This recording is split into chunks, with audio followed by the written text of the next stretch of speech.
exist back in the day. Again, slippery ball, just doesn't seem to catch it right at first, but it's Bermuda on the attack again. Great, great work from the second row forward. Now they've got Sangster's tucked it under his arm. He's looking to make some ground. Ball's loose in the back of there. Lavalita comes forward. He sees a little bit of space on the edge. That door was closed quickly. An interim scrum half steps up. Flanker goes around the outside. No, it's fine. They're looking to move around the corner. They're going the same direction. It's 4v2 over there. Cayman tackled well. But dives in over the top. And again, it's super difficult for the boys to really identify the overlap and the extra numbers and really execute as they should. But again, just a little bit of inexperience creeps in. And again, Bermuda seems to be pointing at the post to try for another attempt, but 3 more points on the board. Yeah, to your point there, I think Lavalita saw it. He saw the mismatch, but his first pass went to the inside centre, really did not see it and wanted to go to contact. If they'll let it go, the wing had space outside, but they're going to go for the kick. Bermuda playing smart. And again, Garvin, you really need to push the ball into the space as quickly as possible to create the 2-on-1s as fast as you can, or the space is eaten up. Yep, so Sangster's going to have another crack at this one. That'll take the lead to 6 if he gets this smart play from Bermuda. I'm really impressed. He's got loads of time.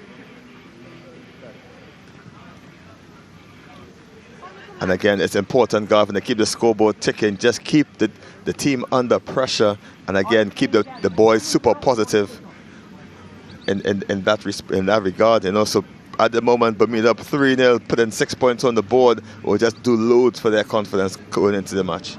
He's just readjusting the ball.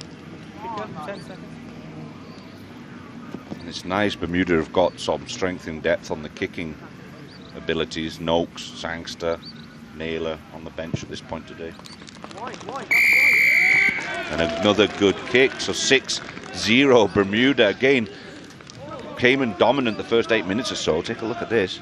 Strikes it straight through the middle. So much to the Cayman disappointment. And again, Bermuda is just really rolling the scoreboard along, making sure that they use their visit into the 22 usefully. And again, 2 or 3 visits and 6 points the better. Psychologically, that's massive. Even though they haven't had much chance to run into the 22 for Cayman, just get in there, and a simple mistake by Cayman puts them in that situation and just brings your head down as a player, doesn't it? So I like the way that they're thinking, Bermuda. And from the poor kick from Cayman on the kickoff, now we've got Bermuda will take the scrum right in the centre spot. And again, Bermuda has done a very good job of really just quelling that excitement and that vigor that Cayman came into the match with. And again, they now are in total control mentally of this contest. And again, the boys from Cayman need to step it up and really start to put in some big hits and keep the discipline going. 100%. I mean, it took the wind out of their sails, didn't it? You can see the body language coming in from Cayman was very aggressive. Crouch. And all of a sudden they haven't had the ball for a little bit. A couple of silly mistakes inside their 22, punishment, and now their heads are down. They've got to keep their heads up if they want to get back in this game. Behind the ball. Smart play.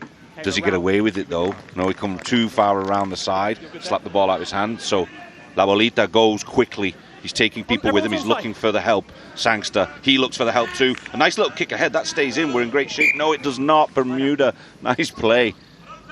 And again, great awareness by the winger there. Just using the boots as it was too low. And again, it's Jenkins on the outside there, just trying to use his football skills. And again, there's a very good Premiership League here in Jamaica. He probably can try his luck. Nice stuff. Reacting to that, the temptation would be to bend over, scoop it up, but he used his foot. If that had stayed in, that could have been interesting for Bermuda. Cayman, however, throwing in here is number 7, Frederick Robson. That's way too long. And again, Cayman just didn't seem to have the play right, just delaying the game, and that's something you need to get done. Can't have the game being held up. So free kick to Bermuda. Lavalita directing his traffic. He wants to run it this time. We've punished you with the 6 points. Let's go get 5 now. They take it in 10 yards out now. They're working in their pods and their forwards. Cayman somehow have stolen that ball. Ball goes to ground. Is there a knock on there? The referee's letting them play through. Off the neck, off the neck. Bermuda working to maul. Tackle, release. Finally comes to ground, releases the call, so Cayman must have that in the bottom. Counter ruck's fine. Good counter ruck from Bermuda, but somehow Cayman get it. Lofty kick. Lands around the 50 and bounces out, I believe. Bounce on the line. And again, Gavin, so far, when you take a look at the Bermuda number 21, David Cole, he's been a handful. Big, strong runs from him. And you can look out for more of those strong runs later in this game. Bermuda took that line out quickly and got some yards back. Violent at the contact there from Noakes. Now they're working through the middle. Direct Route 1 rugby. There was some hands-on in there, but he's seen something earlier. He's taking it back. That's an advantage for Bermuda. Lawalita wants to work quickly. Ball was too far away. He's asking for points, 3 points. Sangster, step up, my son. And again, that's what we're going to do, trying to put the lead, a score, and a conversion ahead, basically. 9 points is a good way to go just before the half. And again, Cayman Islands have been snuffed out of this game with this excellent kicking from the Bermuda team. Yeah, the direction of traffic for Bermuda, all the decisions are going through Lawalita. Whether it's to play quickly, whether it's to hold it up, prepare your pods. He's definitely directing traffic, and he's a solid voice in there, and the boys are following his lead. So the reason we've got this is there's a penalty in there, an infringement from Cayman. You'll always get a 3-point opportunity for these kicks. So if the Bermuda team, what you're seeing here is getting into these good positions, and then Cayman makes some kind of infringement, then they get an opportunity for 3 points. After a try where they score 5 points, the kick of the conversion is just an extra 2 rather than 3. But you will get 3 for a penalty. That's the half, ladies and gentlemen. So finishing strong there with that last penalty kick. Sangster with all the points for Bermuda, 9 points to 0 currently, as they trot off for the half-time break. And again, Gavin, 9 points going into half. Again, that'll be excellent for Bermuda to really just have their tails up, in control of this possession and all. And again, Cayman is not out of this. 2 scores needed to get themselves back. Not something that they can't do.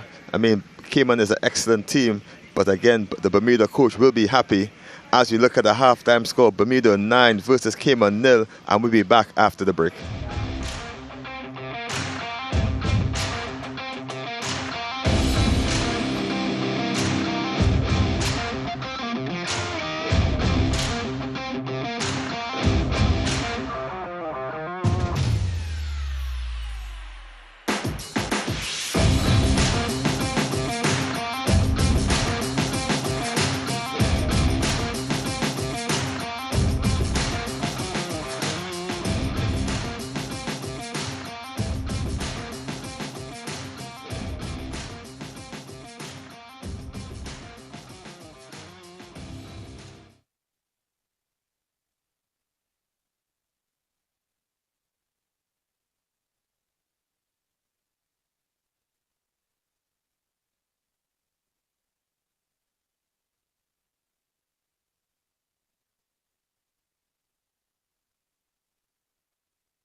Okay, welcome back, ladies and gentlemen. 9-0 is the score so far. If you're listening in Bermuda and the Cayman Islands and around the world, Bermuda tactically the stronger team so far.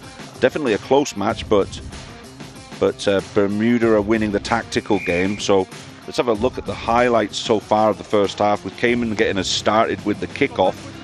and they were really strong for the first period of time, running well from the midfield, Bermuda, after about 8 to 10 minutes into the game. This is what started to happen. Cayman started to make mistakes in their 22, and then they're bringing Sangster in, who's playing a fly half today. So every little mistake Cayman makes, Sangster's punishing them. So 9 points to 0. He manages to dink 3 over for those 3-point penalties. That puts him in a good position.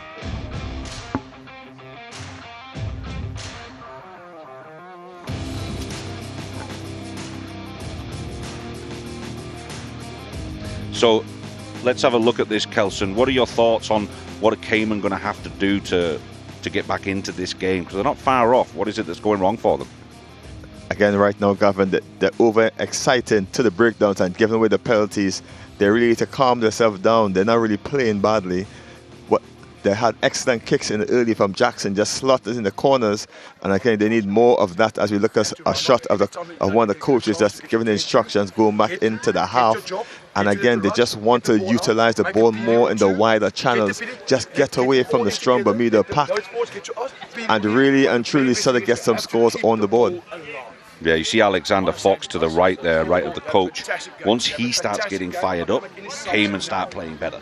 They've got to be aggressive, and that's where they can channel that through him, and the boys will follow him. So be interesting to see if he can step up and get himself out of bed this morning. A few of these guys might still be a little tired from yesterday.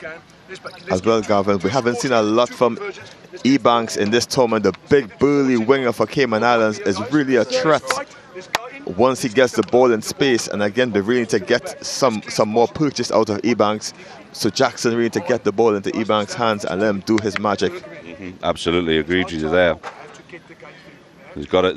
They're not doing anything majorly wrong. It's just when they get into that 22, overzealous at the ruck. I think you're right, Coulson.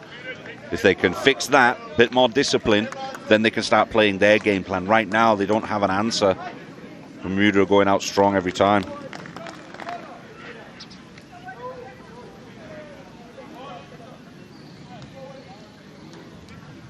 And well, Gavin, Bermuda just needs to continue doing exactly what they're doing, find themselves in the territory they need to. They have an excellent kicker who will continue to slot the points up.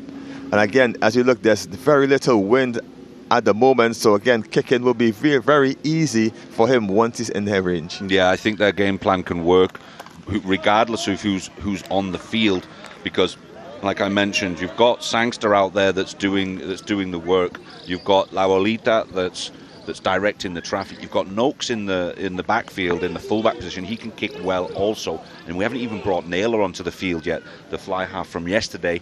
I saw him warming up a little bit. He was moving a little bit better than he was yesterday afternoon. So I feel like we might see him for a 5-minute run out before the end of the game, just to see if that leg's loose enough to be able to play throughout this rest of this tournament.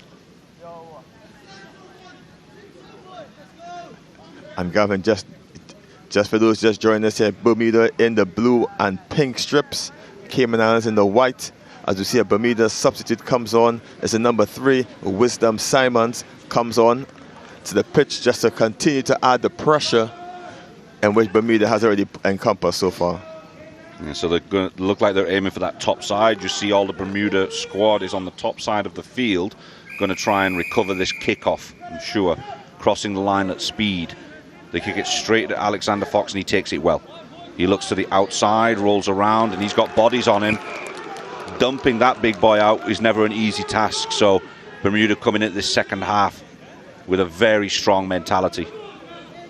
And again, La Bolita are ready to get the business underway. Try not to slow down the tempo. Cayman Islands, they're just trying to slow down the time. As the referee, Rob Perry, just tries to pull everything together. And going to get the captains aside to let them know that all unnecessary roughness won't really happen. From what I can see there, La Bolita decided from the Bermuda scrum half, just giving his opinion of Alexander Fox, and I don't think Fox appreciated that scrum half versus front row forward.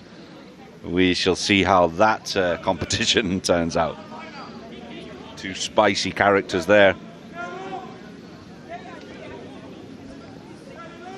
And from the bigger guy's perspective, Gavin, Alexander Fox was really just slowing the play down. Labalita wanted to take it quickly, as he's the maestro right now for the Bermudan team. Absolutely. Bermuda working with their back line, looking for some space there. Can he get the ball away? Yes, he can. Goes down on the ground now, near to us, at 22 yards out, 25 yards out. Bermuda organising their pods. Can they get the support there? Straight to ground, the Cayman tackler, attempting the counter ruck and losing his footing. So that will go to Bermuda hands. This time they're not looking for the 3 points. They're going to kick for the line out, see if they can get some 5 points via a maul, I'm sure, off this line out. And again, the Bermuda coach just looking pensive at the actions there. Gavin, my tactic, I would really put extra 3 points on if I had it, just to continue to add the pressure onto the Cayman outfit. Yep, I agree. I kind of agree with you there, mate. Cayman can come in this game again, so, you know, why give them the chance? Punish them with the 3, you get the ball back. They're obviously very happy to, Bermuda, once they do their set piece, to get to this kind of distance.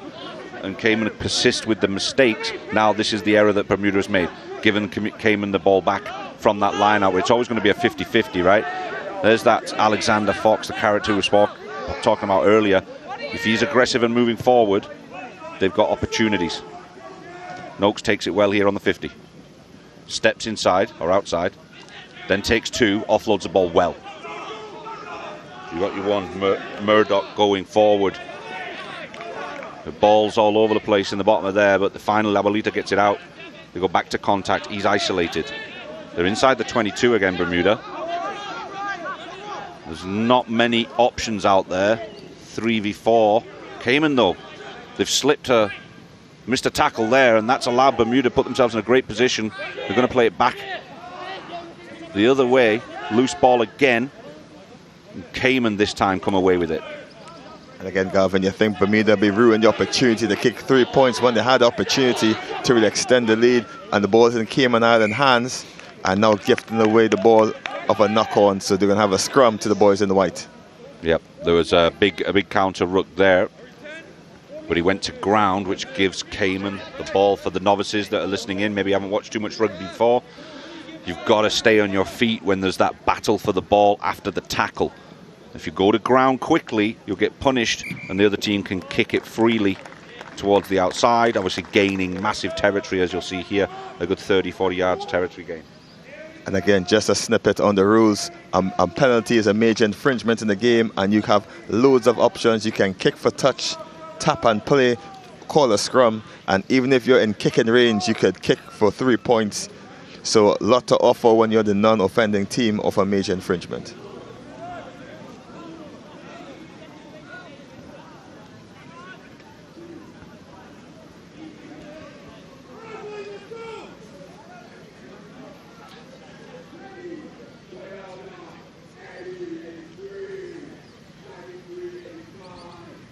So we got the line out coming in here.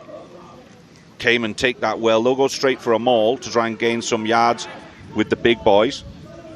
Scrum half's looking for it. He's explained to the referee that the Bermuda are coming in from the side, and again there's another demonstration of it. They've got to get back and come in through the back foot of that maul. Looks like it's going to ground now. Oh, Cayman's still ball in hand. Oh, they've lost it. He knocked it forward. Lavolita comes away with it. Scrum half for Bermuda. Bodies over it well. Again, Cayman Islands doing great work one end and then doing something bad on another. It's like taking 1 step forward and 2 steps back, and Cayman Islands really just need to have consistency, gifting away a penalty back to Bermuda. So referee Rob Perry there signaling for a high tackle. So when that ball did squirt out and the scrum half for Bermuda, number 11, collected the ball, he took a slap to the face. Any contact above the shoulders is considered a high tackle and is penalised. Whether it's more vicious or not will depend on the level of or severity of punishment. This time just a simple penalty, but if it's more severe, it could be a yellow card, which is a 5-minute sin bin, or a red card where you're expelled from the game completely, and you'll be banned for the following game in that case. Bermuda take this one well. the thrower of the ball coming around the corner, receiving it. A nice offload there. Trying to work through the middle. Another nice offload for Bermuda. Now they've got some space. Takes contact. Breaks a tackle. He's gained some great yards there. The support has arrived as well. La Bolita goes well. Another big contact. That's the number 22, Soto, for Bermuda. He could be dangerous if he starts getting a roll on 22, Devon Soto. Powerful looking lad. And again, excellent running there by the number 12, Ryan Daniel, just showing and going earlier, making the yardage. Great, excellent work again by him. As the Cayman Islands make a substitution, Lynch goes off, and on comes the number 24, Josiah Williams.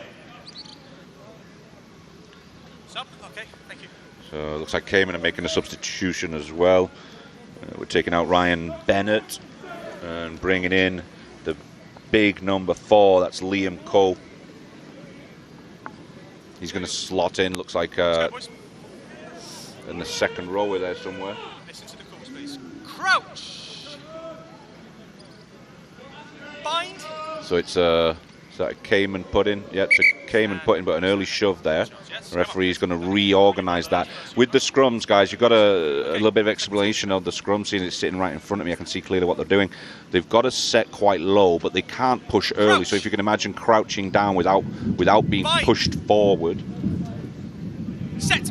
And then he says set, and then they can connect their heads, and the scrum half puts the ball in. Comes out the back. Okay, looks like we're gonna, with a lightning warning coming on, the referee's gonna have to stop the game. That lightning was pretty close here in the mountains, so we'll have to take some cover for the next few minutes. Hopefully, it won't be too long. And again, lightning warning means that we need to stay off the pitch until it's cleared. We need a certain timing in which 3 minutes without light, 30 minutes without lightning strikes before we can continue for the player's safety. So 30 minutes without another lightning strike we need. So again, safety for everyone on the pitch participating as well as officials. And again, we just have to stay back and stay tuned to be updated.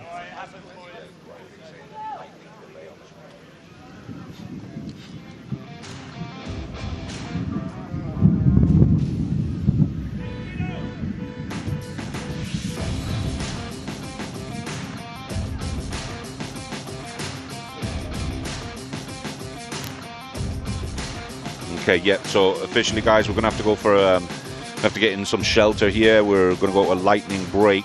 As soon as we've had 30 minutes with no lightning close by, then we're allowed to go back on the field. There is protocols in place for this. It's more common than you might think. So we're going to take a short commercial break. Stay tuned with us. Keep an eye on social media. I'm sure we'll be able to notify everybody via social media when the games will restart, but it's going to be at least 30 minutes until we can get back out onto that field. Currently, the score 9-0 currently, so the game will restart later on with that same score, and we'll be back in just a few moments. Hopefully, no longer than 30 minutes. Stay with us, guys.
Welcome back, ladies and gentlemen. Gavin McLeavy here. We appreciate your patience. We had a lightning delay here at the UE Bowl, the UE Mona Bowl in Jamaica. We're just about to get back underway, but just to explain what it is that happens when we have lightning, obviously public open spaces like this, we have to clear the field, clear the stadium, everything, of players, officials, medical staff, everybody needs to get off the field. So that delay was actually pretty brief, but there was a lightning strike within a certain distance. So basically what happens if there's lightning and then thunder within 30 seconds of each other, that means it's dangerously close. And then we have to go for a 30-minute break, basically. This particular one was pretty brief. We had one strike, it's gone. The clouds have cleared quickly. Typical Caribbean weather, unfortunately. The tropical weather does create these very aggressive thunderstorms sometimes. So we always have to be aware of that. So we're going to get the game back underway in a few minutes. We're just waiting for the ARs to make it back to the field. There you go. You probably heard the referee. Just 12 minutes left to go with this one. Bermuda are 9-0 up over the Cayman Islands. We're in the second half of the game. So the guys had to come back on, warm up again. They had a 15-20 minute break, really, if that's what they had. First scrum back after 15 minutes. Please, this is the one chance I'm going to give you. Yes, let's get back to it. All right. So lots of very clear instruction there from Mr. Rob Perry, the man in charge in the middle of the park right now. Seconds in. Bermuda have been very clinical in their style of play, very structured, punished Cayman 3 times with 3 penalty kicks. There's an early push there from Cayman. They've got away with it. Nice clean feed this time, and Cayman come away with it. Looks to split, and a massive tackle right on the halfway. Welcome back to the game, boys. There's Fox, always lively, running well, gets taken to ground, presented the ball back, and their third phase. They're making territory, making yards, breaking a couple of tackles there. All the way over on the top side. They've held him up for a moment, now he's back to the ground. Playing it back this way. Another rumbling run from the Cayman forwards. Fly half's calling for it. He's got some up his sleeve. Fox is the one up his sleeve. He goes to contact. Always bounces the first man. Big body to deal with. And they play again the same way. A little dink through this time. That's going to sit nicely. Can they get their bodies there? And well worked from the Bermuda winger. Lots of pressure on him there. He did very well with it. That's the number 14, 90 Smith. And they're working their way out of trouble there. There's some big counter-rucks coming in from Cayman to keep the pressure on. The box kick attempt is blocked down from Cayman. Good work from the Cayman boys, putting a lot of pressure. Welcome back, Kelson. And again, Garvin there, he was very lucky. Came up the Bermuda winger there. He could just dotted the ball down and get the kick out, but he decided to back himself, and he was nearly successful in running out of his 22-meter line. Yende Smith is the man we're talking about. He did very well under that pressure. Guys, keep that gap, please. And again, right after the break, these boys are really professional, Garvin. They just come back and just continued where they left off in terms of intensity. And again, it's led by this man in the picture, Alexander Fox. Yep. Bermuda take this one well, though. Laualita stumbles it a little bit. Sangster gets the kick away, but it doesn't go far at all. So they'll have another line out. He's taking a lot of pressure there. Kind of Cayman need to keep up this pressure and pin Bermuda back there. See what they can produce. A couple of mistakes from Bermuda might get Cayman back into this game. You're right, Garvin. This is a 2-score game. And again, the fresh number of Josiah Williams, number 24 from Cayman Islands, can't do the trick. But there's already Lynch on the other end, who is also speedy. And what can the number 20, Jackson, pull out the sleeve to get Cayman on the scorecard? Robson for the throw-in. Nicely taken at the back, and Fox coming around the corner at pace, aiming at the sticks. His pack's following him. Ball is out. Cayman looking for their 5 points, their first 5 points of the day. diving in off his feet, Kelsey. That was a hard call by the referee, Rob Perry. There. As you see, he just seemed to lose his footing going into the breakdown, but wasn't seen like that by referee Rob Perry. And again, it's Noakes gets the opportunity to clear his lines and for Bermuda to take a big, deep breath of fresh air. Yeah, I think that's what it was. The number 8 from Cayman just lost his foot as he was going into contact there. But the ball didn't go to the touch, Gavin. And so Cayman have another attack in the Bermuda half of the pitch. Yep. Here comes Cayman. And now they're restructuring themselves. Still there. The scrum half staying busy. Fly half using his forwards well. Gaining good yards. 6 or 7 bodies trying to stop the Cayman powerful forward. The number 1, Maldonado Ebanks. But somehow Bermuda have come away with this one. End of the advantage. And they've got some space. He's playing with them, toying with them. There's a loose ball that went popped forward. A big hit. Stops play and creates that forward motion.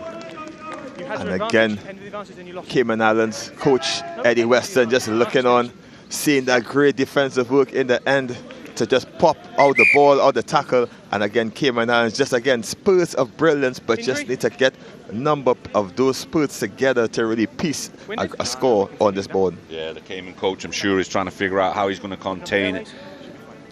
Devon Soto, number 22 for Bermuda, said when he come on he's going to be a handful. He's a big unit, he moves well for a big boy, and always hard to bring down.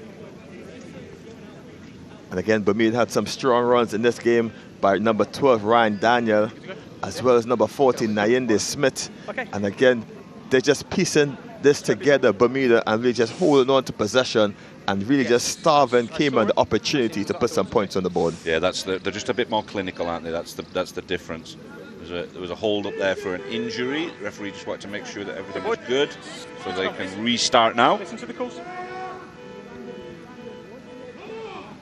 And again, Gavin, the number 9s in these tournaments are very pivotal.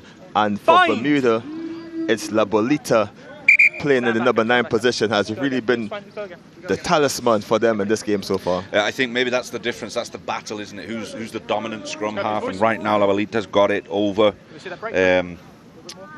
Is it Hannon for the scrum half for Cayman? Crouch! But maybe La Bolita a bit more inventive.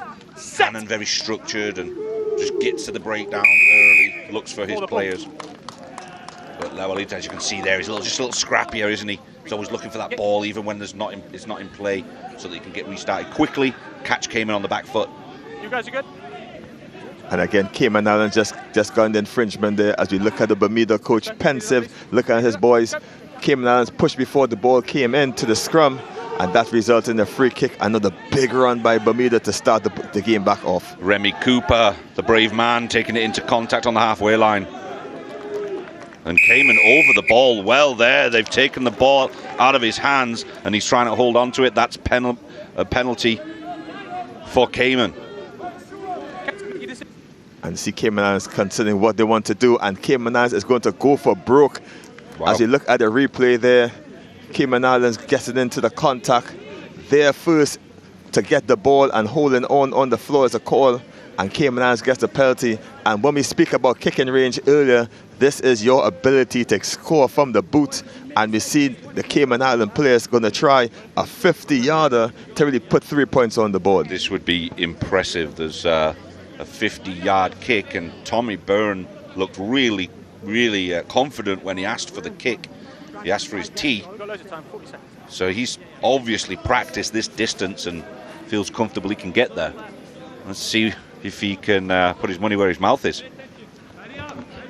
Very little wind right now, Gavin. So again, it's all about technique to get it through. Clean strike of the ball. Don't try to hit it too hard or she'll hook it. It's not far off. Nope, no good. So Bermuda with ball in hand. Noakes looking for the up and under. That's landed right on the line. Not a bad effort. 6. And again, as you look at the kick, it had the legs, just not the accuracy. Probably would have gone over. And again, Cayman Islands are really got the instruction after the break to really try to add some points to the board and keep the scoreboard ticking. Yeah, I love the confidence though. Always good for the entertainment, if nothing else. Maybe not for the heart of the coach, though. So a Cayman line out. Robson for the throw-in. And they go to the back for it, and it's loose for the 8-man.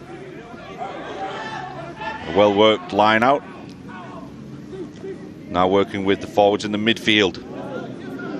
Fox breaks through the first couple of tacklers, offloads, ball goes to ground, but it went backwards, it's still live. Cayman step to the inside. Their forwards are lined up again on this side. They've gone short side, top end. Looks like a bit of a high tackle advantage there. Cayman still ball in hand. They have the advantage. Now they'll use it. Quick tap and go. Fox is on it again. He doesn't mind the contact. He'll play like that all day. Cayman Islands looking to try to release this winger out wide, Josiah Williams, if they can. But no, they start to go the direct route, and there are a bunch of blue shirts waiting on them. Another Bermuda error there. Cayman are getting themselves into this. There were some bodies thrown around in there, so we'll have a medical run on. And Eddie Weston, the coach, really just looking on as he seems to have a player down injured.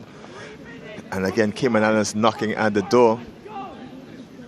As we look at the replay, Fox again just taking on a lot of blue shirts. And again, in the melee of everything happening, penalty back to Cayman Islands. But again, the player just manhandled in the breakdown and just gingerly getting up after that encounter. Yeah, trying to get around the fringe. If you're going on around the fringe in those scenarios, you've really got to get low, be aggressive, pick out your spot where you want to get to so you can recycle, and trying to go a little high that time gets folded. And again, this number 2 for Cayman Islands, Alexander Fox, when you need the take up or you need a possession or inspiration, as I see him urging his teams on, he is the man to get it. And they're going to create themselves a maul from a standing tap and go. Not common nowadays, but still a useful piece of the armory. And they're getting close to that line. The pack is still swarming. There was a body went through there. It was a pick and go. I didn't get a number. A little bit of afters, handbags at 6 paces.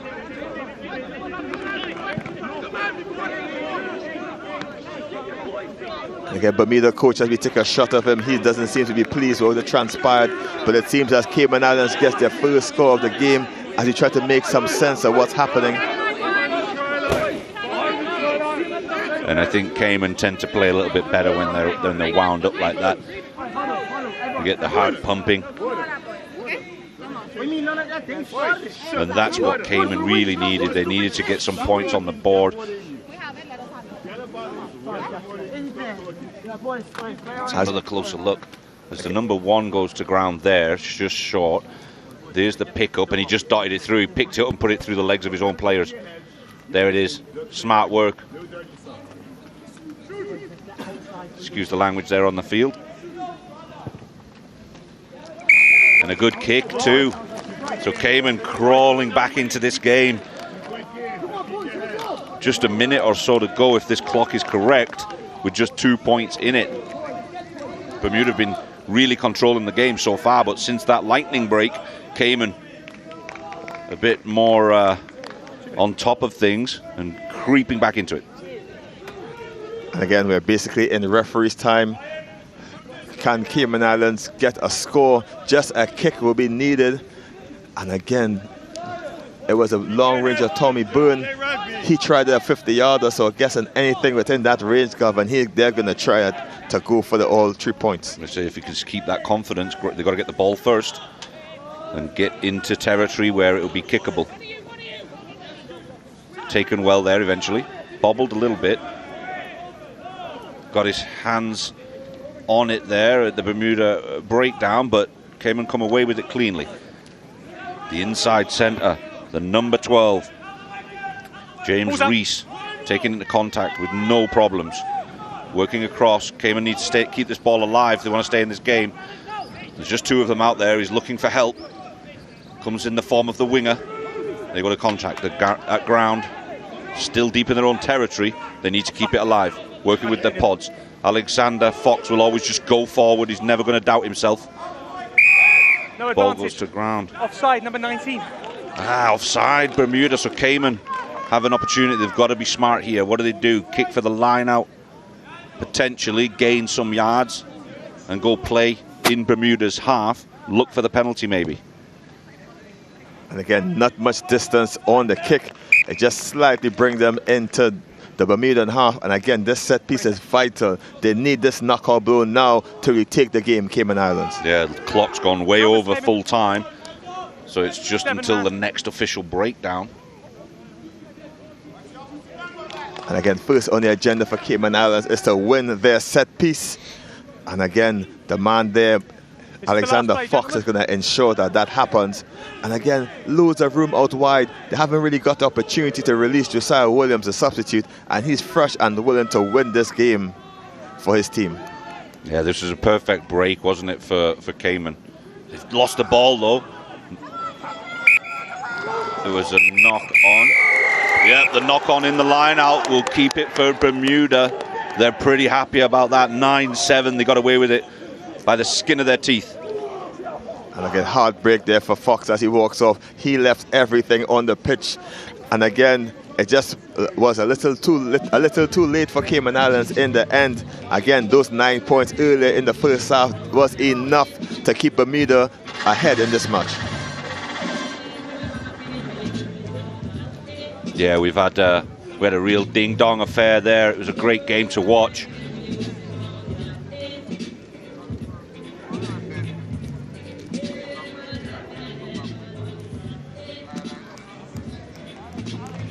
Okay, guys, 9 points to 7. You witnessed a great game there. Bermuda versus Bermuda over Cayman Islands. Bermuda managed to hang on till the death. We're going to be back in a little while. We'll review those highlights and get some interviews of the players as they're coming off the field.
Welcome back, guys. Well, that was breathtaking. I've about recovered from that one.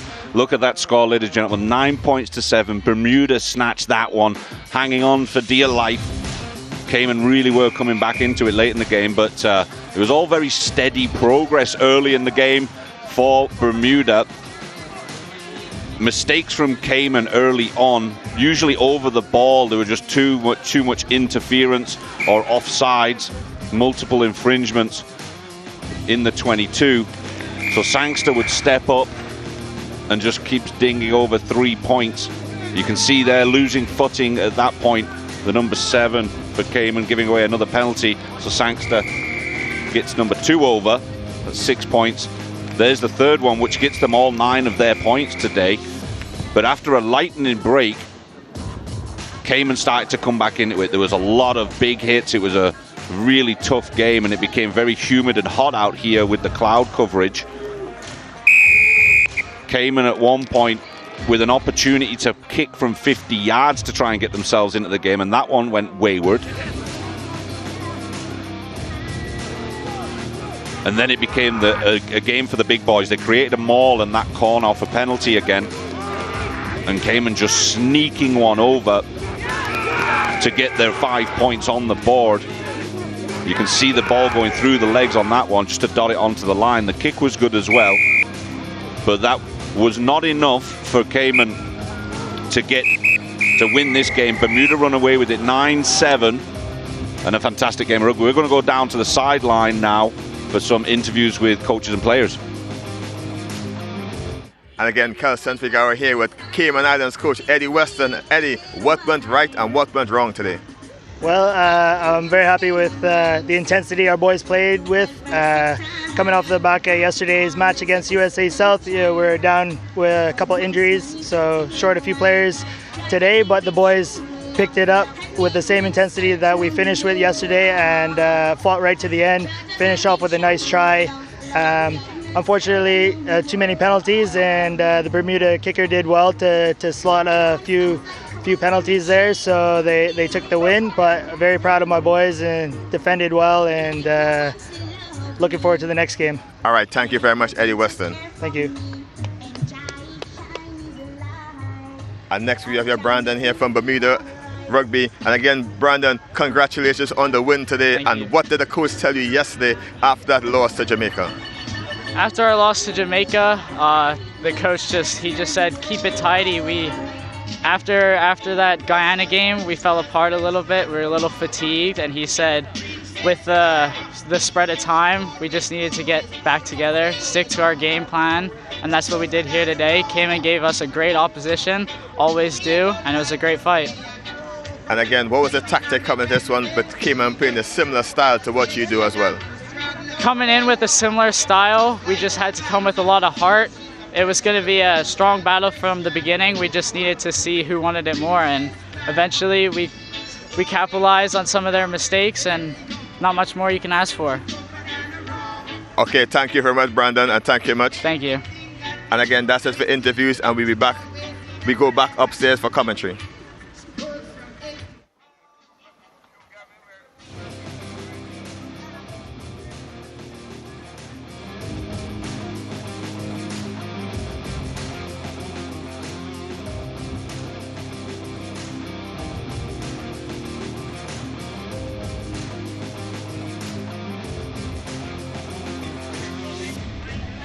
And we are back. We are at UE Mona Bowl for Rugby America's North 15s. The next teams are approaching the pitch. We have Trinidad and Tobago versus Guyana in this next match.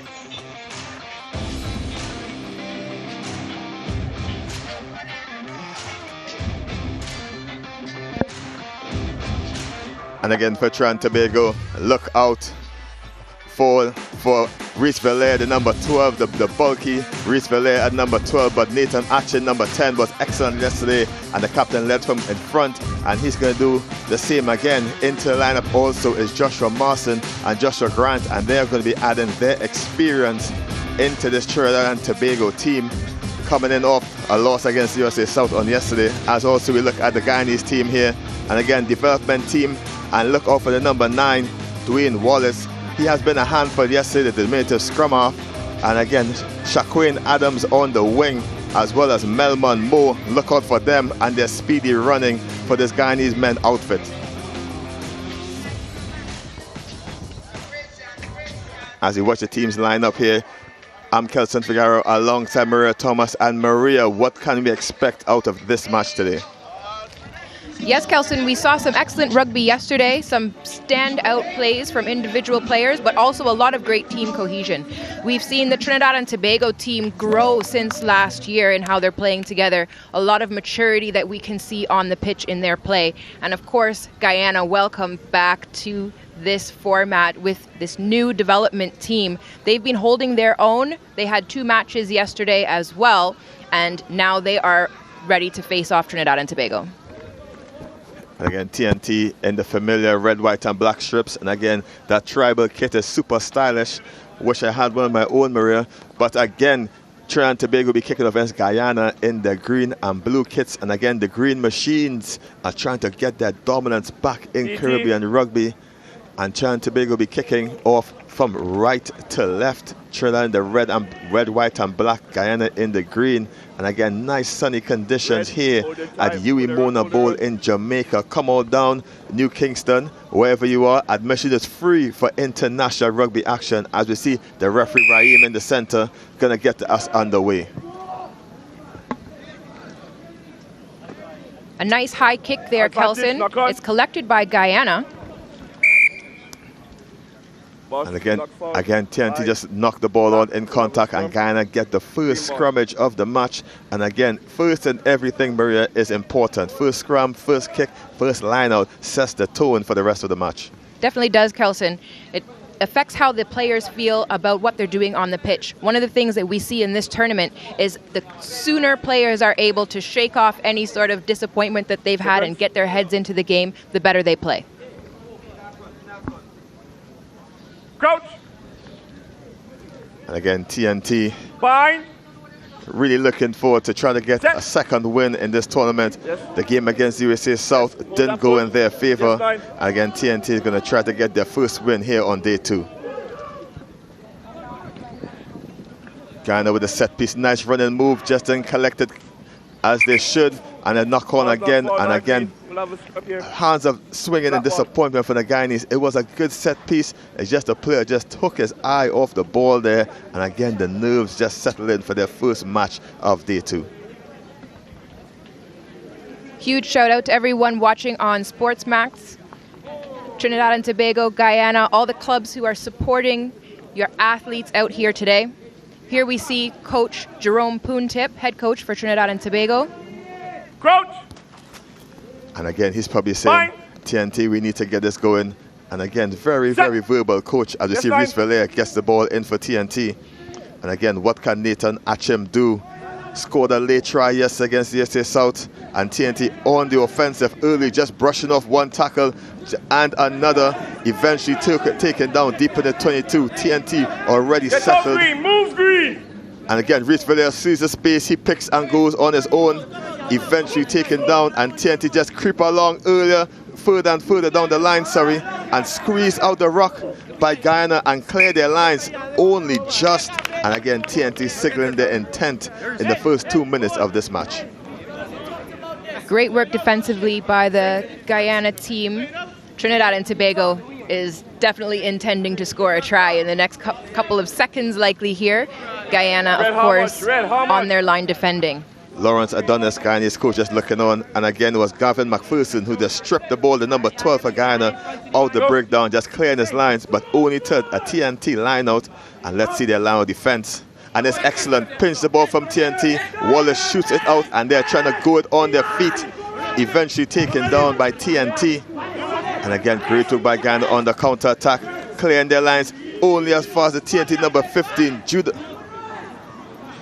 Duncan. And he's wrapped up nicely. TNT, Guyana again just counter-rocking nicely. And TNT just picking it up and knocking it on. And Guyana has come into this match with fire in their bellies. Great work from the Guyanese team. We can see those 2 games they got in yesterday. They have taken their notes and they are applying everything that they learned in the games yesterday to this opening match for them today. And again, each game Guyana plays, they seem to be getting better and better as they progress. They lost heavily to Bermuda, but then they picked up the game against a Jamaica team that seemed to be rampant. And again, now they're trying to stifle this TNT outfit. And again, Maria, that is what men are made of. We've seen Trinidad and Tobago focusing more on set plays and technique. And I think that's something we can look out for throughout this game. Trinidad and Tobago is known for having a lot of natural talent and needing to sew it together with team cohesion. So that is what we should be looking for in this game from Trinidad and Tobago. We see a substitution coming on. It's Justin Marcel coming on for the injured player. Just seemed to have a knock on the shoulder. And Marcel comes in to plug the gap as TNT go back into the scrum. Crouch. And again, it's a nippy Wallace with a scrum cap and the long white sleeves to put the ball in for Guyana.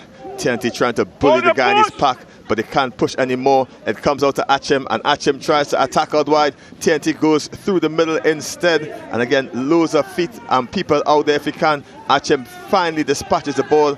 TNT rummaging closer and closer to the Guyanese try line, and again it's a pick and go by the forwards, and it takes a lot of green shirts to get him down.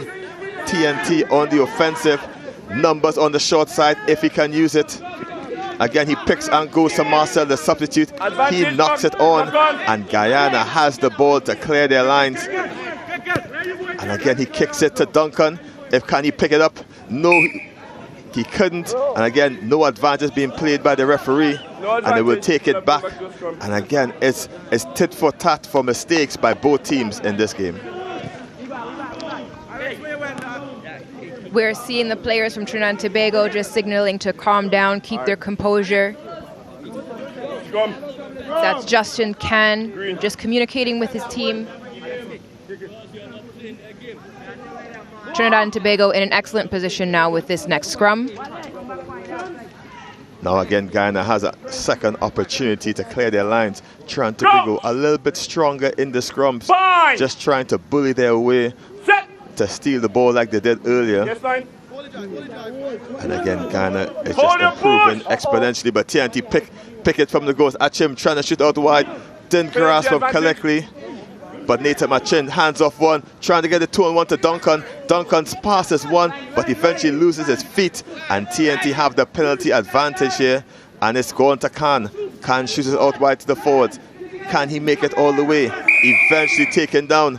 No advantage gain is signaled by the referee Raheem, and TNT is going to have another attempt at this. As you see, Reese Valaire sprints to the mark to get TNT going. Tap and go by the forward for TNT. And again, they're offside. Can he reach over and score the try? He's just short. No, it's try TNT, it seems.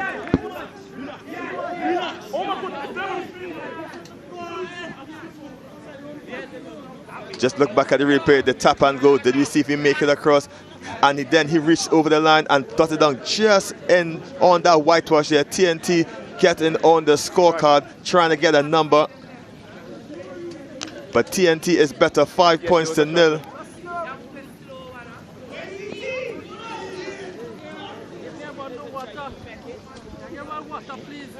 Great defensive work from Guyana. It's definitely loads of pressure when you've got to be defending on your try line for that amount of time. And of course, we've seen great experience from the Trinidad and Tobago team.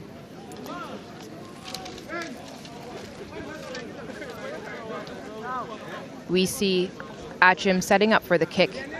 He demonstrated excellent skill for which he is known yesterday. And again, Trinidad and Tobago just sustaining a lot of pressure and, imposing a lot of pressure on Guyana and eventually getting their reward with 5 points as Achim have a hard kick in the corner of the pitch. He strikes it well, doesn't have the legs to go over, and it's an excellent kick. TNT 7 points up over Guyana.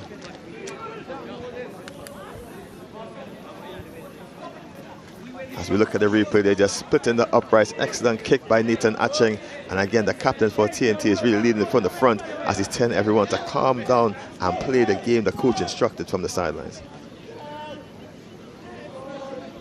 The composure of the teams is so important to their performance, and we've been seeing time and time again in these tournaments, in the games yesterday, that the team that maintains the most composure often ends up being the team finishing the game victorious. And again, Wallace to get us back underway. And again, Guyana again improving on every game. Deep high kick. Eventually picked up by Marson. And he loses a number of tackles before eventually running into the tight head proper Martingale, the Guyanese captain. And again, TNT tried to use it out wide, and Duncan slips past another defender before eventually taken down. And there's the ball with Khan with the ball, pops it off to the try scorer, and he just bullies his way through. No one can stop him. Does he have the legs to go all the way? Looking for support.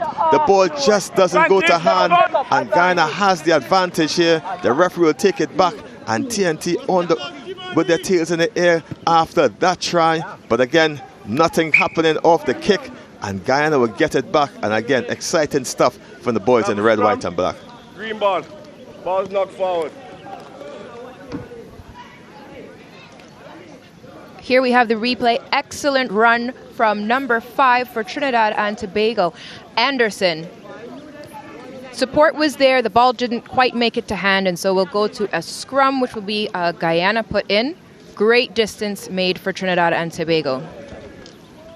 Again, most of the game, as you look at the TNT camp here, the rest of the couple of boys, I know, trying to probably save their legs for later on in the competition.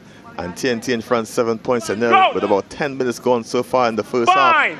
And now Guyana have to go through the scrum, but TNT have won against the head numerous times in this first half. This time Guyana get the ball, but the referee isn't happy with the scrummage, and he'll bring it back. And again, Maria, how important is it for safety and stability in that scrum? The scrum is such an important set piece. As we've discussed previously, in the under-19 category, you can only drive 1.5 meters. In senior rugby, you can drive the scrum back as far as you are able, sometimes even scoring a try. So the athletes have to use a lot of discipline, because once you hit into that scrum and you have the momentum, it is so hard to have that discipline to stop driving. But of course, we prioritize the player welfare and safety in this game, and that is reflected in the rules for the under-19 category. And again, TNT wasn't ready for that engagement. The referee Raheem is just going to settle things down and just get everyone back in tune. And again, everyone needs to be in sync. And again, this scrum is a very complicated setup for those who have never really been in it. It's 8 men, 8 guys locked in sequence and driving together to get the ball back with the hooker striking the ball with his feet. So again, everything is a challenge and everything is a skill set, Maria. And again, the forwards really are talented for putting this show together. It's Atcham with the ball. TNT take it out. The referee's not happy with something there. Doesn't seem to have a signal. Seems we're going to have a reset to the scrum. It seems the ball came back out the same channel, I believe. And he's going to have another put-in. When the ball is put into the scrum, it has to be hooked by the hooker, their foot. So the foot of the hooker, which is the player in the middle, strikes the ball backwards towards their team. If the ball goes straight out of the scrum, it needs to be reset. And again, tiring work for the forwards to keep going back numerous times to get the ball. So again, TNT boys, or the Guyanese boys as well, are really sapped for energy to keep doing this over and over in such a short period of time. It's critical that the back line is staying engaged and prepared while this is happening. When you have resets of the scrum, you can often open up opportunities for a back line that is ready to capitalize, which we are seeing right now. And TNT just busts him with the kick. And again, it's Marcel, the substitute. Can he go for the corner? He's dragged down short, and TNT just bundled into touch. But again, Marcel, the substitute, came on and picked the ball off the floor and was going for broke. And the Guyana's defense just came in the nick of time to abort that try. We love to see when we have substitutions made and players coming on. As you can see the replay there, fresh legs, new energy, determination to prove. Just pushed across the line there, but excellent play from Trinidad and Tobago's number 4, Marcel.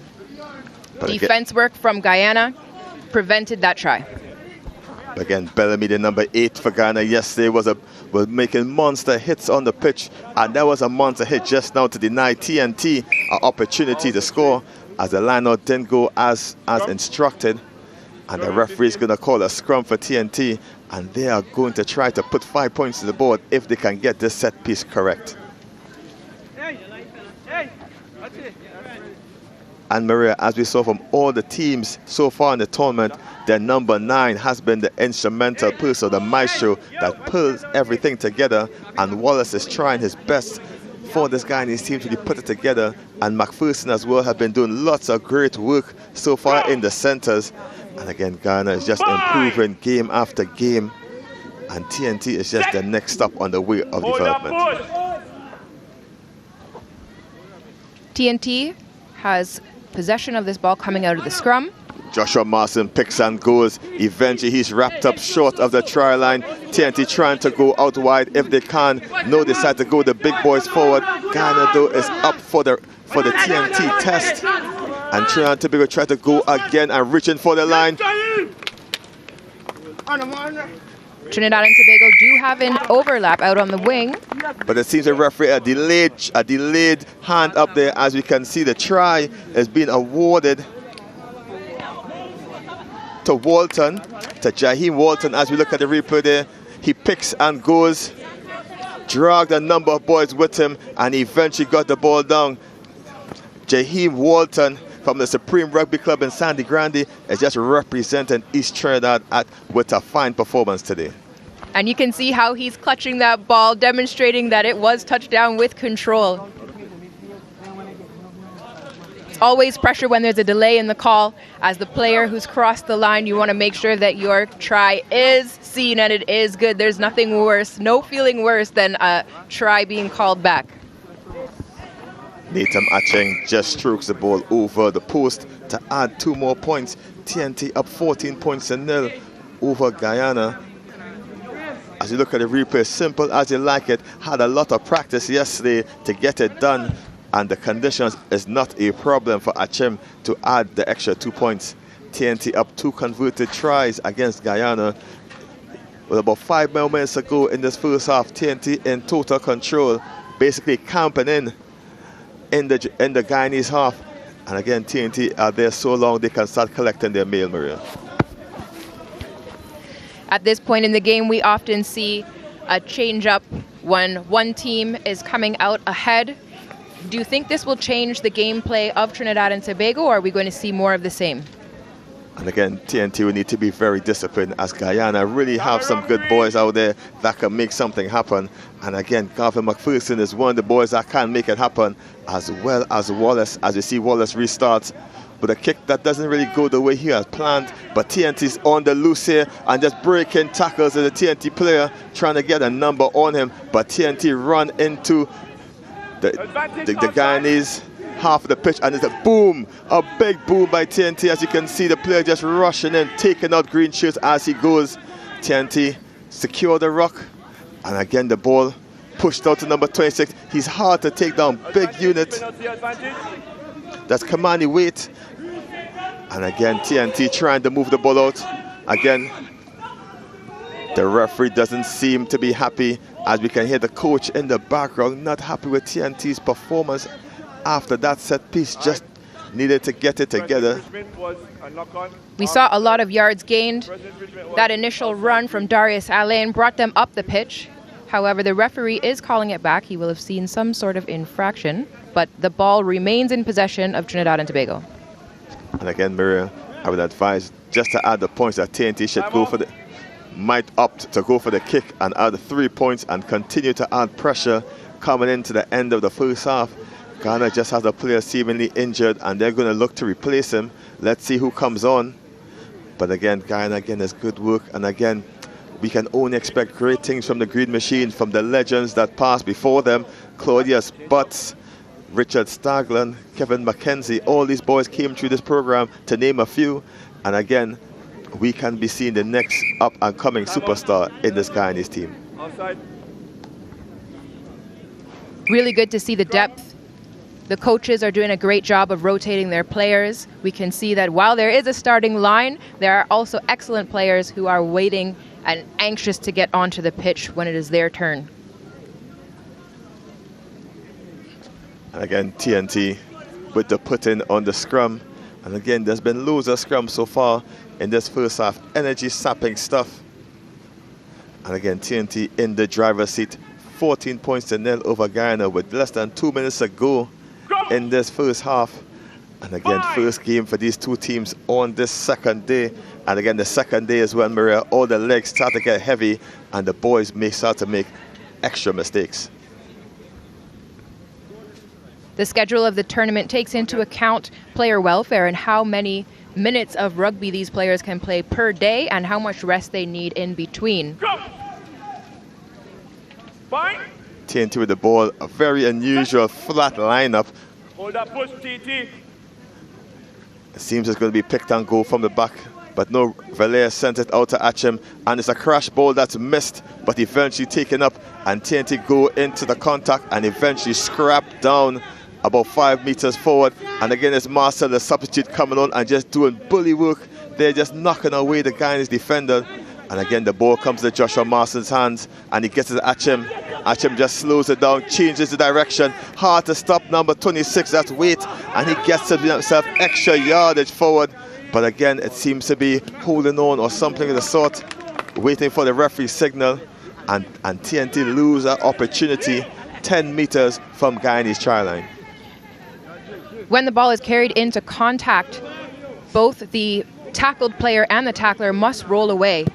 The ball carrier has to release the ball, otherwise they will be penalized. And again, it's Dunker with a clean catch, tries to get it to Joshua Grant, and Grant eventually is taken down by numerous green shirts, and TNT run their way back up into the hands of Khan. Referees playing the advantage, going on for offside, and TNT again moving closer and closer to the try line. A swarm of green shirts around them. They finally get him to the floor. TNT with about 4 or 5 men overlap to the right if they can use it. The ball comes out, trying to use the hand, but Marcel says no, thank you, I can go on my own, just 2 meters short. TNT again trying to use the overlap, but instead is met by the solid green wall, and they seem to be stretching over the line for a try. The referee's trying to confirm it yet again, and eventually he gives the score. Try Trinidad and Tobago. Hey, watch your striking of your foot. As we see the replay there, Guyana had got into position for the defense, but it just wasn't quite enough as Trinidad and Tobago touches that ball over the line. Great control there from the players. You see the Guyanese defense trying to kick the ball away, but it was not removed in time. Try Trinidad and Tobago. Great effort from the defensive line of Guyana. Darius Allen scoring the try. They're just stopping short, but reaching over to put TNT in front 19 points to 0 with the kick to come.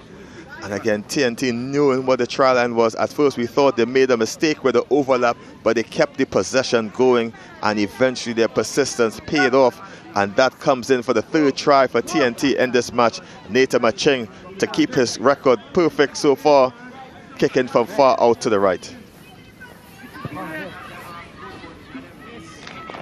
Clean strike by Achim. He's perfect with the boot, and TNT go into the break 21 points to 0 over Guyana, and what a great performance so far by Trinidad and Tobago.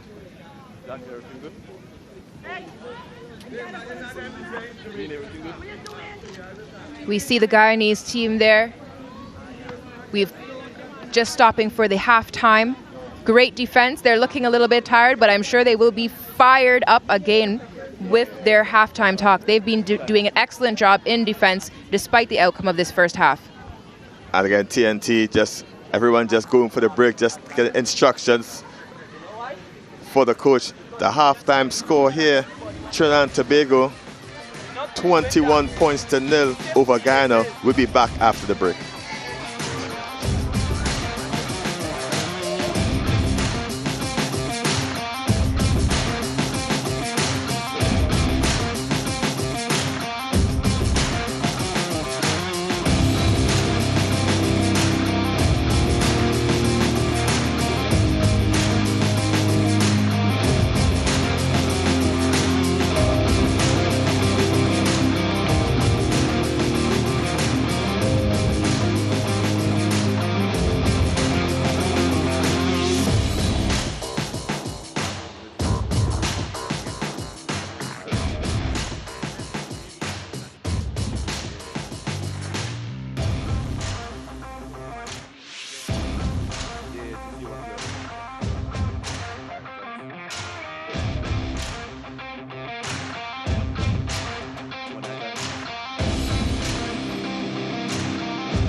Welcome back. It is the halftime, and Trinidad and Tobago is leading 21-0 over Guyana in this match. And again, TNT in the familiar red, white, and black strips get us underway. Natham Achim, high kickoff to start the game, and TNT was off to the races earlier. Big bullion run by TNT, trying to get themselves close to the trial, and eventually scored by number 5 Anderson, just reaching over the line to start the ball rolling for TNT. And again, celebration time for TNT, but then it was Natham Achim, the captain, with an excellent strike from the corner. And again, TNT again trying for the score, and was Jaheim Walton, the number 7, stretching over the line under the post to add a second score for Trinidad and Tobago, just having a green blanket over him, and he did all the work on his own to get over Natham Achim. It was just a walk in the park then, just stroking the ball over the top of the post. And again, first big run here by number 4 for TNT, just bringing it closer, and eventually reaching down is Allen, the winger, to put the third try in for TNT. As you look again, the big run from Marcel, eventually taken in by Allen, and Allen just bumped one and stretched over just enough to score the try. Natham Achim, easy work again, 3 from the boot, and just pushed the score up 21 points to 0 over Guyana at the half. So Trinidad and Tobago leads 21 points to 0 over Guyana. And Maria, what do you tell the Guyanese boys in the half-time break? Absolutely impressed with the defense from Guyana. It is difficult when you do not have the ball in hand, but they are staying strong. They are quick to react. They have worked on not getting drawn into one place on their try line and are doing excellent work with defense. I think their coach is probably telling them to keep up the good work in that area and to look for opportunities to get on the offensive with the ball. And again, Maria, each game the Guyana team plays, they seem to be getting better and better, but TNT is a bit more aggressive than the Guyanese team in this match. And again, TNT losing 17 points to 5 over USA South in the second match yesterday, as he looked down at the team huddle, and very, very passionate conversation by the teams, really just letting them know, let's get it right, let's get it together, and we want to be playing for a gold medal. Trinidad and Tobago has been doing great work building their team and understanding each other on the pitch. I think that they will be setting very specific goals for each stage of each game, all of them leading up to a victorious result. And again, Guyana leading, the captain was leading from the front in defense. That's Martindale. But again, Wallace, the number 9, is just doing a lot of work and really needs a lot of support. And he's getting it in spurts from the likes of Gavin McPherson. But they really need to get it out to their wingers. And we haven't seen much from the number 14, Melman Moe, and Shaquan Adams with the ball in hand to run. And Guyana would really need to get those boys the ball if they want to get something positive out of this game. All Guyana needs is the opportunity, some space on the pitch. They definitely have great speed and agility. They just need the chance to show it off. And again, Bellamy, the number 8, showing great work, a great defense, try, save, and tackle in the first half. And now Wallace is going to get us back underway. And again, for those unfamiliar with the colors, Guyana in the green and yellow, TNT in the familiar red, white, and black strips, as Wallace gets us back underway deep. Picked up by Walton. Walton runs right back into the contact, and TNT is trying to pick up where they left off in the first half. And again, just dancing away from the tackles there. Eventually taken down. The referee has his hand up for an advantage. It's a penalty offside advantage here, as TNT try to move their way through the middle and really bully their way up, with McLaughlin coming onto the pitch. Again, out at Tanner as substitutes. TNT has almost empty the bench in an essence. Is Joshua Grant just slipping away from these green shirts. He's hard to take down. Nice silky running by Joshua Grant. The ball eventually come out to Joshua Marson, who just fumbles it into the Guyanese hands, and the referee is just going to take a pause and say, hey, no advantage gain here. Knock on for Green Machine. Yes, it's awesome to see the opportunity when the players are dancing and evading. Of course, maintaining possession of the ball is imperative for both of these teams. Guyana with the throw in for this scrum, the put in for the scrum. they'll be looking to return with making some yards of their own. Hookers, keep your foot back until the And again, Guyana need to be solid in this scrum here. Just sink the knees a bit lower and make sure TNT don't push them too far. And again, the big Bellamy number 8 could pick and go and get some ball in hand. He's been doing lots of work in defense, and can he switch it and do the same in attack? Definitely a skill that sets great athletes apart when they're able to make that transition from being on offense to defense, back to offense to defense. It's so much mental engagement to stay in the game and to know exactly where you need to be when. We're seeing this demonstrated by the players. And again, Guyana's number 10, Nickel Carter, is very elusive, just needs a little more time on the ball as the referee's trying to stabilize this scrum, and again, safety is of utmost importance, and again, they want the props to keep their arms straight, because Maria, once the elbow bends too far south, it means that's where the body's going to follow. Absolutely. We can take another opportunity to shout out our medical team here.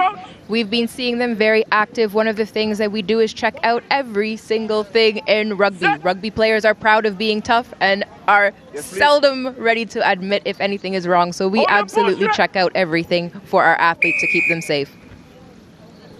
And again, the referee having a hard time getting this scrum to be secure, as he's going to have a timeout here.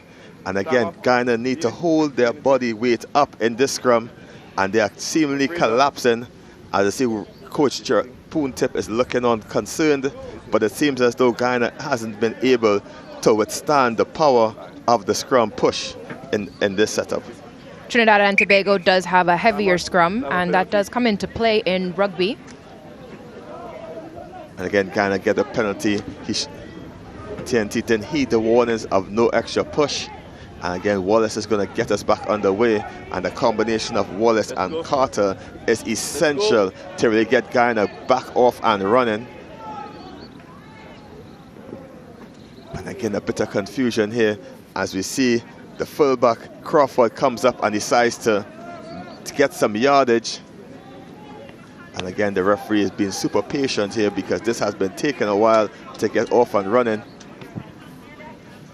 And again, Crawford gets the ball just past the TNT 10-meter line, and they'll walk their way to that line to get a line out. Seems to be a strategic decision by Guyana to use the kick and make the ball do that distance. They've been trying to run through Trinidad and Tobago, but clearly that is a difficult feat. So they're using the strategy of kicking the ball out, getting those yards, and then they will see how they fare in this line out. Again, watching out the screen, the number 11, Shaquille Adams, is on the far touchline. And again, Guyana spread the field super wide, but TNT turns over the line out, and they have possession of the ball. And TNT are going to try to take it for the McLaughlin. He's very hard to take down. And again, the Green Machine are up for the challenge. TNT just moved their way a couple yards forward. And again, great counter ruck by Guyana. TNT eventually gets the ball into the hands of Tanner. Tanner's trying to shoot it out wide to Allen, and he's going to go to the center himself. Can he get all the way? He's been scrapped down, and it's Allen, the try scorer earlier. And again, it's excellent work by Bellamy, tracking back down and making a meal of it. And again, Bellamy has been everywhere on the pitch, really just saving Guyana with a second try saver of the match. Absolute excitement there. You can see it once that ball is into play in the replay. Absolute speed, but Guyana just coming and matching the speed and defense. Huge tackle there. And again, as we see, eluding the tackles, but could not elude the number 8, the big number 8, Samuel Bellamy, and he saved one try in the first half, and he did it again. As we see, TNT winger Darius Allen seems to be a bit toast after that big sprint. And again, Maria, it's very hot out here. And again, energy sapping run by the try scorer.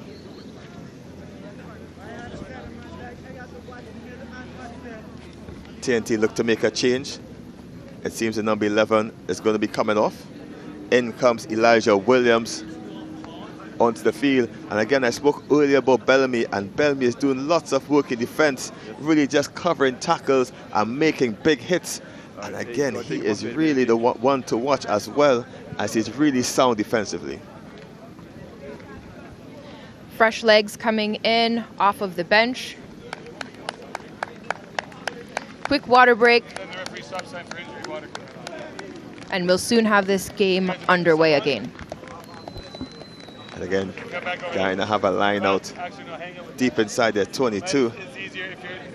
Water off! Chad Barker is going to get us back underway. And again, Maria, I would say Guyana is just has lots of spurts of brilliance, and again, great tackling. As we see the line out comes in again, doesn't go the Guyanese way, into the hands of Marson. Marson goes the route, one approach, and straight in front, and TNT trying to move the ball along, stuck by the boot. And TNT is trying to push their way through the try line, whipping out wide, and TNT is going to corner. It's Joshua Grant diving over the line. Try TNT. Excellent team play as they use their wingers, pass that ball out. Guyana trying to spread across their try line, not quick enough.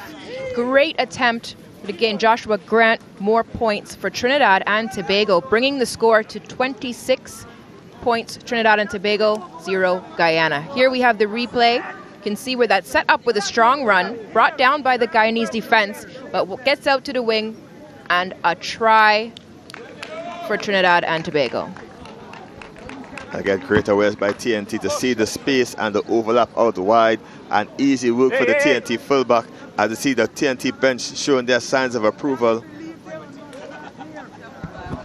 We can see the score try there, Joshua Grant.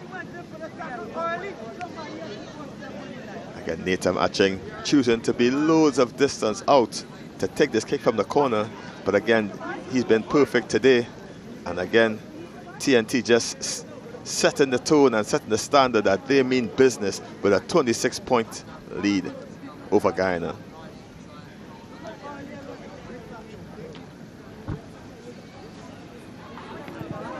Sorry, the conversion was made by Tanner, and again, it just coming up a bit short. Again, TNT makes some changes, and again, probably giving Achim a bit of a break. TNT believes that the work is done, and they're going to try to make some changes and sustain the pressure throughout this game. TNT 26 points up, and Guyana are uphill task to really get themselves the victory. As you take a shot of the TNT bench, good moods by the TNT players here. They know they're in control, and they're just going to relax and try to stay this home. You're seeing the energy from Trinidad and Tobago. The game is still ongoing. Opportunity for some new players to get some playing time in this game. Guyana gets us back underway. Nice high kick, unable to take it in, but eventually scratched by Trinidad and Tobago. And the Guyana and Bellamy again with the acrobatic attempt. And again, right in front of the referee. Captain. A bit of dirty play by Guyana there. Probably a bit of frustration by the boys, seeing their hard work going to naught. I'm only giving one warning only. Control the team. Yeah. The referee just advising the players, want to make sure that we keep the play above board. Guyana is showing that they still have the energy, they still have the desire, they want to get some points in this game. Time on. And again, TNT just running into the contact there. The player just losing their feet, and they get a penalty in favor of TNT. And again, the number 3 for Guyana, the captain Martindale, just getting off with a warning. Very lucky doing stuff like that in front of the referee. But again, TNT for the line out, and it's Khan going to give us the throw in. And again, TNT with about 10 minutes left in this game, in control, 26 points to 0. Yep. And again, the TNT has emptied the bench. I see nice high throw, doesn't go to anyone. Eventually picked up by Guyana. It's Ian Softly before it's eventually wrapped up by Trinidad and Tobago. And Guyana going to try to get something going. And it's McPherson with the outrageous kick and chase. Grant doesn't seem to get it first of the pickup, but eventually runs into the tackles. But again, he's very hard to take down. Slender built, but difficult to snatch up. And TNT is trying to run out of their 22. Outside, number 7 green. Outside advantage paying for TNT, and they're moving forward at a pace, trying to make a move into the hands of McLaughlin. And McLaughlin is hard, but expertly taken down by Shaquille Adams, doing more defense than attacking. And TNT tried to push their way further up the line with McLaughlin. The referee's playing advantage, and he'll go back for the penalty as Guyana just working a bit too hard, as McLaughlin has some words with the players. And again, the referee may just need to get a stronger hold of this match. We see that the emotions are high, but each of the teams are speaking to each other, trying to work on keeping the discipline, working very hard. You're hearing that call for the offside advantage, and that's just the team not getting back quickly enough off of the breakdown. Joshua Grant trying to clear his lines. Only went far as the fullback, who steps easily at that's Crawford, but eventually knocked it out of his hands. TNT trying to get the ball in, and the referee signals penalty. TNT seem to have lost their feet in the breakdown, and again the substitutes really trying to hold up the pressure, but need a bit of composure.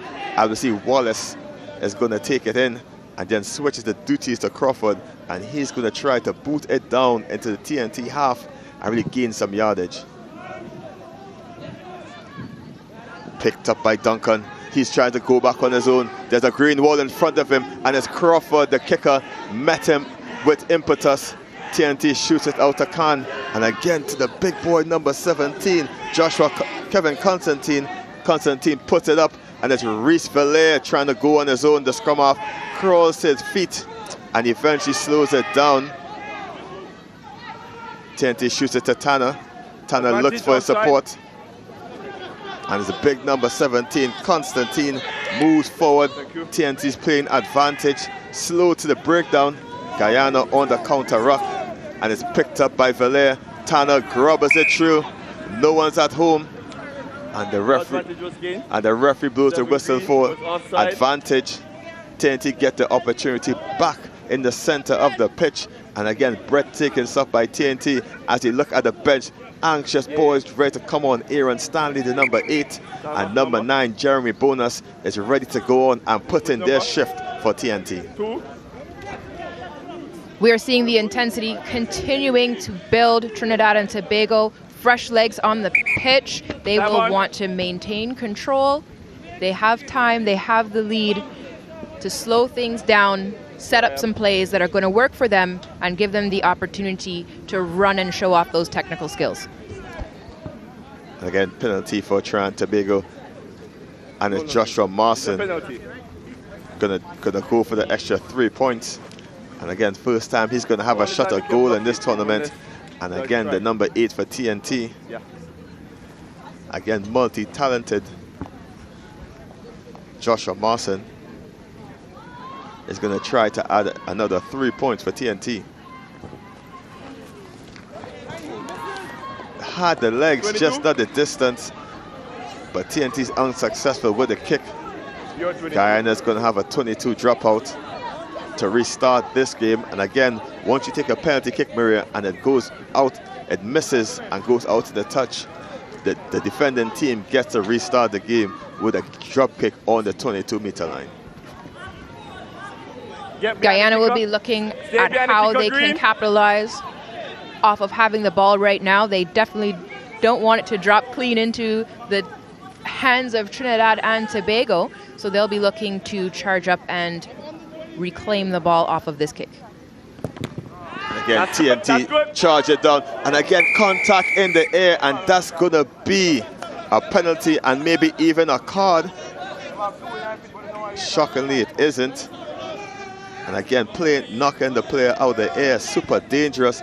As you look at the replay there, straight in the charge down, and the player leaped to catch it, and McLaughlin just didn't know where he was on the field.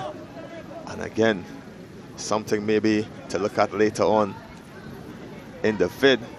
But again, luckily not to get a yellow card in that counter, Miriam. So when making contact in rugby, you cannot tackle a player who does not have the ball in hand, and you cannot tackle a player who has the ball in hand if their feet are not on the ground. Guyana look to make some changes here. As on comes number 20, number 23, and number 4. So number 20, Tion Luke comes on, Anton Bernard, and Travail Weeks comes on to the pitch for Guyana, just to see if they can just remove that 0 on the scoreboard. And again, anytime a team scores points, it does wonders for the morale of the team. As you see, Wallace gets a much needed break.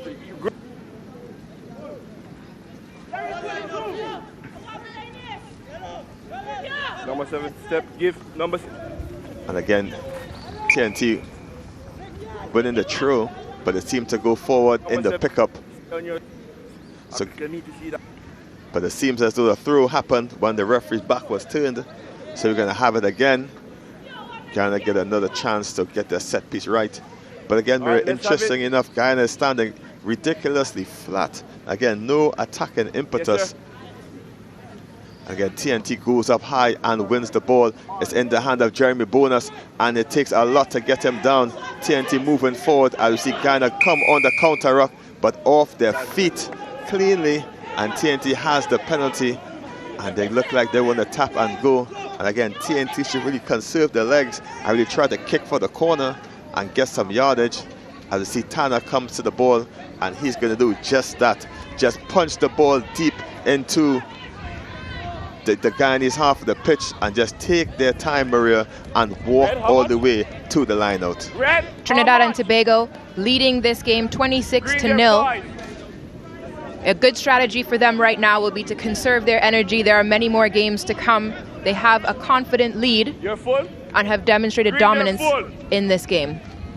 TNT going to have this line out here just on the 5-meter line, and Guyana's going to have a lot of defending, as TNT has put on some of the big boys like Aaron Stanley, and they're going to try to catch and drive this over and add an extra 5 points on the scoreboard.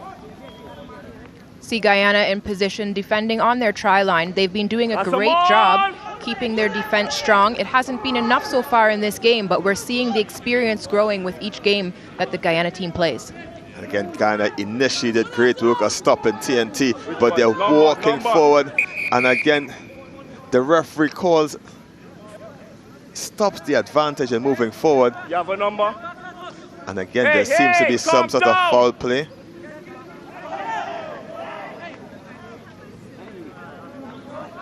And again, the referee's not happy, confused Maria, so why he didn't continue the advantage. They're 5 meters off the line, and you would assume that he would finish the play and let them score and dish cards out after. But again, it's a penalty against TNT. And again, it wasn't really clear in the early setup, and Guyana from Crawford is going to start to clear his lines. And again, just under 2 minutes to go, and Guyana really need to get some distance down the pitch as Crawford hoofs this one high in the air. It doesn't seem to go out. Confusion by TNT in the pickup, and eventually it goes out for TNT ball. That's a relief for the team Guyana. They used the strategy of kicking the ball out. They created distance, moved the ball away from their try line, which is exactly what they would have hoped to do in this scenario. There will be another throw in now. Guyana looking to get points in this game. Trinidad and Tobago holding firm with a confident lead in this match. And again, Elijah Williams, bit of confusion there. Didn't get his assignment right, but TNT get the line out. And again, great set piece by TNT before, and kind of get another one again. Nice height by TNT, and they get the ball off to Bonus, and he sends it to Aaron Stanley, and he steps one, brushes off another, and again, powerful number 8 for TNT. Just took about 8 men to take him down.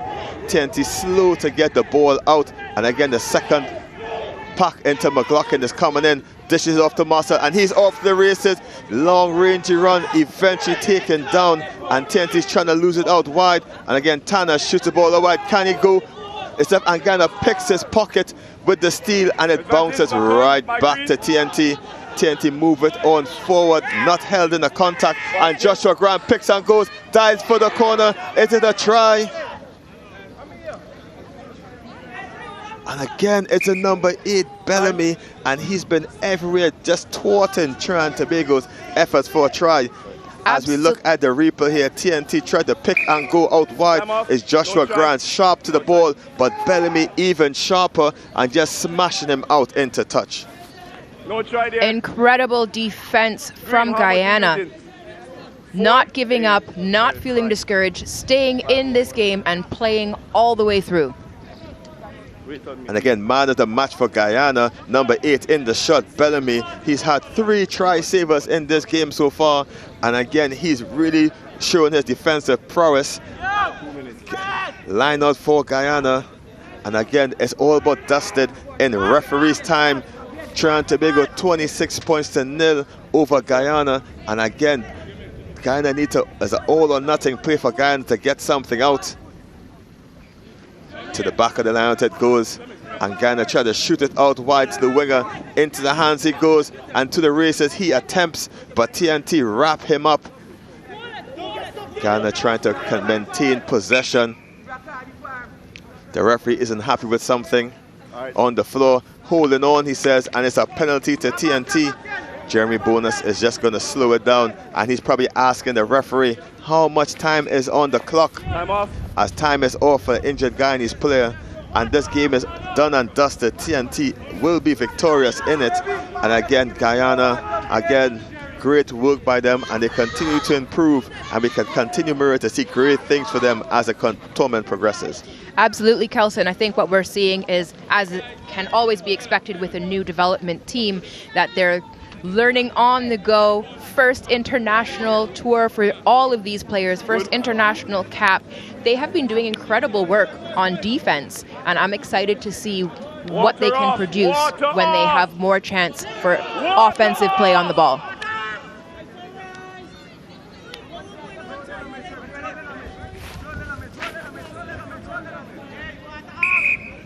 Time on.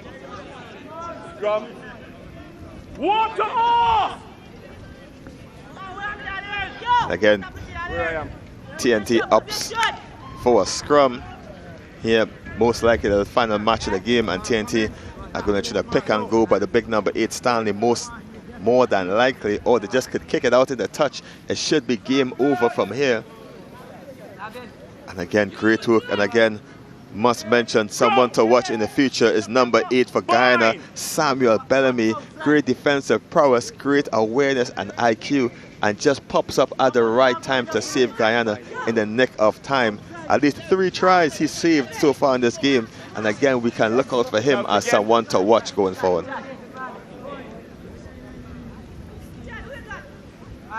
Crouch. Bind. Set. We hear the cadence as the referee calls the scrum. Sir. Yes, sir. Ball is out. Trinidad and Tobago using their line, getting that ball out wide, looking for the space. TNT knocked the ball back, and Jeremy Bonus just stepping off the right foot.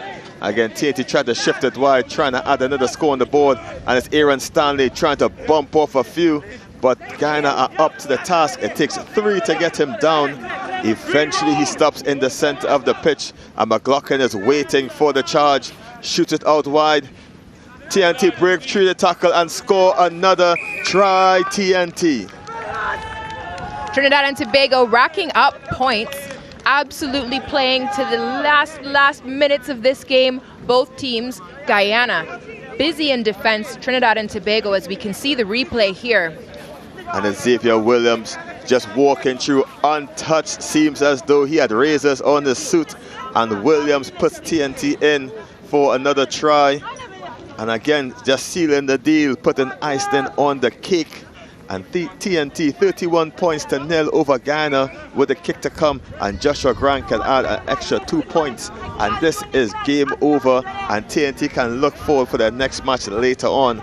And commensurations to Guyana, but again, great work by the Green Machine, and they continue to be a team to watch as they progress, not just in this tournament, Maria, but in the future for rugby. Absolutely, Kelson, and we can see the Trinidad and Tobago team taking the opportunity provided by having this lead to get experience for other players, switching out the kickers, and we've really seen these players able to dance and show their skills in this match. Conversion is successful by Grant, and that's the final whistle. TNT victorious over Guyana, 33 points to 0. And again, dominant performance by TNT, just losing to USA South yesterday. And the TNT boys go into day 2 with a win in their first match, Miriam. Yes, you can see the spirits are high for the Trinidad and Tobago team. We're seeing them there building the channel. The camaraderie in rugby is amazing. They are waiting for the Guyanese team so that they can congratulate them and thank them for this match.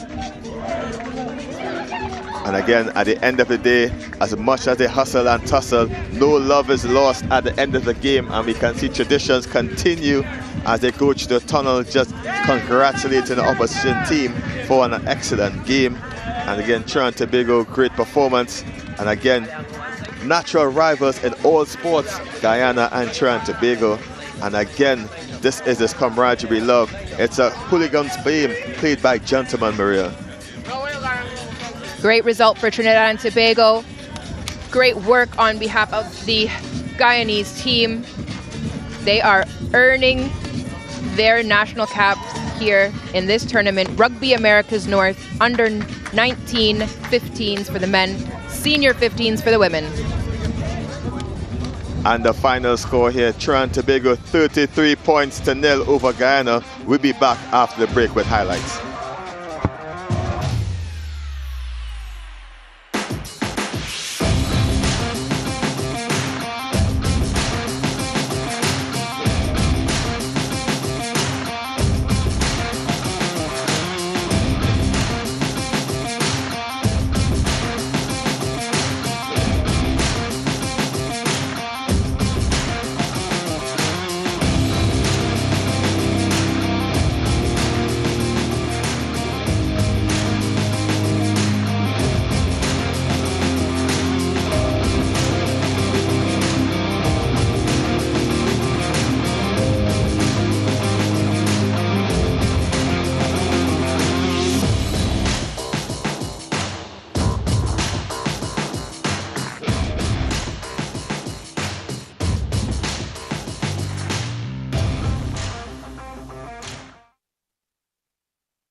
Welcome back. We just saw Trinidad and Tobago playing Guyana. Trinidad and Tobago victorious with a 33 win over Guyana.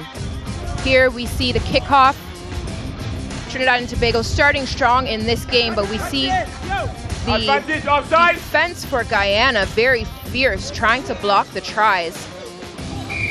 But Trinidad and Tobago successful, getting the ball over the line, securing it despite the efforts. Here we see a little celebration from Trinidad and Tobago. We see continued kicking from Achim, who was very successful yesterday and also gave an opportunity for other players to kick in the match as well. We saw try after try in this game for Trinidad and Tobago. Excellent effort. Number 8, Bellamy for Guyana, actually made 3 try-saving tackles in this match. They definitely made Trinidad and Tobago earn the tries that were scored by Anderson, Walton, Allen, Grant, Williams. Great depth for Trinidad and Tobago, showing the talent of their full squad. Here we see another beautiful kick from Trinidad and Tobago. Powerful runs here. You see great yardage gained by number 11. Setting up Trinidad and Tobago for success. You can see they use their line, getting the ball out to the wing for yet another try for Trinidad and Tobago. Again, the final score of that game, 33-0 for Trinidad and Tobago, victorious over Guyana. Excellent match. The start of the day that Trinidad was looking for. Great work by Guyana, who have clearly been taking notes and are doing an excellent job in defense, just waiting for their opportunity to get on some offense with the ball.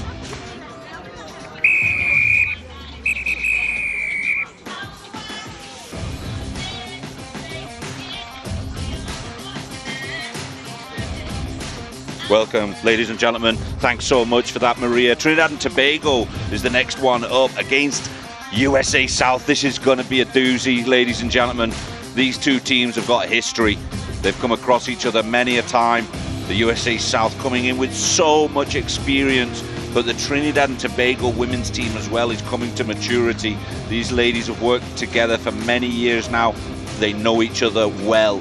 Let's take a quick look down the roster here. You're looking at Marika Mendez, phenomenal player. Kadera George. There's just one name after another. Onika George. Carlina Phillip really coming out of her shell as a youngster. Then you've got Jade Husbands. Kathleen Stevens. You know, she's getting on in years now, but she's a phenomenal athlete. She's going to cause problems wherever she pops up. And then you've got, obviously, again, that experience of Viola Jack. And then Katera Monroe, kind of new on the scene, but then coming up the end there, Nicolette Pantor, phenomenal captain, this time being replaced as captain, but great player. Going at the USA South team, you've got a lot of experience in there. You look at someone like T. Fletcher, a former USA player, now coaching in the university system in the USA, but you can go down there. Cynthia Campbell, last year she was MVP for this competition last time around. So Jessica Premet, get a mention of her playing at Tampa in Florida and become a phenomenal little player out of North Florida. So we're going to see some amazing things from the USA South team. Strap in, ladies and gentlemen. This one's going to be a good one. We're going to get underway in just a few short seconds. They have T. Fletcher, number 5, starting them off in the middle. So this USA in the star-spangled shirts on the right of your screen, kicking to the red and black jerseys of Trinidad and Tobago. That one didn't go 10 though. We can see Trinidad and Tobago is ready to go. That's about 9. The kick did not go 10, so it's come back. They call it scrum. Awesome to see return to 15s format of rugby for the women. This has brought back a number of amazing players for Trinidad and Tobago, definitely, and for other teams as well. The 7s format of the game is a lot different from 15s, and it's amazing to see the opportunity to showcase a full range of skill in this format. Rugby Americas North has done a great job of developing this from 7s to 10s to 12s, and now they can do it at a 15s level. That shows the growth that we're seeing in this region of the world, being able to do regular 15-a-side rugby here on the women's side of stuff is phenomenal growth. And there you see the 2 packs getting down to it on the halfway line. And ball is in from Trinidad. They're trying to hook that, a massive push from USA South, and the flanker comes around the outside and steals that one from under their noses. A nice step inside. Let's see who wins these first few phases. USA South coming hard on the top side. Hands on the ball, they're great stuff. Trinidad stealing that ball, USA South trying to hold it in. And that's an advantage to Trinidad and Tobago. Trinidad Tobago looking to kick for some yards here. Nicely done, just gets them beyond the 50. Numbers. Not a bad position to be in. Good steal from Trinidad, not bad stat at all. I think USA are probably coming into this as favourites, but I think Trinidad Tobago have got all of the tools in place to be a very good challenge this time around.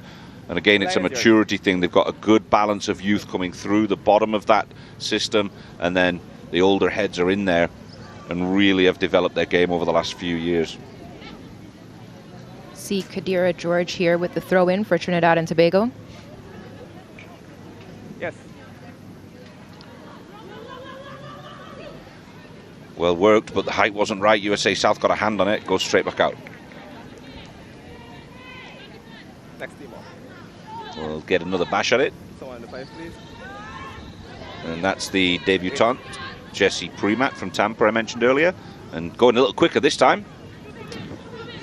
And it comes out this near side. They're using a bit of width. Looking for the pass. Got out to the winger. Switches hands. Making some fantastic yards. And delivering the ball nicely. Dummy run through the front. Out to the fly half. Now to the midfield. They're looping around the back. USA South look comfortable. Very organised. Ooh, looking for a quick cross kick. Didn't get a full contact on it. We've got an offside there from Trinidad and Tobago. Just a little bit too quick off the line. We're seeing USA South using their pack, playing a powerful game, running up. It looks like they're trying to use a lot of force to tire out the Trinidad and Tobago team. But Trinidad and Tobago is meeting them, defending fiercely. Just need to remain calm, collected, because they know they have what it takes.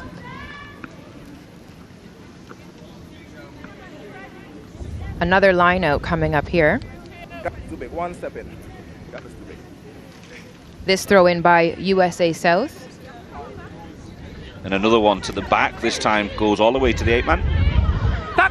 Trinidad and Tobago wrapping up the USA South player very quickly, but USA South maintains position, changing directions, and seems to be looking for space out on the side. Okay, USA South have found that space. They're going around the edge. They've got called back though. Thanks, Bobby. Yeah. I know. I saw you. USA South inching closer and closer to that try line. Trinidad and Tobago looking to get out of their half and really get some possession of the ball so that they can start moving it forward and demonstrating their skill. Interesting, the USA South pack very organised. They set themselves very early, and they kind of get that advantage by setting early. They control the height of that scrum by doing that nice tactical awareness, and that forces Trinidad to come down to them. And there's the challenge. You can see that good shove from the organised USA South. The flanker gets out of the scrum, makes a big contact. A big battle there at the ruck. Good work, teamwork with the USA South. Trinidad do manage to hold them off. Great work from them. Passing the ball back, looking for that kick, but receiving a lot of pressure. Sorry. My bad. Referee Clifton brings them back. USA South keeping the pressure on, not letting Trinidad and Tobago kick that ball out of the danger zone. Penalty for you.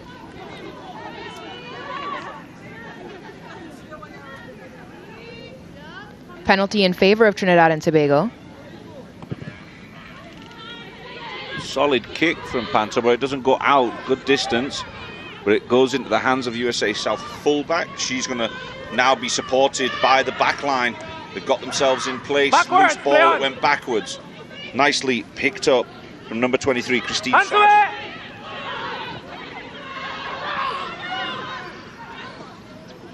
Fly half goes out the back door again to the fullback, steps inside. They managed to stay in TNT territory. Trinidad and Tobago paying attention to the offside line, but needing to put pressure on USA South. Here it is, they've turned over the ball. Have advantage, Trinidad. And now they go to contact one more time.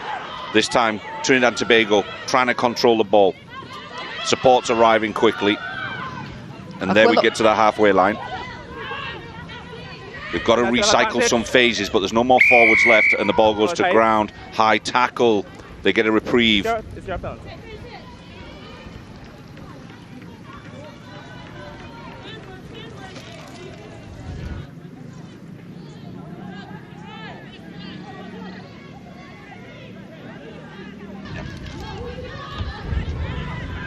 So here we go, Trinidad and Tobago, they're working in pods. big contact there and brought down easily. Second phase of attack for Trinidad and Tobago. This time getting more advantage. USA South trying to control the game, and Trinidad and Tobago getting a bit more organised.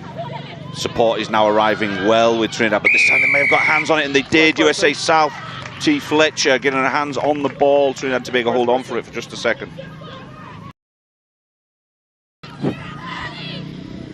USA South with the ball now. Trinidad and Tobago definitely wanting to defend, but the kick is over, and USA South half of the pitch yet again. Great stuff there. G&T stringing a few phases together. Okay, all right. Right. They've really developed well over the years, this Trinidad and Tobago team. To see them playing 15, I think this might be the first time I'm actually seeing them play on 15 side of things. It's always been 7 or 10 or 12 previously. Trinidad and Tobago was very dominant in women's 15s when it was played back when we were NACRA. So a number of players returning now. It's actually wonderful to see a lot of players who have been waiting for the 15s format of the game, and finally this is the reward that we are now playing 15s again in this region. It's a great thing to see. So NACRA must have been PG. Now that is pretty Gavin. I remember. It wasn't so long time ago, so point being I've been doing this 7 or 8 years and that's not going to see it, so I'm really excited to see what women's rugby for men table here and now. So far it's been very, very good entertainment. USA South getting tackles off the fringes of those scrums every time. Now Trinidad and Tobago, this is where they can be dangerous. When they start getting some space and passing it out wide, this is where they can do things. Follow the jet switch, there it is, tip side. Good movement again, pants are always a danger. She's got support with it as well. USA South looking to get their hand on the ball again there. Forward past the AR as advised to the referee.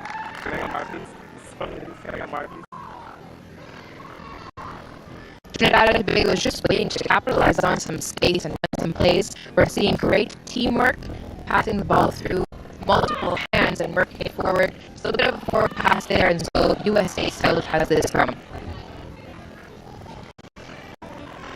A good view of the scrum to the pack nerds like yourself. I love to be able to see this kind of angle. We can really see what's going on in there.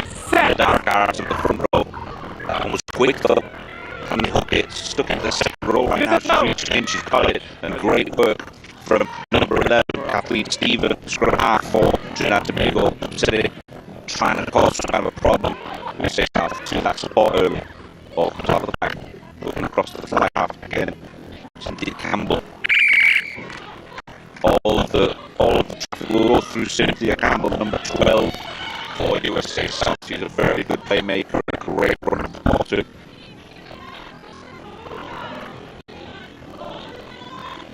This game so far mostly played in Trinidad and Tobago's half, but we're seeing a good matchup of teams here.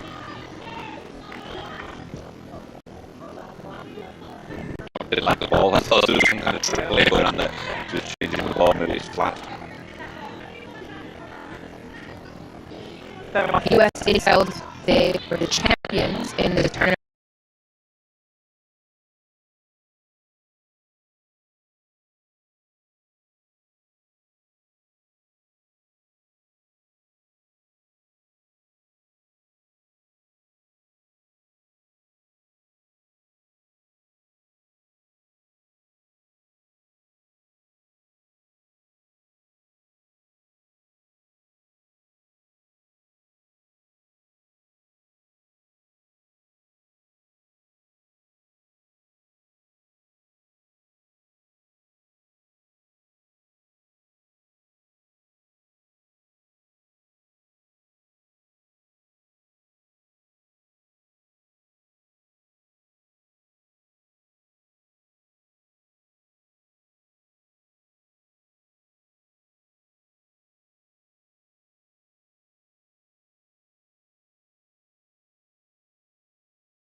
Trinidad and Tobago with the ball.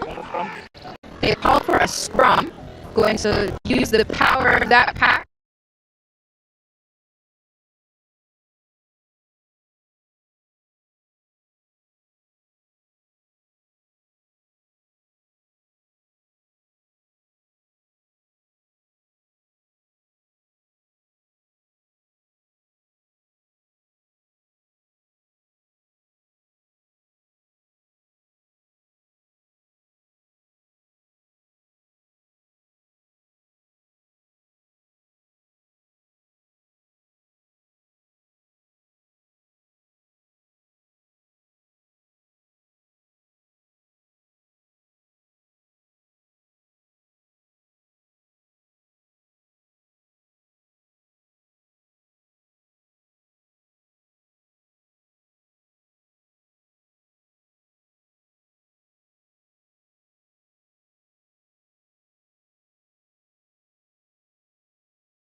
But in this case, between 7s and 15s has been really helpful. It's opened up the player pool, and it's brought back a lot of athletes who are anxious to get back on the pitch and play. Yeah, some people prefer one type of game over another, and if that's an opportunity to play that, then they'll jump back on board. That's great news. Trinidad and Tobago has been very dominant, particularly in pack play, and as you can see, there are some senior players, some day ones out there that I'm cheering for. I can't be with them on the pitch, but I am so proud to see that they're able to come back to 15s rugby. Yeah, I think as well this Trinidad and Tobago pack is probably the one that's going to be most competitive against the USA South. The rest of the Caribbean, a little bit smaller in stature in those areas. They're big. You can see the strength and size of both these packs going at it this morning.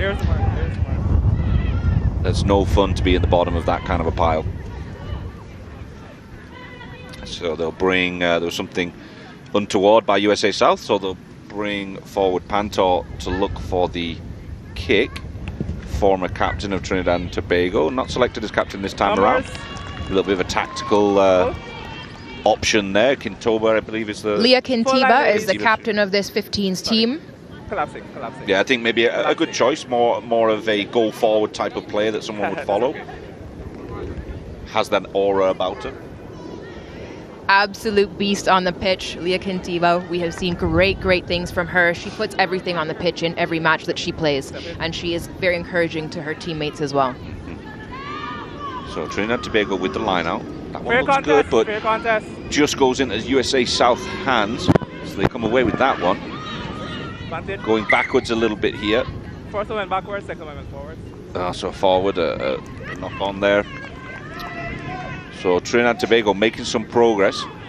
First one was back, second So they can hold off within the scrum, get that kick forward. Now they're into some territory. It works if there's plenty of kicking and they're kicking solid. If they can't run through them, kick over them. Fine. Seeing good strategic play. Coach for this team, Richard Staglon, clearly has said, you know, we're going to play strategically, we're going to make calm decisions, and we're going to preserve our legs and make sure that we make the ball work for us. I think they can do that with this team. This team's worked together for enough years now to know what the strengths and weaknesses of all the individuals, so they can use that to their advantage. That never used to be the case, I think, in some former older Trinidad and Tobago teams. They were just relying on maybe one or two experienced players, and everyone else was just running and tackling. But you can see that it's really developed well. And our friend Staggy down there now as a coach, I think he's worn every hat that's possible to wear in the Caribbean after retirement. Now going into coaching, great stuff to see. We see that USA South is also a team that plays very strategically. So it seems that the matchup is definitely favorable now as far as looking at what is our game plan, how do we execute, rather than only looking for opportunities to capitalize on and creating those opportunities instead. Keep it up, keep it up. So Trinidad and Tobago will get the put in. I could see the ball went USA South way in there, hooked well from USA South and stolen. Now they're on the attack, gone past the 40. Nice little pickup. Finds its way out to the winger. She's dropped the ball. She's got to be frustrated with that. Miles sit, looking frustrated, just getting straightened out by Kristen Colston. A little pat on the backside to cheer up. Don't worry about it, she says. Go again.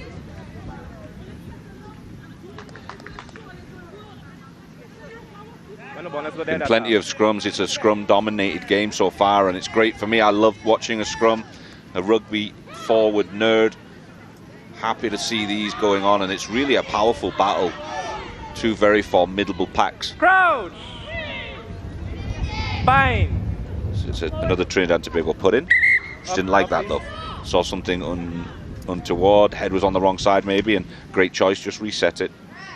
Safety first, they say. We're seeing loads of great experience in this pack here.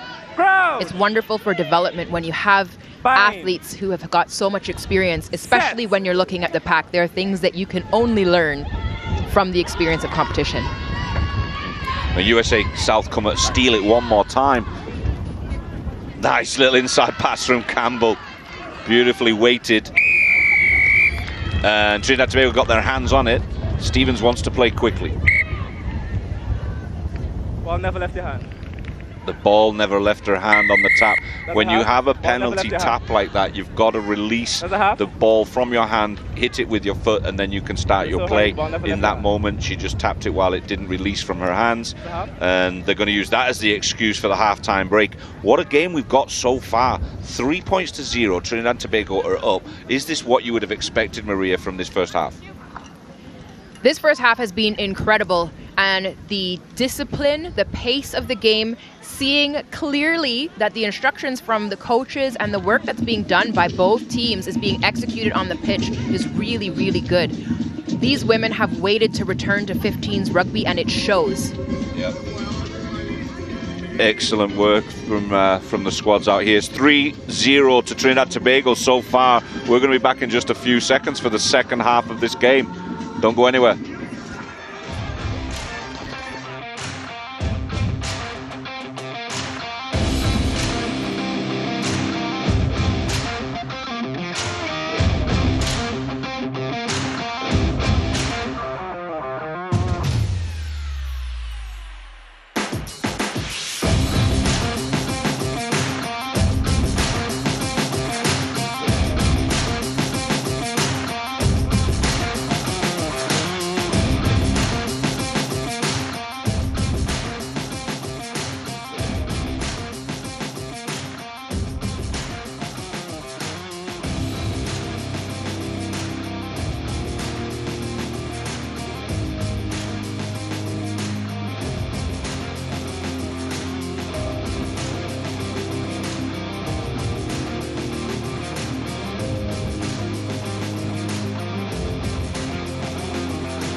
Trinidad and Tobago is leading 3-0 over USA South in this, the first women's match of the second day of the Rugby Americas North 15s tournament.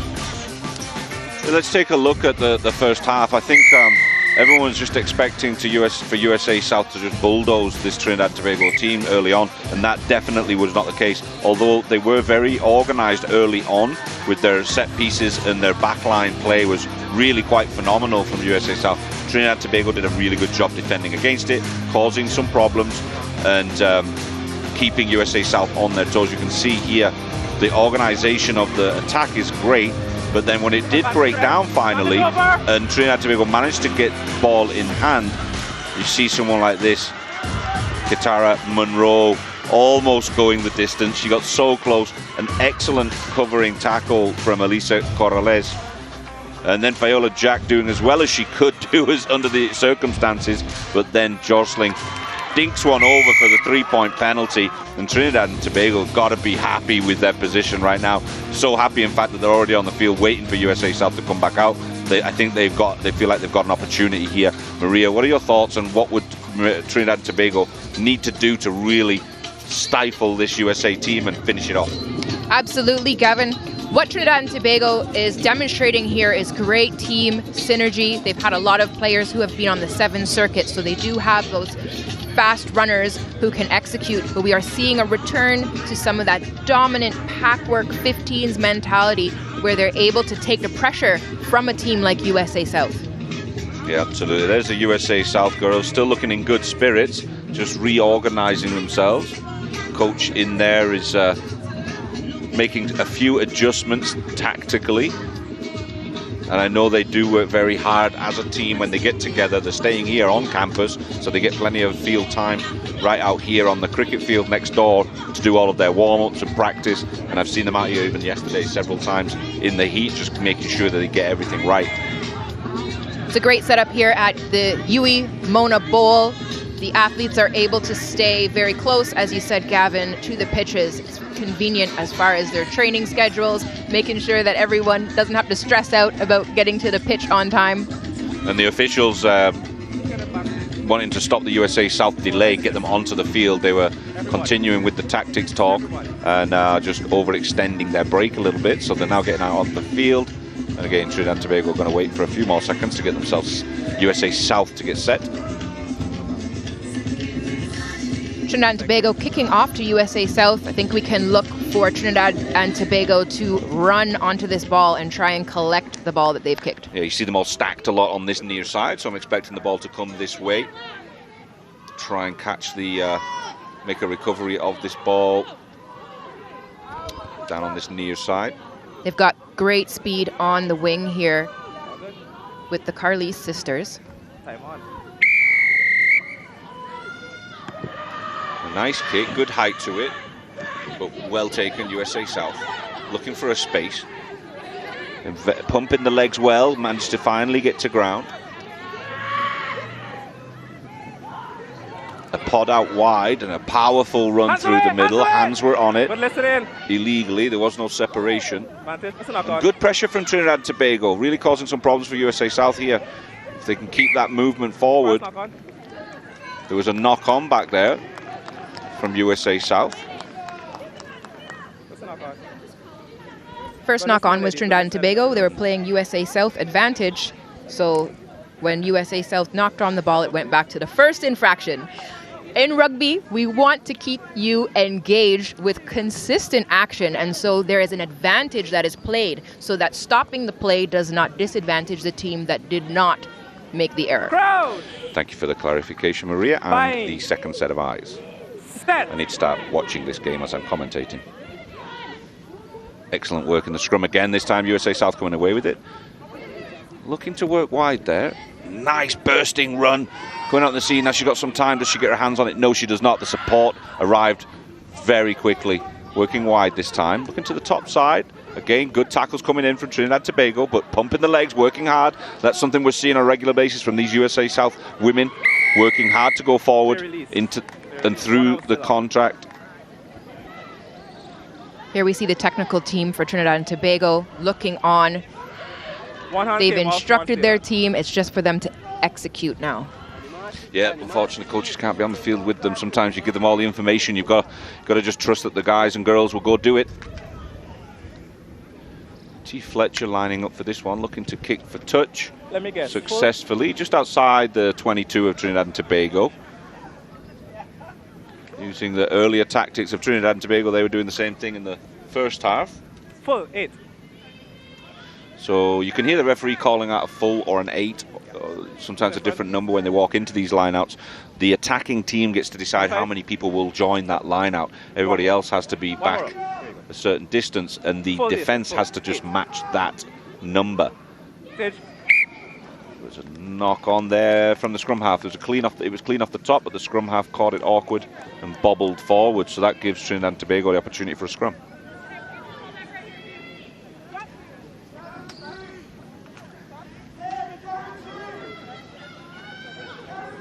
Kathleen Stephen is the scrum half for Trinidad and Tobago. You can see with ball in hand. She'll be putting it in. Spine. Set. And here it comes. USA South have stolen a few, but don't think they'll be able to steal this one. It came out back quickly. Trinidad and Tobago with ball. Went to the top side, continues play. She got up correctly. Now they've got a lot of width here if they can use it. Do they go through phases with the forwards? Yes, they do. Direct pathway. You have advantage, Get to the 40. Now they're going to use that back line with that speed.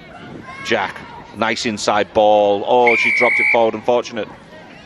They'll go back for an earlier infringement and an advantage for Trinidad and Tobago. This Trinidad and Tobago team, great reflection of the clubs in Trinidad and Tobago. There's a good mix of representation. We've got Defence Force represented, police represented, Caribs represented, Royalians represented. We've got players that are living out in the east, players who are coming up from the south. It's a great representation, as I said, Trinidad and Tobago. And of course, we have to shout out our Tobago players as well. The union has been doing a lot of work to make sure that there are accessible pathways to the national program for everyone in Trinidad and Tobago. Question for you then, let's get nerdy. In Trinidad and Tobago, how many teams are there in Tobago per se? Is it more one island or the other, or how is it? So there's the Tobago Rugby Football Club. It's one club within Tobago. However, they are doing a lot of work getting into the schools and the communities and spreading rugby throughout the island in that way. So primarily Trinidad is where most of the teams are? Yes. In terms of islands, okay. And we all love when we can play in Tobago and get across there for a wonderful rugby tour. I feel like it's vacation time if you're going to Tobago. Am I right? Almost, but Tobago RFC makes us work, so really? you know, they have excellent players out there. Fantastic. Yeah, collaboration always works, right? USA South with ball in hand now. Massive contact coming in. Wow, that was huge. Kintiba with a big contact there, but there was an offside infringement, so USA South will get that ball back. But massive contact there from Kintiba, the captain, leading from the front, like I said earlier. An impact player. Take a look at this.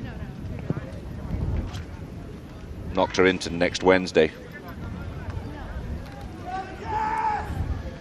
So a kick successful there, good distance on it, creeping back into Trinidad and Tobago half. The wind's picked up a little bit out here. Again, the Mona ball does tend to change direction with the wind. The ball word is the clue. You're in the bottom of a ball, so it swirls quite a lot and changes direction. Accidental forward pass there from USA South. So Trinidad Tobago get an opportunity. That was a good contest in the air. That was a really good contest in the air. On me, ladies.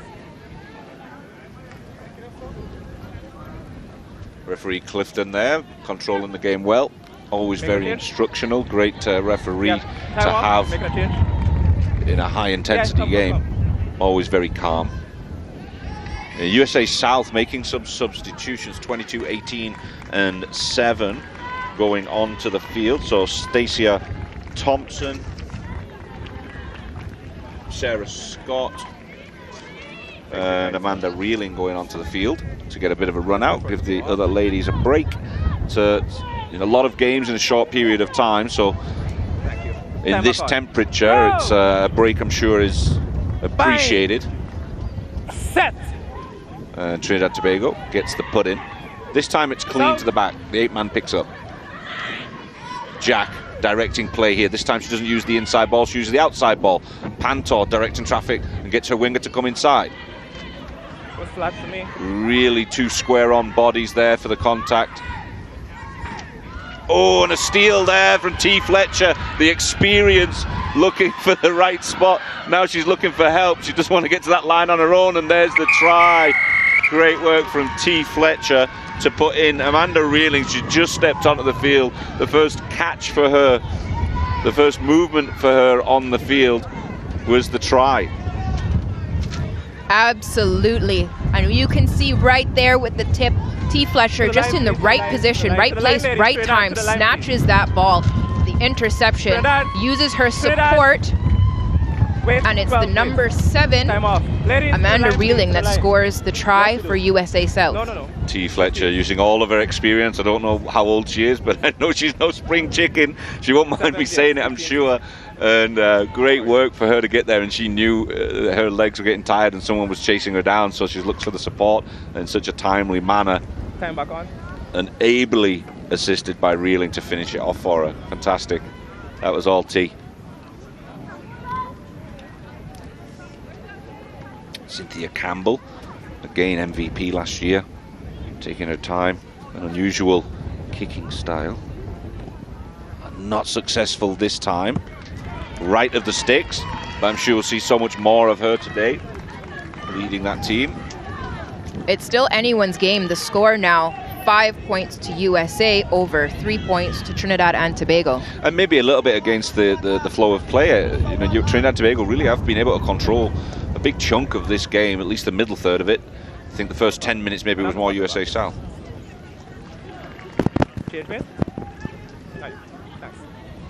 So just if anyone, the requests coming in from YouTube and Facebook questions, why is there such an angle on that kick? You've got to take the kick, your 2 points, your 2 extra points, from a place perpendicular with wherever the try scorer crossed the line and put the ball down. So taking that kick's never going to be from usually directly in front of the sticks. It's quite often from another area of the field to get your extra 2 points. When you see the try scorer running in behind the posts, that is to give the kicker a better position to kick from. Absolutely. Great questions coming in from the crowd. This, the YouTube channel and the Facebook channel are getting a lot of big questions. Good stuff. So this one now, Trinidad and Tobago collecting that ball. Plenty of support there. Can she keep it organised? Kalista manages to get to ground clean. No, that's the mark, that's the mark. It was still in. Kathleen Stephen trying to play quickly, but brought back for it. Phillips is there. Is she looking to kick or run with it? Bit of a conference between her and Panta. Panta prefers the kick. She's kicking into the wind, so it's going to hang up there a little bit. Will it go out? It does not. But the player was... Numbers. Interesting one there. So her feet were on the ground when she tried to keep the ball in, but her feet were on the ground and out. Therefore, the ball is out if she's connecting with it. If she can get her feet off the ground at the same time as slapping the ball in, the play will continue.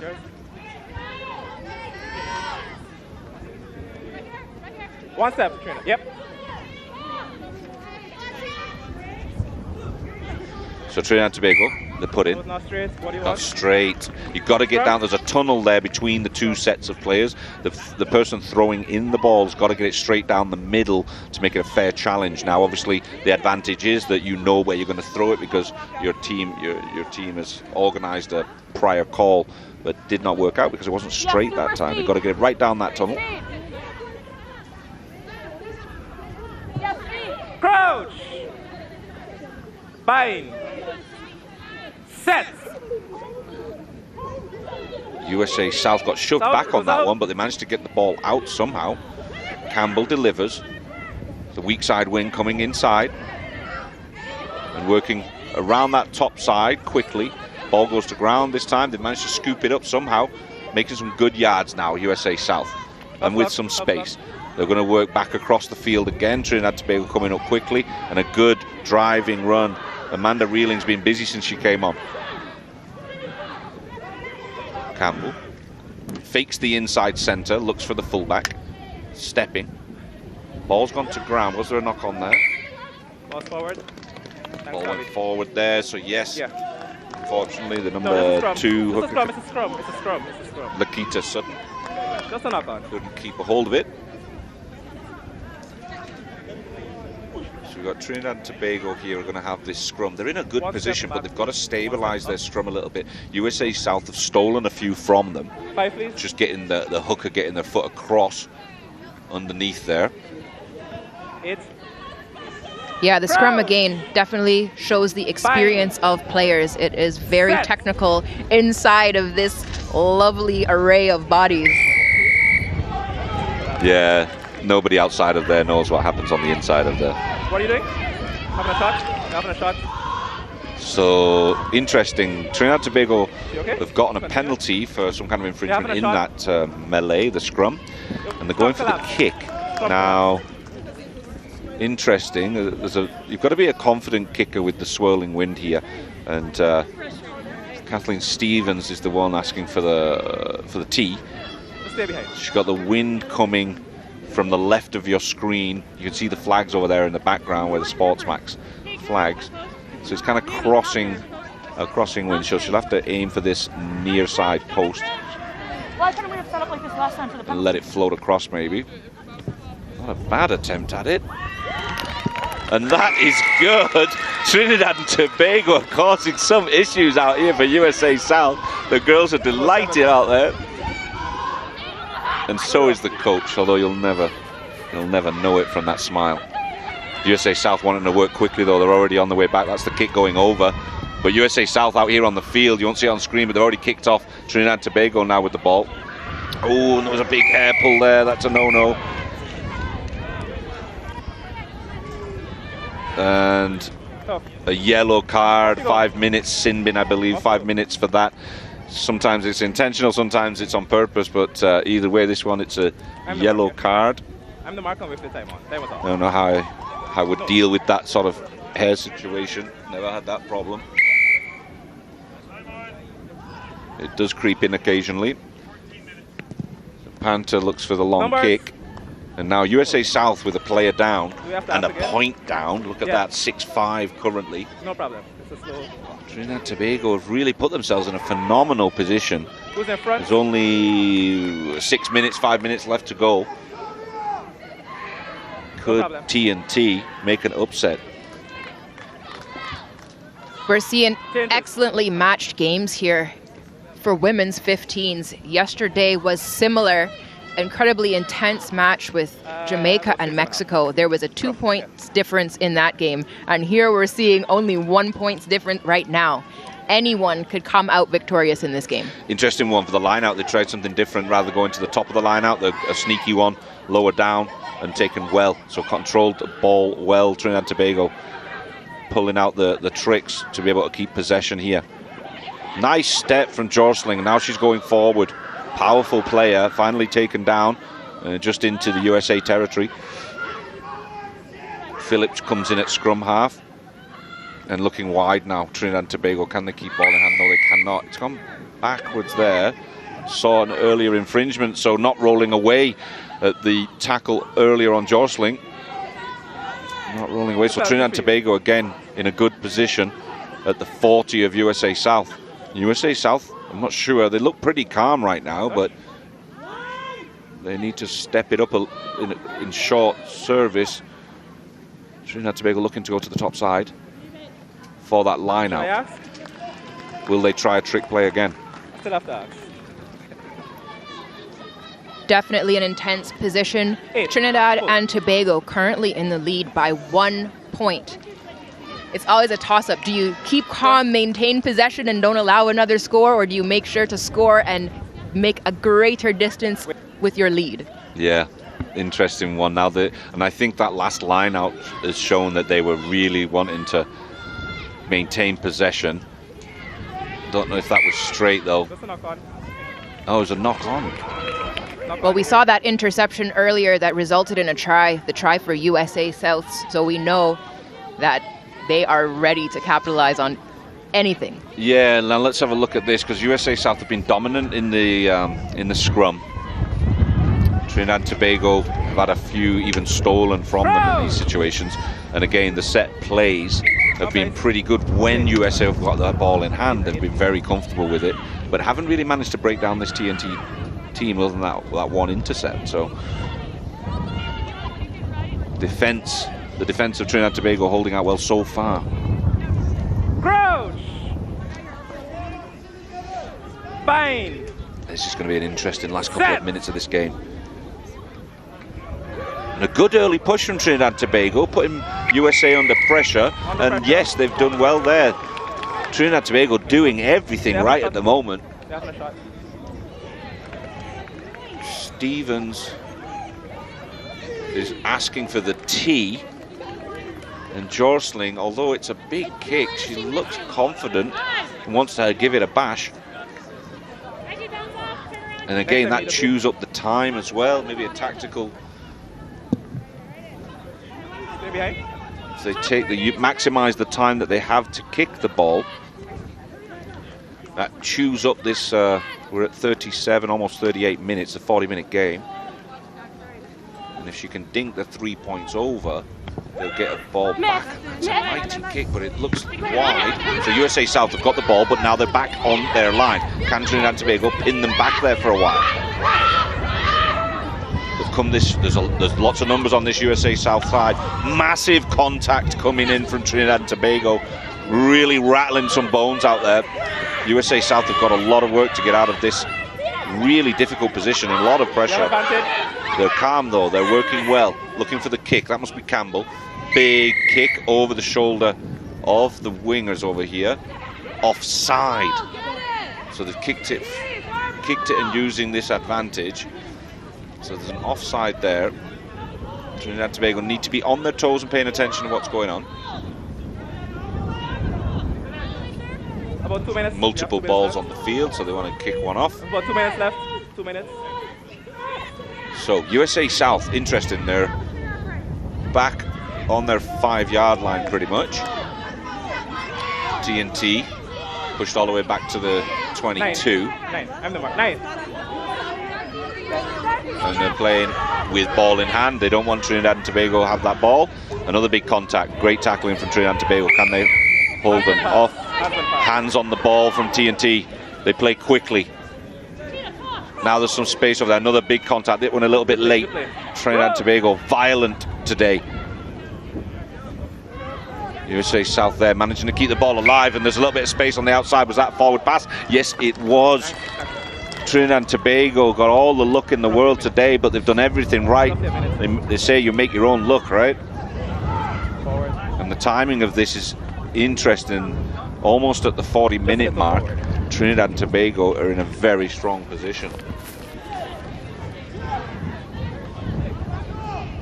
There's the forward pass there. It was very, very close to being right, but I don't know. They have a better view than we do. You can see both teams are looking very calm and composed on the pitch, which is definitely taking a lot of effort, I am sure, considering this scoreline. This is it. Last couple of plays of this game. And Trinidad and Tobago, if they can keep a hold of the ball, just get the support there. No, we play on, thanks. I'm happy with it. That's the right thing to do. Can the service maintain across the other side of the park? Panther looking to evade, gets brought down. Stevens, she goes into contact, offloads the ball. They're looking to secure that ball, just maintain possession. They've got the... Oh, there's a loose ball there, but again, not rolling away. USA South. Try scorer reeling from USA South this time, not rolling away. Phillips from Trinidad Tobago stays down, needs some treatment. Time has expired. You can hear the referee telling Pantor time has expired, so they need to tap it and then kick it. Time is off.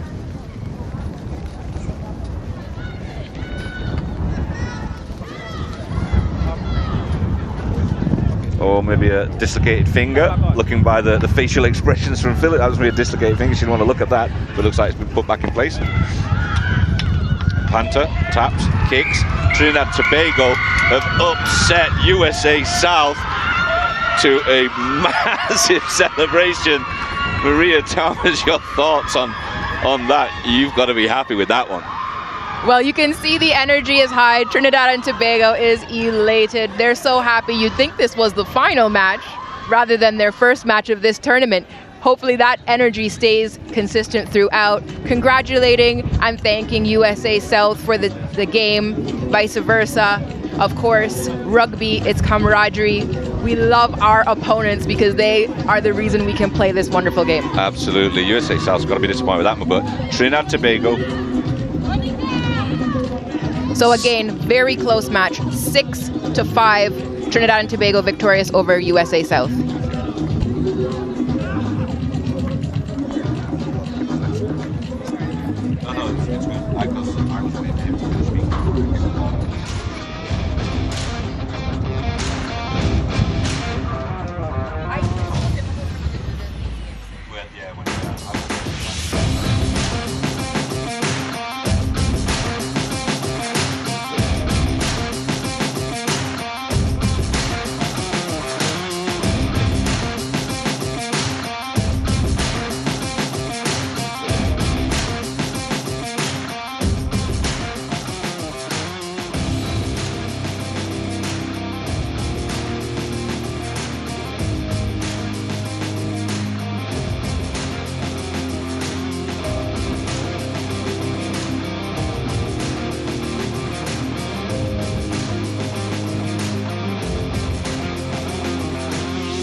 So an emphatic victory for Trinidad and Tobago, a massive upset. And I told you, I mean, earlier on in the game, they have a chance, they've got the tools, they put it together, they beat USA South 6 points to 5. Great stuff. You can see here a fantastic backdrop to this game. Let's have a quick look at the highlights. So Clifton gets them underway. And USA South were quite dominant early in the game, just good ball handling skills, nice and structured, as you would always expect from them, and really making good yards using their back lines. But as the game progressed, that changed a little bit. You can see here, getting the ball through hands, looking for the structure, looking for the support. And this one was an interesting one. This really opened up the game early on for Trinidad Tobago, maybe 8 to 10 minutes in. And Monroe goes really almost the whole length to put them in a really good position. The covering tackle was phenomenal from USA South to keep them in the game. Viola Jack gets brought down here, and there's a little bit of an infringement at the ruck, which gives Jostling an opportunity to get the first 3 points on the board for Trinidad Tobago. And again, they worked really hard, but this little bit of magic from T. Fletcher. She's almost going the distance, looking for the support. She's been smart and reeling dots it over. She'd only been on the park for a few seconds at that point, came on as a substitute, and T. Fletcher delivers that for her, dots it down with a bang. Really intelligent work from T. Fletcher. The reeling gets them. All of a sudden, USA feel like they're in control. But TNT just kept grinding them down. And this kick sends everybody into a frenzy, taking it 6 points to 5 for Trinidad and Tobago. And they managed to hold on to it. And Panto kicks it out, and Trinidad and Tobago 6-5, ladies and gentlemen. And they're pretty pumped about that one.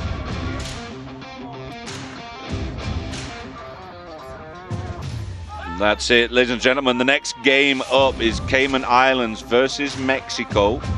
It's just going to get underway in a few seconds.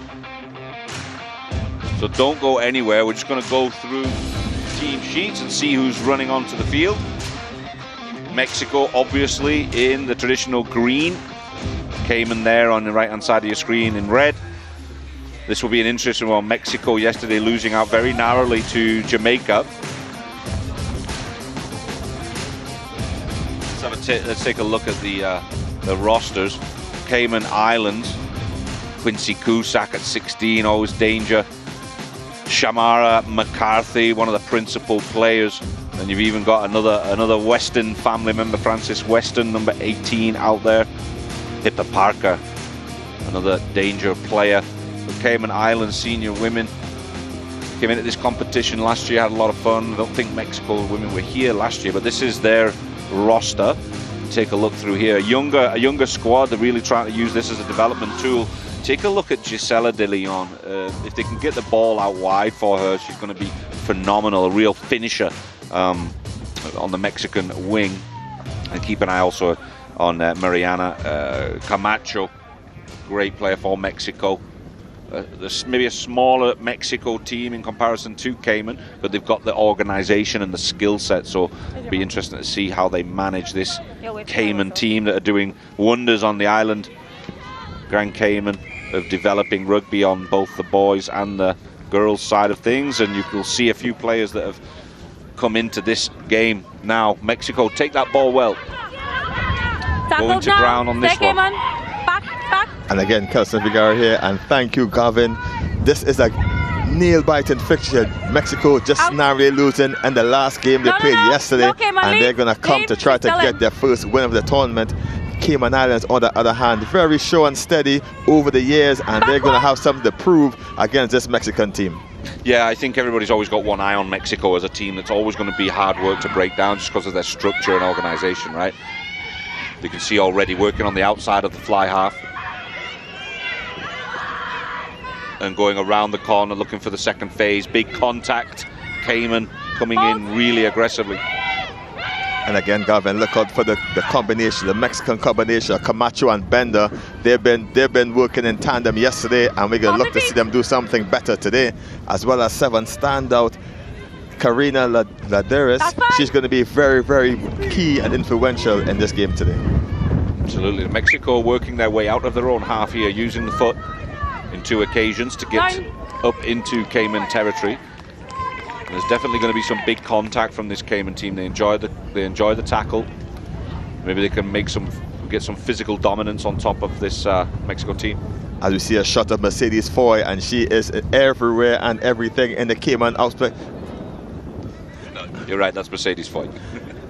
And again, she has been influential coach over the years, just getting all the women together. And again, strong line out, not straight signal by the referee. And again, the Cayman women will play like the men and try to go the direct route one in this match.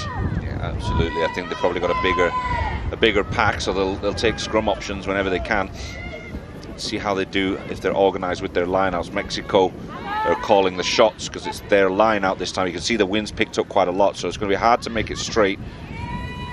They've let that one ride. Loose ball this time from Mexico, working with width. And there's a bit of an overlap here. Can they take advantage of it? They're going to the winger. That's De Leon, who I mentioned earlier. She's quick, but she had no space to play with there.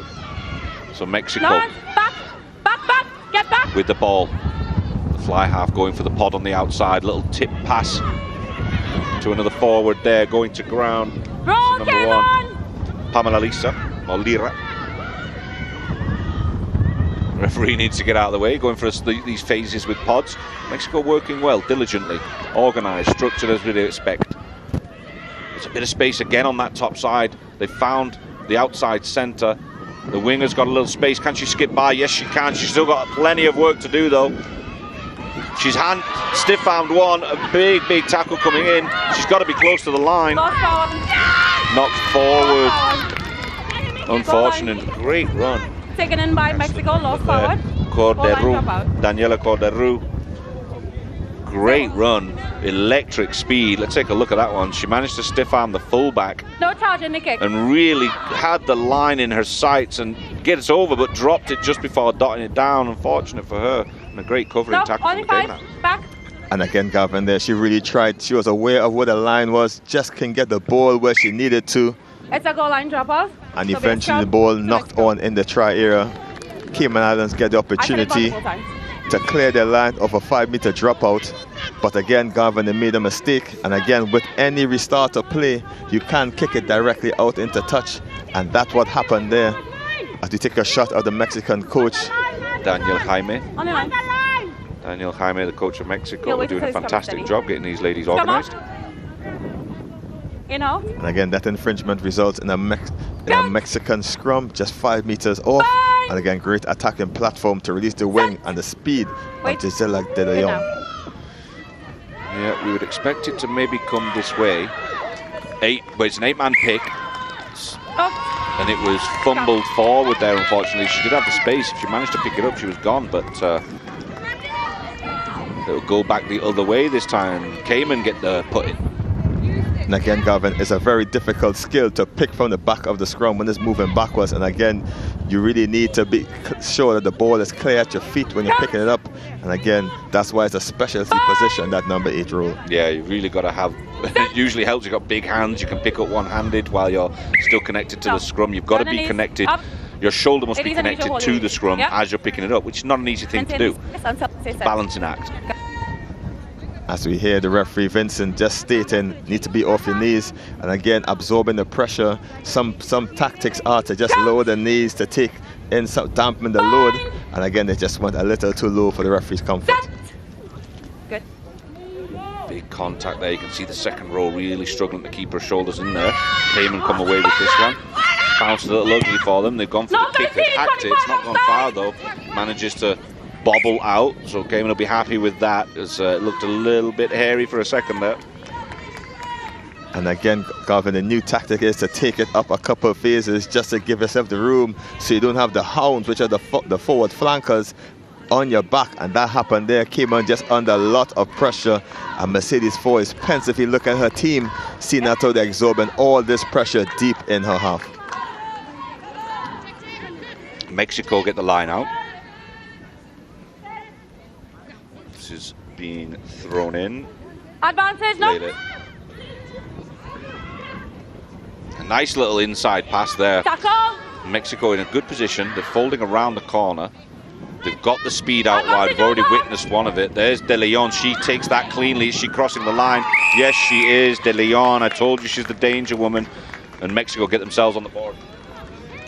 And again, this all started with excellent silky hands by the number 10 bender, and Bender really just moved her way around and just marshaled the troops and make easy work for the winger in the end, and easy as you like it as you look at the replay, and Bender just looking and gasping a long pass out, and eventually it gets to De Leon, no one outside her, and easy as you like it, 5 points for Mexico. Yep, I think Cayman's got the advantage through the middle, but Mexico's definitely got the advantage out wide. So if Mexico's forwards could take it to Cayman, give them a bit of a battle, absorb a few defenders, I think they can release it out wide, and Mexico might be able to penetrate on a regular basis in that area. The kick goes wide, and again, difficult angle kicking into the breeze, and it'll always be a challenge for the most talented kickers on the pitch. And again, the score remains 5 points to 0 in favor of Mexico over Cayman, with just under 8 minutes gone in this first half. Good start from Mexico. Took them a while though. They were probing, trying to get side to side from one end of the field to the other, and finally broke down Cayman. Cayman coming back slowly to restart. All right, let's go, guys. Referee wanting to get them moving quickly. And again, Cayman just getting their legs warm. First match in the tournament. Mexico already on their second game. Composure and fitness, acclimatization to the weather and situations have already been done. Again, Mexico starters back off again, bundled to touch to the floor, by an aggressive Cayman team. Offside 17. Back.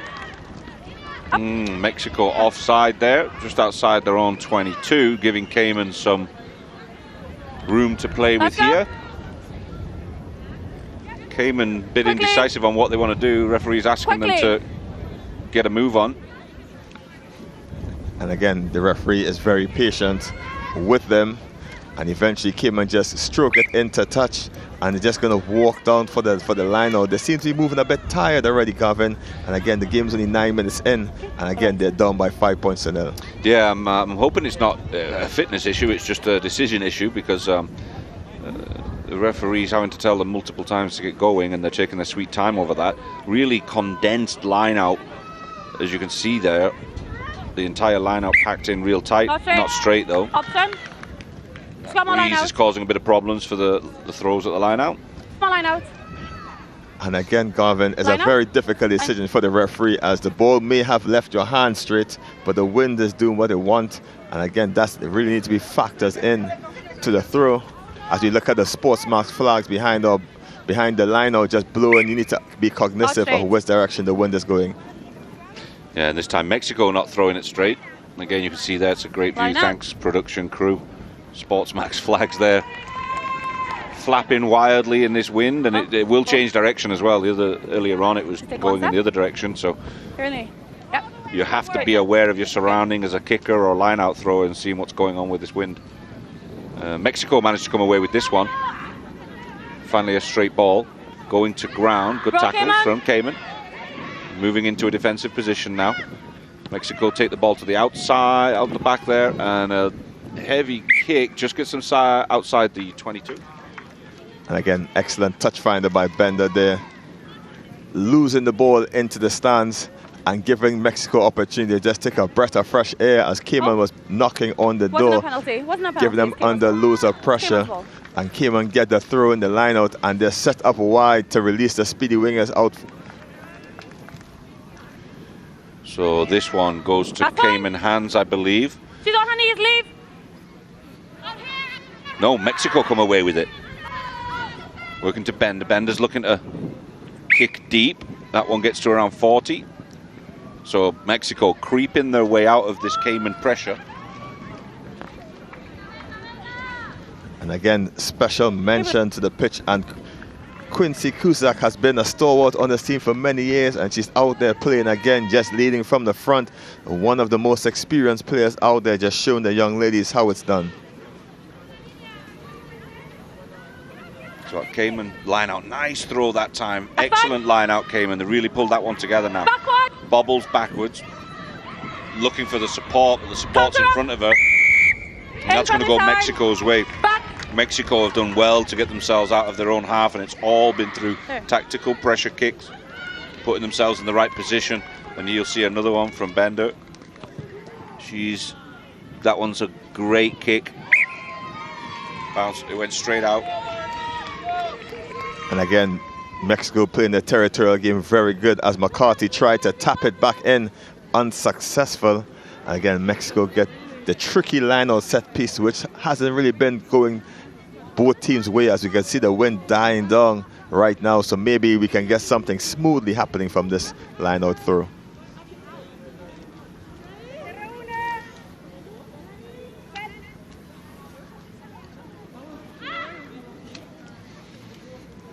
So they're going for a rolling maul here. Mexico making some good movement forward.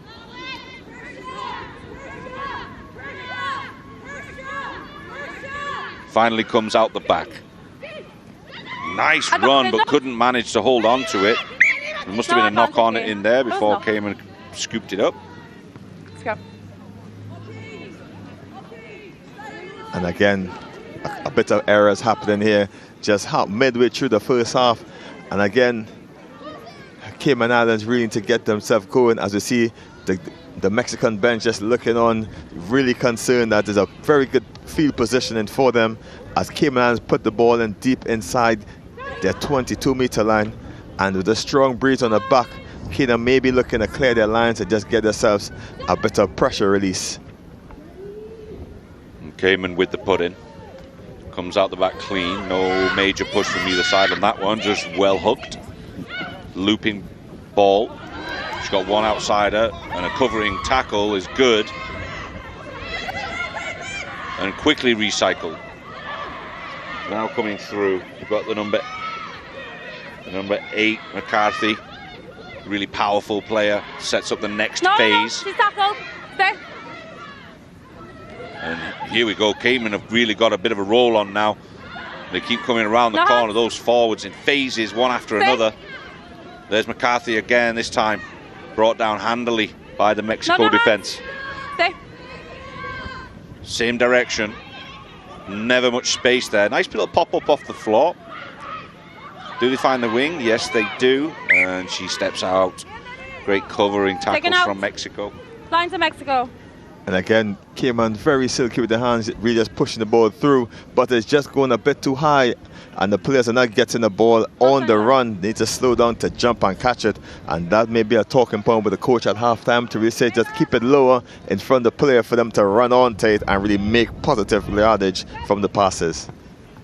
Yeah, it was a nice sequence of phases. The first time we've seen Cayman put it all together. They look good when they do it, though, don't they? Ferocious ruck, counter ruck from both teams. Going to ground one more time. Cayman with this one now. Looking for the support. McCarthy picks it up, takes a couple of steps. Looking for the kicker. Big run there again. Can she get the offload? Yes, she can. Number 4, green, offside. Mexico offside again. Cayman getting a few phases together and looking a bit more comfortable now in this last few minutes.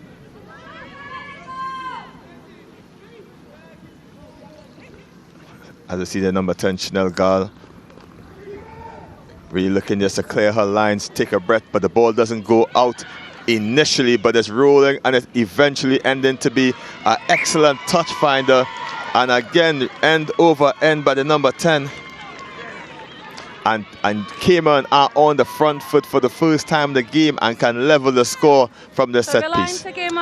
Gall with a phenomenal kick. Great distance on it, just over the back of the wing and the fullback, and lets it roll on right into the corner, put themselves in a great position. If they can organise their line out, keep that clean, they've got a massive opportunity here. If they can string those sequences together that they did just here a few moments ago.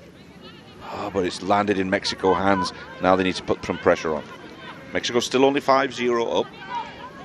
Very tight game. Stay. Looking to create a bit of space for their fly half bender to clear the kick. And it goes straight back to Gall.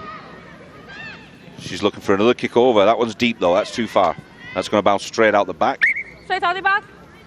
22 where it was kicked. Option. And again, excellent kick. It was just too strong. And again, nice idea. Trying to get back over the Mexican team, but again, just a little too much purchase on it, and she seems disappointed with her decision. But again, it's Mexico ball up on their 10-meter line. They had the option for the 22 dropout, They chose to take the extra yards from where Gaul actually kicked it, which was the 40 line, but they've got to do a scrum if they do it from there. So interesting, they're backing their forwards, although Cayman maybe the bigger in size and strength. But Mexico feel comfortable that they can get this ball hooked quickly and in a better position, less pressure out here on the 40. And they have done, they've hooked it well and maintained that push. Beautiful stuff. Bender looking to go wide now. Mexico attacking wide. De Leon, the danger girl, crosses the 50 and is brought down well from the covering tackle. They've kept that ball well protected. Ball's gone backwards. A little bit of soccer and she's offsides there, almost accidentally catching it. Sometimes that's a reactionary catch. Someone kicks it at you. And again, the player in front of the kicker results in a penalty for offside. And again, she really couldn't do anything about it, that the ball came directly at her. And Gaul will get a chance to just boot it down the pitch, which he does comfortably. And again, the sun is coming out hot, Gavin, and this is going to be hard work coming into the second half. Absolutely, yeah. It was really hot yesterday with no breeze. At least we've got the breeze today. I'm happy with that. I'll take what I can get. So we'll have another Cayman line out. They're progressively getting better here with this. Mexico occasionally stealing one, and they have done exactly that. Mexico going into contact. McCarthy making the tackle. No hands, Cayman. It's the number 17, Asiri Torres. And again, Gavin, we saw that line of it left her hand straight, and the breeze did the rest of the work and just gifted Mexico the ball. As Katrina, the 7th specialist, just adding impetus out wide, really just injecting speed into this Mexican attack. Absolutely. The pack, the entire Mexico pack is over this side of the field, so they've taken a moment to reorganize themselves, but they've formed their pods quickly, and you can see the first one going into contact there. That's fine. Ball stripped by Cayman, and Cayman try on a counter attack, and again big rummage up the centre of the pitch, and Cayman continue their hard work picking and going from the base of the rock. Again, Cayman in charge of this right now is Cusack, taking the ball in and going by herself, a bit isolated and stolen by the Mexican team. Excellent work. Excellent work from Mexico. 50 seconds. They've managed to stifle this Cayman team, even though they're only 5 points up. And again, the weather is draining as the Mexican coach takes notes for the halftime break, just showing or seeing where the errors were made. And again, Cayman Islands aren't playing badly. They're just knocking on the balls at times in the match.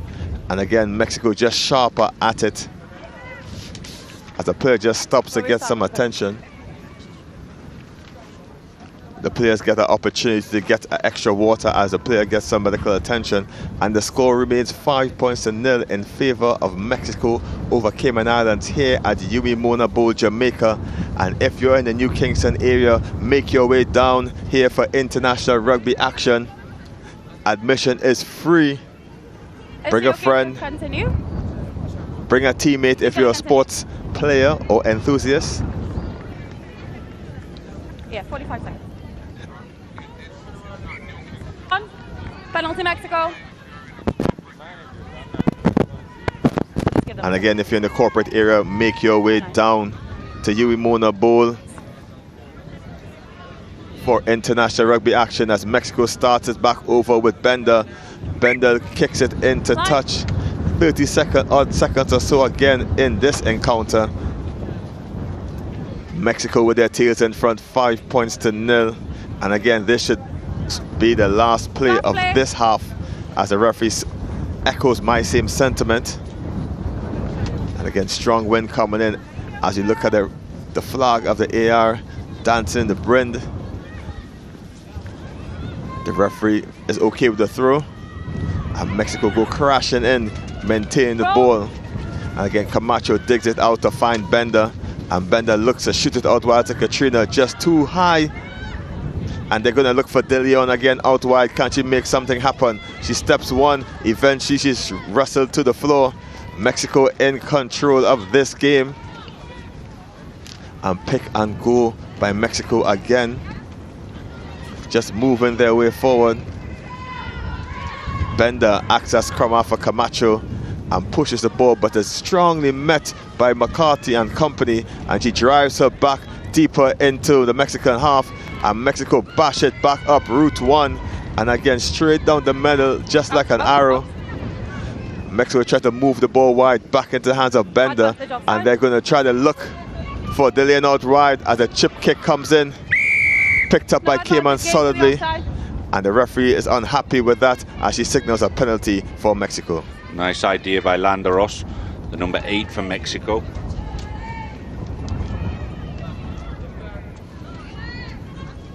Again, we're in referee's time. The referee signaled 30 seconds about a minute ago. So again, just a little bit more. Again, as Bender kicks it into touch, but we'll still have the line out. If she wants the play to be over, they'll just a tap and then kick it out. So there has room for the line out, and this will be taxing work for everyone, Governor. They added 2 or 3 extra minutes into this half. That might not seem like a long time for normal people, but on a rugby field, that's a hell of a long time, especially under the temperatures that we're dealing with.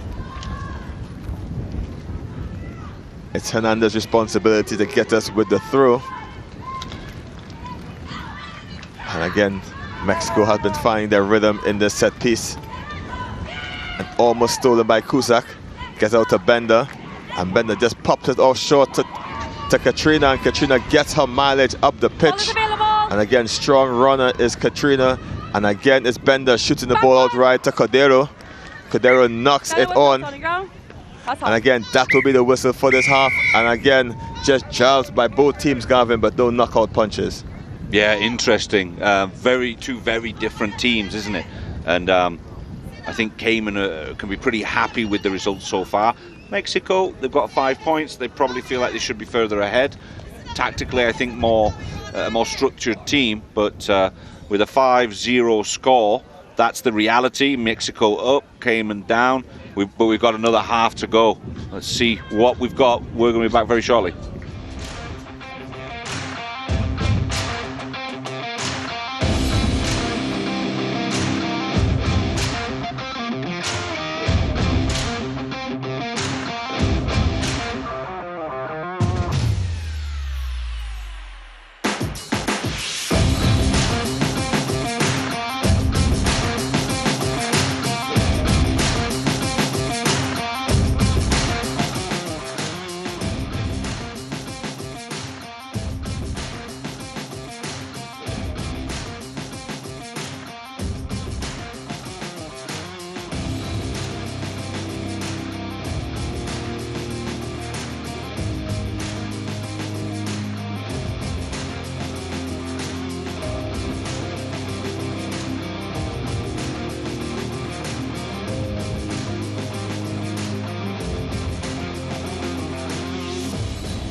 Welcome back, ladies and gentlemen. We're at half-time currently, 5-0 Mexico in control of this game.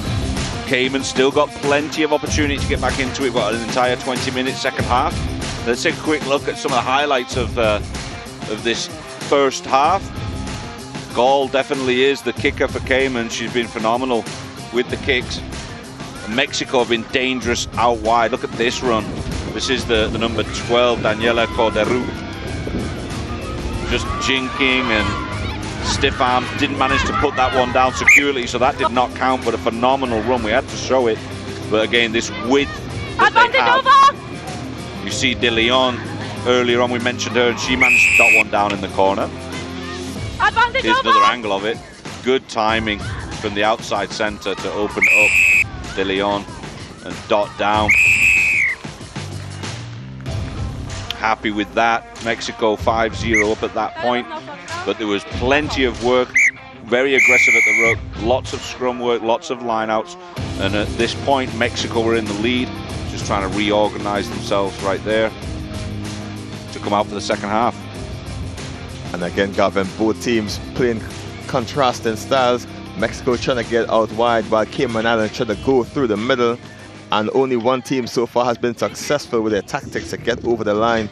And again, Cayman Islands will again look to the experience of Cusack and McCarthy to push them through again from the forward pack. Yeah, I think Cayman, if Cayman can use that kicking ability of Gaul, not necessarily to kick it out, I think kicking it high will cause a problem, will cause some ball handling errors. I don't think they've got the structure down to win the line out, so Gaul kicking it directly out I don't think is a major advantage for them, other than just a bit of territory. I think if Gaul could get the up and under and Mexico drop a high ball or two, that's where they're going to get an advantage, because then they can use that scrum power that they do have to get that advantage and start scoring some tries. And again, lunchtime sunshine here in Jamaica, and again, excellent conditions for running rugby. And then again, the sprinters will be happy for such a nice surface to run on once they get the ball in a nice running motion. And again, the big boys will need to lumber themselves around and really make sure and get there for the support. And again, as the teams come back on, Gavin, again, what do you think the coach for Cayman, Mercedes Foy, will be telling her charges at this very moment? Yeah, they're doing everything right. It's just their lineouts, I don't think they've got it. They haven't figured it out yet. There's just the timing's not right, whatever it is. But I think if they can get some high ball, the Mexican back line, under this windy condition, I think you can cause some problems, force a couple of knock-ons, and that's going to get Cayman into a better position. Now, the wind's against them, but I'm looking at Gaul. She's the key component for them, I think, at least what I've seen so far in the first half. She can cause some damage and problems for Mexico. Deep, high kicks, aim at the wings and the fullbacks, get them to turn around, a couple of dropped balls, and all of a sudden, Cayman are going to find themselves inside Mexico's 22. And from there, the pack can pick and go. They've got a bit of weight advantage. If they can organise themselves structurally off the back of a ruck, that's where they're going to make some penetration. And again, Mexico to get this back off in the green and the white strips. Cayman Islands in the red and blue. And again, the wind is picking up, and it's going to make it difficult to catch and pass this ball. Yeah, I believe that's the way forward for this Cayman team. But a good kick there from Mexico. Gets inside Cayman's 22. Mexico finally take the Cayman catcher to ground. Looking for the pod of forwards. Going to work their way out of this. The ball's going to go to Gaul, this time off the back of this ruck. Nope, they've recycled their pods. Working with the forwards again. Getting through a few phases, and that's good advantage they're getting. Getting less pressure. Gaul's indicating she wants work outside of her now. Another pod coming. Gaul looking for the pass. There it is, in the form of number 29. They go again, this time McCarthy. She gets taken down at the 22. She had hands on it first. Holding on to the ball, and Mexico find themselves in a good position here. McCarthy held on, the support arrived a little bit too late. Mexico got hands on it, and that's going to give Mexico an opportunity to extend the lead by 3 points. For those at home, the novices watching this game, and the families back in Mexico and Cayman, I'm sure you're watching. If there's an infringement and you're close enough to kick it, you can get a 3-point penalty kick. If it was further back in the field, you get the tap and go restart, or you can kick out the ball for a line out restart. In this occasion, you're close enough, you can go and attempt to get 3 points, which is what Bender's going to do here. And again, in her favor, Gavin, the wind is kind of on her back, Jessie, to get it in the air and aim for the SportsMax sign behind her back. And she almost got it. It looked straight-ish from here, but the referee didn't agree with us. You've got to take that opportunity when it's presented. Let's have a look. It was really close. Unfortunate. She'll be disappointed with that. 22. But you've got to take those opportunities. 3 points at that point at this stage of the game would be great. It'll take them you know, Cayman would have to come back with 2 full tries to get ahead of them So again. drop kick, the ball must cross the 22-meter line. Yep. And again, 22 dropout, unfamiliar for some of the players who new to the 15s game. And again, in 7s is a bit different to this 15s format. And again, Gaul are going to try to lose it down the pitch. Must cross the 22.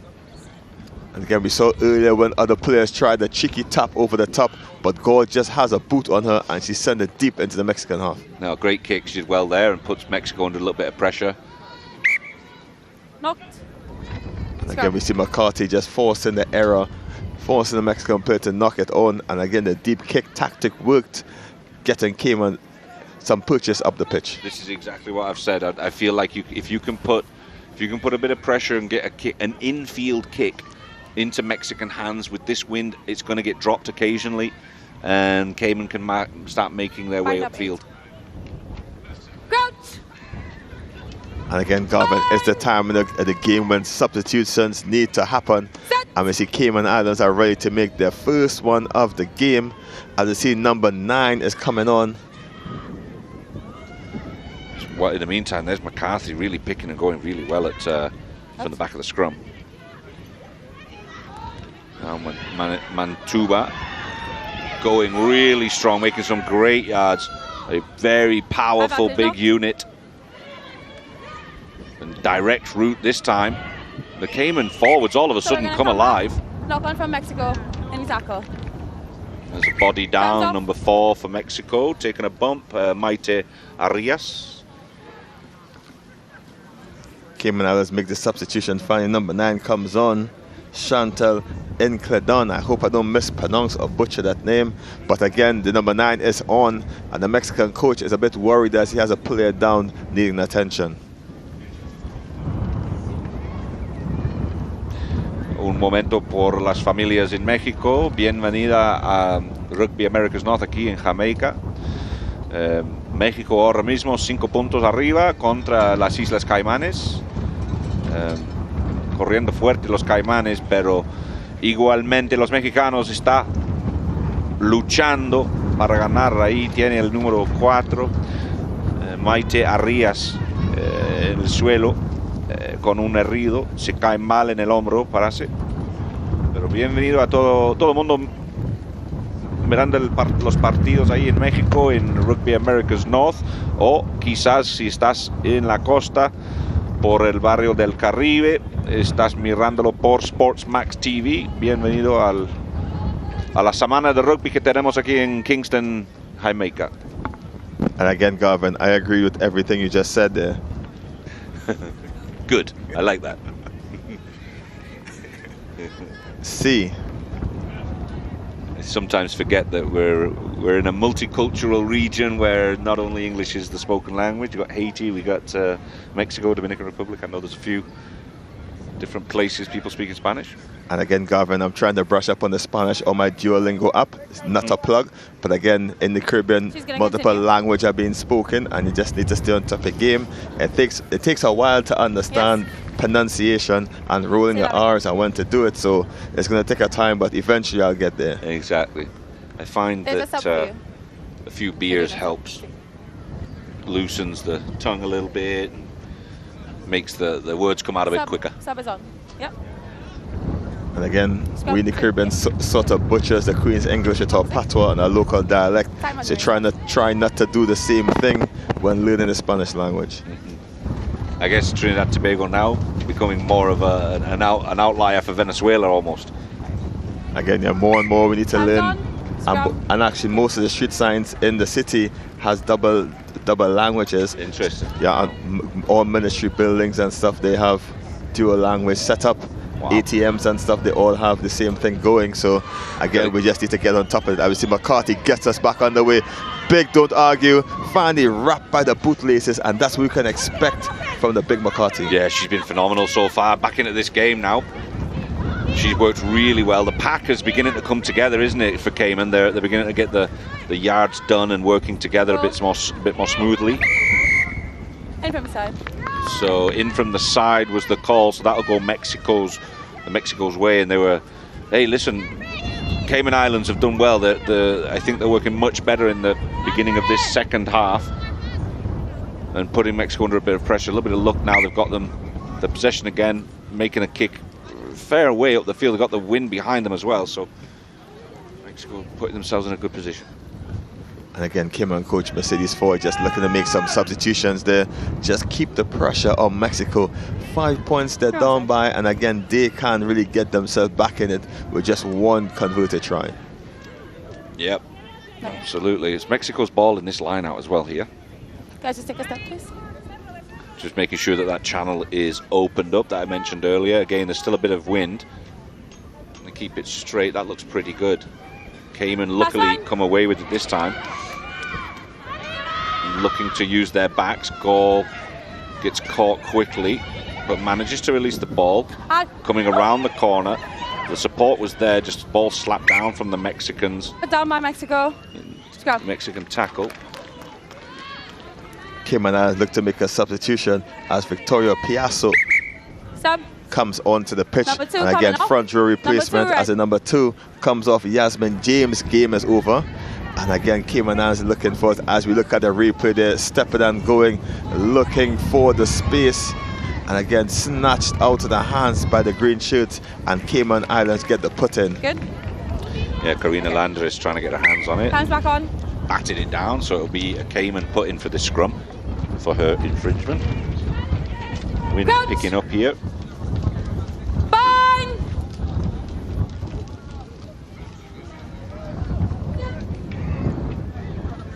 And Cayman putting in very quickly and getting a good push. The ball's bobbling around in the front row at the moment. There it squirts out the side. Straight through tunnel. Straight through tunnel. And again, that front row replacement, Gavin, has worked wonders for them. As you can see, they're finally taking control of the set piece. They just didn't have the inexperience to step over the ball and keep it back in the scrum. Yeah, 100%. That's what happens quite often. Rather than the word or the position number 2 is the hooker. Their job is to actually hook the ball back with their foot. Okay? Stay up. But there's a different style of scrimmaging where you're not necessarily worried about the hooking. You're just going to overpower your team and walk over the ball. And the ball relatively stays in the same position. And that was the case there, but it got stuck under someone's foot and eventually squirted out the side, which means a reset. Finally, they get it their possession, but the scrum just collapses. And again, just for safety, the referee's going to stop and see bodies on the floor gingerly getting up. And again, with everyone intertwined, Gavin, it's important that everyone keep their feet in the scrum. Yeah, it can look like a bad version of Twister out there if you've ever played that party game. The scrum can be quite dangerous in there, and bodies will get all twisted, knees and elbows getting interlocked. But again, Cayman Islands camped in Mexican half, Gavin. And again, they just need to kit the pieces together and string some passes to really get this underway. And again, Mexico is doing a lot of good work keeping them out of their try area. I think the game is being played at Cayman's pace right now. I think that's the difference in this second half. Even towards the end of the first half, I think Cayman will be going to take control of the game per se. And Mexico are good with ball in hand, but at the moment they haven't been able to get the ball in hand, so therefore they're not going anywhere. But Cayman have managed to control the pace and control the tempo. We'll restart with a free kick 2 for the collapsing scrum. Yeah.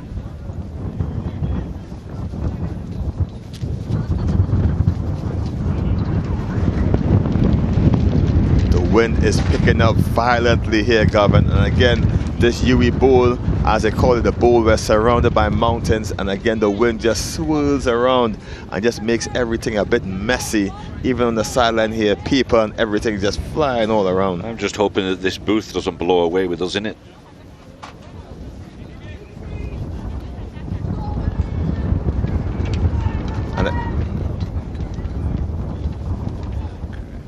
All right, let's take a look at the end of the first half. It was Mexico controlling the things going on the outside, and it's De Leon that gets over in the far corner looking for the 2v1 Mexico and just releasing at the perfect time the number 13 Zoe Tuyo. She was the one that set that up for De Leon. Great try earlier in the game. 5-0 is the situation right now. As you can see the beautiful scenery here in Jamaica, the mountains of the Mona Bowl. keeping us protected. And again, Jamaica with nice topography in the background. And again, in Cayman Islands, the highest point is 60 feet. So not a lot of high stuff to go. I see Mexico ready to start back the game. Substitution, on comes number 31, Estrada. And she's going to come on to make some impetus. The mount to the back we just saw is Long Mountain. And again, we're just learning the geography as we're here in Jamaica. And again, beautiful island. Really need to find ourselves to the beaches and the rivers at some point in time, Garvin. I'll take a day off, but I think everyone would be upset if there was no commentary. But that's a great view there, Mona. The Mona Bowl, the University of West Indies is the location. So this is the actual, I believe, the central headquarters for the University of West Indies for all of the Caribbean islands that have campus. No?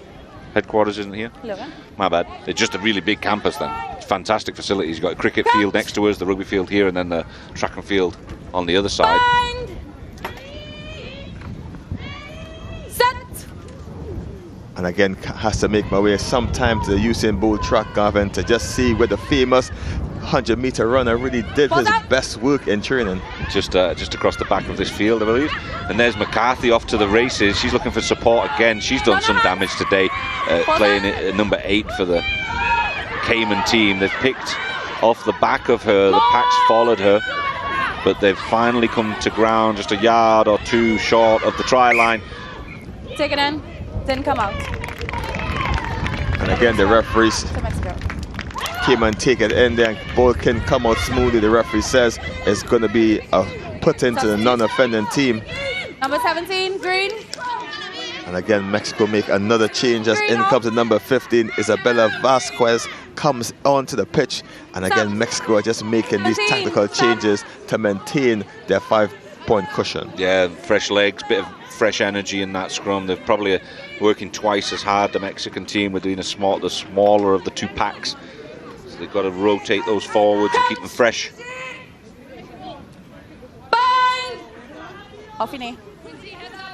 Mariana Camacho, the scrum half, to put in for Mexico. Set. There it is. Does it come through? There, it looks like it's out now. Bender looking for a kick, a solid kick there. Manages to hit the line with that one, somewhere between the 22 and the 40. And again, the kick really caught the Cayman winger off guard there. That's Cassandra Jackson. She was really just a bit over her head, and she just needed to stand a foot or toe deeper, and it might have been straight into her hands to counter attack. Absolutely, yeah, that wind is causing some problems for the kickers as well as the line-out throwers. As you see, number 22 for Mexico comes on. Norma Valagran is on. And again, Mexico just making all the tactical changes again to keep the pressure midway through the second half, sorry. And again, finally tapped done by Cusack. Not straight. Not straight, says the referee. Not straight. And again, lineouts are a problem in this match. Yeah, just that wind pushing it a little bit right. The line. So another line-out opportunity this time for Mexico. Adding some numbers to their line-out here. And Mexico giving their stalwart scrum half Camacho a break. Again, saying her job is done for the day. And Mexico trying to keep everything alive. Stolen by Cusack. And Cayman Islands have the opportunity now to really get themselves on the front foot. But aggressive defense pushed them back, and goal starts the attack for Cayman. Nice work from 12 there. Octavia Chicacura. Mexico somehow come away with the ball at the bottom of that ruck. Oh, and dropped forward there from the number 6 for Mexico, Rodriguez. She was disappointed with that. So another scrum here in the middle of the park. And again, difficult one to catch, Garvin. It was at the bootlaces, and she really reached down at her best attempt. But again, just tipped by the fingertips. And again, they say, trap it with your foot. The game is rugby football, and we can use hands and feet to really get control of the ball. Yep, 100%. You're right there, mate.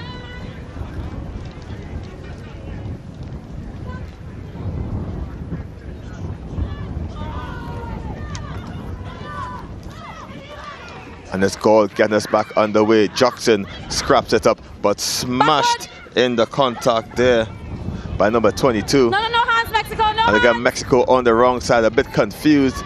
Back in the hands of the Cayman women, No hands, and they're going forward, pushing, trying to get themselves forward.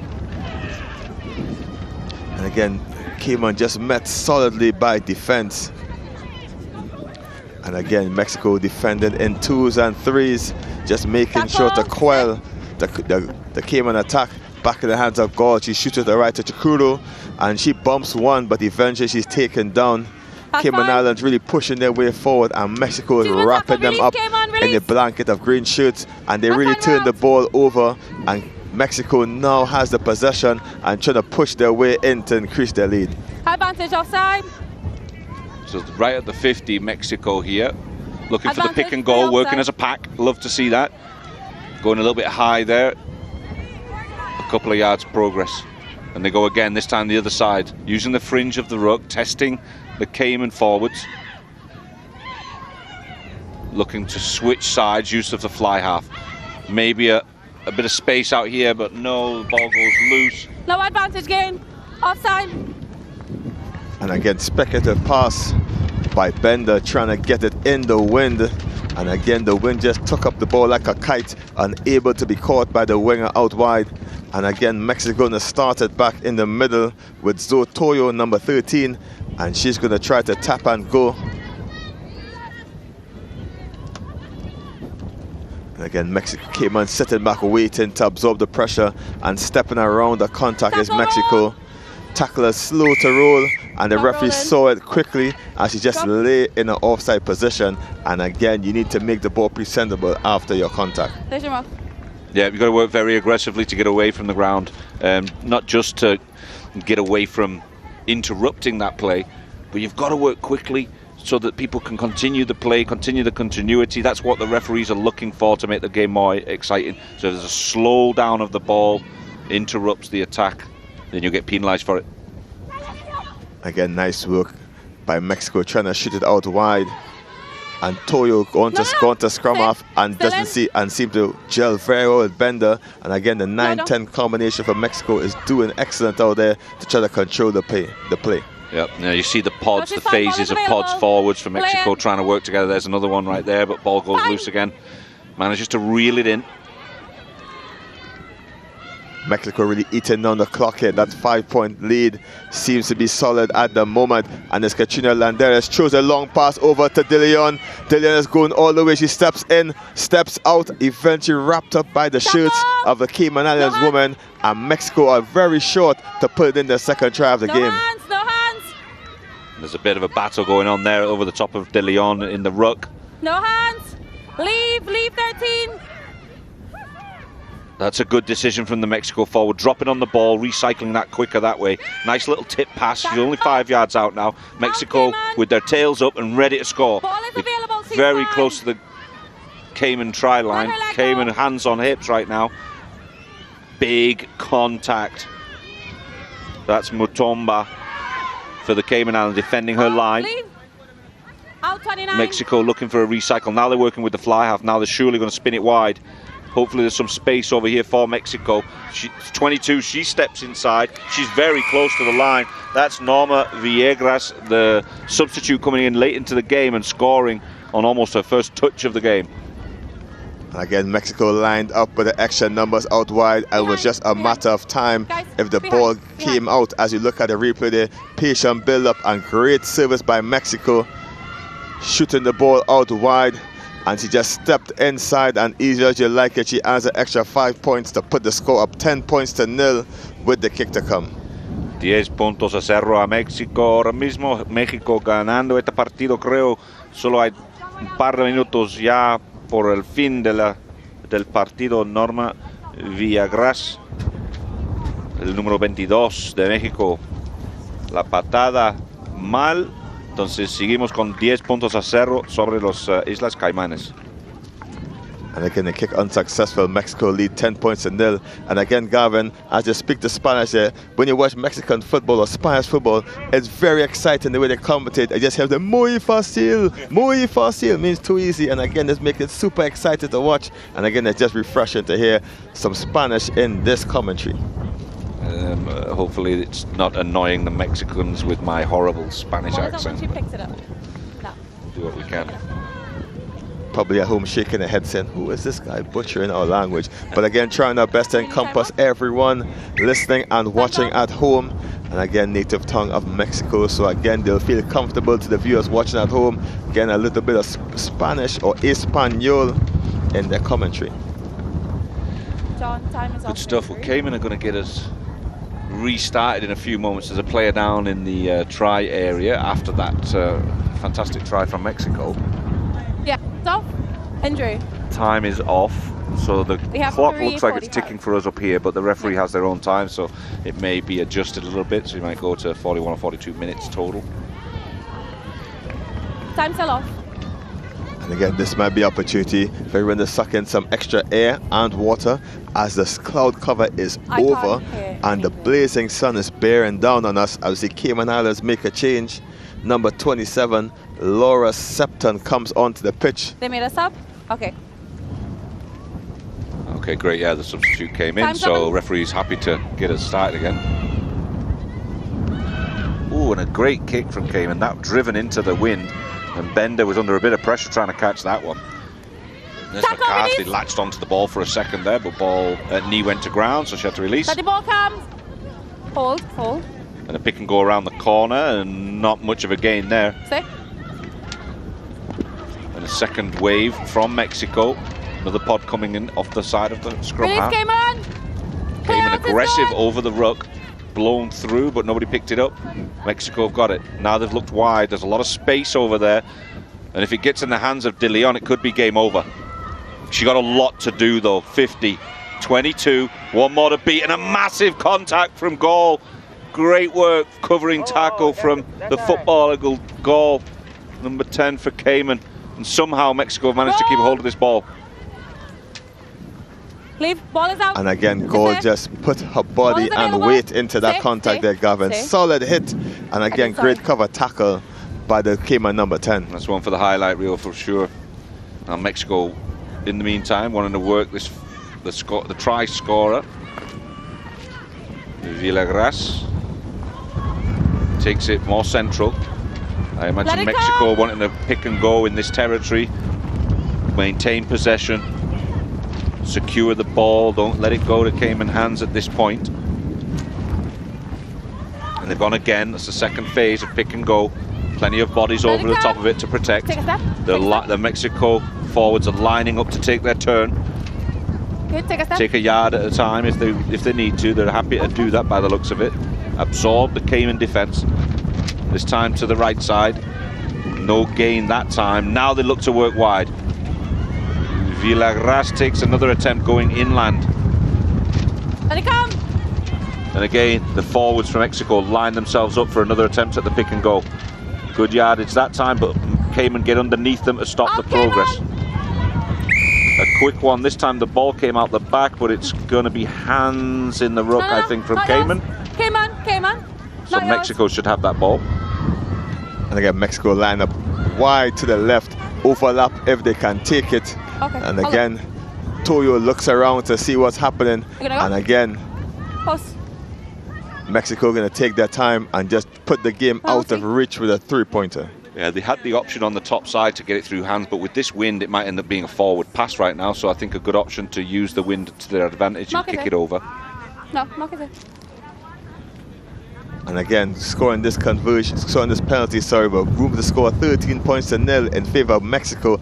And again, it will require Cayman Islands 2 converted tries to even get a victory out of this. And again, this is just to put the nail in the coffin for Mexico. Yep, she gets it. That's the 3 points. Mexico take this game. I wouldn't say dominant, but definitely strong. Felicidades a México. 3 puntos más contra las Islas Caimanes. Seguro que esto va a terminar el partido porque ya estamos 3 minutos sobra. Sí. So Mexico really controlling this game now. Cayman put up a good fight, and I think they've got the bones of something that could be really good. They've got a structure in place, but as you saw, the Mexico forwards played Cayman at their own game, pick and go, using the tightness of the forwards to carry the ball forward and got them in that great position for the extra 3 points. And again, Gavin, we're well into referee's time now. And again, probably the last play of this game as God kicks it deep. And I don't think Mexico really want much more to do with this. But they're back on the attack, trying to get another score, just making amends for the slender loss yesterday against Jamaica. And Viagras, she's going inland again. She's smart. She knows where the sideline is. She doesn't want to get anywhere near it and get pushed out. Again, Mexico support arriving here. They've got space on that top side. There's two woman overlap. She steps inside though, and now she's going on her own. She's got the fullback to beat. She's got support. There's De Leon. Covering tackle's not coming this time though. Goals in another part of the park. So De Leon's going to make it look good at the end there. Dots one over. She scored the first one, scored the last one. She's got to be happy with her performance today. Just sitting there waiting, taking advantage of the open space outside. And as we look at the replay there, De Leon never left third gear and just cruised her way over. No one in front of her. Clear road, clear highway. And again, De Leon, the speedster, one again to watch for this tournament. You give her room and she'll punish you. Yep, that was it's been a very forwards-oriented game, but it's been the wingers that have scored the tries. Bender will get another attempt for a kick to add 2 more points, and really I think it'll make the score or the result will not look as good as it should be for Cayman, because Cayman kept it really tight for 2/3 of the game, in my opinion. 20 points to 0. Mexico win that one. Felicidades a México, 20 puntos a 0. Gracias para ser aquí con nosotros. Hay mucho más rugby esta semana aquí en la isla de Jamaica, Kingston estamos. While the teams walk off, big congratulations to Mexico for the 20-0 win. And again, first game of the tournament for Cayman Islands, much more in it for them. And again, we're going to say that they're going to go back to the drawing board and come back out stronger for the next game. And again,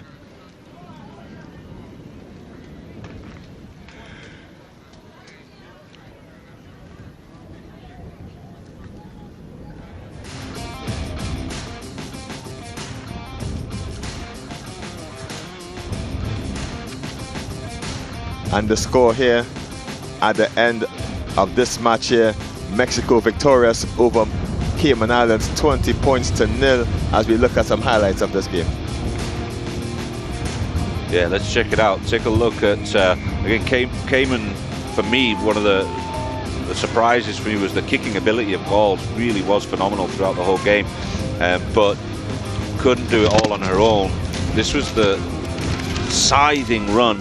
The number 22 didn't quite make it all the way. She dropped the ball just at the death there. Was very disappointed, but Mexico kept doing the same thing. They worked well through the middle, looking to release their wingers, and this was the first try for De Leon for Mexico. And you see the draw and pass, that's the key there. Just holding the fullback, making sure that she doesn't go all the way across to the wing, and releasing that pass at the best time for De Leon to cross over. And congratulations all around for her. And that wraps up that game. Mexico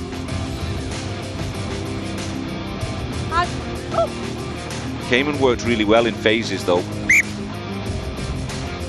And once the forwards started absorbing all those defenders, you've got the substitute coming in, Villegas dotting that one over, stepping inside.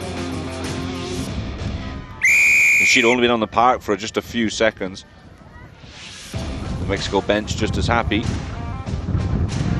The narrow kick for Bender on that one. That was a decent one, not an easy place to score a penalty from, so close to the line.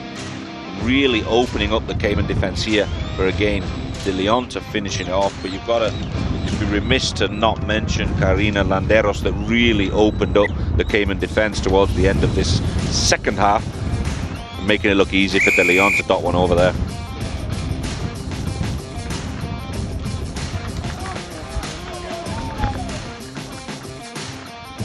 Sorry. Okay.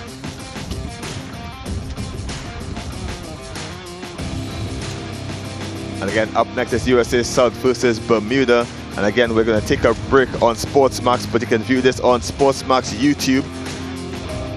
USA South versus Bermuda. USA South undefeated so far, 2 from 2. And they're going to take on Bermuda up next.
We're back, Huey Mona Bowl, Jamaica. Match next is USA South versus Bermuda. USA undefeated and the defending champs looking good coming into this tournament. Bermuda successful in their first game, but lost the second against Jamaica. I'm Kelson Figaro alongside Maria Thomas and Maria. Hot and windy conditions. What do you think of this match coming out today? This is going to be a great match to watch. Two exceptional teams. USA South, they were victorious in this tournament last year. Bermuda showing excellent discipline, a lot of great gameplay. This is a game to watch. And again, Bermuda victorious this morning over Cayman Islands, 9-0. And again, as we look at the lineup here, and again, USA South, look out for the number 10, Quinn Voster. He just marshaled everyone greatly, as well as Matt Gallardi out on the wing. Look for his speed. And then look in the forwards for the pack, for the strong work from Tanner Smith, the number 6, and the 8-man Yanni Mossi. He's been a handful yesterday, and he's going to be a thorn in the Bermuda side. As you look at the Bermuda team here, look out for the kicking abilities of number 15, William Noakes, and he single-handedly almost won the game for Bermuda with the kicks, as well as the number 11, Pedro Labolita. And again, he was really the maestro to really keep Bermuda up and going. So again, interesting matchup for these two teams, so physically and solid, Maria. And again, we're going to see a great encounter here in this match. USA South kicking off the ball, Bermuda receiving. Bermuda in the familiar blue and pink setup. Knocked on in the pickup, but the player seemed to look like he was in an offside position. Should have been a penalty on our end, we believe. But again, we don't officiate the games, Maria, and again, we're just talking from game experience. USA South will be happy with the distance that they have gained with that kickoff. Flanked. Key bind. USA South also very strong in the scrum, so we'll see how these two teams face off in this technical restart. Crouch! First scrum of the match. Bind. And again, set. Two strong teams. Strong scrummage, and we look for Mosi to pick and go as he does. Shove it up to the scrum off, and again, Foster shoots it out wide. Big open gap. Big bump by USA South looking for the offload off the floor, and just a couple meters short. USA South looking to get the big boys in, and all is about 12 white shirts in as they go over the line. Try USA South. Early score, points on the board, 5 points for USA South. Great break there. USA South player found the space and ran forward. Excellent defense, a committed tackle from Bermuda, but it wasn't quite enough. Here's the replay. Big bump off, and USA just needed all the big boys to come in, and they hit a scrum off, just marshalling everyone in. and we're looking to see who picked that one up. Can get a number, and easy as you like it, USA South is on the board in the first couple of minutes of this match.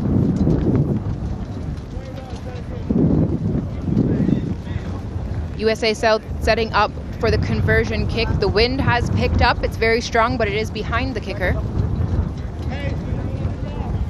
And again, it's Foster going to try to slot home the extra 2 points for the USA South. Less than 2 minutes gone, USA in the lead. And again, comfortable start for the boys in the red, white and blue. We see a charge here from Bermuda. Definitely want to throw USA South off of this early advantageous state that they have in the game. Again, Foster adds the 2 points, pushing the score 7 points to 0 over Bermuda. And again, comfortable start for USA. And again, they're going to have Bermuda asking some questions about the defense early in the match. Time run, blue, time run. Bermuda gets us back underway with a snow-capped kick. It takes ages to get down. Good. Finally knocked back into the hands, and it's Labolita dancing his way through, trying to get himself enough space to place the ball back. No one's at home. USA try to counter-ruck. Eventually it's picked and go by Bermuda, getting itself a little way deeper into the USA half. And again, it's big running, but USA South pinch it, but seems to pinch it illegally. And again, Labolita calls for the ball, and he's going to look for it. Look at his kicker, and again, we see he looking to get instructions. A bit confused as to what he wants his player to do. Eventually, he looks to kick into the breeze and get some yardage. Nice kick, eventually just pushing the ball just onto the 22-meter line. And again, Bermuda has good set pieces, and we can expect a good, strong attack from Bermuda in this setup. Yes, we see Bermuda in a great position now. They have the throw-in. Beautiful kickoff for that. Using the wind, getting the ball up really, really high meant that the ball stayed in the air long enough for Bermuda to reclaim that ball and put them in the position they're in now. That wasn't straight. Scrum. Scrum in 15.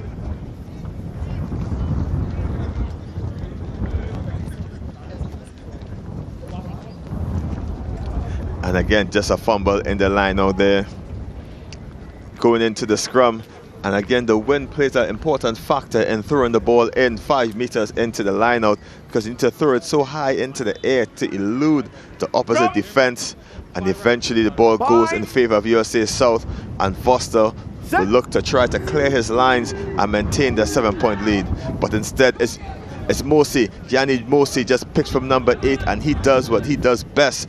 Arrowhead movement, as Foster tries to kick it out wide to clear his lines. One bounce into touch, and the referee is not happy. Advantage was being played, and they move it back to get a penalty kick.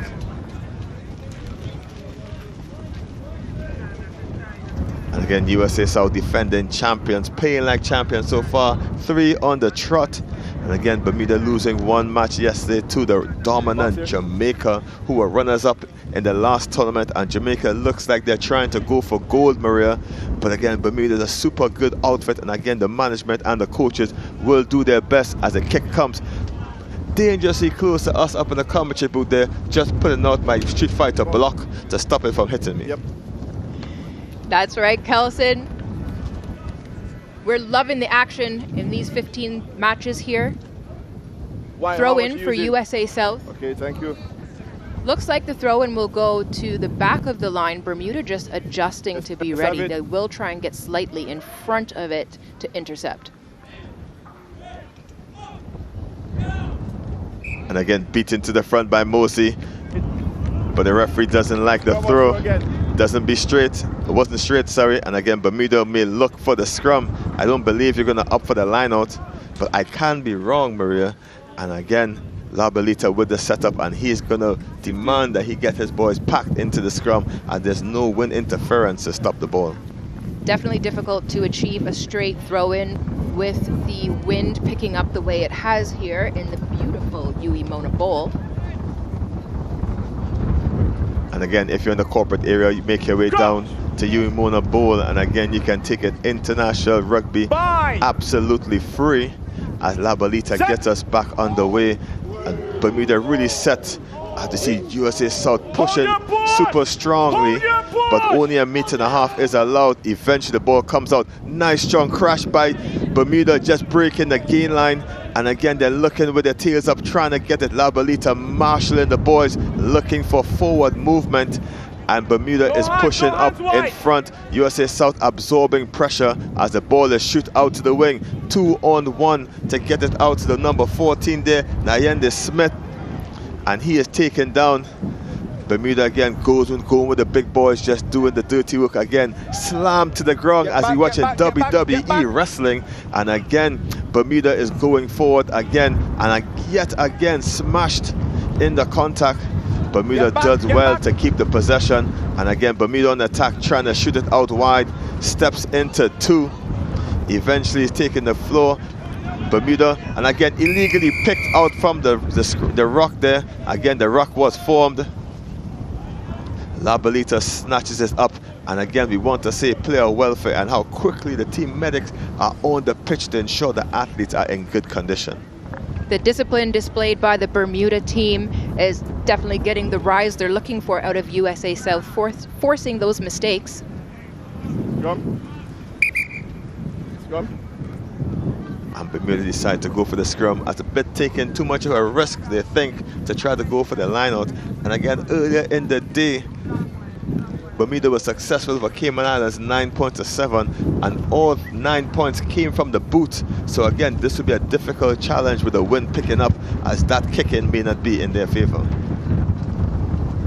We're always so proud to remind you of the skill set that is required for rugby. It is vast and it is dynamic, and you're seeing that even in one day, let alone one tournament. We need to be able to adapt skills, use the power of the pack, use the accuracy of the boot, and here we see Bermuda using their line to carry up the ball.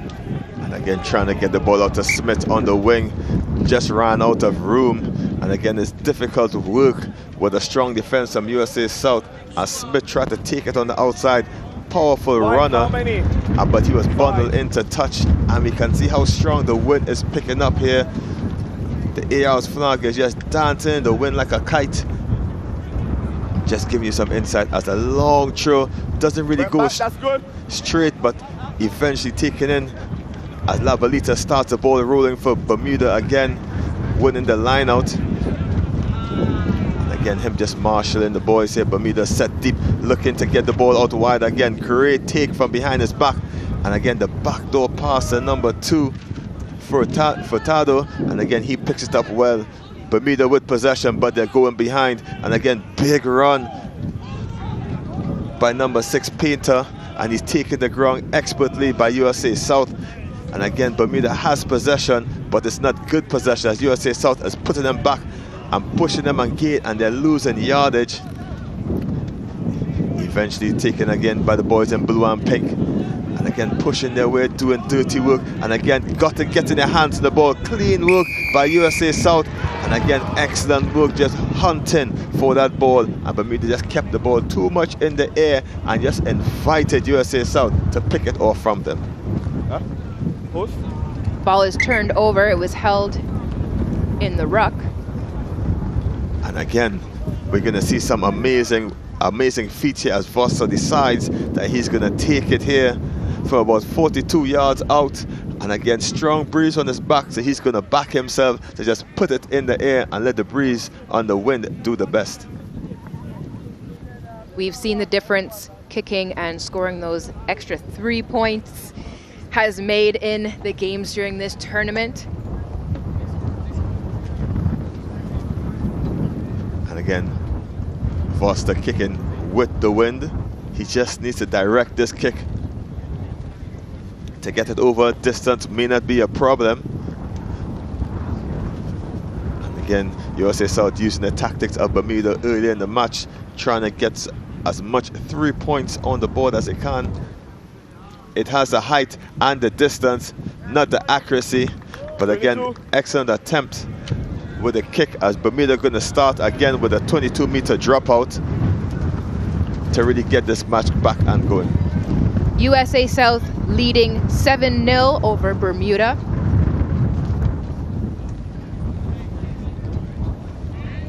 Bermuda just having a little conversation over the restart. Get behind the kicker. We've seen excellent tactical play, so we know they'll be setting up some phases to run the ball out of their end. And again, Bermuda gonna kick into the wind.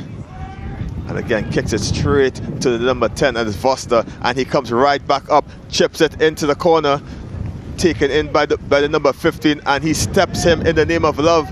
And again, Bermuda goes on trying to maintain this ruck, but USA South a bit too strong, eventually trying to create the 2-on-1s.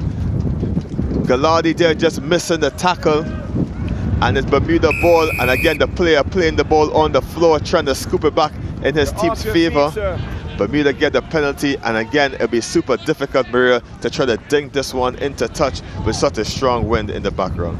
We're seeing the quick decision making. The wind is inconsistently picking up and dying down, whipping around and circling in the Mona Bowl. That kick is directly out. How many? How many? And Bermuda again, maintaining possession of the ball. You guys be full all the time. Again, trying to make yardage is difficult when you kick into the wind, Maria. And again, Bermuda did an excellent job of that happening. And now the next trick is to perform the miracle in this line-out.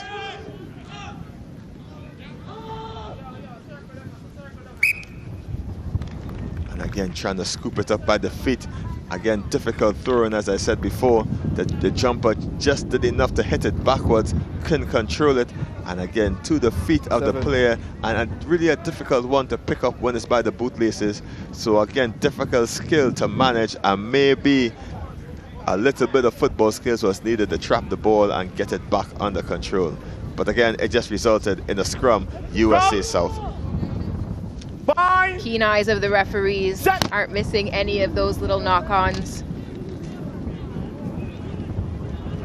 The ball eventually comes to the back of the scrum, is kicked out, but only to the inside center for USA South, and they have the space out wide. Can they use it? And again, 2-on-1, one more pass to make it, and again he's pulled down by excellent defense by Bermuda, and they get possession. And again, great work by the boys in the blue and purple and pink, they're running back out this possession. USA South doing most of the things right, leading by 7 points to 0, but Bermuda is not out of this one.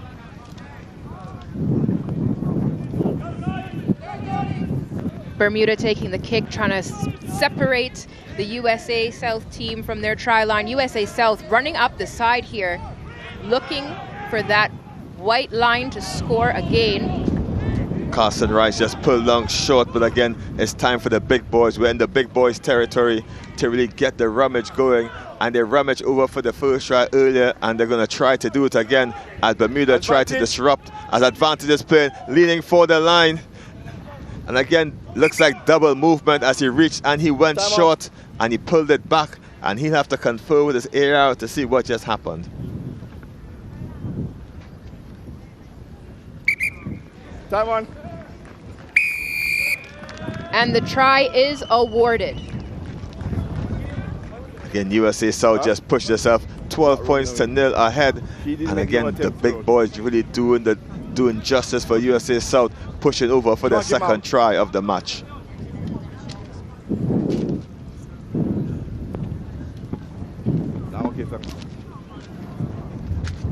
And again, Maria, USA South doing the work, and they started with a big run from number 22, Carson Rice. He just cleared the way down the near touchline, and then it was time for the big boys to really come in and do the work, and they did it excellently, adding an extra score on the board for USA South, pushing the score 12 points to 0 with the kick to come. USA South always welcome in the Caribbean region, here in the RAN Under-19 tournaments. Senior women's 15s consistently participating and even doing additional tours, as we've mentioned previously. Excellent strike by Foster, just slotting home the extra 2 points, pushing the score 14 points to 0. And again, Foster is handy with the boot. And again, the number 10 pushes his team up 14 points to 0. And again, just coming to the end of the first half, and Bermuda has a lot of catching up to do. They need 2 converted tries to be back in this one. Not hearing you, friend. Not hear you. Bermuda stepping up to take the kickoff. Similar strategy here, lobbing that ball very high, giving themselves time to defend, but USA South knocking the ball forward when trying to receive that kickoff. And again, not very difficult catch to get super high in the air. But again, it seemed that the player was in front on the knock on and he scooped it up. And again, we leave the officiating to the referee on that one. But again, it's not a penalty, but a scrum to Bermuda. And again, they have a great attacking platform as they're now deep into the USA South half of the pitch. And again, the playmaker for this one, Brandon Sangster, is going to try to get it happening as he gets the ball in from Labalita. Big dummy run, trying to find Smith out right, and Noakes tries to show and go, doesn't reach that far, and back to the forwards as Bermuda try to bash their way back up the center. Isolated and picked up by USA South, and they did great work to turn the ball over. And now shooting out wide to Voster. Voster looking for the 2-on-1, finds a man out wide, tries to get the pass back in. He lobs it over to Voster, and it's a forward pass signaled by the referee as he tried to be cheeky with a lob over the top.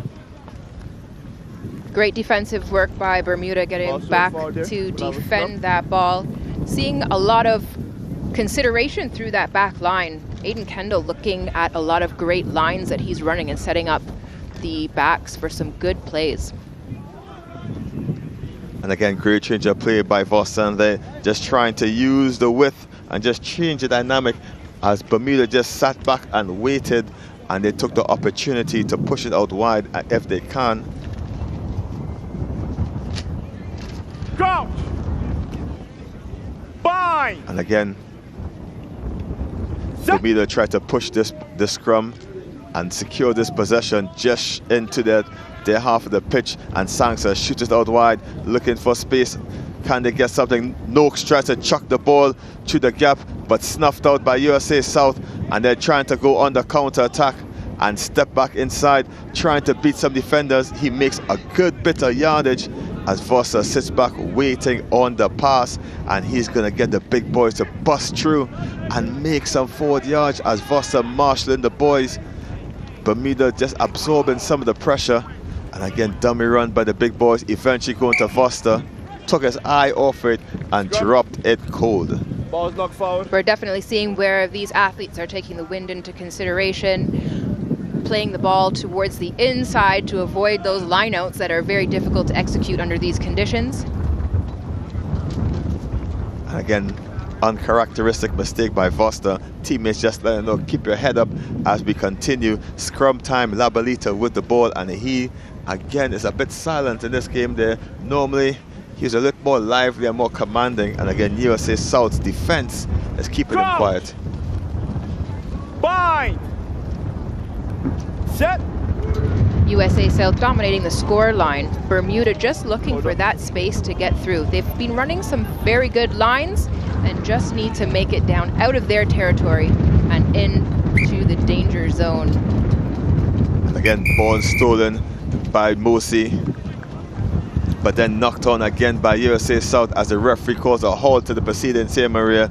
And again, USA South, a dominant performance so far in this game, 14 points to 0 over Bermuda. And again, there's much more rugby action to come here at Huey Mona Bowl in Jamaica with a halftime score, 14 points to 0 over Bermuda, and we'll be back after the break.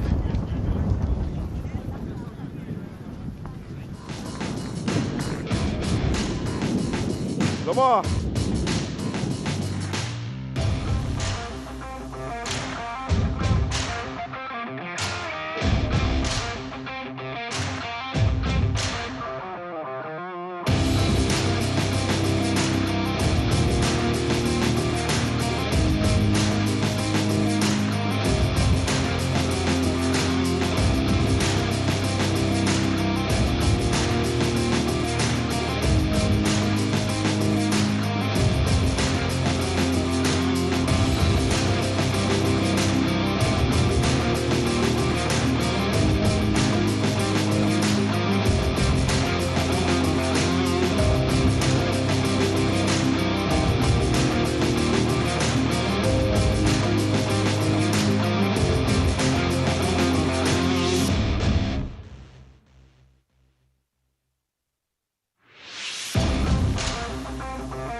And we're back here for second half action here in the Round Men's U19 Tournament 2023.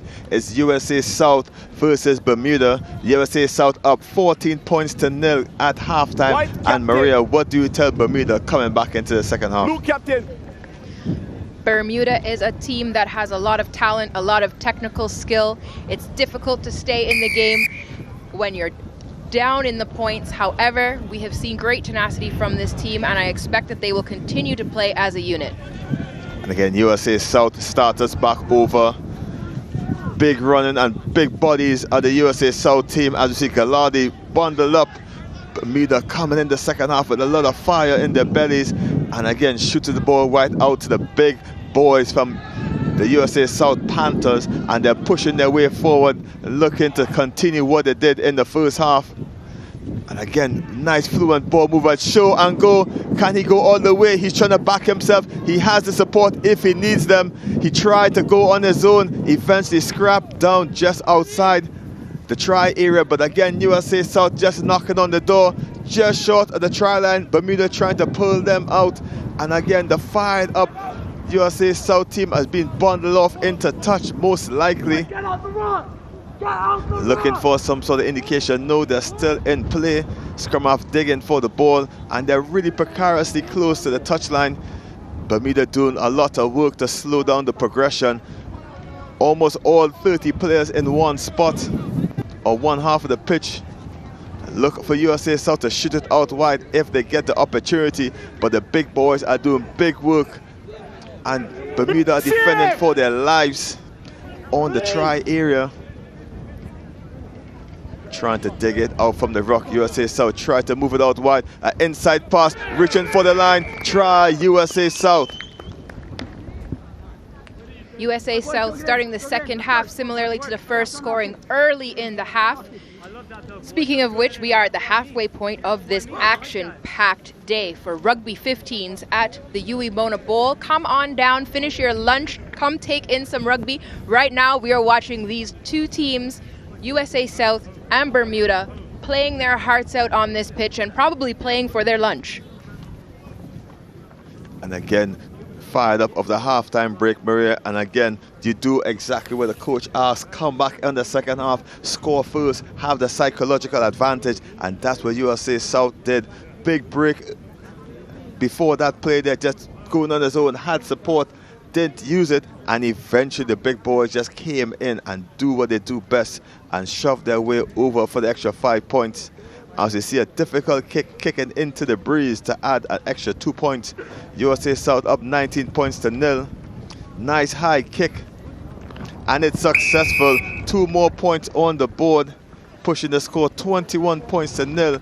And Bermuda really have to score 3 tries to just even this match off. As you can see, the teams have switched sides of the pitch for the second half. We'll see if that has any impact in assisting the Bermuda team, as they now will have the wind at their backs. And again, Sangster to get us back underway. Bermuda really need to get a score on the board just to get confidence back. And it's a deep high kick, 1 drop into touch. It seems we just waited for indication if it went straight out the sideline, and it has. And again, you just need to judge how hard you want to put on it, Maria. As you put it in the air, the wind just does the rest. Definitely, the wind has come out to play today. It has whipped up that ball, carried it outside, and so there will be a restart at the center. USA South about to make some changes as in comes number 4, David Kubler. He comes on the pitch. As the number 9 comes off for the USA South, his day is over, and that's the captain, Jackson Patterson, comes off. And Kubler goes all the way onto the wing as the number 26, Ryan Richardson, goes in to play scrum half. And strong scrum as Mosi breaks from the behind. And again, it's Richardson trying to go on his own. Long pass out to the substitute Kubler. It's just a bit too high to grab, and the ball goes out into touch, but the referee is going to play advantage for the knock on.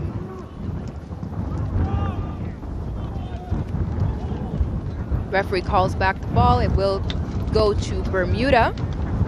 Setting up for another scrum here. Again, more changes for USA South. In comes number 17, Gavin Hooton. And he's going to continue to add pressure in the front row as he goes to hook. And Hooton is just going to add extra weight and extra strength into this USA South pack. We see in this division so much development happening, pathways opening up for USA South to the national program. Seeing the depth and talent within the benches of these teams is very important as we develop new athletes who get to have oftentimes their debut in this forum. Excellent shot out to the scrum in the backdrop. That nice flag of Bermuda just dancing in the wind. Eventually Bermuda tried to kick it. Nice high kick for Smith to chase. Isn't gathered well, and Smith has the opportunity to snatch it back, but the diminutive Kubler jumps in and gets it. I think he probably plays basketball as well. He leaped very high into the air and just snatched it out like it's fruit. Penalty advantage, the referee signals, and USA South just get an opportunity to take that breath as Bermuda penalized for holding the ball on the floor.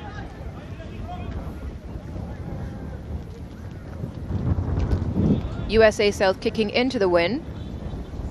Straight out. Totally in control of this match. 21 points to nil. USA South over Bermuda. And again, the wind is starting to pick up violently here.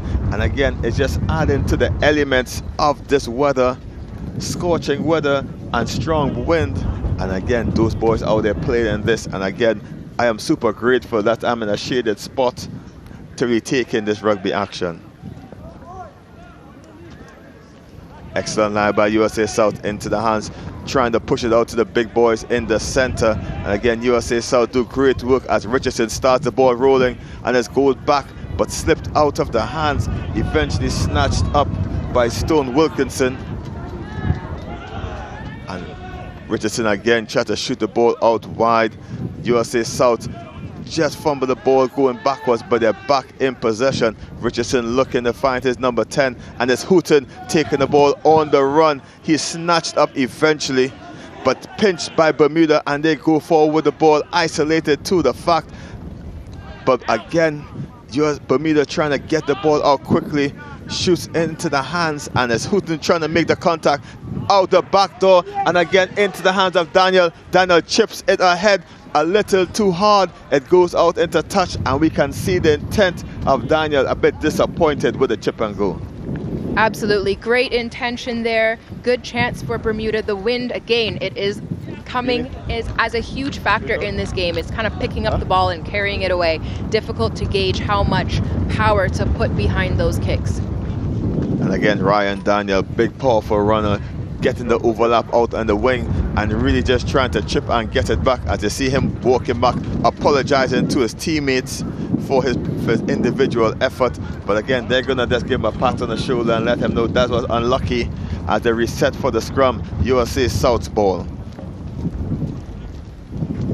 USA South will be looking to get the ball out of their end, and Bermuda, of course, still anxious and hungry for points on the board, as I'm sure they're also hungry for lunch. So they are going to look to move this ball forward, carry it up, good control to try to take it from USA South. And again, Mosey out the back door to Richardson. Richardson tries to push his way up to the center of the pitch. And again, it's Poe. He's on in the stylish goggles. And again, need to get myself a pair of those next time I play rugby. And again, it's the referee isn't happy. The whistle comes back in. It's a knock on in that pickup. And it's Bermuda ball just inside the USA South half. And again, we need a bit of special work here, and maybe we can get it for Bermuda number 12, Ryan Daniel. Bermuda is rewarded for the pressure that they are keeping on USA South in this game. It is now their put in for the scrum.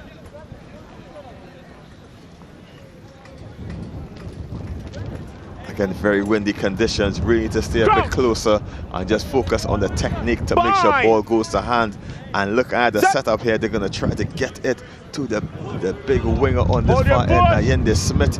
Once it comes out on this end, they push the Sangster. Sangster tries to pop it to Daniel, and he chips it into the open acreage. But again, a little too hard is Daniel. Back here. A bit too strong for this pitch today. And yet again, he kicks the ball out in the dead ball zone. We could see the communication happening. Bermuda, again, really good at setting up plays, knowing the plan, what stage comes next in each of the phases. Did a great job compensating for the wind when it was blowing towards them. Now their kicks are just having a little bit too much power behind them as the wind carries the ball further than intended. And again, lots of scrums in this match. Very, very energy sapping our scrums, especially in the heat.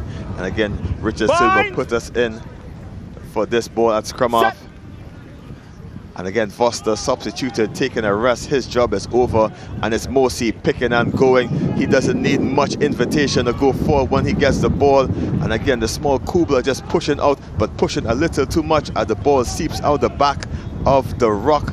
And again, Bermuda trying to keep possession. Strong defense coming in now by USA South, just slowing the play down.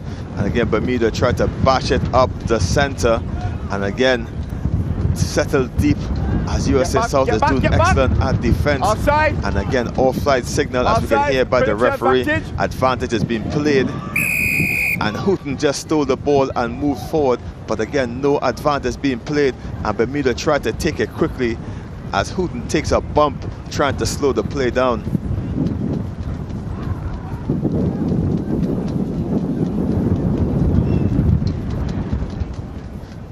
Just let the wind pick the ball into the breeze. Bermuda walk their way into USA South territory.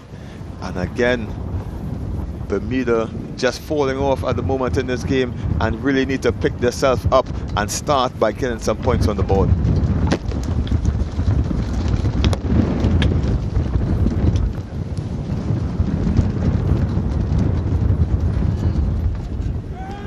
Shouting out to everyone watching on SportsMax at home, SportsMax Live on YouTube, bringing this feed throughout the Caribbean and beyond.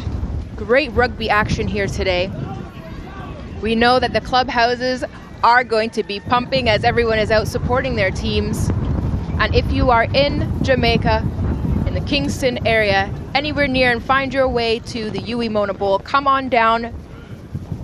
You are welcome. There is no cost for entry, and it is always a live time as we continue the Rugby Americas North under 19s and senior women's 15s rugby tournament. And again, everyone, just special mention, get everyone in the corporate area to come out. And again, just leading my parishes, St. Andrews and Kingston, just making sure I'm aware of where I'm at in terms of Jamaican geography. And again, big work in the middle there, just been tossed around like a rag doll. And again, super aggressive stuff by these boys. And again, the fitness is really up as we see Bermuda making a substitution. In comes number 17, Osris Hunt, if I get this name right. And again, apologies if I don't. Again, I'll go apologies to everyone back in Bermuda. But he comes on the wing. And again, Bermuda starting to make the changes to try to get some points on the board. Just about 10 more minutes left in this match. And again, USA 3 scores up. And again, USA South ball coming in. Set.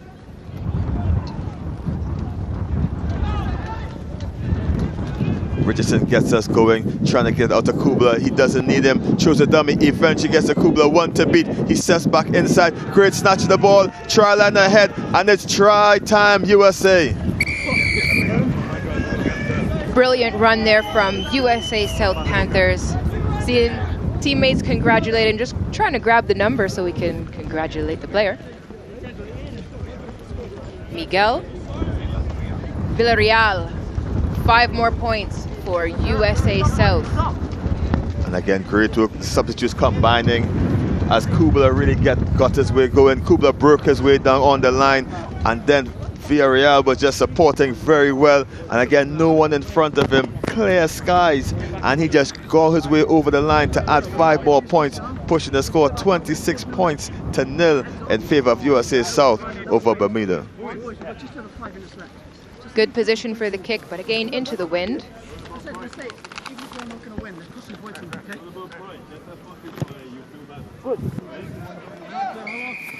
Right in front of the sticks, adding 2 more points for the conversion.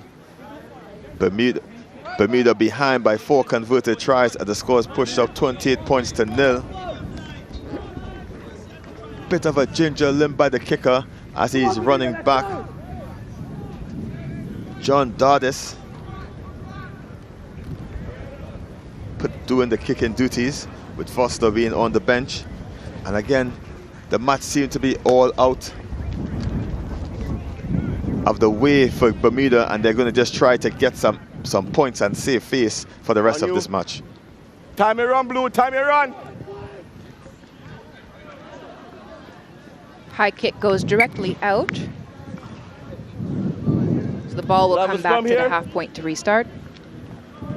Errors creeping in for Bermuda, under lots of pressure, trying not to make mistakes, and that leads to more mistakes in the end. 28 points to 0, and again, 4 converted tries is a lot to come back from. Absolutely, Kelson. One of the most difficult skills that is necessary within rugby is to keep your head in the game, your heart in the game when you are falling behind on the scoreline. There's always opportunities to capitalize on. There's always things to learn throughout the game. Sometimes you learn the most when you are behind on the scoreline. And again, the reality starting to sink in for Bermuda. Very, very difficult task. Push, USA! As Kubler comes in at scrum half, and again, there's a 2-on-1 out wide, and you see Richardson stepping and dancing, weaving his way into this Bermudan defense, trying his way best to get to the floor. And again, there's big space out wide for Gallardi out wide if they are willing to use him. And like big bodies running in. Bermuda slowing it down, eventually comes out, and again, big looping pass out wide, trying to find Gallardi if they can. 2-on-1, Gallardi finally gets it. He steps back inside, wrapped up by the stingy defense, and Kubler comes at scrum half, trying to push it back out to Dardis. Met heavily as we see the goggles of Poe coming in to just secure the ball. And again, every time I see the goggles, I like David. I'm trying to remember the footballer from who always wear the glasses, David Edgar. And again, Edgar Davis, like Poe, has the ball, and again that goggles giving him tunnel vision. He just couldn't see the overlap out wide. Eventually whipped out to Mosi. Mosi jump, a skip and a hop, and he's through one defender, eventually taken down. USA South on the attack again. Big push, referee signaling advantage. USA South just short of the line, trying to reach over and score on their own. But again, the ball is presented. USA South try once more to get the ball down. Eventually taken, the referee has his advantage going. Kubler tries to shoot it out wide. Space out wide, Gallardi can catch it. It dropped just short, but advantage is being played. They won't get the ball, but Bermuda did great work to force the ball out wide. Advantage to USA South.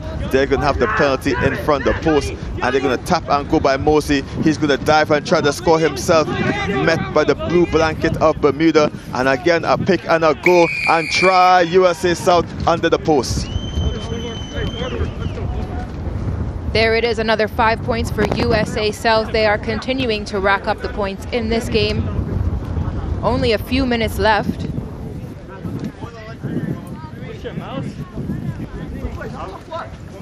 33 points now to 0. And again, with the kick to come, John Dardis is going to just look like a formality to dot it over. As we pointed out earlier in this day, the kicker takes the conversion from a position that correlates with where the try was scored. Scoring a try for 5 points between the posts of the H puts the kicker in an ideal position. But we have been seeing incredible kicking skill where so many of these kickers can also make successful conversions from further out in the width of the pitch. Todd is successful with the conversion, 35 points to 0, 7 unanswered tries. Bermuda trying to save face now as Sangster gets us back underway. And again, they're really missing their number 10, Kwame Naylor, as he was really instrumental in a couple of games earlier. As the snow cap kick comes down eventually, USA South take it up. And again, through the center, they go intercepted again by that number 12, Ryan Daniel. And he's trying to push him way forward. Bermuda just trying to get a score on the board, just remove that 0 and strike it off with a positive integer. But again, they knock it on.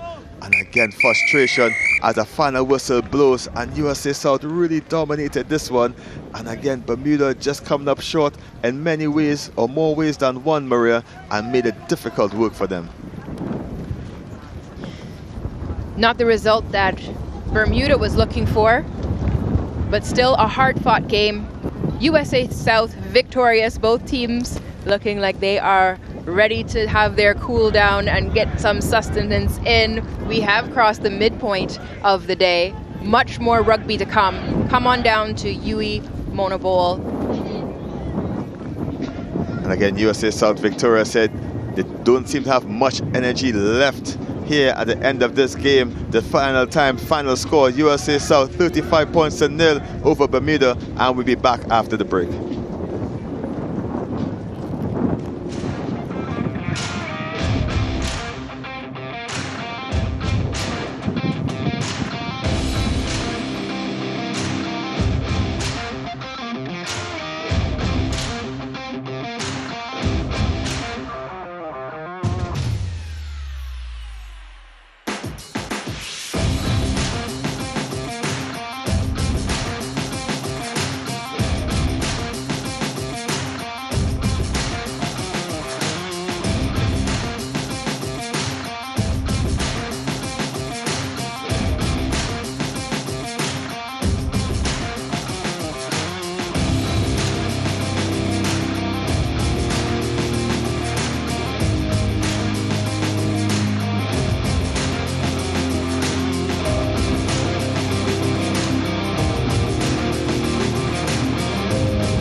Welcome back, ladies and gentlemen. We are here at the University of West Indies Mona Bowl. We've got Jamaica against Trinidad and Tobago coming up. The local boys been good so far. 2 wins yesterday from 2. Going out against Trinidad and Tobago. They have a mixed bag of results, Trinidad and Tobago. Winning and losing on the course of their pathway here to this point in the competition. Jamaica, for me personally, they look like the team to beat in this competition. USA South might have a fair shout at that as well. But alongside me, I've got Maria Thomas from Trinidad and Tobago, the president of Trinidad and Tobago. So great to have you in the booth on this one. We can see from your perspective how the developments come along for Trinidad and Tobago under-19s boys here. What are your thoughts on the competition so far within the boys side of things? Incredible development so far. The competition has been exciting. Play has been excellent. We're seeing brilliant skill from these athletes. We're also seeing great control, great discipline. This game, Gavin, is one to watch. Trinidad and Tobago versus Jamaica. Jamaica, the home team. It's going to be difficult to keep that discipline and that calm. I think this is going to be a game full of fire and emotion. So we'll look to these players to really control their skills and execute. Absolutely. I'm looking at that Jamaica team. There's a size difference from Jamaica to Trinidad and Tobago. Let's see if they can use their skill set to out-muscle their muscle.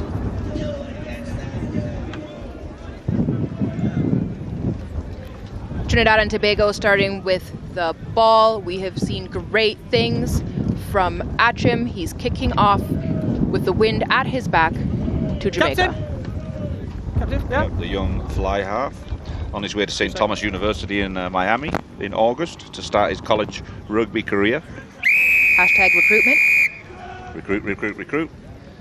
To Jamaica. So taken well there, the big number 8 captain of Jamaica, Jasper Richardson, at the bottom of that ruck. Jamaica come away, looking out the back door, probing and looking for some space. The ball goes backwards and now they put themselves under pressure inside the 22. Skips out of a couple of tackles, finally brought to ground. Number 12, King. Ball comes up. Quick play. They really want to try and run it out from here, but if they did kick it, they'd be kicking into a very strong wind. So running is the preference right now, and Jamaica seem to be full of it. They're right on the 22 after a little bit of pressure from Trinidad and Tobago. With that wind advantage, Trinidad and Tobago really should be pushing to put plenty of pressure on Jamaica. And the ball goes all the way back, but it is in Trinidad hands. There's that boy, Achim. He looks for a deep kick with the wind behind him. He finds some space. That's going to roll out the back, surely. No advantage. Knock on. There was a knock on earlier. Scrum. Referee Rob Perry from Curaçao. English of origin, but spends his time in Curaçao, even coaching and playing for the Curaçao national team. It is. Occasionally, when his lungs allow it.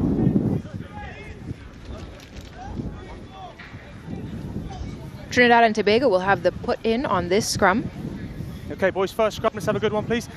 Yeah. In the Jamaican half of the field, I am calls, sure that Trinidad and Tobago has been instructed to keep the pressure on. I was going to stand here. 100%, yeah. And I think in this first half they should do it through the boot of a Jim, because if Jamaica spend a lot of time going forward carrying that ball, they can do some damage. They've got speedsters, they've got power and strength through the middle, they've got speed on the outside. Sometimes the control with the passing is a little wayward, but when it does go to hand, it's impressive to watch. Just slipped up, we'll go again. Okay, good. Seconds in. Gonna get a reset on this one. Both of these teams have demonstrated lethal ability with speed and power as soon as they're able to find a gap. Hold.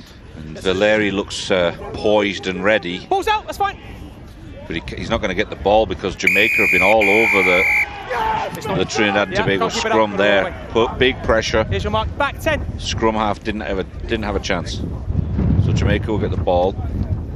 Jacob Nicholson aiming that kick as deep as he could, and he did manage to get it out against the wind too.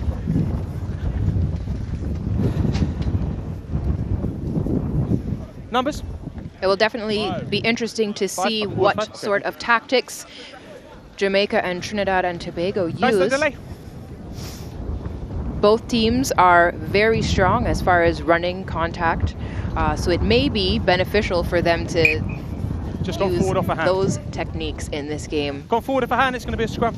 We'll see if they trust the wind enough to continue using kicking.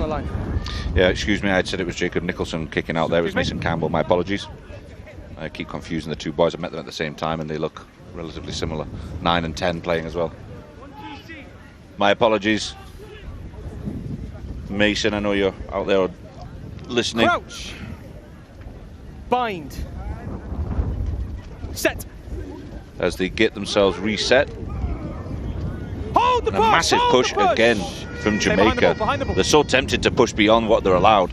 Trinidad do finally come away with it. And there's Valeri, who was poised earlier, and this time he's away. Almost breaks the line completely.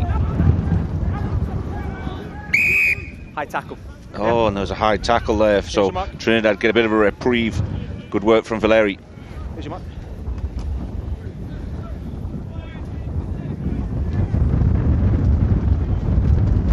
He's got wind behind him, so he could do something really damaging to Jamaica here with the distance of a kick. It's not bad. Puts them deep into Jamaica territory.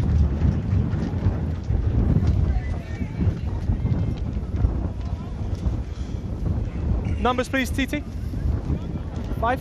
Thank you. We're seeing the stands beginning to fill up here.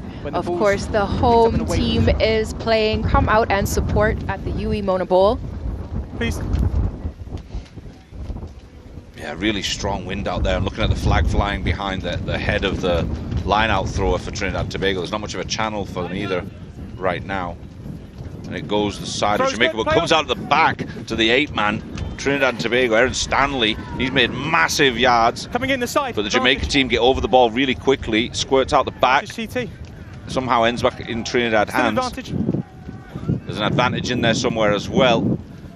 Good step, goes straight to contact. Good support as well. Jamaica struggling to get hands on ball. There's Achim. Now he steps inside. And again, his support's there strong.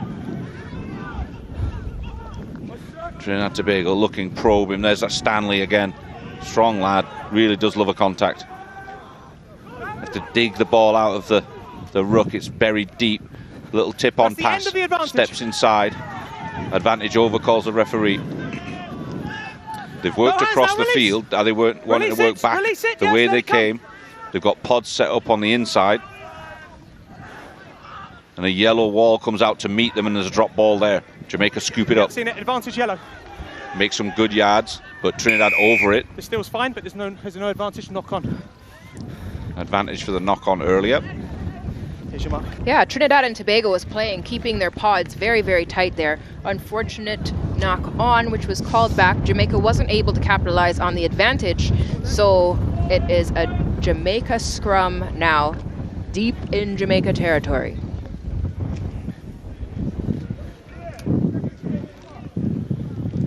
I'm going to step aside when it's ready, okay?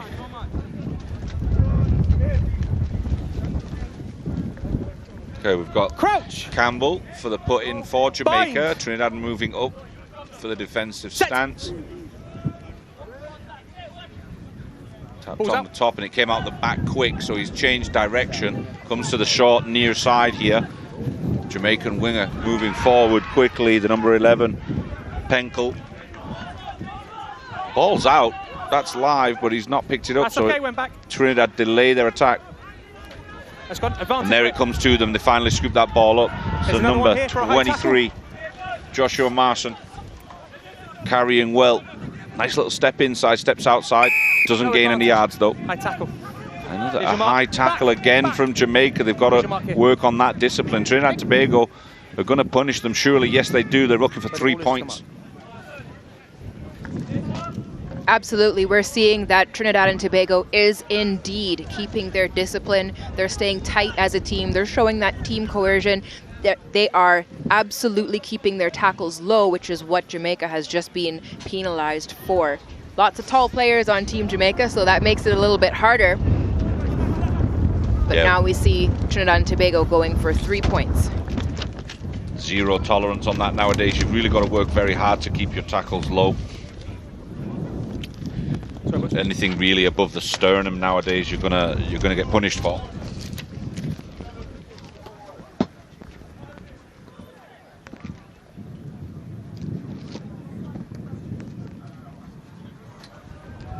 No good on that kick. Achim pushes it left, so it stays at 0-0, and there'll be a 22 dropout for Jamaica. Take it when you're ready.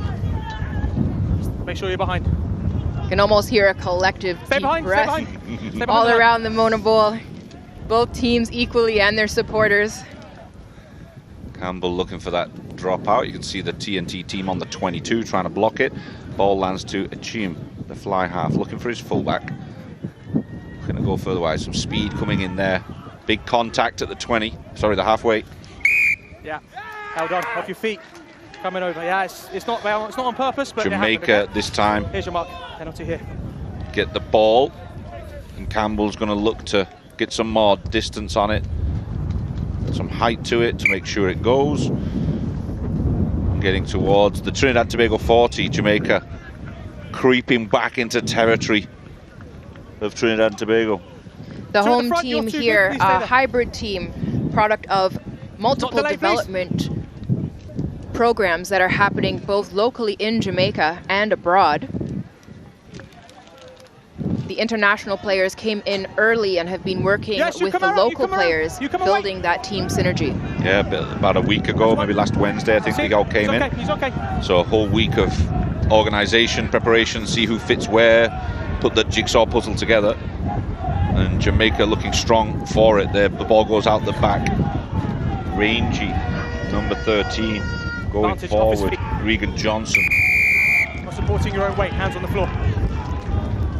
Jamaica bench urging their team to move quickly, but Campbell wants to kick to the sideline and use their line-out ability, but he doesn't kick well. They've actually gone backwards. He'll be upset with himself for that one. I'll keep my eye on it, it's all right. There's a strong wind. He didn't connect with it properly. See Trinidad and Tobago coming up to the mark. A little bit of discussion there. Either side of me here. Stay here, Jamaica here. You're good. So the mark's on about the 40 in Trinidad territory. Jamaica will have this line out. Trinidad trying to organise themselves. Jamaica get up in the middle. Not straight though, fortunate. Scrum or line out? Line out? Trinidad ball. Jasper Richardson receives the ball, but it wasn't straight, so they're going to Trinidad this time will get an attempt at the same thing. In this window, it's no fun, but they'd rather that than the scrum against this big Jamaica pack.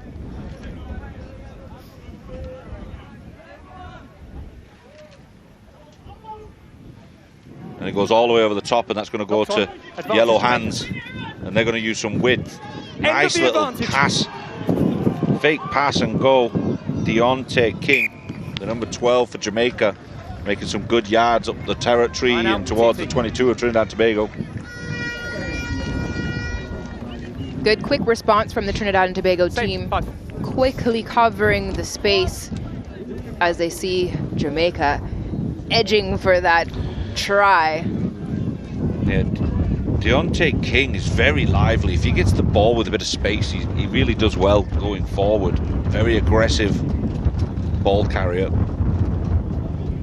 Trinidad and Tobago again. It goes over the top, but this time into Trinidad and Tobago hands of the 8-man. It's the number 26 that pulled that one together. It's got to be moving. Kimani White. Release tackler. There's a big battle in there. The ruck goes the way of Jamaica. Number 5, Mitchell Wallen, that was making some good ground off the back of that ruck. Ball's gone loose though. No, you're on the floor. You're playing it against it. In the zone for try-line fever. Back to the on the cross. Yeah. Trinidad Tobago, I think, had caused the infringement. They were on the floor trying to play the ball. And there's Whalen again. I think it was him there. It was either that or Barnes, considering it was a 5 or 6. But Jamaica's still in possession, looking for the pick and go around the corner. Trinidad Tobago going to have to be very lively here, keeping the bodies low and defend. This time it comes out the back. And again, loose ball from Jamaica, scuppering their plans. Back to the try line. Your mark's on the cross here. Maybe an offside, I think, over there from Trinidad Tobago again. You can see the boys packing down, waiting for that Jamaica onslaught, and they've tapped and gone quickly. Looks like the captain in there. Lots of Trinidad and Tobago bodies willing to put themselves on the line. The ruck is formed, no hands. Captain? Yep, he's going to have a word. There was hands in the ruck. There's offsides. There's a lot of hands in the ruck, so they've got to speak to them sooner or later.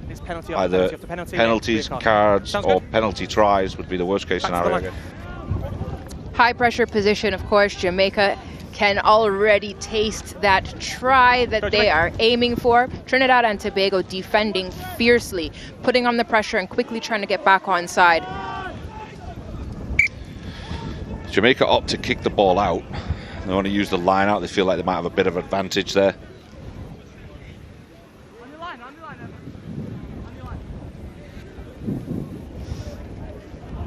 Stop delay.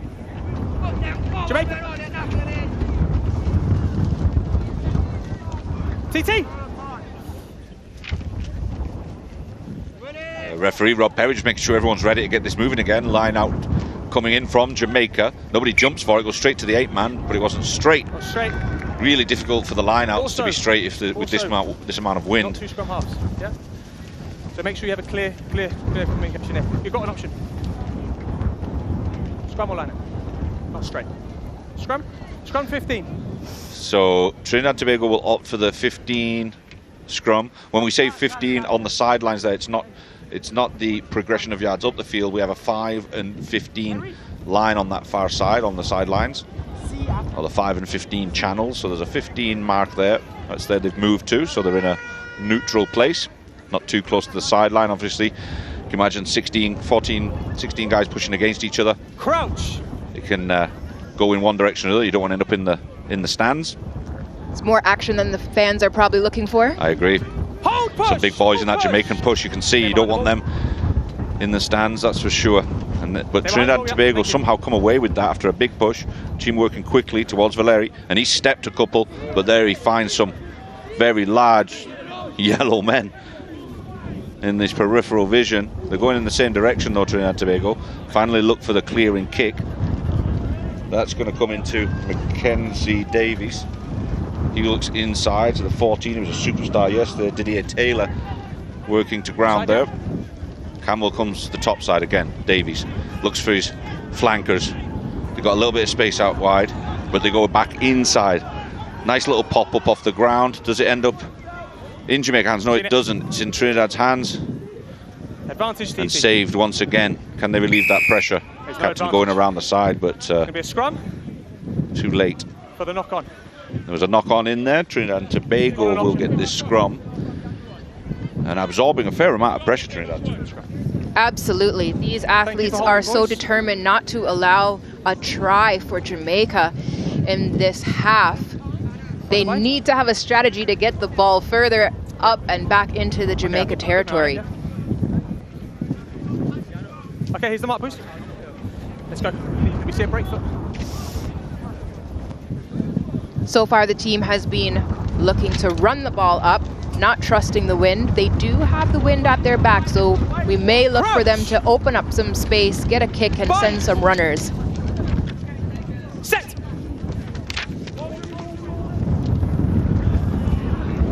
That's okay, came out the Trinidad and Tobago come away with that one. We don't know how, but it's in Trinidad and Tobago hands at this point. They managed to get themselves outside of the 22. A Jim fills in at scrum half. The back line of Trinidad and Tobago taking it forward in a pack. Interesting. Now you'll see the pods from Trinidad and Tobago coming forward. Scooped up. Advantage. Penalty here, offside. Jamaica, there was an offside from Jamaica, so Trinidad, although dropping the ball, they've got that advantage and another bite of the apple.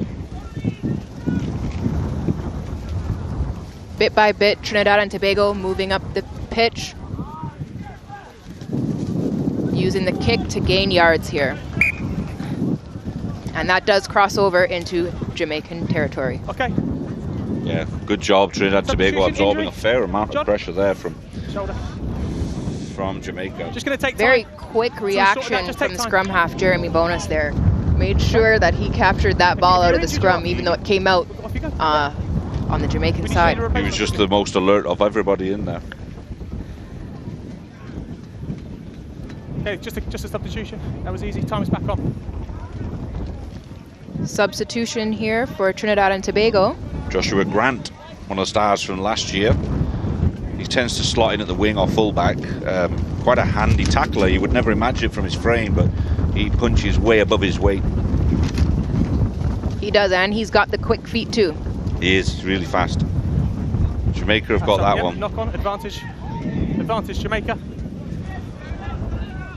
So Jamaica have got the ball and they've got the advantage. Campbell over to Barnes here. No arm tackle here. Spot that number. No arm tackle. Someone's going to get themselves in trouble. Trinidad and Tobago. Jamaica have found a bit of space and speed out on the top side over by their crowd. Trinidad and Tobago are in amongst it over the ball. You're not supporting your own weight. Yes? Yeah, he just went straight to ground. You've got to, you can try to poach that ball, but you've got to stay on your feet if you're going to attempt that. The no arm tackle. And you can see the communication. The referees are communicating with the assistant referees to see if they can see certain things that maybe the referee didn't catch, and they communicate well. 6. He's going to have a word with number 6. Number 6. For Trinidad and Tobago. They're discussing the tackle there. You must wrap completely for the tackle. 1 minute. You also have to roll away very quickly, so you've got to give it a proper hug, a proper 2-arm wrap for the tackle, and then you need to release and roll away as quickly as possible. Sorry, guys. We're on the So touch the touch. offending player was Xavier Williams or Yes, Xavier Williams. Yes, you're good. There we go. Yep. But nothing too major, just a warning for now. Jamaica have got this line out. Again, just as the wind seems to pick up every time someone's got a line out. Not straight, there you go. Straight. Option. Very difficult, got to be frustrating for the guys. Scrum or line out. Scrum 15. Trinidad and Tobago are in a bit of a difficult position. Do you go for the line out knowing that you're not going to get it straight? Or do you do the scrum and have to deal with the Jamaican pack? It's one or the other. It's nothing, a rock and a hard place, you might say. Let's go, please, boys. You set up?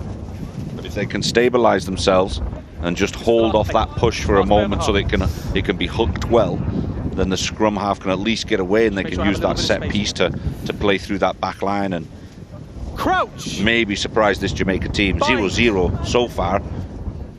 Everything played in Trinidad and Tobago's half for the most part. Jamaica has a very heavy scrum, heavy pack. Okay. Trinidad and Tobago, of course, contesting that scrum. One of the things they need to be careful is you cannot depend on the opposing scrum to support your weight. You must be supporting your own weight, even while you're driving against a heavier scrum. They say that front row forwards are not athletic, but it's a good debate. We are the most athletic people on the park. Absolute specimens of athleticism. And good looking. Crouch. Bind. Set. So a Trinidad Tobago put in here. Can they resist it? That's a big push from Jamaica. Trinidad did manage to hook it back though prior to that push. Chim looking for the little kick over. And that is because he wants to go in for the half and get a water break. So currently Trinidad Tobago 0, Jamaica 0. Interesting first half, Maria. 0-0 at the halftime. Home team Jamaica playing Trinidad and Tobago. Absolute intense rugby happening here.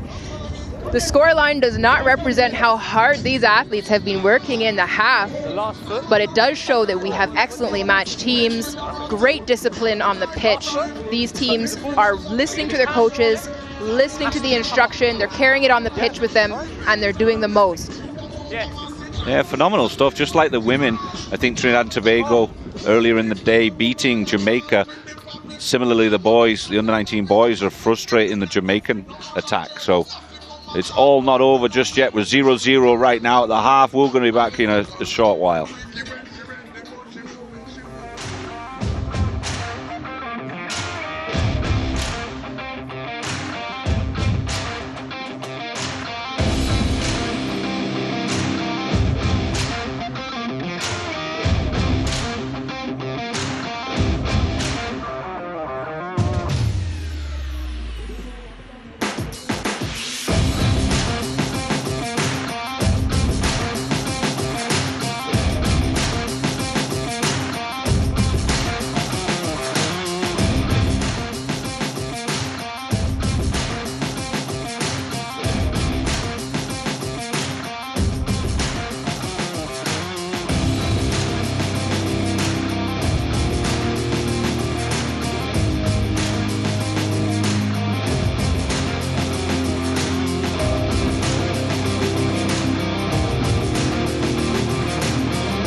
Welcome back, ladies and gentlemen. Gavin McLeavy here alongside Maria Thomas for the start of the second half of this game, Jamaica against Trinidad and Tobago.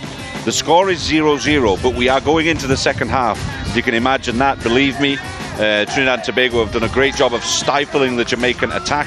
Maybe the wind has a bit of a factor in it, but they've got to be proud of themselves so far, because I think Jamaica walked into this thinking it was going to be an easy day against TNT, and TNT have proven them wrong. Maria Thomas, you've got to be proud of the Trinidad and Tobago boys there. Absolutely. We're seeing great disciplined rugby. We're seeing incredible tenacity. There is definitely a little bit of a difference in the size of these teams. However, the hearts are all ginormous. I agree. No, they've proven it over and over again in the first half. Can they continue it in the second half? Obviously, you've got the volume of the home Jamaican crowd. They're making some noise for their people. Campbell's going to get them underway in just a few seconds. With this time, they've got the wind behind them, Jamaica. They kick deep. That's going to cause a problem for the winger. He deals with it well. It was kicked forward, though. You were standing. Kick forward. If you pick the ball up the floor, you're offside. You're in front of the kicker, theoretically. So there'll be a penalty, unfortunately. That's a great result for Jamaica from that kickoff. Penalty. Offside, can't take it first. Absolutely. It's so difficult when you see a ball open on the grass. The first thing you want to do is touch it, but you got to be onside before you pick up the ball. Automatic reaction, I'm sure. Instinct tells you, pick it up. So, a great position here for Jamaica. They're going to get a scrum for the offside. Must be 15, maybe 15 yards out. And again, we've seen the power in the first half of that Jamaica push. They're getting the put in as well. So unless Jamaica, Trinidad and Tobago can hook this with some really long legs to reach in there. Take a look through the channel. You see the ball come in and Jamaica just step over it, so it comes out the back clean. Great work through the midfield for Jamaica. He looks unstoppable at the moment, but they do stop him. They do exactly that. He's off his feet again. Trinidad and Tobago are going to get themselves in trouble. Multiple errors. So there's an advantage for them, so it's going to come back here, although it's in Trinidad and Tobago hands in this moment. You've got to stay on your feet. Referee's giving clear instructions. Yes, it's called back, Gavin, for that infraction. However, we're seeing that Trinidad and Tobago is definitely on the ball. Time's off. Yep, 100%. They're on top of it. They're keen, a little bit over keen that particular time, but there's a Jamaica body down on the ground. Okay, very close. That doesn't look good. It looks like he's some kind of a lower limb problem. Jamaica was playing the advantage when that interception came through for Trinidad and Tobago, which is why it was called back. You see the Jamaican pack getting ready. They are in a position they will like for the next scrum. We're going to take him off the backside quickly so that they can get the game started again. Substitution surely coming in. Yeah. He looks like he won't be participating again today. He's really struggling to walk on that leg. But the Jamaica pack in a phenomenal position there. Just 5 yards out from the Trinidad and Tobago line. How are they going to handle this? They've got a split attack, as you can see, on both sides. 9. Campbell taking a look at who's available for him and setting up the game plan. Deontay King's the number 12 that he's communicating with, so looking maybe on this near side. Yeah, Jamaica definitely, they've opened up options either side of the pitch. Difficult for Trinidad and Tobago to defend. They also have the power to try and drive it straight through. Boys, it's your ball. Don't Could mess be. it up. I don't fancy the chances of those rugby posts, though, if that Jamaica pack start going forward. Gentlemen, let's go.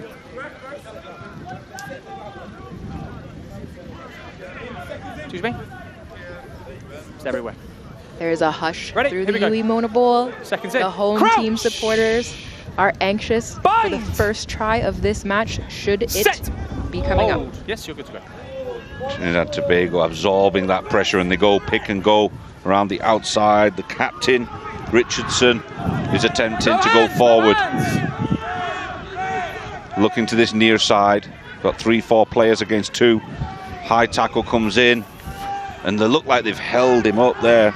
Deontay King's a powerful man, but not powerful enough, and a great counter up from Trinidad and Tobago. Off your feet, guys. Pushing but he's going to ground again. They're going to get penalised over and over again. Stop. Jamaica's making a sub. Yeah, so we're seeing every effort to defend being made by the Trinidad and Tobago team, covering that ball, but they must be on their feet. They must be in a secure position. Can't just dive over the ball onto the ground. So it's continuing to stay at a Jamaican advantage here. Thanks for that explanation, Maria. Yeah, very clear. Gave the referees to organise, chance to organise the substitutes as well. A little bit of confusion on the sidelines. They wanted to make that substitution at the last minute. Scrub. Big number 16, Elijah Cummins coming in. He was a big impact player in earlier games. Really powerful, low centre of gravity. Makes an impact in the scrum and then makes an impact as he carries the ball too. See, as the excitement gets higher, sometimes so do the tackles. Trinidad and Tobago is going to need to be very cautious to keep their tackles low.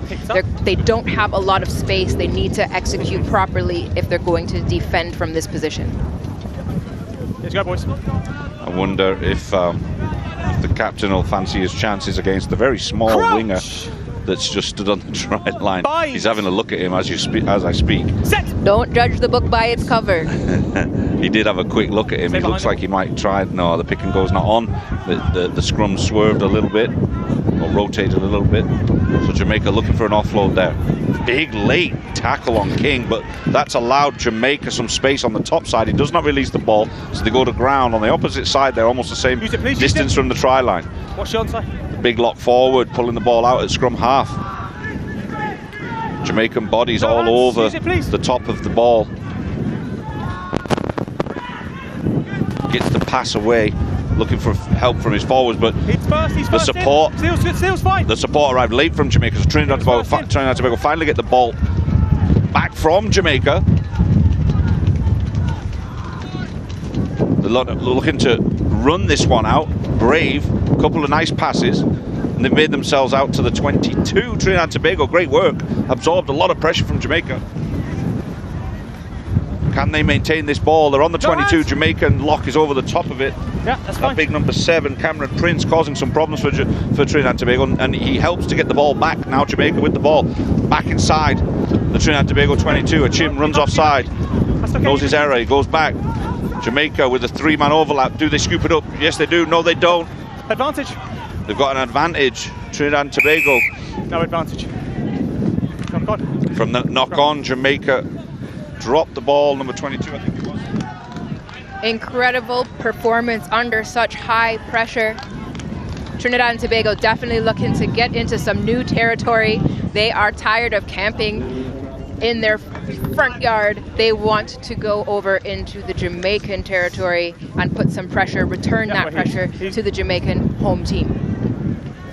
Yeah, got to be upset with himself. Parma, 22 for Jamaica, had the opportunity and just couldn't reel it all in. Okay, keep my eye on it.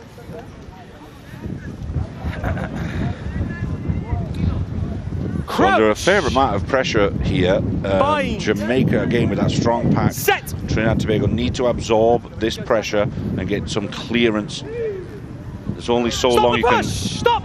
There's only so long you can absorb that pressure. We're Jamaica reset, continue their their push. Okay. We're gonna reset that scrum. Here's the mark. The ball got stuck underneath the Trinidad pack. So much control required for these technical pieces. The scrum, again, cannot push further than 1.5 meters in the under 19 category. Bind! Set! Hold. Yes. Bonus puts the ball in. He gets it clean out the back so far. Achim looking to play it through the hands. Valeri always makes good yards, as he does again. Almost to his 22. Bonus has to play quickly. He's got a pod. They go into a couple of very large yellow bodies, and he's given them the offside. There was a hint of a tackle beyond horizontal there, but Jamaica. And Jim's looking to kick it. Yeah, okay. Does that go far enough? Trinidad, yes, barely. Kicking directly into the wind. Absolutely, taking that chance. It paid Line off up. for Trinidad and 5. Tobago. Excellent decision making from their captain. Taking time. Injury. Time's off. Trinidad and Tobago player down on the floor. Looks like a shoulder injury. I think that was the result of that big contact there around the 22 from Jamaica. The time is off, so the athletes are getting a chance to get some water. There has been no rest in this game thus far. Absolute pressure. Jamaica has been dominating, staying in Trinidad and Tobago's territory in this half. Trinidad and Tobago defending fiercely. Yeah, I can't hear a thing, mate. Sorry. Yeah, I'm interested to see what's going on, because Jamaica, they've got all of these tools, but they're just letting the game flow the way that Trinidad and Tobago want it, and it's just resets after line-outs, after scrums, and I feel like Jamaica can still get the job done if they let the ball flow a little bit, but maybe they're nervous about it because of this wind. They're scared to isolate themselves, and Trinidad and Tobago just punish them with a counter-attack. The Trinidad and Tobago team has done so much work building their team, building their trust in each other. You can see they're playing as an absolute unit. If you catch it here. And I think in rugby, definitely, if you know your team, you know your players, that can absolutely win over individual talent. So impressed with this Trinidad and Tobago team, the leaps and bounds that they've made over the last year since we saw them this time last year in the competition, where they were fresh out of COVID and maybe not much practice together. They really have changed it up a gear. The guys look bigger and stronger, more organised, more disciplined, giving away very few penalties. 5, is it, boys? Such an improvement, really impressive. Time is back on. We'll be restarting. Trinidad and Tobago with the throw-in. Again, we're seeing this wind. Not really favorable conditions for a throw-in. Yeah, when you're ready. So TNT with the throw-in. They go for a short one. Was it straight? No. Didn't go straight. Tried to beat the wind by going for a short pass in the line out there. The wind still managed to catch it, not straight. Sorry, boys, it's going to be a reverse call. There was no one in the 5. Free kick, TT. There was no one in the 5. All right, there was a player absent from the 5 on Jamaica's side, so it is a free kick for Trinidad and Tobago. Interesting, yeah, really technical error, but the AR spotted that there was nobody in the 5 channel for Jamaica, therefore that's a penalty for Trinidad and Tobago, and they've got to be happy with that. And a big run from the barrelly number 4 for Trinidad and Tobago. He didn't come around the Didn't get all the way around. If you're going to poach that ball, you've got to come through the gate, not from the side. So bonus will tap and go again, keeping the ball in hand, and all of a sudden Trinidad and Tobago are controlling this game. And a massive contact this time. Again, Trinidad and Tobago.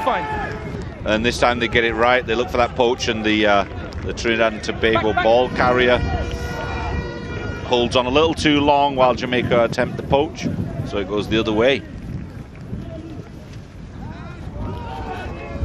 Massive kick there from Jamaica. Those hard-earned yards for Trinidad and Tobago, and one kick, and they're back in their territory. One little mistake, and they find yourself back on the back foot, back in familiar territory, and you just don't want to be there.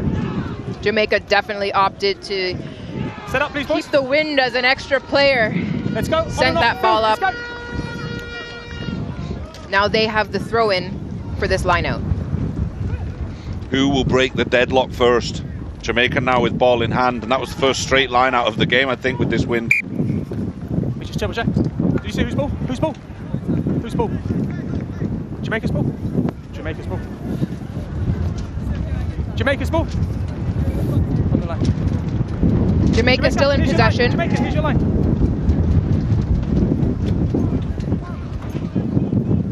A little bit of indecision. The ball went back out, so it's another line out for Jamaica. 16, take a step left. 16, lots of clear instruction from the referee. That's gone backwards, that's fine. Trinidad and Tobago come away with that one. Tackle release. Ball's out, came outside. Bonus, lively. Looks for Achim. He's looking wide. Valeri handled it well. Can he?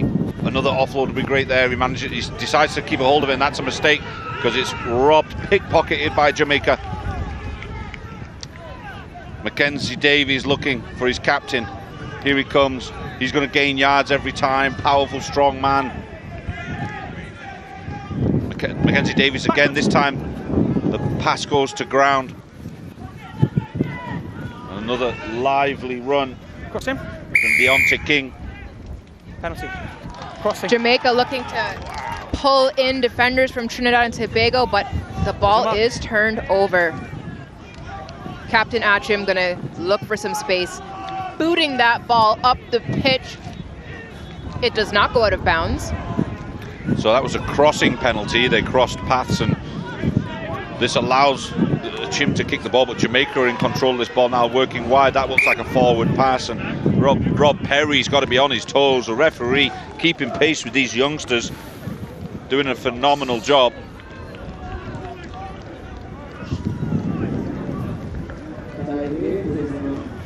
An incredible scoreline of 0-0. Home team Jamaica versus Trinidad and Tobago. I don't know how long they can keep this up for. I mean, I'm really impressed with Trinidad and Tobago's resilience, absorbing so much pressure, and occasionally they get into the Jamaican territory for a moment and then get pushed back, make a little mistake, get pushed back. It's really been all played in Trinidad and Tobago's half. But I've just got this suspicion that Trinidad and Tobago might just sneak one. Crouch. After all of the pressure they've absorbed, they deserve something from it. Set. Great collaboration throughout the Caribbean for development, and it's showing because we're getting such great matches within the teams. Bonus, looking for his fly half. Valeri looping around. Achim now working towards the outside centres and tackled well, handily tackled by Jamaica. Trinidad and Tobago somehow managed to keep a hold of the ball. The Jamaican defence is lined up, looking for blood. Good tackle again. Jamaica pointing out where the ball's going to go. And Bonus shows and goes, and he makes some great yards, the scrum half. He's isolated there, support is arriving. Someone will have to fill in at scrum half for them there, as they do. There's no advantage. Again, not coming around the gate. Penalty. Another mistake from Jamaica. They've got another penalty and a couple of bodies on the ground, so they'll take a timeout. Number 23. Marginal. The Trinidad Tobago all the way goes around to the ground, gate. holding Very his knee, close. hopefully nothing serious. Joshua Marson's a key element of his team. He bounces up though. It's one of you, but he doesn't want to get taken off this park. We might need to get a wellness check for these supporters, both the Trinidad and Tobago supporters and the Jamaican supporters. Oh my goodness, this game is intense. So they're going to opt for the scrum here. Trinidad and Tobago will be giving the put in. Break foot on that. You'll see the big body, number 17, Constantine, massive human in there, maybe to try and equalize the scrum contest in Trinidad and Tobago's favour. I'll have a look now. It's okay, yeah? I'll step to the side. Listen to the calls, please, boys. You can see the Trinidad and Tobago flag flying high, supporters on the sideline. Crouch! Bind. Hold. Set! Hold the push. Hold the scrum. So it's a Trinidad and Tobago put in. They've really got to absorb this push. Does the ball come through? No, it doesn't. It looks like it's on Jamaica's side from where I'm sitting. So Jamaica steal, 8-man carries. Massive run, gets his team back to the halfway line. Trinidad and Tobago have lost that ball. Jamaica now, it's a 3v1 over there on that top side. Does he get to come inside? Yes, he does. Pinkle inside the 22 now. Trinidad and Tobago, a quick pick up, and he releases another winger. Jamaica's just lining it up, and they finally break the deadlock. The hometown boys get across the line, and see a number 24 for Jamaica. Darnell Simeon gets it in for Jamaica. 5 points finally. Such a hard-fought try for the home team, Jamaica. 34 minutes into this game, and it is the first try for the home team. Trinidad and Tobago supporters, I know you're watching at home. Are you okay? Trinidad and Tobago, amazing defense, fighting hard all the way. Jamaica just saw that opportunity and ran it hard into the end zone, scoring first 5 points. Scoreline now, Jamaica 5-0, Trinidad and Tobago. It's a big kick that they've got to produce here from Campbell, I believe it is.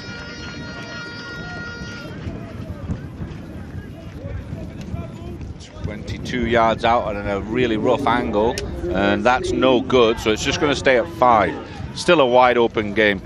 Achim's running up the field, but he's going alone, unfortunately. He wants his boys to come. He doesn't want this game to be over anytime soon. He thinks he's still got a chance. Absolutely. Trinidad and Tobago has incredible speed, great agility. When you're ready, 5 minutes. They're only behind by 1 try, 5 points. A try and a conversion will put them in the lead. Didn't go. Option.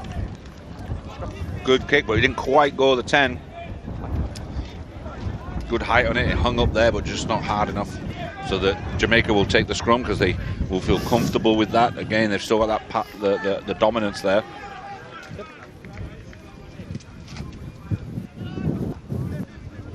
Boys, that last scrum was fantastic. We're going to do it at the same speed, okay? You can hear the referee. All these scrum resets are paying off. Hopefully we have another fantastic, well-supported scrum here. Seconds in.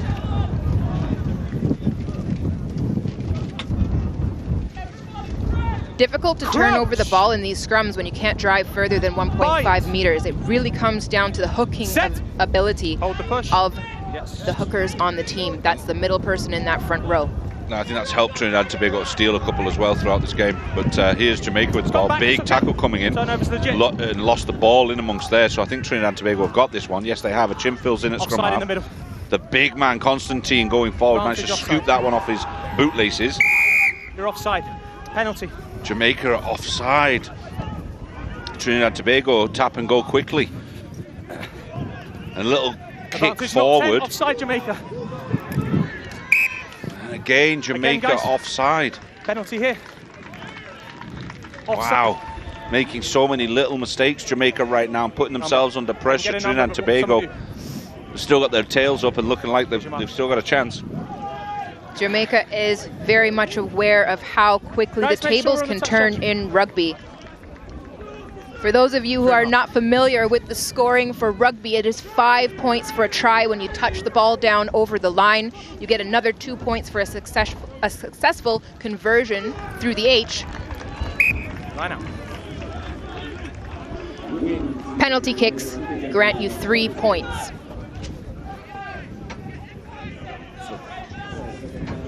So currently you've got 5-0, Jamaica up over Trinidad and Tobago. Just a couple of minutes left in this game. Substitute? Thank you, okay. Thank you. Mere minutes left in this game. Throw in for Trinidad and Tobago. The wind is a bit merciless for these technical plays. Oh, and that one's gone straight over the back. Looks like Aaron Stanley over the far side carrying well.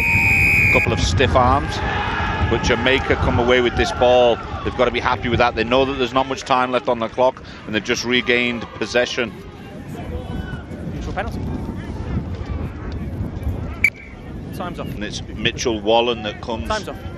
Up from the ground with the ball in hand. He's got to be pumped. The lads look pretty happy with him. His body's going down with cramp now. There's a few bruised and battered. Just over 2. And dehydrated boys. Yeah, it was Aaron Stanley that's down over there. See his number now. Getting some treatment. There's also a Jamaica player there getting cramp in the calf. So just a moment to compose themselves. Jamaica get a moment to figure out what they're going to do with this ball to finish this game off and hang on to that very slim 5-0 scoreline.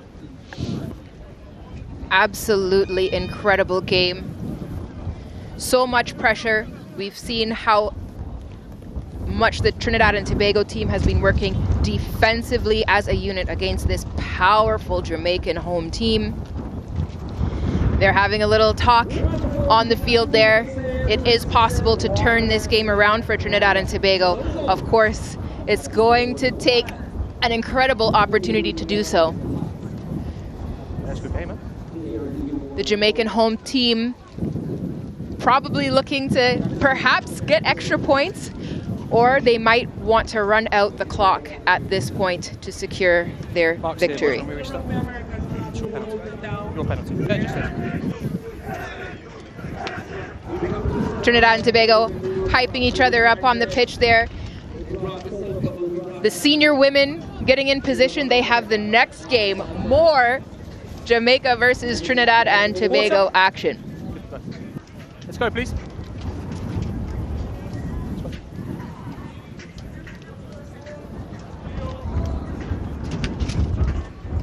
Yep.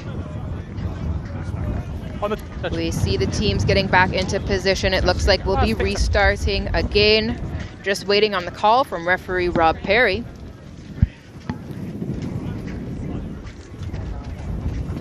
Thanks for filling in there, Maria. Appreciate it.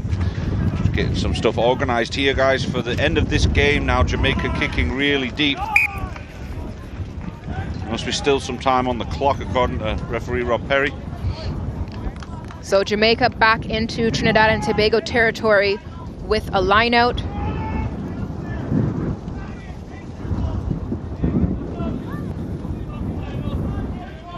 Trinidad, just take us. Trinidad. Just take. Hearing lots of instructions. This moment, it is starting to get definitely very frenzied for these teams. The pressure is on. It has been on all game. Let's go. Everyone knows that the game is about to finish, but no one's sure exactly how many seconds are left. That is all up to the referee. So it looks like a ball scooped up there for Jamaica out the back of that.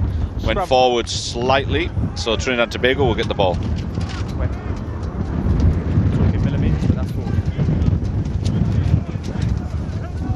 Trinidad and Tobago takes a scrum. Everyone is on the edge of their seats. The spectators are as close as they possibly can get to the pitch. Thanks to everyone in the technical zone, keeping everyone where they're supposed to be.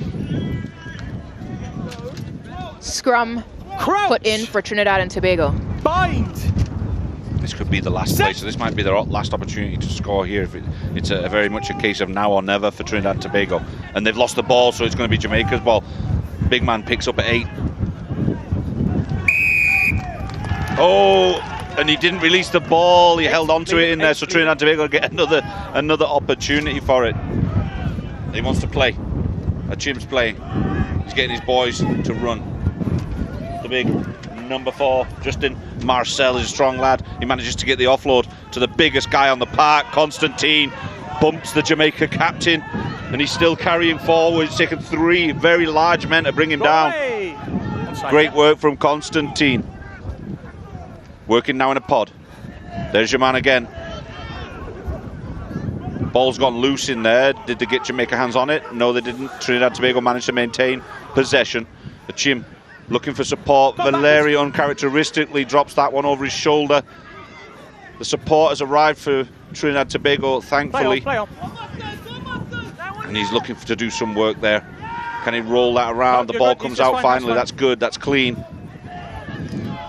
Release now, tackle and release. And another. This time he didn't let go of the ball, the Trinidad and Tobago player, so now it goes to Jamaica in a nice position. That's fine. Yeah. Penalty here. Last play. Now it looks like the time might be up.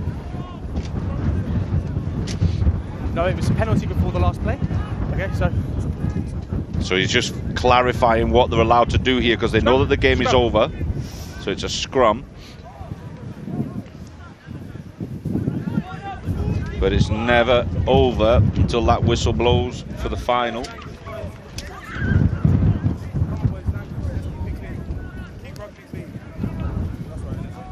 Thank you, mate. Trinidad and Tobago have made a great account of themselves today. Let's go. Captain Chim coming in to ask his forwards to do one last big push. Seconds in, Get that ball back for me, I'm sure he's saying. Boys, stand up, stand up, stand up. We're still waiting for the seconds. TT, let's hurry up, please, guys. Yep. Yeah, they're all on side, they're ready to go. Here we go. going to have another game very similar to this in a few moments. The ladies are waiting to go on Jamaica against Trinidad and Tobago. Just to our left here from the booth. Now, straight after this game, Jamaica do manage to win that push.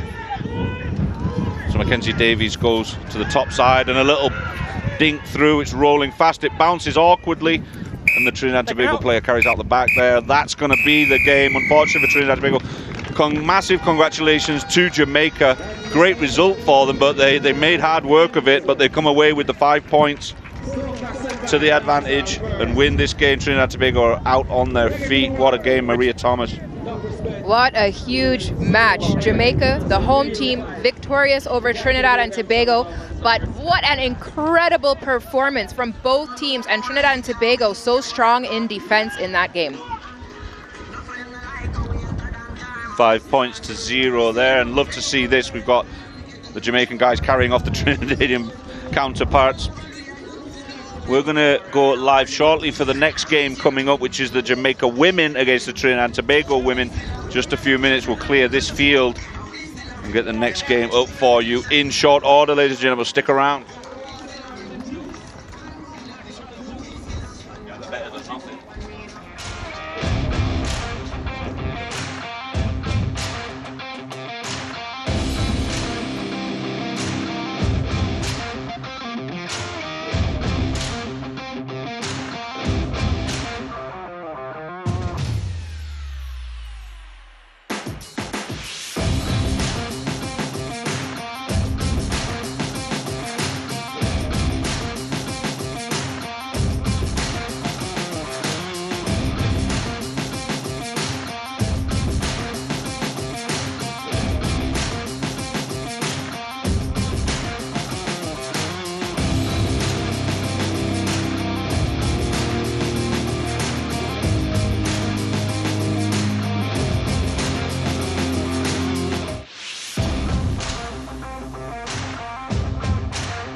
Welcome back, ladies and gentlemen. Gavin McLeavy here for the next game up. It's a bit of a repeat from the last one. Jamaica women against Trinidad and Tobago women.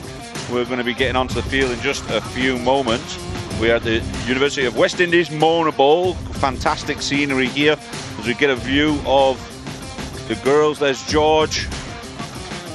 We've got Pantor there in screen. Kintoba at the front there, the captain of Trinidad and Tobago. The referees lining up as well. And here's a view of the Jamaican women. The local girls, a younger team this year coming out to represent. But what an experience for these youngsters to be playing international rugby. Many of them getting their first cap for their country here in front of their home crowd.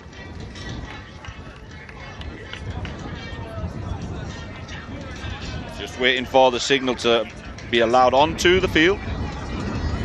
And that's the Jamaican team. Take a look at the experienced Lovell Evans down there, number 15. She's going to be a key component for this Jamaica team. Shanice Stewart and Natasha Scarlett as well.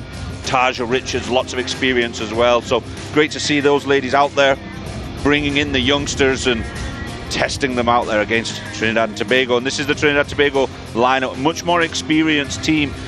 A key component, Kathleen Stephen, Fayola Jack at 15, Latifa Carlista, speedster, Katera Monroe. We saw her earlier today. She was phenomenal. And obviously Nicolette Panto is always going to be a danger player, and there she is with the red scrunchie in her hair. Take a look at Phillips as well, just behind there, a youngster, but becoming a very powerful player and steps in at scrum half occasionally. So we've got a great squad from Trinidad and Tobago. They're going to go into this one confident, I think, against the younger Jamaica team, but don't count them out. Maybe the shoe is on the other foot for this competition in comparison to the boys' game that just happened. But there's some serious energy in this one. I'm joined for this game alongside me, one of the Trinidad and Tobago former players, a legend of the game in this region, Kelson Figaro. Welcome, mate. Thanks, Calvin. Welcome. And again, nail biting just now finished for Trinidad Tobago and Jamaica. Bitter rival when it comes to sports, and it really went down to one try to really get it happen. And maybe we're in for a treat for a double whammy of Jamaica and Trinidad and Tobago action. Yeah, rare for it to happen in this sequence, but what a great game. I'm breathless for that one, and I appreciate the icy that you just brought me, mate. Much appreciated. Sweat. And again, snow cones are a must when outdoors in this weather, just to cool it down, just to get the temperatures regulated. And Nicolette Panther gets us underway. Okay. Straight off the kick. Take the line out. And again, mistake by TNT at the start of this match. So they'll go, I presume, for a scrum restart potentially. Scrum and again, in the Jamaica lineup, look for the number 8, and that's Francis. She had big carries yesterday, and we can expect big carries from her, as well as the captain, Lewingson. She has been great taking the ball up and taking charge for Jamaica in the forwards. And again, we can't forget Dodd at number 15. Line out. Okay, line out on halfway. Really excellent player, and last year female player of the year, so we expect excellent stuff from her as well. Interesting. Jamaica not opting for the scrum there. How many numbers? Just looking at the restart over here. And there's a good look at the Jamaica coach. How many numbers? Pensive, I'm sure. Nervous for the girls out there. I think they're going to give themselves a very proud account. And again, interesting option, choosing for the line out on the half instead. And you can see the flags dancing in the wind. So again, difficult opportunity for Jamaica to get this right. And again, you can see why that may not have been the best option to start the game with a line out throw. And again, TNT will wisely choose the scrum option. Right, and I think that's what Jamaica were trying to avoid. They realised that they've got to go into a scrum at the start of the game against a very strong, powerful Trinidad and Tobago pack. And they're intelligently trying to avoid that. But they've got to, at some point, they're going to have to deal with it. So this is their first opportunity. See how they do. There's Staglon, the coach of Trinidad and Tobago, Richard Staglon, a former player of Guyana's national team, now residing in Trinidad and Tobago. Sit! And again, interesting lineup for TNT as Kentiba, the captain, at number 12 in the lineup. As you see, Trinidad and Tobago number 8, pick it and go. That's Angel Jocelyn. And again, she made some yards up forward before Jamaica pinched it. And that's the number 8. I was speaking of Francis, just making a nuisance of herself from early in the match. Okay, you have a number. Advantage offside. And again, big strike by TNT. And the Jamaica number 10 is wrapped up a bit high in the contact. Again, that's George, the number 2, just going a little bit too high. And TNT again trying to make the big hits. But the referee is not happy with the height in the tackle. And again, it's going to be much aggression between both teams, just as the previous game before. Yeah, I'm sure. And I think it was just one of those. Two players got squared on, and the contact just a little bit high on that one. Jamaica trying to figure out where they're going to start. They want to carry this ball. They're relying on their strength in numbers to carry forward. There's number 3 for Trinidad and Tobago over the top of the ball. That's O'Brien. I think she got her hands on it. Yes, she did. She comes away with it. And that's a handover. Phillips now taps and goes. She's looking for runners, and here they come. Pulled hair in there. It looks like Trinidad and Tobago have got an advantage here, but they'll still play with the ball. There's Phillips. She wants to just go forward and see what she can do with it. Well tackled by Jamaica, finally in the same spot. Jade Husbands pushes the big Onika George. Onika uses the 6'2" frame to drag 4 green jerseys with her. And again, Kathleen Stevens dishes it out. And TNT trying to get it into the wide channel. And it's Khalees just knocking it back. And the Khalees sisters just forming a partnership out there, both from the Royal Lions Rugby Club in Trinidad and Tobago. And again, TNT moving to Aquila O'Brien. And she's just steaming her way forward. Advantage playing by the referee. And again, Jocelyn, the number 8, decides to go route 1 straight as an arrow, and she takes in another group of defenders. TNT with great possession, trying to find the space out wide into the hands of a danger. Nicolette Panther, she shoots and goes, and she's through looking for the support. Does she need it? Eventually scrapped down by the green shirts, and it's excellent work going over the top. But again, player leaving her feet, and they try to take it quickly and go again. It's Fiona Jack running forward the ball, showing and going to Kathleen Stevens. She's smashed to the floor, and TNT moving. TNT trying to get it going again to George, one of the George sisters, and she's lifted up and sent back like return mail. Eventually it's gotten back on the TNT side, and it's holding on is a call, and breathless stuff by Trinidad Tobago after that break. Wow, interesting stuff, but really great work going forward. Trinidad and Tobago, different phases and not relying on individuals. This is definitely a team effort from Trinidad and Tobago, getting through their hands and then the support arriving to recycle that ball quickly. Interesting thing, Phillips seems to be slotting in as a backup fly half. Haven't seen her in that position before, but looks quite comfortable in these opening minutes. And again, Hunter with the ball for Jamaica, trying to figure out what they're going to do, and it seems they're going to tap and run. With the difficult win, it's difficult to get it in as Battle takes the ball up, pushes it into space. TNT wrapping up the captain Lewison. She's very difficult to take down, and she's driving them. They're driving them forward, eventually taking it down just short of the Jamaican 10-meter line. And again, Jamaica trying to shoot it out wide, but doesn't go to hand. Dodd scrambles to get it together. Fielder Jack just missing the tackle a bit, eventually scrapping her up. And TNT pressing the advantage here over the ball, and it's stolen by Kintiba. Kintiba on her feet. The referee is just asking for the release. TNT with the ball into the hands of the big Onika George. She steps into the contact, steps over one. Can she reach over the line? And a swarm of green shirts just snatches her down. TNT with the ball, trying to get the overlap wherever it is. And Fiona Jack shows and goes, trying to take it on herself. Advantage is being played by the referee. Eventually slowed down, and it's Kentara Monroe. She goes in and again sent back to where she came from. Kathleen Stevens poaching and going. TNT just trying to get the gaps into the hands of Jade Husbands. It goes backwards, and again the referee says it's knock on, and TNT get back the advantage for the penalty. Yeah, some great attacking options there for Trinidad and Tobago, but really some aggressive tackle from Jamaica. Phenomenal work from the younger Jamaica team. No problem dropping their shoulder into her stomach and getting the job done. Love it. And TNT will try to tap and go. Here's Kalina Phillip, taps and goes into Akula O'Brien. She bumps off a couple of tackles, spins, looking for support. Eventually she goes to ground.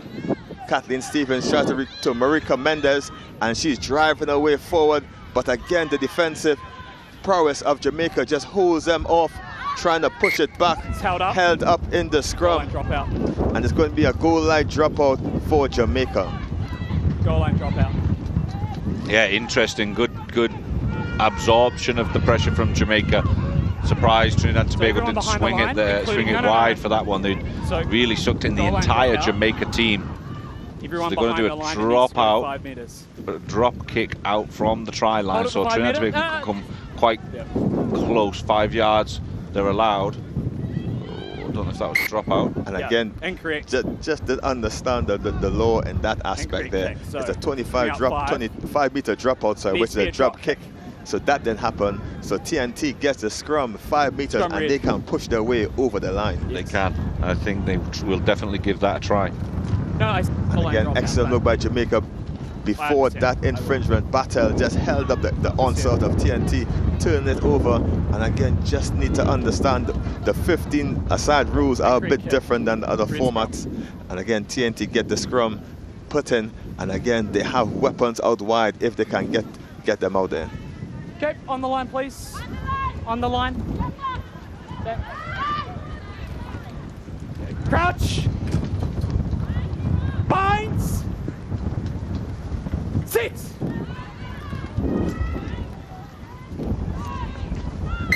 Strong scrum there, just seems to be moving to the side and out the other side of the tunnel, and they'll have a reset. And Jamaica really holding firm in that scrum. TNT not able to push their way over as we thought they would have. Yeah, the front row forwards for Jamaica, Cole, Sewell and Lewinson, doing some great work there to withstand the pressure from this very strong Trinidad Tobago pack, just digging the heels in, so to say. And again, the wind is picked up immensely, and again it'll be an issue in passing long passes and trying to get kicks out from here. As we still put into the scrum, TNT pushes, and Angel Jocelyn picks up and goes on her own, but is pulled down immensely by the Jamaican defense. Shoots out to Nicolette Pant out wide. She tries to release the winger, Carlis. Doesn't go to hand. Advantage has been played to TNT again. Just a knock on off yellow. And it's knocked on by the winger there, and Carlis was unable to get it in the corner. But again, the threat of Panther out wide is not one. As we look at the replay, Jocelyn picks and goes. From here, this is where Panther is dangerous. She releases at the right time, but she didn't have a quick look before releasing that ball, and the winger was already overrunning it.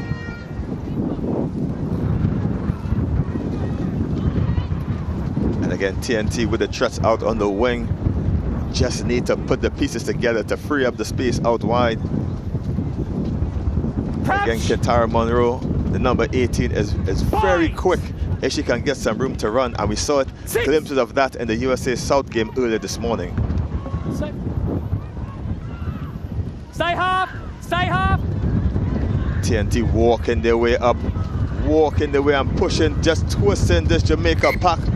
And again, the scrum wheeling all the way. TNT number 8 didn't get the opportunity to pick it and go when she wanted to. And again, that's just awareness and experience to know when to take the ball out. So a really good position for Trinidad Tobago. And this Jamaica team, they do absorb the pressure. I don't know how long they're going to be able to do that, because this experienced pack from Trinidad Tobago with a lot of strength and weight behind them, it's going to be a question of time before the Jamaica pack folds. Binds! And again, TNT is going to try to do the same thing as before and really try to walk their way closer to the try line. And again, Jamaica did well to keep it as the ball eventually comes out to the captain, Kentiba. And Kentiba shoots it out wide, trying to find Monroe. Switch back on the inside. Again, great play by TNT, trying to get to Panther. And Panther's on the wing. Can she score the try? TNT in the corner. 5 points, Trinidad and Tobago. I'd love to be able to see the replay of the interchange there, just a couple of phases earlier. Fantastic work from the midfield, just in 2 inside balls back to back, making it very easy for Panther. Here you see them coming across. You'll be able to see it from a great angle. Look at the inside step, one of them, and then another inside pass, and then the skip pass out to the winger. Panther, great work on the outside. That's phenomenal work. Excellent play. Viola Jack helping Panther finish in the corner.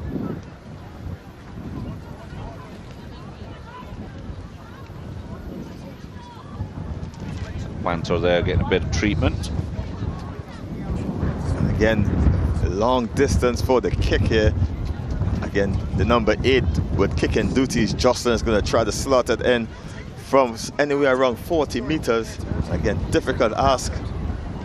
And again, it looks straight, just doesn't have the extra power, and the score remains 5 points to 0. And again, this seemed to be a close encounter, as I said before. And again, Jamaica and Trinidad and Tobago is always a treat in any sport. Yeah, and it was all jostling to beat out USA South earlier in the day with her 2 penalty kicks. She couldn't get that one over. Slightly different conditions from this morning, though. There's a definite talent coming out of Trinidad and Tobago there. Again, TNT just wants try up, and again, Jamaica still nothing much in it, just halfway through this first half. And again, all to play for everyone here, not just points on the table, but also bragging rights for another year.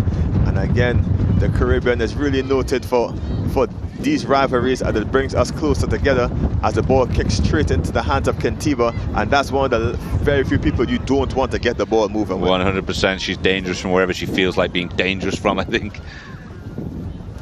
And Jamaica defense is containing the Trinidad and Tobago team right now.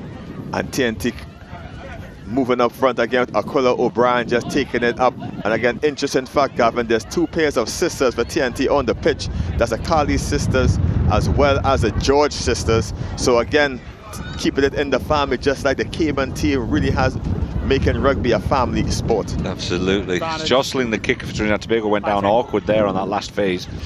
Jamaica have come away with this ball now. Thank you. Again, the referee was paying advantage for a moment. Jamaica pushing themselves further up the line. As you can see, the Trinidad Tobago coach, Richard Stagland, shouting orders from the sideline. He's not accepting any laziness from the TNT team. He wants more points on the board. And Jamaica is doing their finest to maintain possession, and that's what you want when you play 15s, just phase after phase, as we see them relentlessly coming in for TNT as George tries to pinch this ball back. And Jamaica again up from the number 10 steps and goes, as we see a couple of players down for TNT. And again, the referee is going to play an advantage.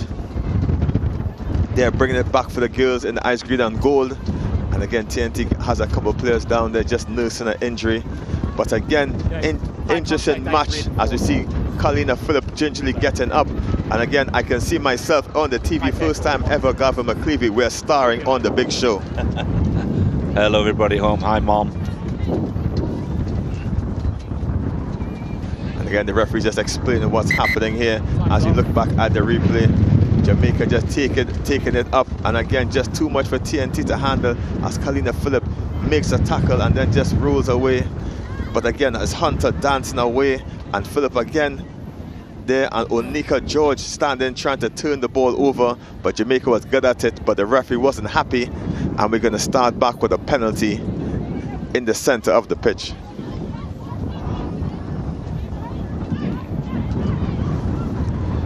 And again, Garvin, normally there's 3 George sisters playing, Onika, Onella and Kadira. Onella unfortunately not on the team this time, but again, all from the Polish rugby section in Trinidad Tobago. And again, there's a couple of police officers as well on the team, including Nicolette Panther and Kathleen Stevens. Continuing. And again, one of the better rugby playing teams female-wise in TNT. Yeah, I can imagine with the size and strength of them, some formidable players, and there's a lot to deal with this Jamaica team. And again, just off the break, just taking your eyes off the ball, they're knocking it on. And again, off the break, sometimes the coaches just say, keep focused, keep your eye on the prize. And Jamaica just lost it in the breeze, I would say, gifting TNT back a scrum in the center of the pitch. A wind picking up again here in the Huey Bowl, the Mona Bowl. Square up. As they get themselves organised for the next scrum coming. TNT has an interesting lineup here, just splitting the field, trying to get as much purchase as they can. And again, look out for the danger out wide infielder Jack, standing out on the short side, looking to make something happen.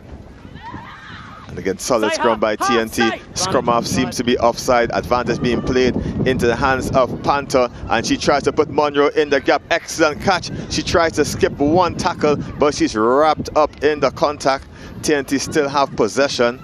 And again, back out to TNT's fly-off. And again, O'Brien, she has been a handful today. Always on the ball, just wrestling the Jamaican players before she eventually hits the deck. TNT again on the counter-attack. This time it's Kadira George trying to make her way up the pitch. Jamaica is ready for the attack though. And penalty advantage. No advantage gain, says the referee, for the offside. And they're going to have an opportunity to reset this play. Yeah, O'Brien's interesting, isn't she? She keeps herself really busy, and it's always just gets the dirty work done. Doesn't mind carrying the ball to contact, go to ground, recycles herself, gets to the next breakdown. It's great watching her.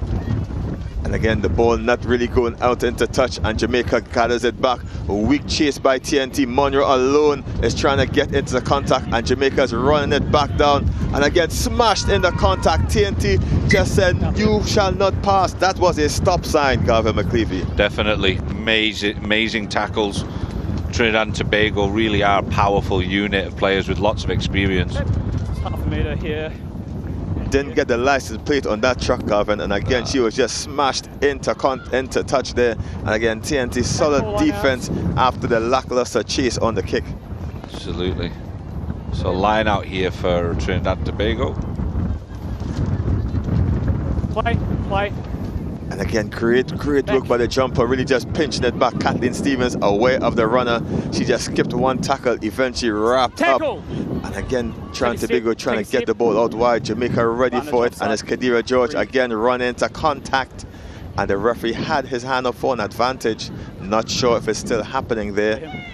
Again, TNT just settling the ball down into the hands of big Onika George, but she gives it again back to O'Brien, and O'Brien just slips away past the gain line, eventually into the hands of the captain, and Nicolette Panther has the ball out wide, doesn't go to hand, eventually picked up by Monroe, and Monroe leaving them for dead. Can't she go all the way? But Dodd is an excellent defender, beat her once. High tackles seem to be the call by the referee. TNT has the ball again, and Trinidad and Tobago are really showing a bit of skill here now. Fair play to Jamaica, defending well when they need to. This was the final sequence of play. A little bit of a bobble there, but Monroe gets by 1, 2, 3 of them and runs straight into Dodd, square on. And somehow they both managed to stand up after that initial collision. The referee on the pitch just explaining to Captain Lewison what he expects in terms of the tackle height. And again, the safety is basically shoulders down. We don't want to make that contact up high. An interesting tactic, Gavin. The rugby union in the UK are trialing waist-high tackles going forward in terms of safety. How do you believe that will impact the sport? They've been doing it in France as well for the last 2 years at the youth level. And a friend of mine living in France just kind of gives me feedback on it recently, and it's interesting. It actually is benefiting them. When I heard about it, I was very negative towards it.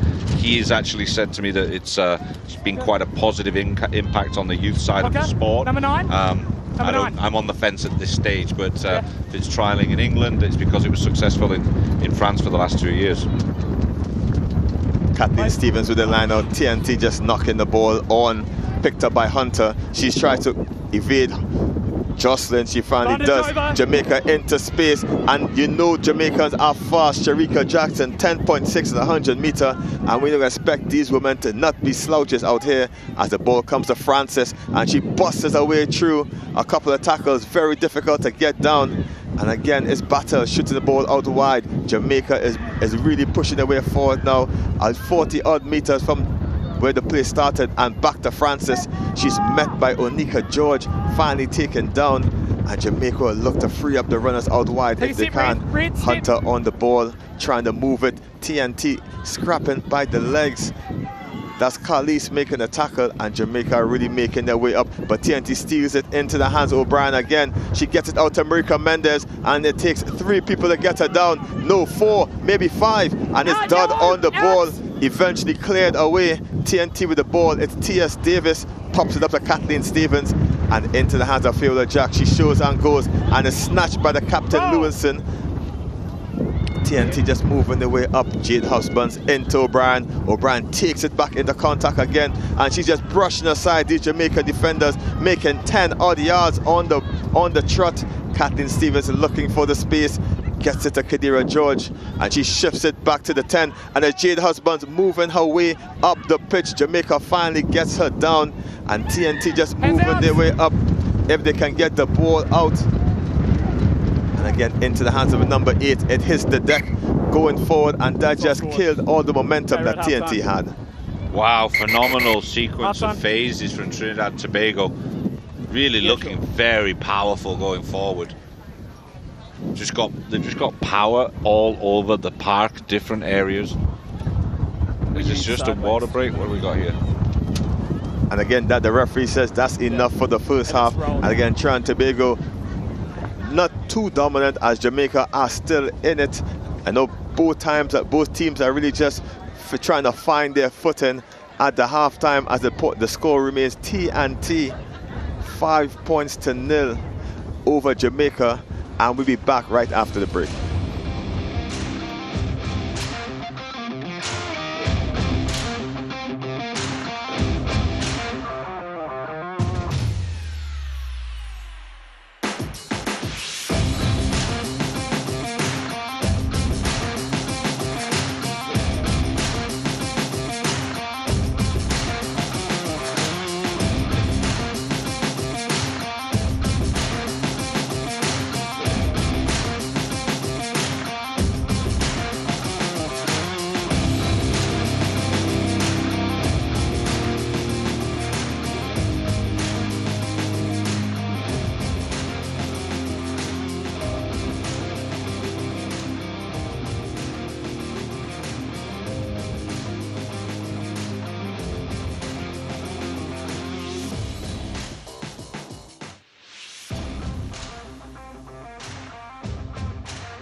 at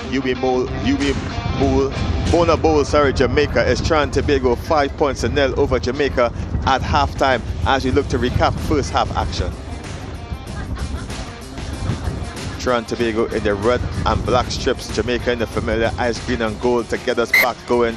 And again, it was great work by TNT trying to shoot the ball out wide. Nicolette Panther showing and going, and she's looking for the break, but eventually scrapped down in the contact. Great work by Jamaica.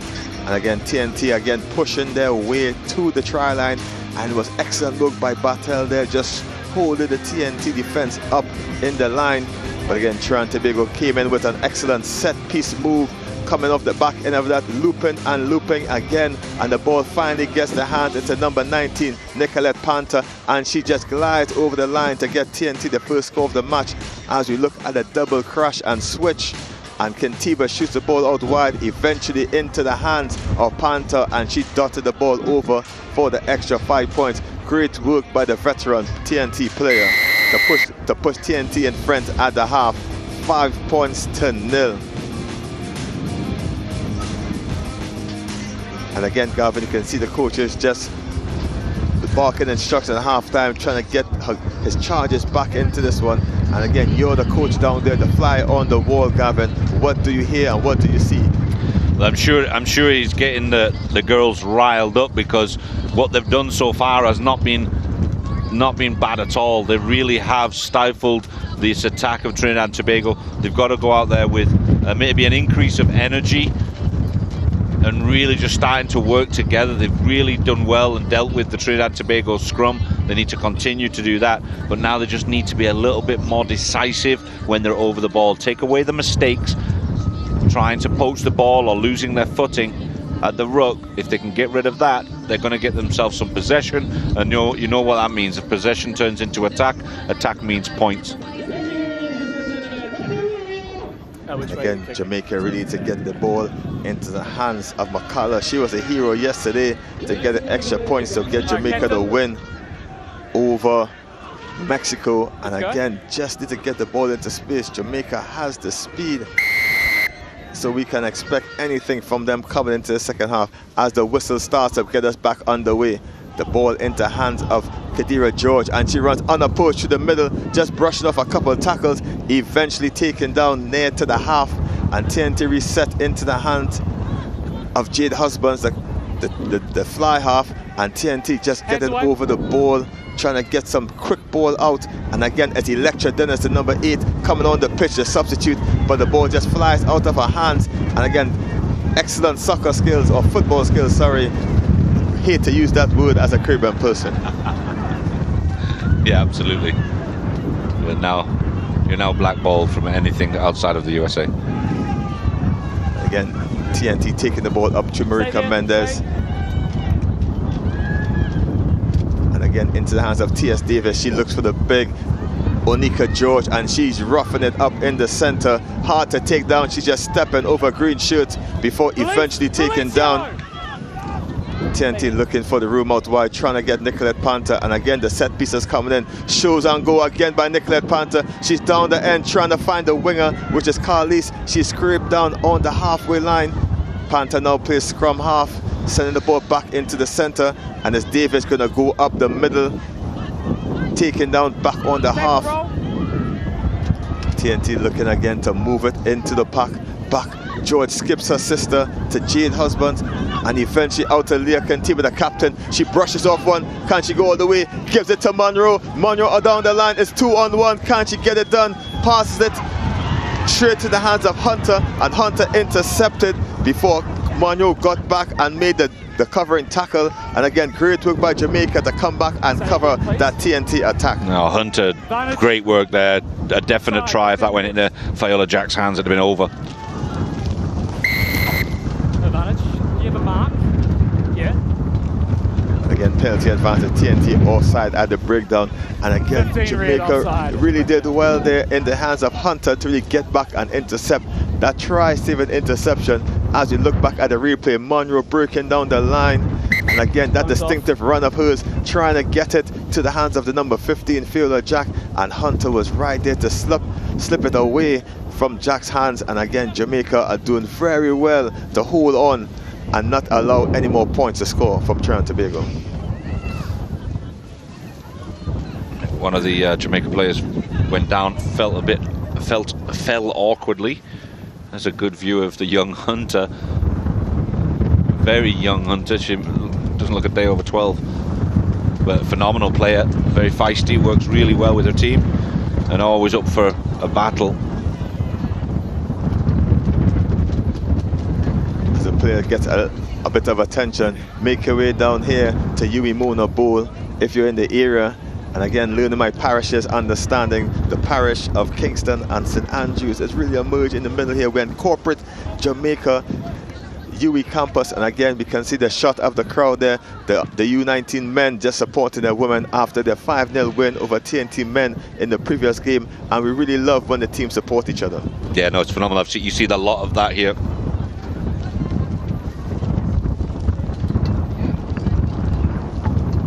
And again, as we look back to the only try of the game here, TNT off the set piece, working the set piece move. Coach Richard Stagland will be happy with the proceedings. Loop and loop, I said double loop, we will say. Fielder Jack giving across to her teammate Nicolette Panther, and she just dotted in the line.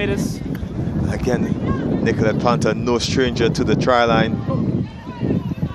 Yeah, but that one's got to go on the highlight reel before the end of this tournament for sure. And again, we get the match underway.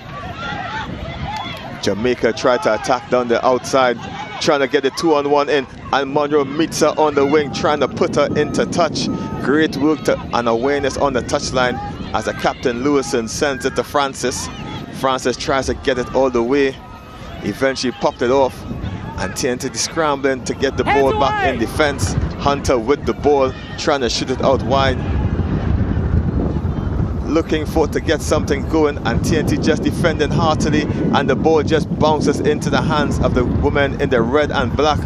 TNT turning the ball over and trying to get the space. Eventually it goes to Electra Dennis, and she bumps off one big tackle, brushes off another, and Dennis is super aggressive, getting her way up onto the line. Eventually the ball is coming out back to the George, one of the George sisters, and she runs into the contact, spinning away. Francis eventually comes to make assistance. TNT into Jamaican half now, and now TNT on the offensive into the hands of Jack. Jack tries to take it herself, gets it to Monroe. She steps back inside, but Jamaica wraps her up like a Jamaican patty and is up again for action. Back in the hands of Husbands, she sends it to George. George bumps one player, and TNT is looking for the space out wide if they can make it happen. Into the hands of Husband, and captain kind of get out of Carlis out wide. Carlis one to beat. She steps inside one, cannot get past the second player. Great work, TNT resets again, and Electra Dennis, big strong run from the TNT number 8.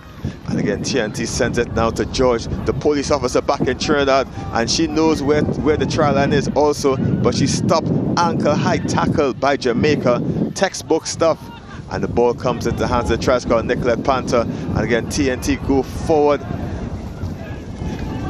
with the ball, trying to get it done. Kathleen Stevens tries to pick and go on her own. She's really lacking support, and Jamaica with the counter rock is not successful as they try to pick the ball up off the floor. TNT can take this ball quickly if they can. And we can hear the coach in the sideline screaming to take it quickly. Interesting work. I thought for a second that Trinidad and Tobago lost the ball, but there's something illegal in there, and that just gave them a reprieve. But mate, you must be out of breath because it's been non-stop action so far with this. Trinidad and Tobago really looking very fluid with it, but Jamaica continuing that massive defensive pressure. Valiant stuff from Jamaica so far. Like the line out. And again, interesting call by TNT. Got off for the scrum or the line out, and they chose the scrum. And again, interesting with the strong wind in the background to get this line out done. As you can see, interesting setup, Calvin, as you see the tallest person at the front, and we can only know how that is going to go. Interesting. again, Jamaica make a substitution, can't get a hold of the number. As you see the tall Onika George up in front. And again, great tactic by TNT, shooting the ball out wide into the hands of the captain. And she's going to try to go route one, but instead it goes to Fiola Jack. Hands away. And TNT is in the center of the pitch, trying to get it wide, trying to get into the space. Nicolette Panther tries to get the ball out wide, but it's knocked on by Jamaica, and TNT will have the advantage if they don't get it forward. TNT again attack right by the breakdown, looking to get some forward momentum to give the backs room to work. And it's O'Brien again, just sliding through the Jamaican defense, slippery as you like it. Finally, Kathleen Stevens tries to get it out wide, and TNT trying to push it into the captain's hands, and Fiola Jack pops it into Carlise, and she's eventually taken down a couple of meters in front, and TNT just moving the phases along. And it's Onika George this time again, snatched by her ankles yet again by the Jamaican defense. And again, the substitute Electra Dennis is really a firecracker, just any and everywhere, just looking for the ball and looking for work. Into the hands of Marika Mendes. She just brushes off at the defender before she hits the deck. And TNT again in the offensive. This time it's T.S. Davis from the Royal Lions RFC trying to get it away into the hands of Kyla Simon, her teammate, eventually slipping the ball. And again, TNT silky hands, eventually to the captain, Kintiba. Kintiba tries to bump a couple off, but it's an excellent defense from Francis, the number 8. And TNT are working their way up with a bit of patience. And TNT get it back in the hands of Dennis. Dennis takes a couple players to get her down. TNT with the overlap out wide if they can move it quickly. But again, the play was offside. And again, TNT have an opportunity to kick for post and put themselves 3 points ahead. Yeah, Panto signaling for the tee. She wants to have a kick at goal, and it'll be, I think, Stevens to take that attempt. It's definitely within her range, but she's kicking into the wind, so it won't be easy. And again, TNT trying to push the score beyond a converted try. And again, this is an excellent tactic, just a reward for the amount of work and the amount of time that they spent here in the Jamaican half of the pitch. Completely dominant, but the score doesn't suggest it, does it? So it's that's a kudos to Jamaica for holding out for as long as they have. They've really been just battered left and right by this very well organised Trinidad and Tobago team. And again, kick successful by Kathleen Stevens, and TNT leads 8-0 over Jamaica. Yeah, that was some series of phases from Trinidad and Tobago. There's the kick from the scrum half Stevens, straight down the middle. Great job there, but just the general overarching tactical play from Trinidad and Tobago has been phenomenal. These ladies have been working together for many years. These names that we're talking about, they've really been working together for multiple years, and you can begin to see that this is the fruition of all of that work over those years, I think. The referee just signaling 11 more minutes left in this match. Lots of time for Jamaica to get back in it. As you see, Brooks gonna get us back underway. Again, Brooks with the football background, she's have great kicking skills, as we see off the kickoff here, dinking it deep into TNT territory. TNT unwilling to attack the ball, eventually taken in by Carlise. Hunter is there trying to take her down. Eventually she stops short of TNT's 22-meter line. Into the ball is Dennis, and Dennis just rams her way into the Jamaican team, making at least 10 yards forward. Aggressive defense by Jamaica again, pushing TNT back, just negating all the good work that Dennis did. And now Kyla Simons with the ball, showed it into the captain, and Kintiba is snatched up in the contact, but she moves her way closer to the 22. Jamaica tackler not really rolling away into the hands of Nicolette Panther, and she dinks it directly down the center of the pitch. Dangerous work, scooped up by Jamaica, stepping and going. Can she get all the way? And TNT lackluster on the defense, and she's gonna go all the way through the middle, number 15, Lovell Edwards, and she's gonna go under the post. Try Jamaica. Wow, out of nowhere against the run of play. That's the kind of damage that she can do. Lovell Evans at 15, always been a danger. She's been a bit quiet today because she hadn't had much chance to get ball in hand. A couple of tackles earlier, and that's about it. Just changes direction, gets away from 3, splits those 2 defenders, and then just outruns the covering tackle. And there was nothing back there that was going to stop her. Great stuff. I mentioned her name early when we were coming on to watch her. She's always a danger player. Has a lot of experience in the 7th circuit as well. And you can see that pace, just confidence with ball under her arm. And the kick successful. Jamaica pushed their way closer.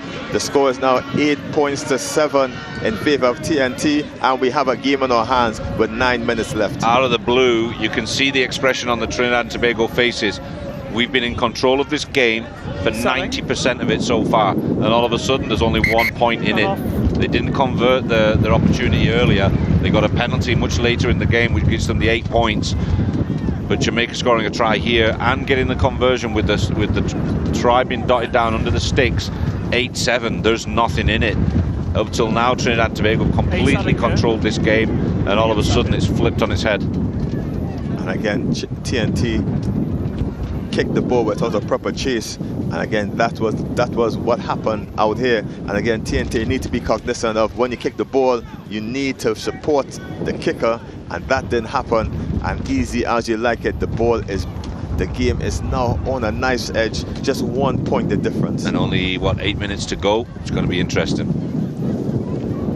And again, we watch TNT again supporting their ladies in the stands. U19's boys just lost slenderly to Jamaica earlier, 5 points to 0.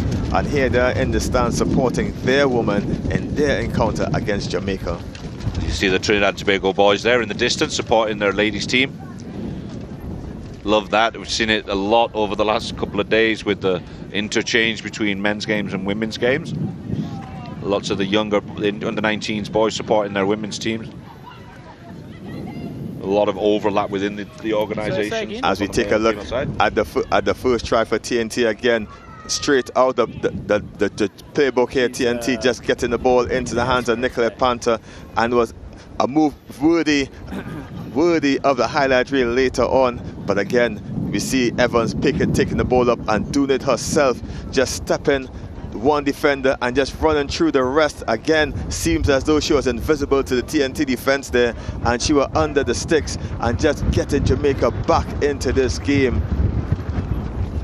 And see, ready for the changes. Jamaica want to continue to keep the pressure as you see the number 19 coming on to add some impetus. That's Yashima Briggs gonna make her way onto the pitch. And again, up next is more women's action as USA South takes on Cayman Islands, and after that is the U19 men again, a repeat. USA South versus Cayman Islands in the men before the final game of the match. Jamaica men taking on Guyana.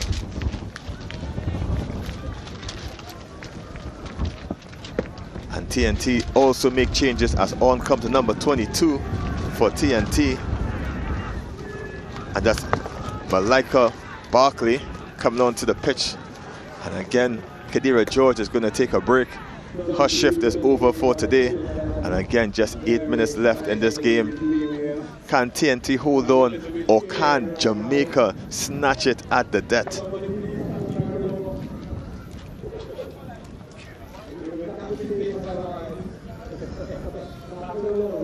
And again, Garvin, how important is it for players to keep their composure in this stoppage of play? Yeah, they've got to stay switched on, right?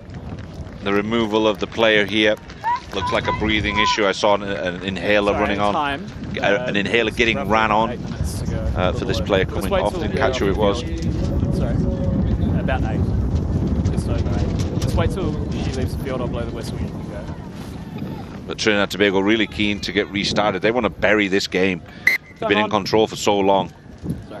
For them all of a sudden to be in such a tight game, they'll be in shock right now. And Jamaica have probably got their tails up because they feel like they've got an opportunity here to snatch one, as Trinidad and Tobago did earlier on against the USA South. Again, TNT again winning their first match this morning against USA South. Hands away! 6 points to 5. And TNT get the penalty. Hands on the ground, not your penalty. As you see a player just gingerly getting up. And again, TNT has the possession. And they're looking to add 3 more with the penalty in kicking range for Kathleen Stevens. And she can extend this lead by another 3 points if a successful kick. And again, the strategy of some of these teams here are really to, once you get into that zone, that you want to try to add extra 3 points. Interesting. So Stevens thinks she's going to get this 3. And that would put them in an interesting position. Would go to 11 points. Still keeps it extremely tight, doesn't it? And it would need a try from Jamaica to win it. But she's not going to get that. That's going to go to Jamaica hands. It went back, so they'll still play. And again, TNT trying to stop this Jamaica attack. Jamaica has their heads up after that play, scooping it off the floor. Excellent work by Jamaica. But eventually the commentator's curse comes in. After one great play comes a disaster, and that happened there. But TNT has the scrum now and a good position to try to push their way over the line. This is going to require a very good Jamaican hook in there. Get the ball out the back for them and clear their lines. They've got the wind behind them, so a kick really could be interesting from this point. And again, TNT very solid in their set piece so far.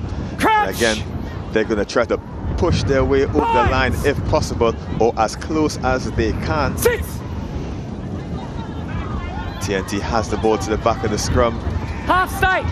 And again, it's O'Brien picking from the back of the scrum. She's trying to get her way to the try line. She stopped a couple of meters short. TNT tried to shoot the ball wide.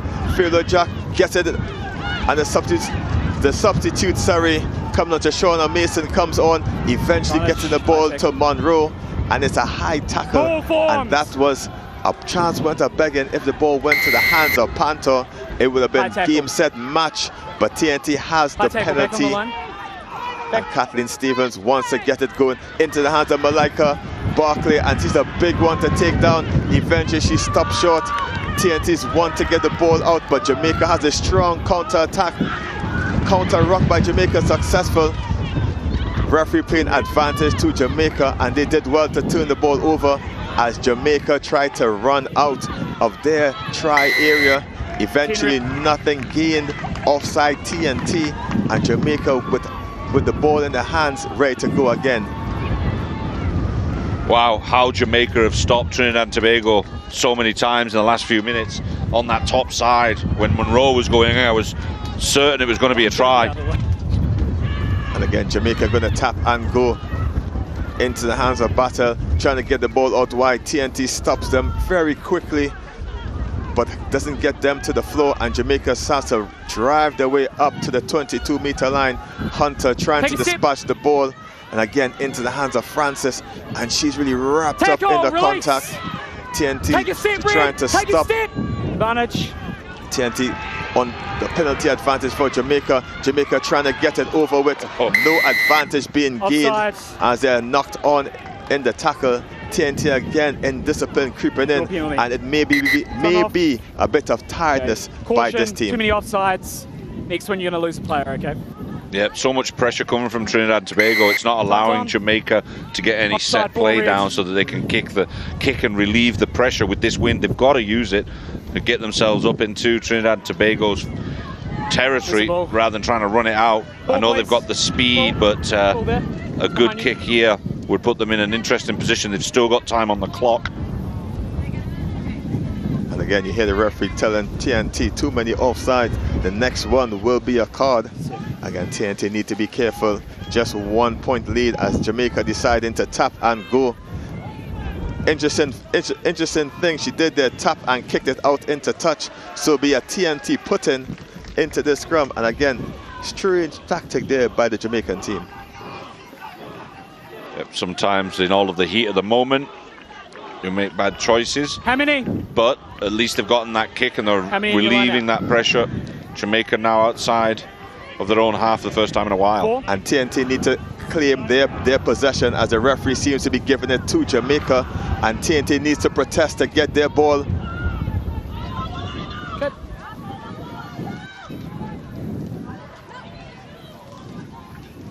And they do come away with it. And again, very strange there.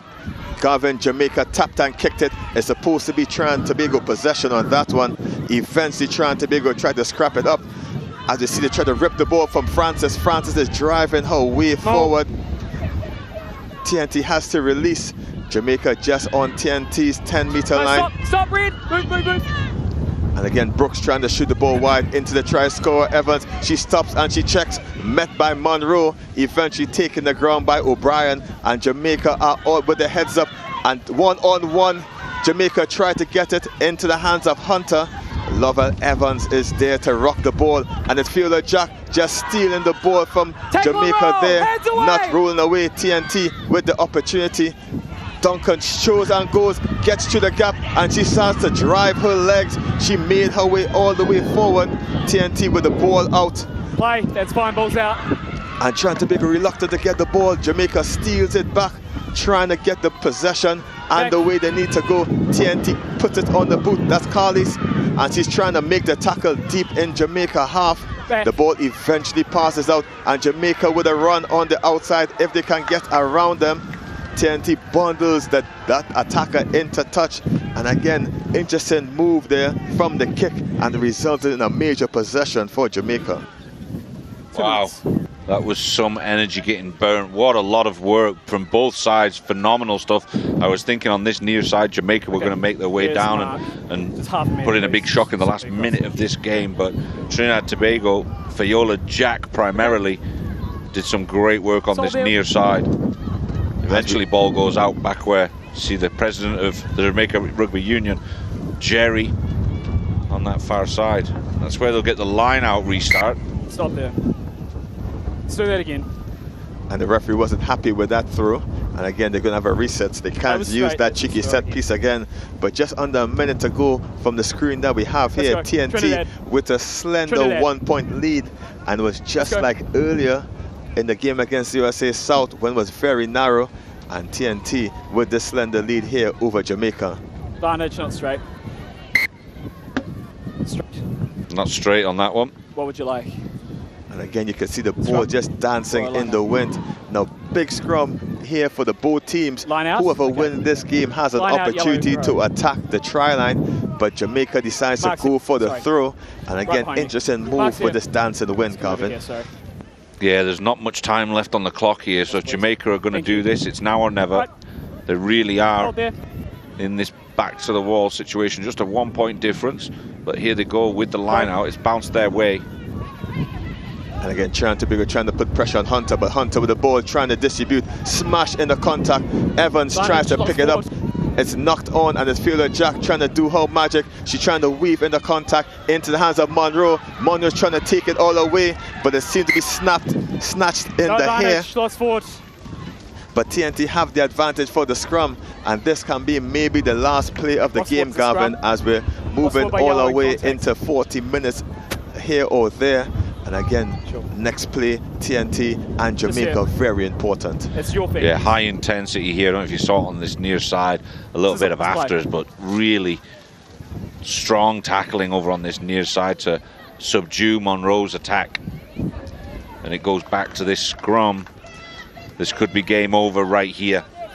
Crouch! TNT placed third last year in this tournament. Want to take it a step further. Second or first is on the cards. TNT solid scrum. And again, Hunter just flirting with the offside line. The ball gets into the hands of Nicolette Panther, and it seems to be the last play of the game as she walks to the touchline, dinks it out, and there you have it. TNT win this one, 8-7 over Jamaica. What an excellent game of rugby. Real end-to-end stuff, phenomenal stuff from both of these teams. Really laid it out all out on the table. Very impressive stuff from both these Trinidad and Tobago and Jamaica teams. What a day we've had so far. Trinidad and Tobago under-19s boys over there cheering for their team. And what a game of rugby. An absolute treat. And then TNT finishing this one 8-7 over Jamaica. Let's look at some highlights of this encounter. And again, TNT gets us underway in the familiar red and black strips. Jamaica in the ice green and gold, and it was TNT just moving the ball around, and we can see the first break by Nicolette Panther, showing and going. Just needed extra support. She was eventually taken down. And again, TNT tried to smash their way through the middle, but Jamaica's defense were excellent and stopped them short of scoring the try. But again, right out of the playbook, TNT comes with an excellent looping play, and they get the try in the corner by their stalwart Nicolette Panther, just strolling over the line and dotting down the 5 points, putting TNT in front 5-0. And again, we're going to see this try in the highlight reel later. Great hands by TNT and scoring in the corner. Trinidad Tobago in front at that point, 5-0. And then TNT trying to get it with Monroe. Monroe looking for the break, trying to get the pass, but intercepted by Hunter. Excellent work, and Hunter just thwarted another TNT try. But then Kathleen Stevens coming up huge with a penalty kick, pushing the score up to 8-0 versus Jamaica. And then Lovell Edwards doing it herself, stepping and going, putting on her invisibility cloak, just slipped through the TNT defense, and she ran right in between the posts to put Jamaica 5 points better over on TNT with the kick to come. And again, we look, she just slided through 2 weak tackles from TNT, and she just cruised her way under the post. That point, TNT was up 8-5 over Jamaica, and the kick being successful. Jamaica within 1 point away, but again, TNT was too strong and too powerful, and Jamaica just ran out of time, and Nicolette Panther pipping the ball into touch, and there you had it. Final score, Trinidad Tobago 8 versus Jamaica 7. And again, 8-7 TNT for Jamaica. We'll be back after this break.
And we're back here at Huey Mona Bowl, Jamaica. Up next, it's USA South versus Cayman Islands in women's 15s action.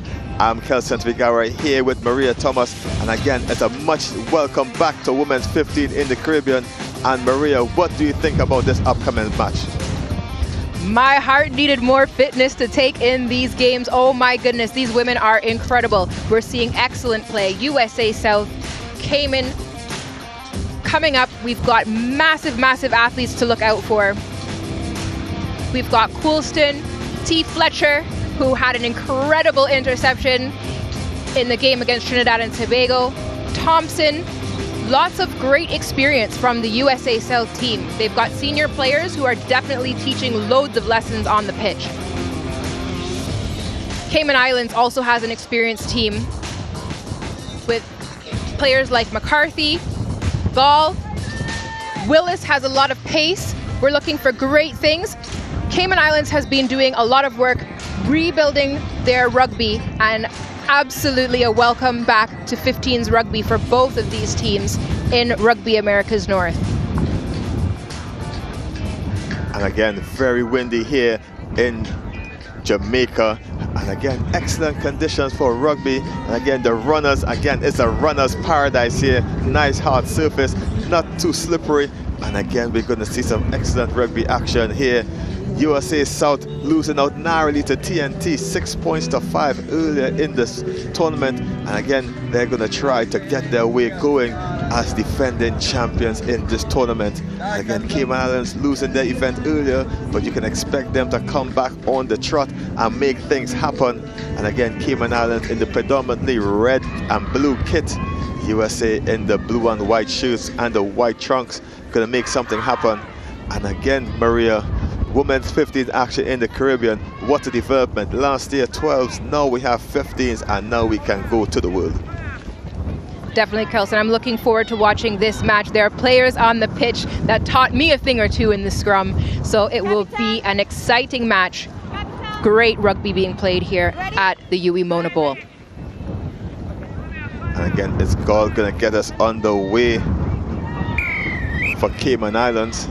And again, handy with the boot, this time kicking into the wind, unable to make it 10. And the referee in the middle, Fabi, is going to say not 10 and bring us back. We'll see what USA South decide, and it's most likely going to be a scrum. Good hard rugby being played here today. The wind, as we've discussed many a times, has picked up considerably and is impacting the play. It will be interesting to see the tactics that these teams use, whether they're going to use a foot game, a kicking game, and what kind of strategies they're going to implement. Again, USA South splitting the team either side of the scrum, and we're going to look for a pick from the back. Let's see what happens. No, it goes to number 10, and dummy run comes in out to the winger, and she's off on the races. Gall tries to snatch her down, takes a lot, eventually wrapped up by the fullback Pippa Parker. And again, USA South back on the run. Big run from number 17, Antonia O'Neill. And the ball shoots back out into the back line, trying to get a T. Fletcher with the ball, shoots it out wide. And USA South try to take Cayman Islands on the outside. One more pass to do it, and it is into the hands of the speedy winger, Stacia Thompson. And she's over for the first try for USA South. Early points on the board for USA South. They will be very pleased with that under the 2-minute mark as this game has just kicked off. Again, USA South putting on a clinic here as we see the ball just moving into the hands. And again, Thompson was just there waiting. Great pass there by Amanda Reeling, and she just holded the ball just enough to stick the defender. As you look back at the replay there, giving Thompson just no one in front of her. Thompson just strolled over the line to give USA South their first try of this match. And again, challenging kick from out wide. Gonna try to drop kick it. It goes into the wind, but off to the right, and the score remains 5 points to 0 in favor of USA South, and they really come out from the gates with a great head of steam.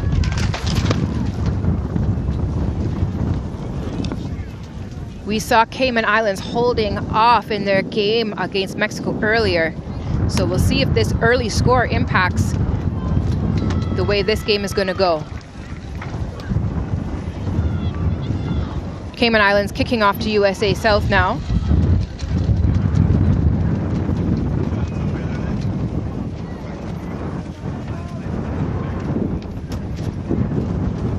Nice high ball, clean collection from USA South. Taking it to ground and setting up for the next play.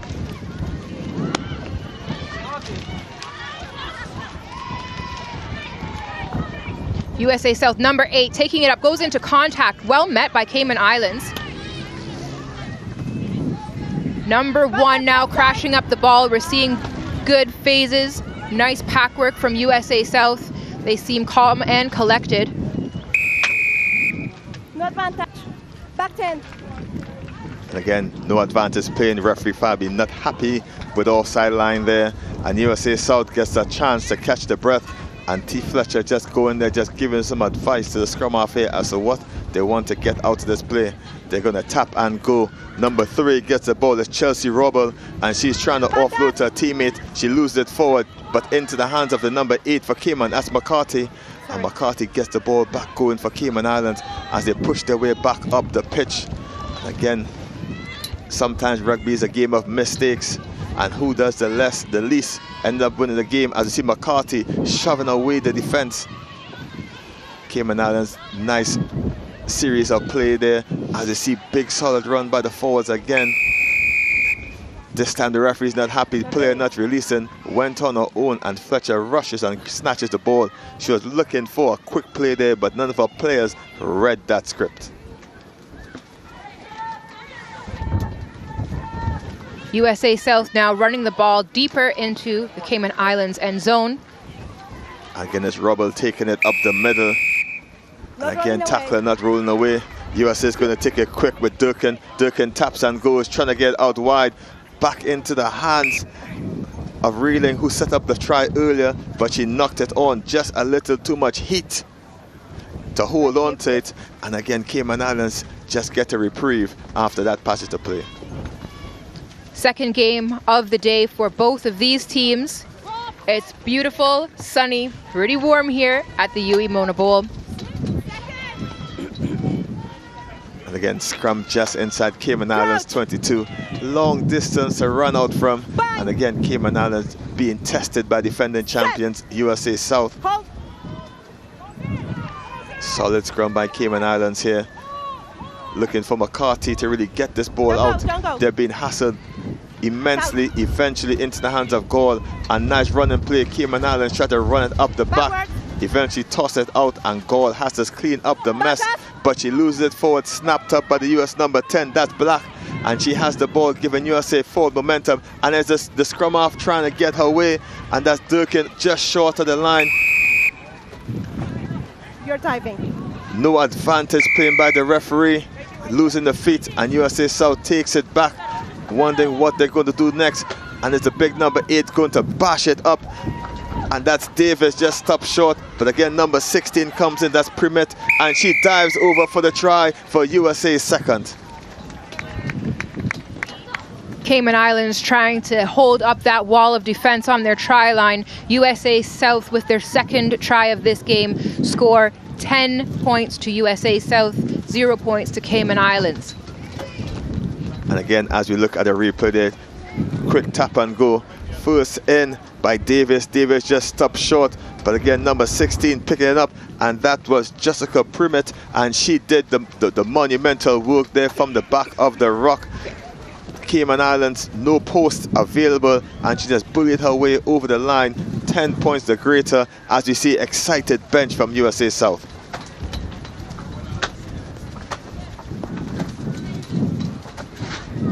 Cynthia Campbell trying to add the extra 2 points here, pointing to the post, pointing at success as she's about to make this kick. Nice dig over the top, just caressed it over the post, and 2 more points for Cayman Islands, for USA's over Cayman Islands. The score now 12 points to 0. The women presently in the round robin stage of this tournament, so the points are important. We've seen very, very close margins. These teams have been building. There's great competition happening in the round robin. It does make a difference what the score line is. We're seeing Chris Martin, the coach for USA South. He's looking pleased there on the sidelines. It's goal to get us back underway for Cayman Islands. This time her kick is successful, gathered easily by USA, and they're back on the go looking for blood. USA just trying to get out on the outside, and the ball just fumbled in the contact there. Dropped cold there, looked like Antonio O'Neill, the number 17, just dropping the ball there, and again she'll be disappointed in herself. Dancing too close to the touchline. She already caught the ball and look at the touchline, trying not to step out, and the ball just slipped out of her hands. But again, water under the bridge as that moment has gone. Cayman Islands with the throw-in. Hooker Yasmin James gets us back underway. Not straight. Not straight signal by the referee, and USA get the put in. Seeing great work from Cayman Islands in that lineup formation. Definitely using some strategy in the lineout to try and psych out their opponent, USA South, on where the ball is going to go. Unfortunately, the wind does make it difficult for lineouts today. And again, the bright colored hair of Fabi, the referee, stands out here. Crouch. In the center here, she's taking charge. Bind. USA South with the put-in number 9, Regina Durkins, gets us back off. And again, the referee not happy with something. Big blast of the whistle. Talking about the arm movement again. Cayman Islands just bending the arm in the end of scrum. And Fletcher is going to try to make some yards down the pitch. Just a 10-meter gain, but again, it's enough for USA and Cayman to get a breath. Both of these teams have experienced pack players. So we'll look to see good, clean, strong scrums. Full.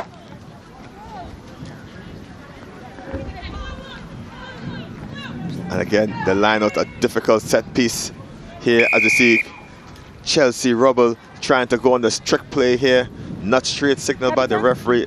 It seems to be Cayman ball again, and it's been tricky, Maria, trying to negotiate the wind and throw these lineouts. Absolutely, the wind is definitely taking sides. Luckily, we switched directions, so each half gets the wind on their side. And again, Chantal Incledon gets it again. I hope don't butcher the surname. Again, apologies everyone back at Cayman Islands watching at Sound Grounds. And again, strong scrum by the both teams trying to get the ball back as Cayman Islands being pushed back by USA South, eventually pushed into the hands of Gaul, and Gaul trying to get the ball wide. Looping play met solidly by USA South. Big hit by Darcy Ayers, just putting Cayman Islands back. And again, great work by these two teams here. Miss McCarthy going through the middle, takes a lot to get her down, and she does great in those bright green boots of hers. Again, super stylish as well as powerful. Cayman Islands try to get it slow play here, and the number 10 Samantha Black is not afraid to get her hands dirty, play number 10. Cayman Islands just rumbling forward, and again, this is a very physical game here between these two teams. The referee not happy Time off. with that possession. Penalty to Cayman Islands, offside by the USA South, as a player just stopped to get some attention. But again, Maria, women's 15 in the Caribbean, again, wow and wow. For the viewers watching at home, we saw a great example there with that last scrum. USA South pushing the scrum back, using their power. Cayman Islands doing a great job of staying on their feet. That is what you see when you have the full use of the scrum, able to drive the ball in either direction. In that case, it was USA South that was demonstrating their power, driving Cayman Islands back in that scrum. And again, Cayman Islands coached by Mercedes Foy. And again, great work by Mercedes doing work as we look at the replay here. Looking at the scrimmage and the push in the scrum, maybe causing an injury to one of the players. But again, big work by these both teams to make sure, as the Fletcher trying to go and run the replay there, getting to number 7 out wide. And that's Reeling, and Reeling just puts away the speedy Thompson out wide for the first try for USA South in the match. And again, great work and great awareness to use the width of the pitch by USA South. Great depth in the Cayman Islands program. They've been doing so much work, particularly with girls rugby, getting into the schools. And of course, their senior players setting such a good example for the youth who look up to them. And again, the wind just holding the ball up in the air. It's out. Darcy Ayers just putting it in, the number 13 for USA. And again, offside signal by the referee. Yeah, but then there was a rush. As you see, the players just twisted up like pretzels down on the floor, finally getting up. And again, the player's going to start again with Durkin. Durkin going to get us back over. And again, show and go by O'Neill. And O'Neill is finally taken down. And the ball is set up ready for Samantha Black to push it into the hands, but knocked on in the contact, eventually scrapped up. And again, a bit of knock-ons both ways by both teams are really just going to make hard work, because scrummaging is super tiring. USA South with the lead right now, leading 12 points to 0. However, it is still anyone's game, as we've seen incredible opportunities to turn over and change the direction of the game. Cayman Islands defending. Set. They have the put in for this scrum. Your arm should be forward. Not And like this. our referee Fabi is not happy with the bind, and basically explained that the bind needs to be straight on the arm. And she explained the rules again to USA South. And again, Chelsea Rubble just lending her experience in what's happened. And Durkin gets us back on the way, trying to use the speed. Big contact there by the Cayman Islands. And again, back out onto the wing. It's Thompson trying to dance her way through the Cayman Islands. Durkin gets it back to Black, and Black shoots it back to the forwards. And again, great work pushing their way deep now onto the 22-meter line for Cayman Islands. And again, now the ball goes into Coulson's hands. Coulson shoots it out wide. Ball into the hand of number 14 here. That's Corrales, and she's met by the number 11 for Cayman Islands, very Madison Chin. USA South tried to shoot it back out wide to the number 8. That's Kate Davis, and Davis is held up just short. They tried for the attempt at glory pass, and again it's Durkin trying to get her way in. Who held up by the Cayman defense. Just one more extra push is needed by USA South, and again a flood of red shirts are there, and it's held up by Cayman Islands. 5-meter dropout. Great defense by Cayman Islands. You were super For those of you watching at home, held up means that while the ball has been carried over the try line, the defending team has held it up, so it was not actually touched down, which we can see in the replay here. And again, USA South doing good work getting close to the try line, but there were a flood of red and blue Cayman shirts waiting, and when the pick and go happened close to the try line, they were met by bodies of Cayman Island players. And again, 5-meter dropout happens here. Great catch there by Corrales. Corrales just dancing with the touchline, gets the ball back in, and USA gets the ball back out into the hands of Chelsea Rubble, and she pushes her way forward, just rolling in, trying to form the maul, eventually taken down. Black gets the ball, sorry, not Black, Corrales gets the ball, trying to shoot out wide. Eventually, this is number 10, Black, and Black has a 2-on-1. Back to Reeling, and Reeling gets a final pass in. Try USA. We're seeing USA South really recycling the ball, setting up play after play. Cayman Islands holding on. Check. See the replay there, great hands, pushing that ball out the wing where they have space. Mackenzie Koval, number 20 for USA South, touching down that ball with yet another try for USA South. And again, great work just adding numbers, the fullback, the forwards, everyone getting into that motion there. And there weren't backs and forwards, they were just players in the pitch, and USA used the entire width of the pitch there to get it over. As you see, USA South trying to get the extra 2 points to push this score up 19 points to 0 if possible. Great effort just short of the post. The score remains 17 points to 0 in favor of USA over Cayman Islands. Just shy of 4 minutes left in this first half, and USA are in the driver's seat. Cayman Islands approaching the line. They will be kicking off to USA South. And we can hear the voice of Mercedes Ford cheering her ladies on. And again, love the positivity shown by Cayman Islands supporting staff here as goal gets us back underway. The ball just goes 10. No, the referee isn't happy. It looked good from up in the commentary booth, but again, we don't have the whistle, Maria. And again, the referee is going to take it back to the middle, and most likely T. Fletcher is going to ask for a scrum. It depends what she wants. Absolutely, we can see her leading the USA South team. You've called it right on the money, Kelson. USA South going for another scrum. They're showing a lot of strength there, gaining yards even before the scrum breaks. And again, USA number 15, Kristen Colston, keeps coming into line, acts as the first receiver, and that's doing wonders as Mercedes Foy looks on, still happy, and again positive vibes by the Cayman Islands team as you see Colston again just weaving her way through to the Cayman Islands. Back.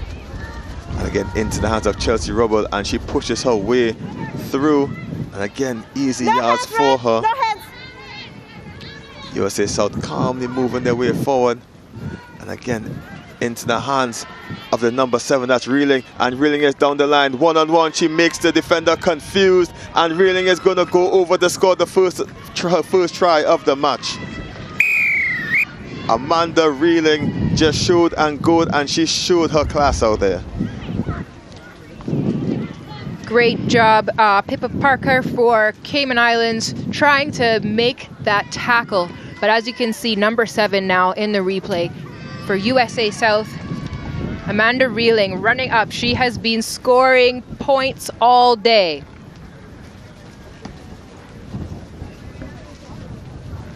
And again, great work by USA South, just drawing in the Cayman Islands defenders. And to see just a shock on the coaches after Cayman there. Seemed too easy for USA as Campbell looks to add the 2 points. And again, USA up 22 points to 0 over Cayman Islands, pointing to the Stars' familiar kicking style. And the kick is successful, pushing the score now up 24 points to 0 over Cayman Islands. USA South will be feeling confident with their lead, but we're still seeing an energetic Cayman Islands team again return to 15s as we see that beautiful kick just inside of the post. 1 minute. 1 minute left signaled by the referee, and again that SportsMax post on the northern pitch there is just a great gauge for the kickers to know, hit the sign, get 2 points.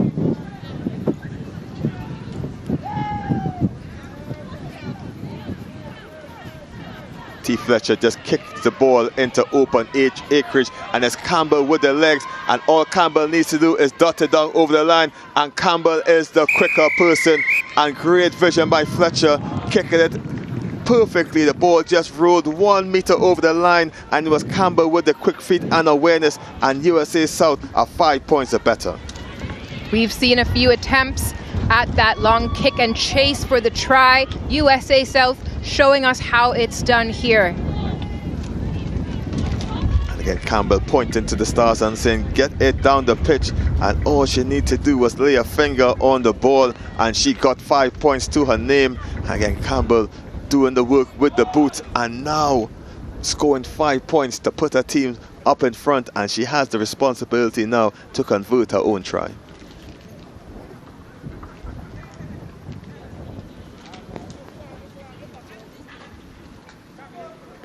Again, going to point to the Stars here. She's going to be positive in this kick. And again, Maria, how important are these 2 points that add up later on in this match? These points are crucial. As mentioned, Kelson, the women are playing a round-robin format right now.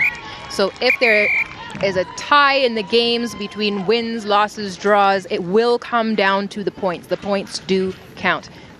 And again, Campbell converting her own try, and USA South go in with a major lead over Cayman Islands at the half.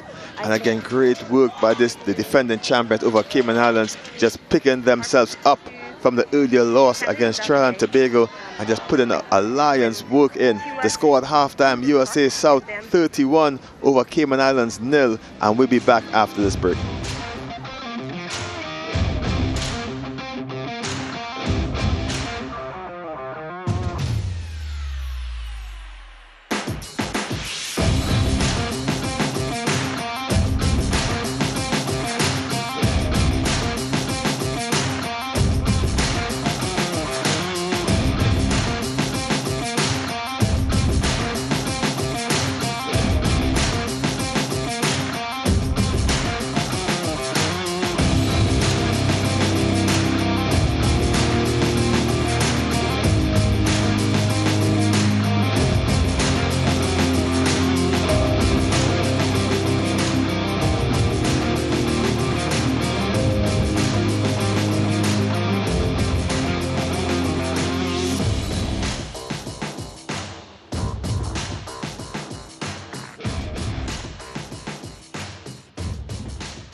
again, we're back here to recap first half action. USA South 31 points to 0 over Cayman Islands as we look at the highlights of the first half. And again, Cayman Islands in the red and blue ships getting us off goal, getting a nice high kickoff mistake made. And again, USA South striked first. The ball shoot out to reeling number 7, and she eventually found a speedy Thompson, number 22, and she just stepped back on the inside and was try time USA South in the corner as you see Reeling just keeping defense tight, and Thompson out wide. She still had room to work trying to beat goal number 10 for Cayman, step back inside and put the 5 points down first for USA South to get the scorecard running. And again, conversion there by Campbell. And again, USA South looking for more tries again, and it's Black going on the line, and again looking for some of the score in the corner as the number 20 Premet just get the ball again. The number 10 smartly putting the ball out wide and eventually into the hands of Premet, and she put her first try down for the game, and 10 points to 0 over Cayman the score was. And then coming back again, it's Reeling this time. Reeling the try score earlier, provide a third scorer then, and she just showed and good, showing her class, and she scored her first of the game and the third for USA South.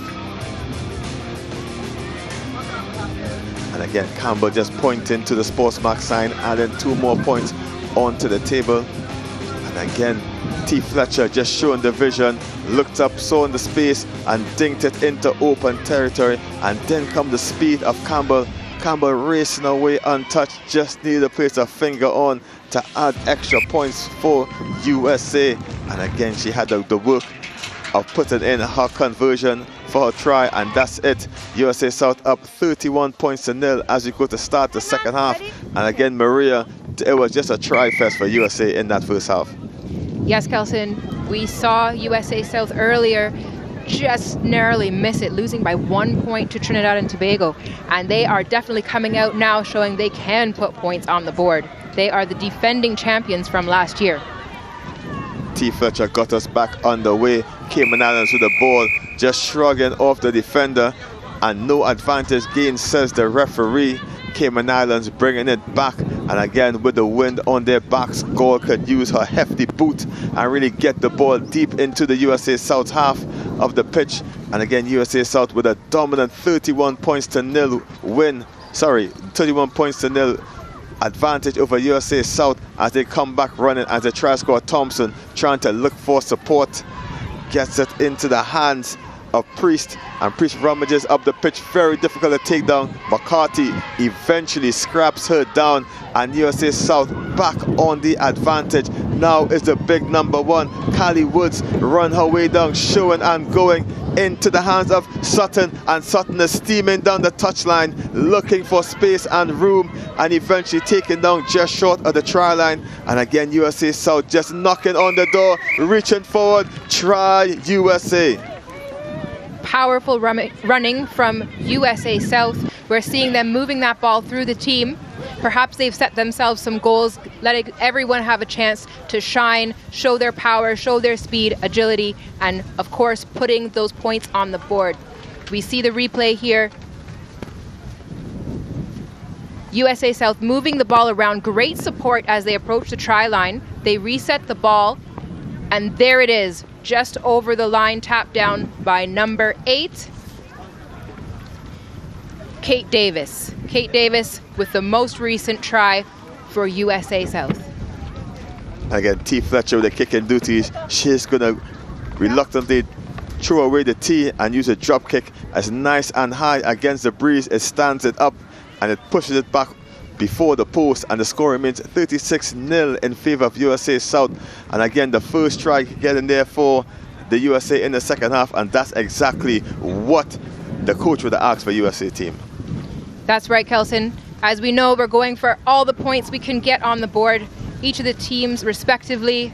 The wind just carried that conversion kick away, but it's not hurting USA South in the position, leading 36-0. Again, Mercedes Ford are looking to make some changes, trying to stop the hemorrhaging on the pitch. As we see, number 3 comes on. Victoria Piasso is looking to come onto the pitch and add some momentum as Gaul gets us back underway. The ball bounces numerous times before eventually picked up by the USA team.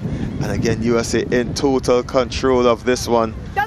Switching probably to autopilot, Maria. And again, very, very big lead so far in this match. Great hand there by Alyssa Corrales, and she just flirting with the touchline. Again, eventually getting into the hands of O'Neill. And again, it's Rubble just moving her way up the pitch. Very difficult to take down. It's caught by Durkin, and Durkin tries to shoot the ball out wide. Just fumbled by the try scorer there, Davis. But back into the hands of Thompson, and Thompson slips through a couple of defenders before smashing away by her teammate. And again, USA South just pushing their way further and further up the Cayman Islands team as Fletcher acts as first receiver and shoots the ball out wide. Looking at room, if they can make it, the ball doesn't go into the hands of Colston. But again, the substitute comes on. It's Priest.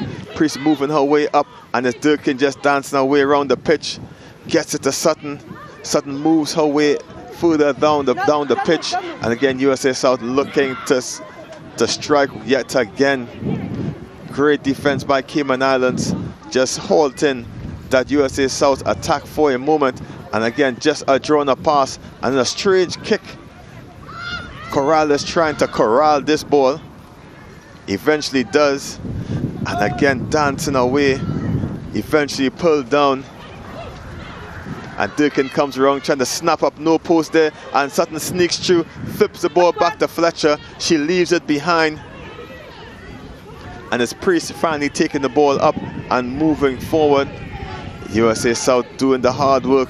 Durkin shoots the ball out, eventually getting the ball into contact, and USA are pushing their way up.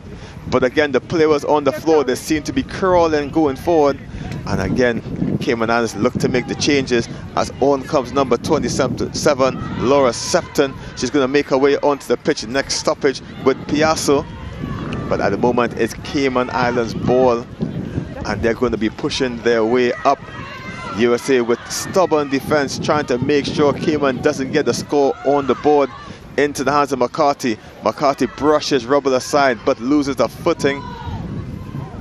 And slow to get the ball out is Cayman Islands. USA South pinches it in the end, puts it to the boot as Fletcher, and Cayman Islands try to run it through.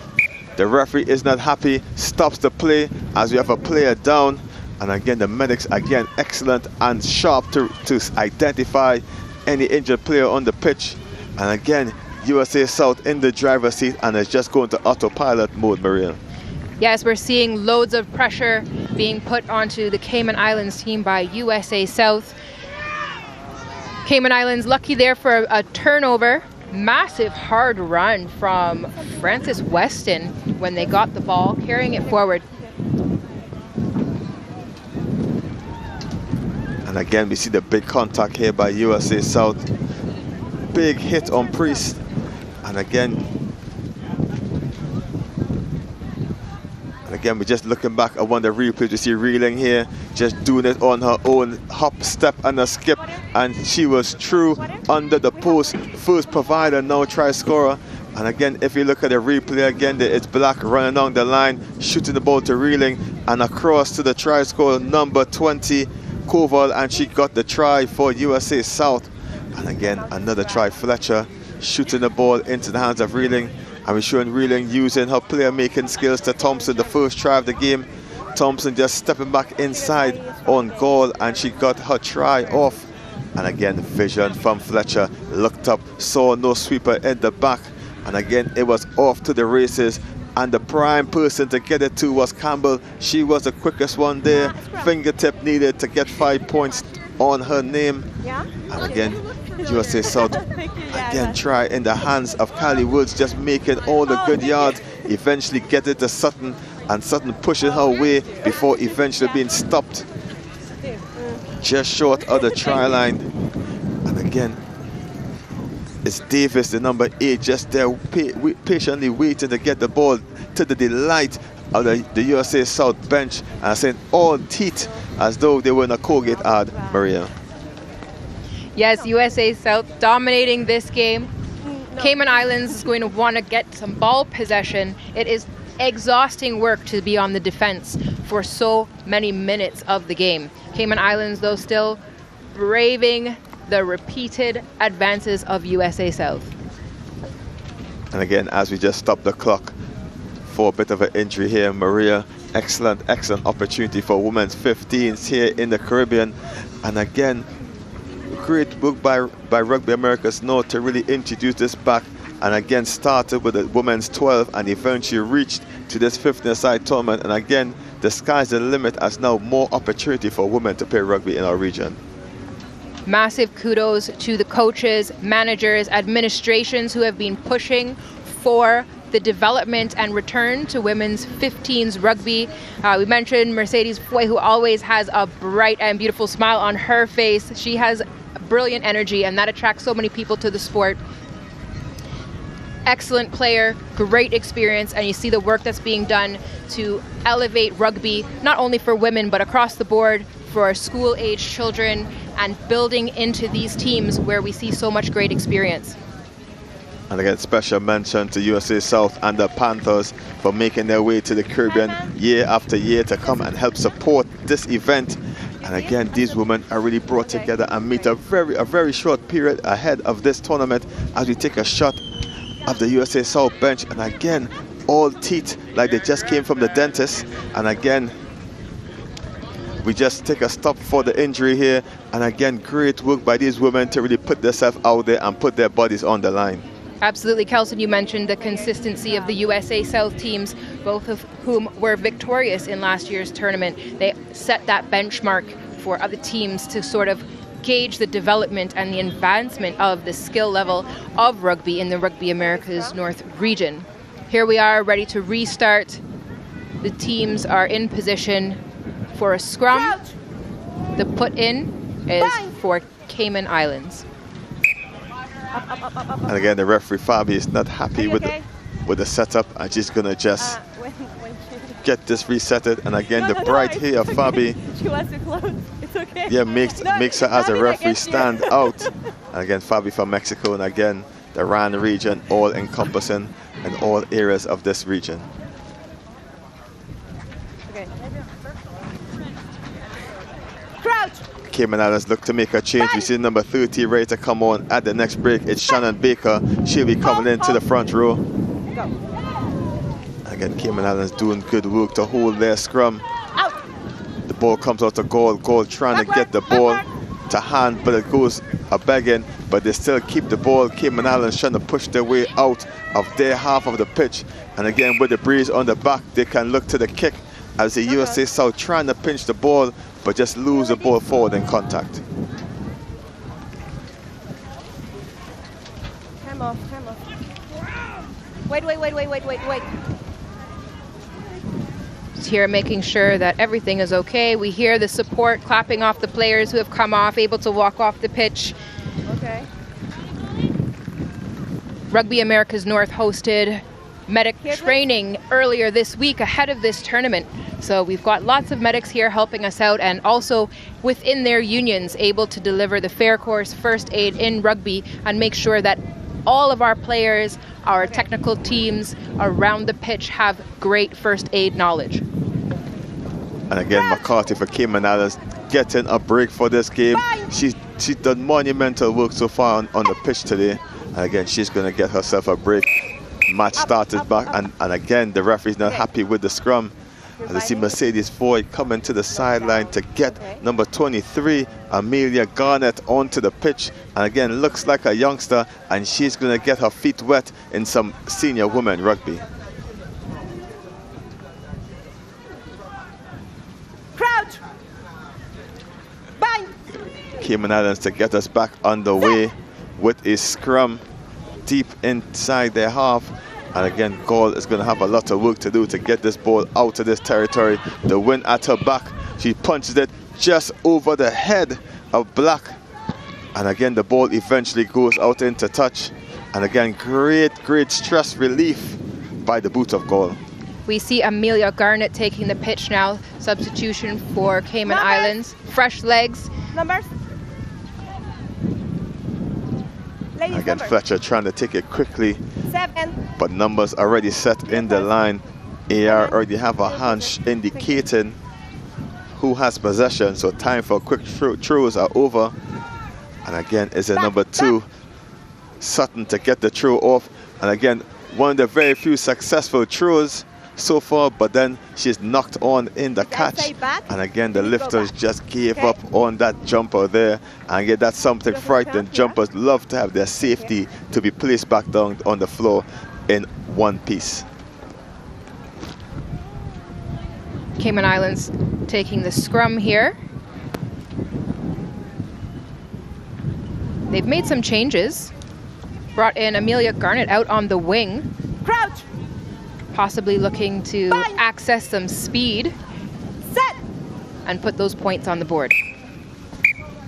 And again, the referee just says time off then. And again, speaking about the bind With your binding, it's all the time and making sure that there's a straight arm in the I bind. need for safety. I need And your again, the binding. referee just talked about safety Okay. One more time. Just here. one And more time. again, Thank just you. making Right sure here. that arm is straight over the top. No bending elbows, because your body follows the elbow at front row. And again, player safety is key in the scrummage. Yes, Kelson, and as we've said, this is the return to 15s rugby for women in the formats of the game, 7s, 10s, 12s. It is the pack that played short. So now there are the full 8 people per side, per team in these scrums. Out. Cole shoots the ball out wide to Chikuro, eventually getting the ball out wide. And again, is the number 22, Cassandra Jackson, trying to get around the defense of USA South, but she's trying to do it illegally, and USA South tried to tap and go. And again, big contact there by the try scorer Davis. Davis smashes in to Cayman Islands. And again, the ball comes out to Fletcher, playing the forwards, but still acts like a playmaker into the hands of Koval. Koval pushing her way out. And again, USA South just ready to knock on the door. Again, into the hands of Rubble, and Rubble is going forward, just needs some support, stepping over this red and blue shirts of Cayman Islands. And again, the number 13 for USA South, showing and going and reaching for the line is Darcy Ayers. She reached, she stretched like Mr. Fantastic, and she's over the line. Try for USA South. You can see USA South searching for the space along that try line as Cayman Islands tried to block off access to yet another 5 points. Here we see the replay.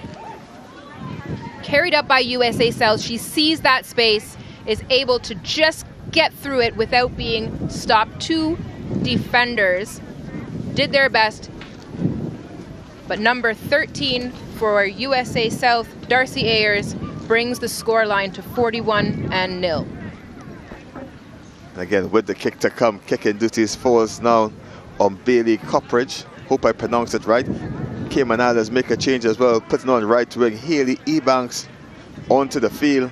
And again, with the kick to come, just slots it over the uprights. 2 more points for Coppridge.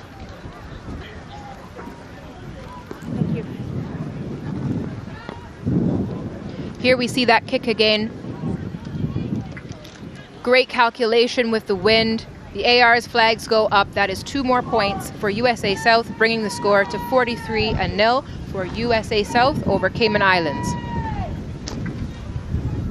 And again, the wind in the seas of Cayman Islands are down. USA up 43-0. And again, just trying to save some face here, Cayman Islands, and really get a score on the board. Deep kick by Gaul is eventually scooped up by the number 14, Corrales, but she knocked it on in the pickup, and Cayman Islands get an opportunity deep inside USA's half to put the score on the board. Yes, there was good power on that kick. It was collected really facing forward, so when it wasn't caught cleanly, the ball was knocked on definitely an advantage for Cayman Islands, who now have an opportunity with this scrum Crouch. in the end zone for USA South. Crouch. Bind. Again, Cayman Islands, what can they do? Set. What can goal number 10 do for Cayman Islands here? And again, goal gets it out to Chiruko, hits the floor, a bit of boot and hand combination, and the ball hits the deck. Difficult catch for Alexandra Potts. And again, she hasn't been too active in this game so far. And again, USA is really doing that work to really stop them. 7 minutes and a half. Great opportunity here, as we've said. A lot of times these teams don't get competition practice to do these set pieces, to repeat a scrum over and over, to work on their plays in the lineout. Of course, in their training sessions, they're doing it over and over, but you know your own players, and it's always a different dynamic when you perform those technical pieces in live competition, as we're seeing today.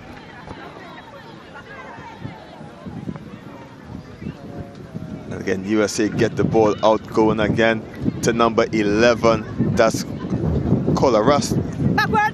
Colasurdo. Got it right eventually. And again, USA pushing their way ahead. 43 points, as I said before. About 5 minutes left in this game, Maria. And again, practice mode goes in for USA South. Just getting their reps in, getting out, trying the set piece moves, as Cayman Islands is a little too high of a hill for them to climb.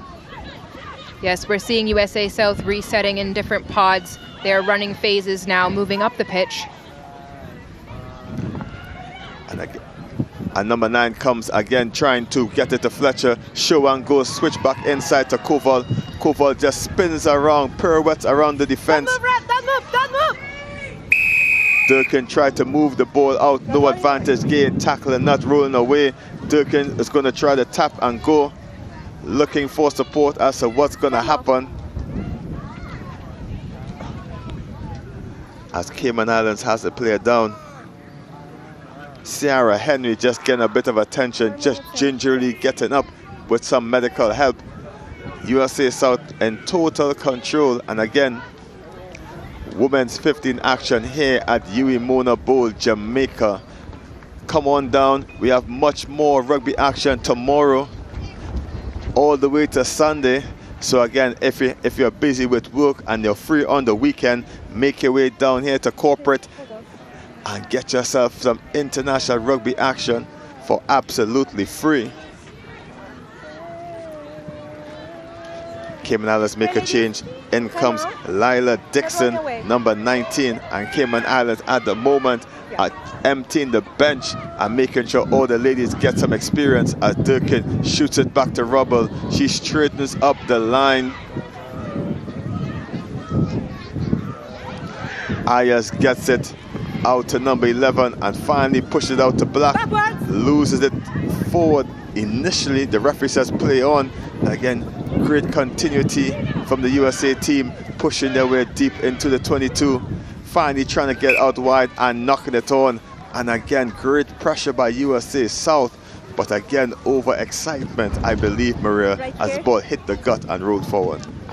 Yes, USA South had a good number of players in overlap out there wide. They were very deep, so I think they were looking to get some pace and run that ball in. Cayman Islands, of course, continued to defend and had enough pressure on that there was the knock on, which has now resulted in a Cayman Island put in for this scrum. Crouch. Bind. Set. And again, Gaul just talking to her backline, trying to get the play right, trying to get Chikulu some space to get something done. And Gaul in terms of Chiruko, it goes over her head, eventually scooped up. USA South meets them at the border. Penalty, holding on, and Durkin taps it quickly and goes looking for support into the hands of Colasurdo. And she's over the line for USA South for yet another try, pushing the score up to 48 points to 0 with the kick to come.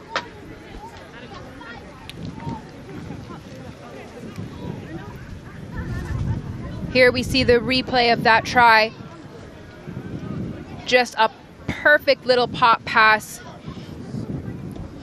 gives USA South the opportunity to get right behind the posts. As you can see, beautiful positioning for this next kick. The wind has sort of died down a little bit. Again, kicking duties again for Coppage. And again, we're going to see if DJ Khaled has his hands up. And that's the flag to say it's successful with the kick. Just left of the upright.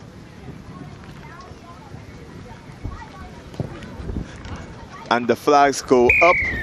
2 more points to USA South, pushing the score to an even 50 over Cayman Islands with just under a minute to go in this game. Cayman Islands showing good hustle getting up to the line. They will be kicking off to USA South. And this so far is the highest scoring match of the competition. 50 points to 0 over Cayman Islands. And sooner, if they had a much more time left, this may have been a cricket score. Well, this is likely one of the last plays of the game, so Cayman Islands will be looking to see what magic they can pull out of their hat. And again, 55 or 57 is better than 50-0, and Cayman Islands can still get something out of this. Advantage high tackle. Advantage playing high tackle. Fletcher's trying to shoot the ball outright, and USA South has the advantage. The try scorer trying to get it away. And again, the overlap is needed. Azizi Koval trying to dish it out wide, and she's just dishing out hands like E Honda from Street Fighter, and eventually they're taken down. Durkin gets the ball out again, and big looping runs. Again, the try scorer, Kula Surdo, just goes up the line and pops off to Sutton. Sutton flicks it off to Priest, and Priest hands it off. One more defender to push off. She's wrapped up into the hands of Durkin. Durkin steps back in, showing and going. And again, Davis, the number 8, just finally crashes the ball in. USA South with half the pitch overlap out wide. Can they use it? Sutton shuts the ball out. And again, she just steps in, negates the overlap, and Sutton busts her way through. Can she score the try? Leans over, looking at the referee. And she's going to consult with the AR as Sutton busts her way under the post. USA South absolutely going to rack up the points in this game. We have seen it from start to finish. As we've mentioned, we are in the round robin portion of the women's tournament. So the points do matter when calculating the results. And again, USA South trying to score the hard way. They literally had 10 players out wide, and everyone wanted to do it on their own. And again, the ball is held up, and the referee signals the end of this match, and the whistle is a sigh of relief, the end of the misery for Cayman Islands, as the score is 50 points to 0 in favor of USA South. And again, emphatic win, and again, USA South, the defending champions, really meant business in this game.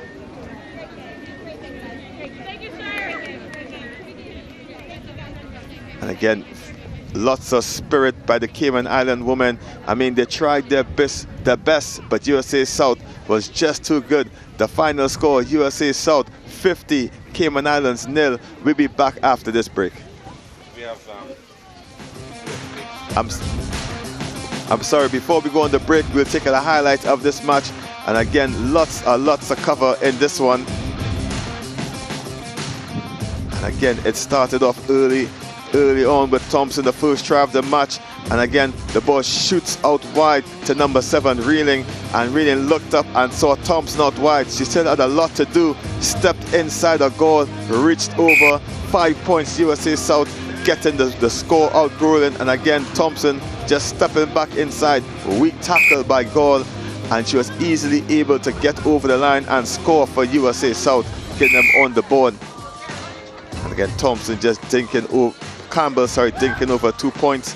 And again, after that, Black had the ball, dished it out to Reeling. Reeling eventually getting the ball to number 20, Koval, and Koval added the extra point on the board. She getting herself on the scorecard in this tournament. 5 more points for USA South. And again, the ball shooting in the hands of number 7, Reeling, and Reeling once provider, now try score. Again, hop, skip, and a jump. She was over under the sticks. And again, just extending the USA South lead. Again, just gliding on the inside. Easy as you like it. 5 more points for USA South. And again, Campbell just pointing to the signs. And again, the flags were up for 2 more points. Then, excellent work looking up, seeing no one at home. And Campbell was to the races. No one was going to catch her. And all she had to do was put a finger on the ball to put her name on as a try scorer in this match, extending the lead for USA South. And then she converted on kick, pushing the score higher up. And again, into second half action, Sutton pushing her way into the Cayman Islands half of the pitch. And again, Davis just looked up, saw the space, and Davis, the number 8, was over for her first try of the match. First try in the second half for USA South. Moving on again, the number 13 this time, Ayers, just ran onto the ball and was too powerful for Cayman Islands. As she looked up, saw the gap, and reached over for her first. Ayers scoring the try, number 13 for USA. And again, Coupledge with the additional 2 points, just striking it over the top. And again, one more try for the number 11, Colasurdo. She just walked her way over the line just to add more pain and misery for Cayman Islands. More points for her. And again, Coupledge just sliced the ball over for 2 more points to make it an even 50 score for USA South over Cayman Islands. And we'll be back after the break.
Welcome back. We are at the UE Mona Bowl for Rugby America's North under 19 and senior women's 15s rugby.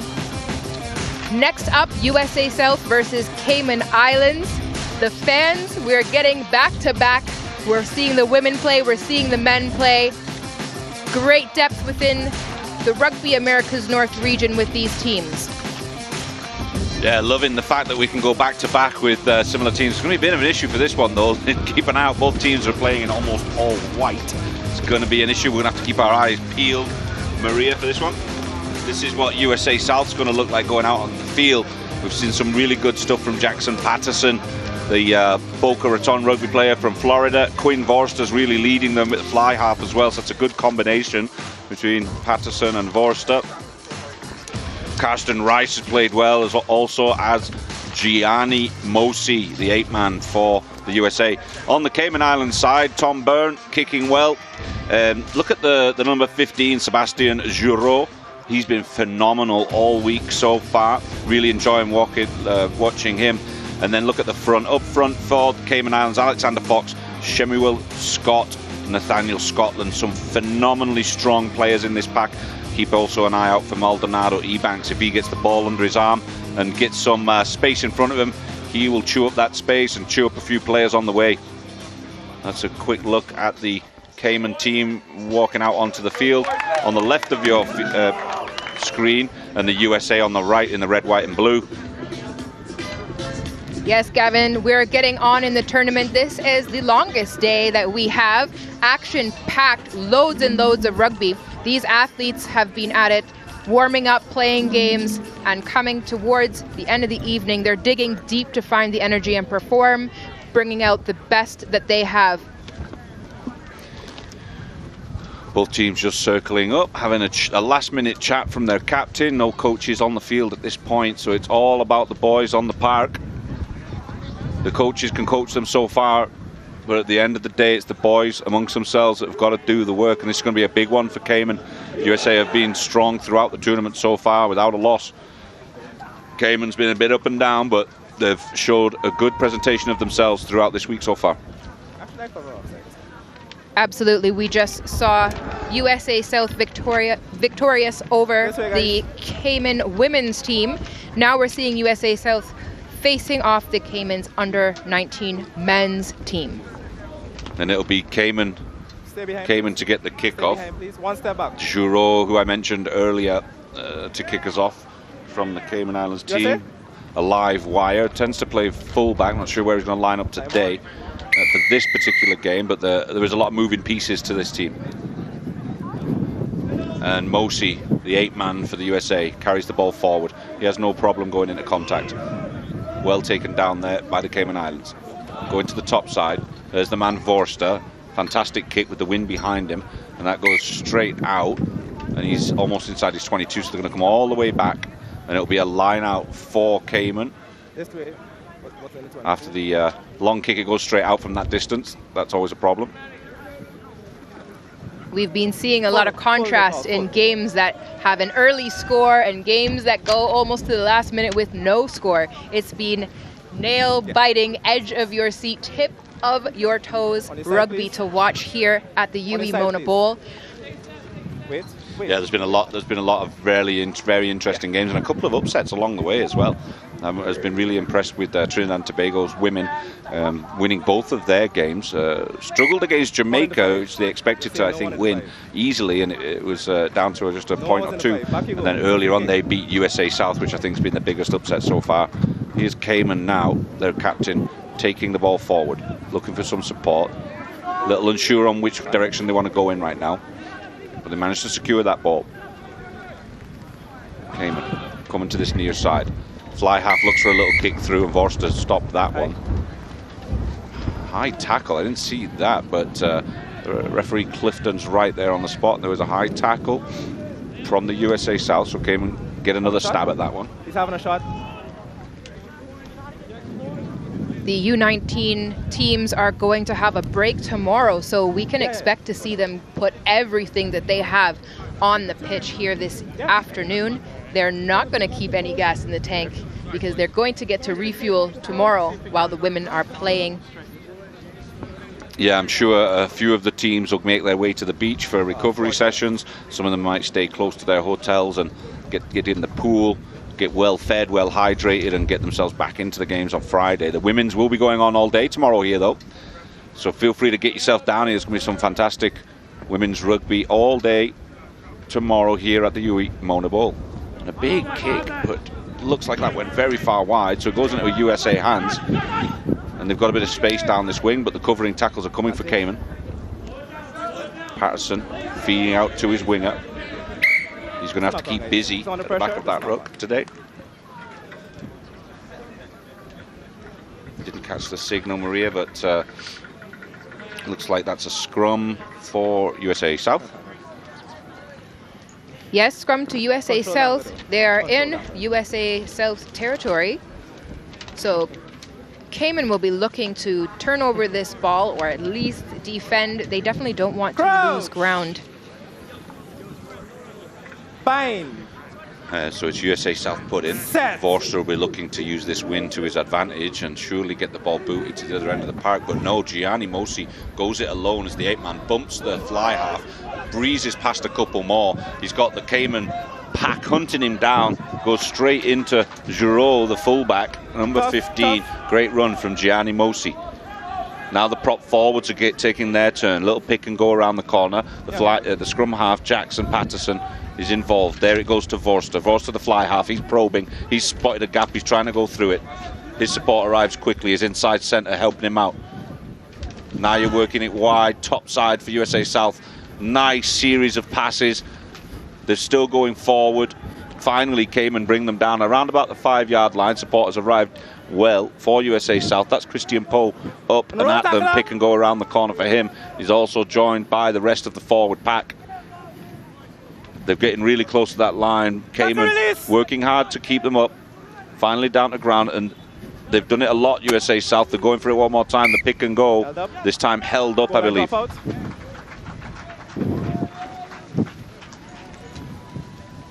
Here we see Coach Edward Weston for the Cayman Islands looking on. Drop out this way. He will have instructed his team. He's watching them as they line up defensively. Yeah, he knows that this is going to be a big task for his boys, but I think they're down for it. They're going to put everything on the line. The drop out there gets him maybe 20 yards, if that. Clears his line at least. So with that held up ball, they had to do a try-line dropout. A little bit of breathing room. Number. Yeah, not bad under the windy conditions. He did okay with that. 6. So a bit of a crowd. The last game of the day is going to be Jamaica boys against Guyana. That'll be a biggie. They'll get a bit of a crowd in for that, and the Jamaica team, I'm sure, will be happy to entertain the crowd coming in. USA South managed to get that one off the top. Poe drops on it. Again, this USA South pack is strong. Patterson to Vorster, looking for the backs. Here we go. 22, they've got some space. Does he go outside? No, he steps inside, and he's still going forward. That's the number 22, Karsten Rice. And right at the line, Jackson thought about going on the short side. He's digging the ball out. He's gone on his own to try and get it across the line. There's a lot of bodies down there. Held up. Goes over the line. Goal line drop out. No, they were held up. That's held up again. Great defensive work from Cayman Islands.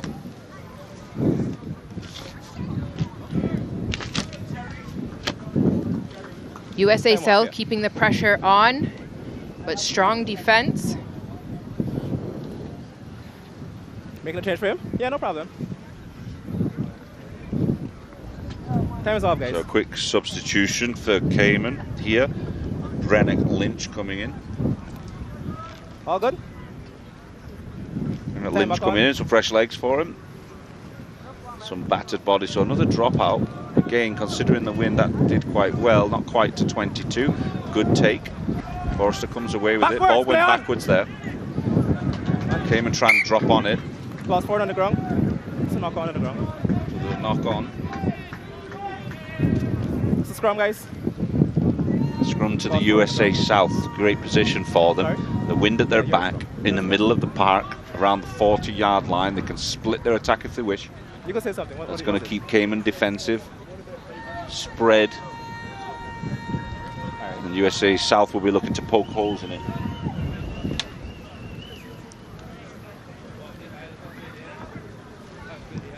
This Cayman front row has been quite formidable, powerful. Can they match the USA South size and strength? Yes, they can. What a great show for Cayman. Mosi takes it away, feeds it to his scrum half. Now they're working towards the wing. Again, Rice probing. He always makes good yards, the youngster. They've got hands on it in there. Cayman have got it, so it's going to be it's USA. It's going to get a penalty for that. They weren't rolling away. Cayman bodies all over it. So Patterson will have an opportunity. What's Verster going to do? Is he looking to kick? Not from that angle. It's too tight. They want to try and get across this line, I believe.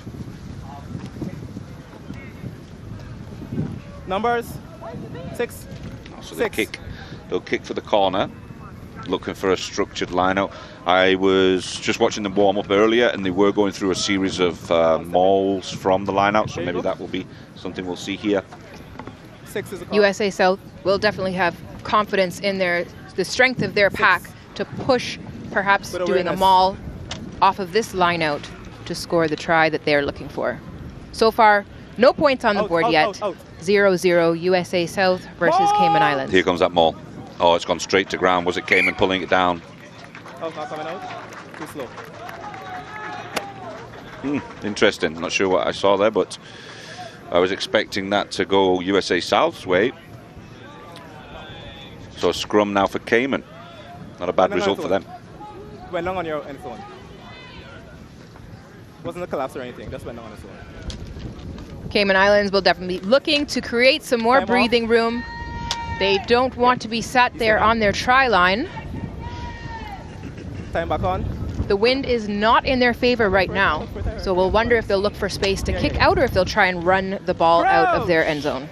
Yeah, it was a good first shove earlier from Cayman, so if they can repeat that here, surely be able to keep a hold of that ball. Ball squirts out quite quickly, quicker than maybe you would have liked. A little dink over, but taken well by the USA fullback. Around the 22, and Cayman are getting here. They're making progress, not releasing the ball, and the Cayman poach came, and it wasn't allowed. So Cayman will get this ball. Again, kicking into the wind, and there's the body's over it. You see the body's over it. He got latched on early, and the number 23, I think it was, for USA South wouldn't release it, therefore penalty, and that's put Cayman in a nice position midfield. But USA South do have ball in hand. Poe offloads, big contact there, looked a little high to me. They got away with it. Jackson again looking for his fly half, who dinks into the corner. Moses chasing that down. Giroux guiding it out comfortably. It rolled out, so that's going to go to USA South in the middle. Maybe another infraction there was. Yes, high tackle over there. That must have been after Vorsten had kicked. Maybe it came in late. Yeah, you're good. Good. Having a shot. Oh, and he's taking that penalty. This was the line out from the maul earlier, and it went straight down quickly. I did not see what happened. Maybe the ball, there was some kind of offside movement potentially. Yeah, doesn't matter. But back here to almost the 50, Vorster has called for his tee. No, good, thanks. It's the Villarreal Water Corporation coming out there. There you go, Villarreal, the water boys for the USA South, bringing out the tee for Vorster.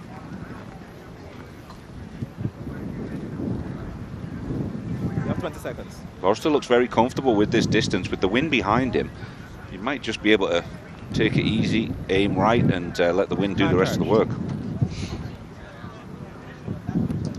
It's a great angle we've got on the camera, and it went over well. Got a better view here live, but that went with plenty of space between the bar and where it went over, so they're good. Not a bad option for USA South. Vorster putting the first points on for USA South with that kick. USA South 3 points. 2. Over nil for Cayman Islands. Stay behind, guys. Thanks. So, now you go. Cayman back to the centre. Giroux, the fullback for Cayman, to kick them off. Good height on that. Sits up nicely in the wind. South Takes it on well. Ball squirts forward though. He's going to be upset with himself for that one and kicks it away. I can't see my habits facing that way. You good, big man? Knock on there from the kickoff. Sorry? Great opportunity here for Cayman Islands to answer. Looks like it's going to go to a scrum. With these swirling winds, it's caused havoc for a few of the players, whether it's lineouts or kicks, and I think some people are now switching onto it and using the height. Once the ball's up there, the nature of this bowl that we're staying in for these games, the wind swirls in different directions at different heights, and we're seeing a lot of drop ball. The 8-man picks and goes, gives early to his scrum advisor Juro going into contact. His support's arriving. Again, the Cayman boys want to play some direct rugby, but you're going to run into a USA South brick wall. The defence has been solid from USA South. Very rare points against them so far this week. He has to roll first. He has to roll first, yeah. Got to roll away in there, so Cayman will get another opportunity. Tackles in. You've got to roll away once you're on the ground. What are you doing? Good shot. Having a shot? Having a shot, guys. Potentially, oh, they're going to have a crack at it. It's a fair distance and against the wind, but the kicker looking pretty comfortable, confident of his abilities. One of the things I've seen this week, especially with the under-19s boys, just the level of confidence in the things that they're doing. There's top-level professional players wouldn't give it a crack, and these guys are like, yeah, I'll try it. Why not? It's love to see it. Absolutely, they're eager, they're keen to play, they want to show off their skill. They have excellent coaches, great opportunities to practice, and this is their world stage. Absolutely, yeah, this is for many of them the pinnacle of their rugby career so far. It went wide though, and it's in USA South hands. They're coming out quickly. Scooped up nicely here on the wing. Good contact, bumped one, bumped two. Takes the third person to bring it down. And a good clean out ruck from his USA South support. Looking for pods of forwards coming to the midfield. Tackle! Patterson's there. Back! Forster's signalling for it. They're using their full back. Bobbles it forward there. Unfortunate. They kept that defence honest with that first layer of attack, and going out the back door like that, you figure it would work, but it's the view of Mark Williams, the USA South coach. Been around for a while. He enjoys his rugby. I think he really enjoys getting the kids out here and giving them an opportunity to play at a higher level away from their clubs or their state teams. And as we see the Cayman team getting ready to pack down one more time. It's the Cayman, if you can't tell the difference between the shirts, Cayman to the right, USA South to the left of your screen. And it's a Cayman put-in. Number 9. Clancy Hannon putting the ball in. Coming around the back to receive that ball. Inside centre, tries to loop it around for Juro. Juro has to drop on the ball. The USA South guys are all over that. And they did manage to get a hold of it before any support arrived. So it's a USA South ball. What are they doing with it here? They're going to go for the kick to the corner. What are you doing? Forster. What's he asking for? Surely he's not going to ask for the tee. No, he's going for the corner. He's going for the kick to the line out.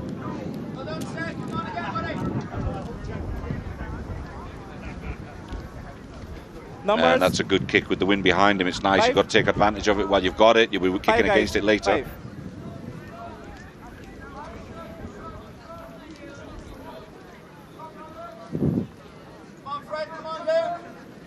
5. One step. There you go. So USA South, hands up, ready to go in.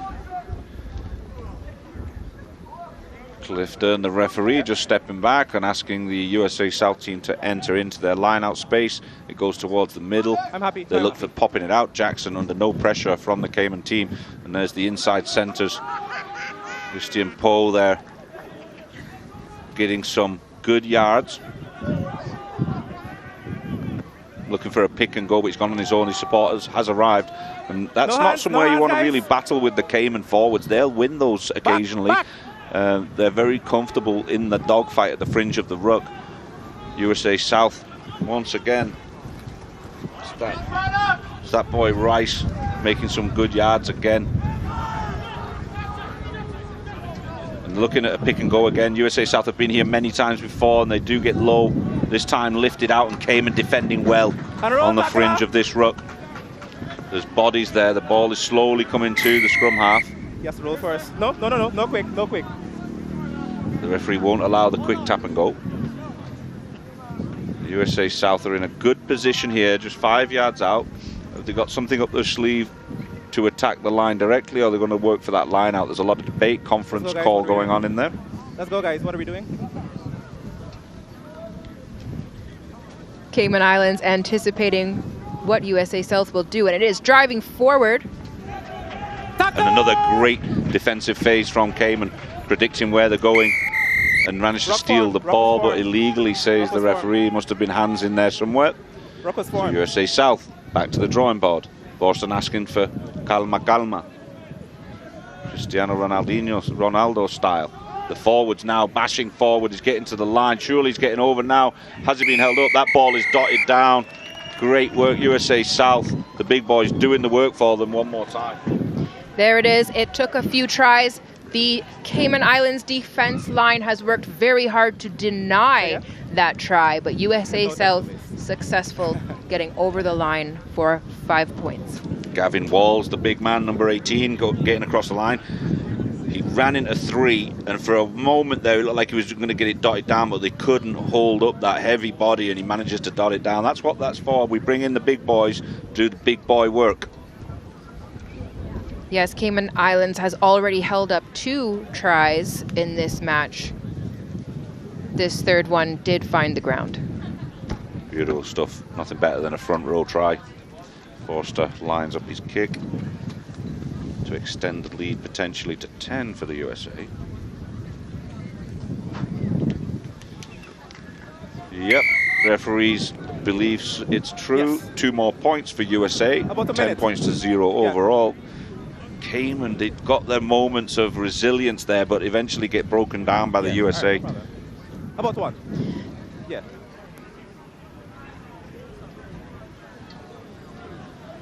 Just about a minute left in this match. USA South, good lead. Time you run, guys. 10 points ahead of Cayman Islands. However, it's still anyone's game. Cayman Islands is still in it. Thank you very much.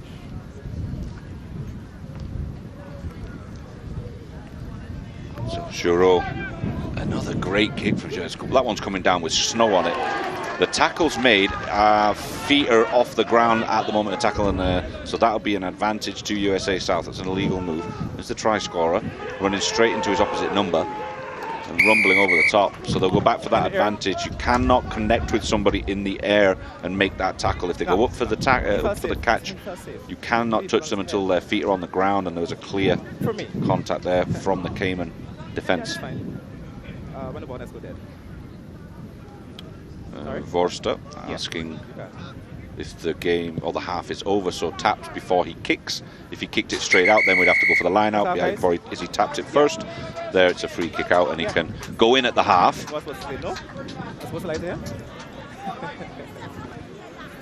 So that is the halftime for this game, USA South versus Cayman Islands. Presently with a score of 10-0 in favor of USA South. Yeah, good first half from USA South. Cayman, nothing to be ashamed of. They played really well so far and kept themselves in the game with some really hard work defensively. But the score right now is USA South 10, Cayman Islands 0. We're going to be back for the second half of this game. Don't go anywhere.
ladies and gentlemen. Gavin McLeavy here.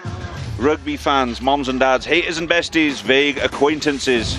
My name's Gavin McLeavy. I'm alongside Maria Thomas here. USA South 10 to Cayman Islands 0 currently. They're going to be out in a few minutes, but we've got some highlights for you from the first half. That's Giroux, the Cayman fullback, doing most of the kicking for them, gets them underway. But USA South were dominant for most of the game, didn't have it all of their own way.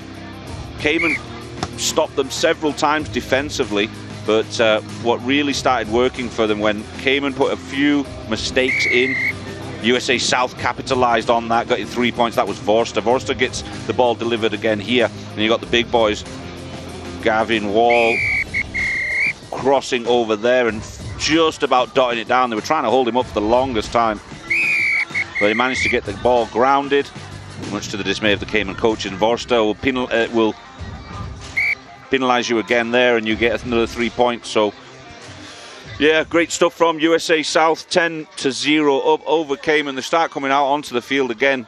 Maria Thomas, your thoughts on the first half, please? First half, yes, definitely USA South displaying their dominance. They're in the lead, 10-0 to Cayman Islands. But Cayman Islands doing a great job in defense, particularly holding up some of those tries. It is definitely a feat. USA South has a strong and a heavy pack.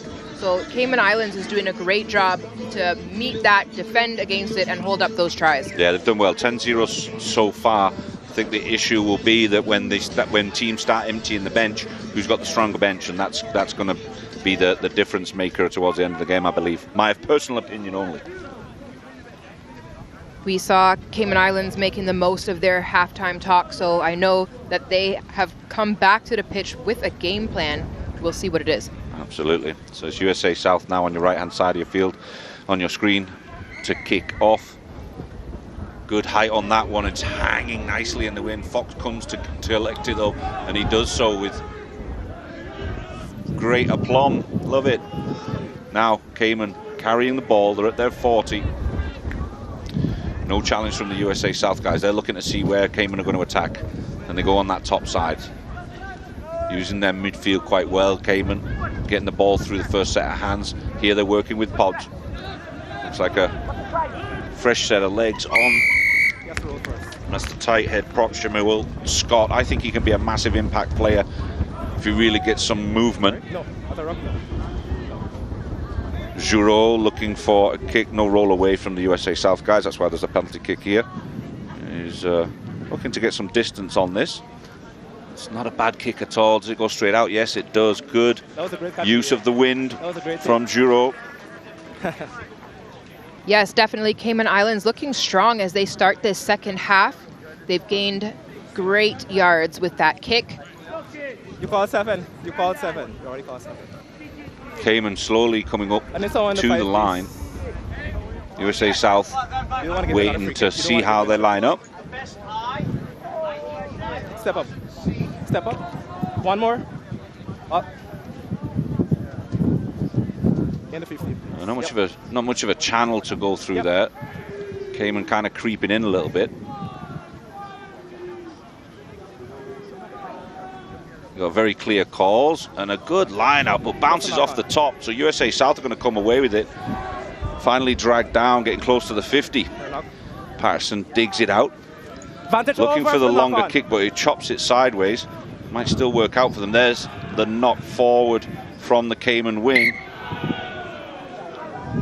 A little high as well, but they'll take the knock on. USA South put themselves in a good position there.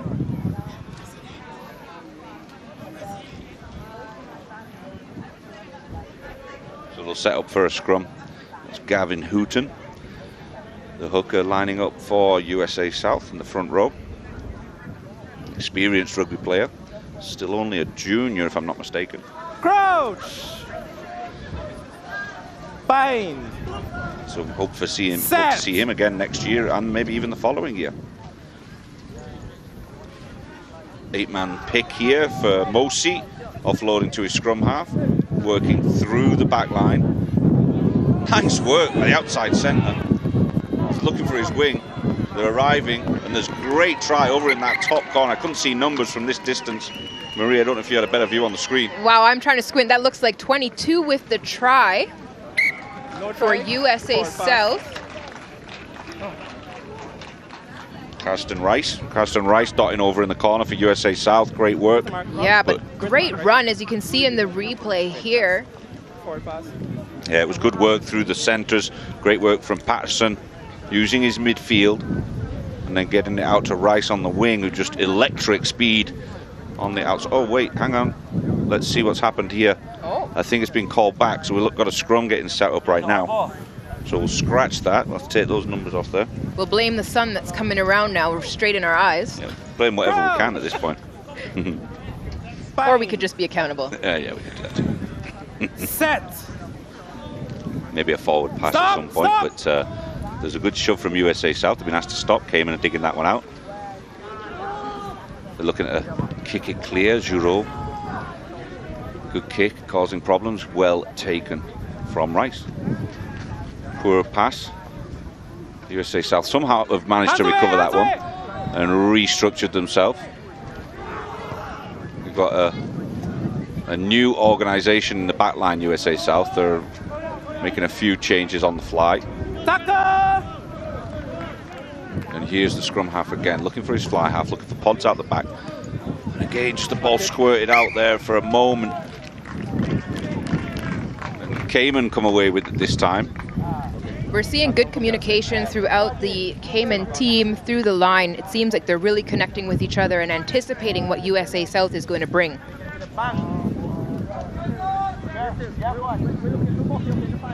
That little bit of pressure was rewarded. Cayman Islands now with the put in for this scrum. Yeah, there's a lot of space. There's a lot of space down this near side. So they want to stack up on the top side by the looks of it. Some good communication from the USA South defence. Trying to predict where the Cayman boys are going to go. And he goes to the top side, using the fullback. Now working to the outside centre. Oh, and there was a knock on. Unfortunate. The set piece was working fine, but when the ball's on the ground, you can't play with it.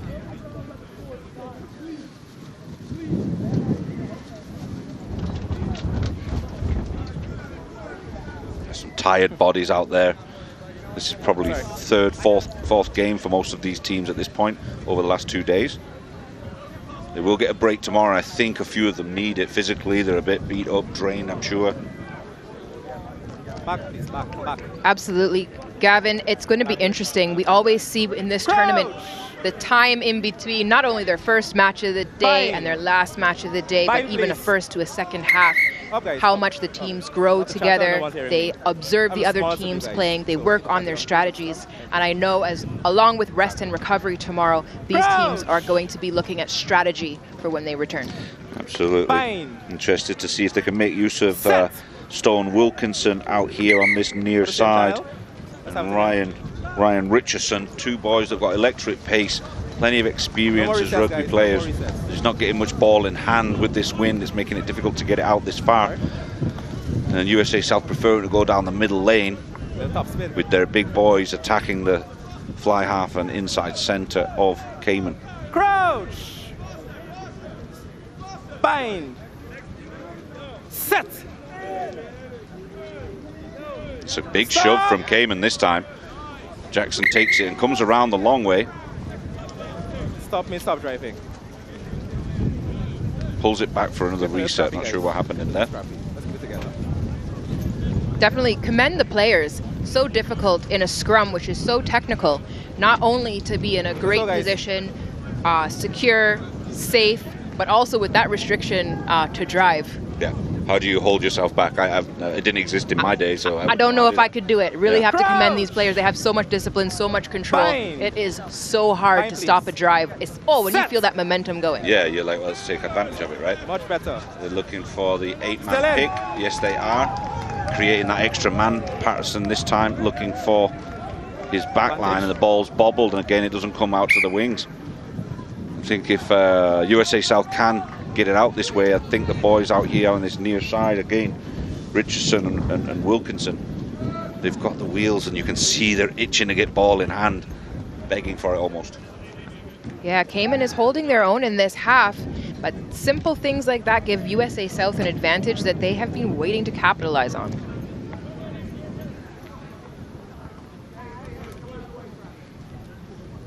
Crouch!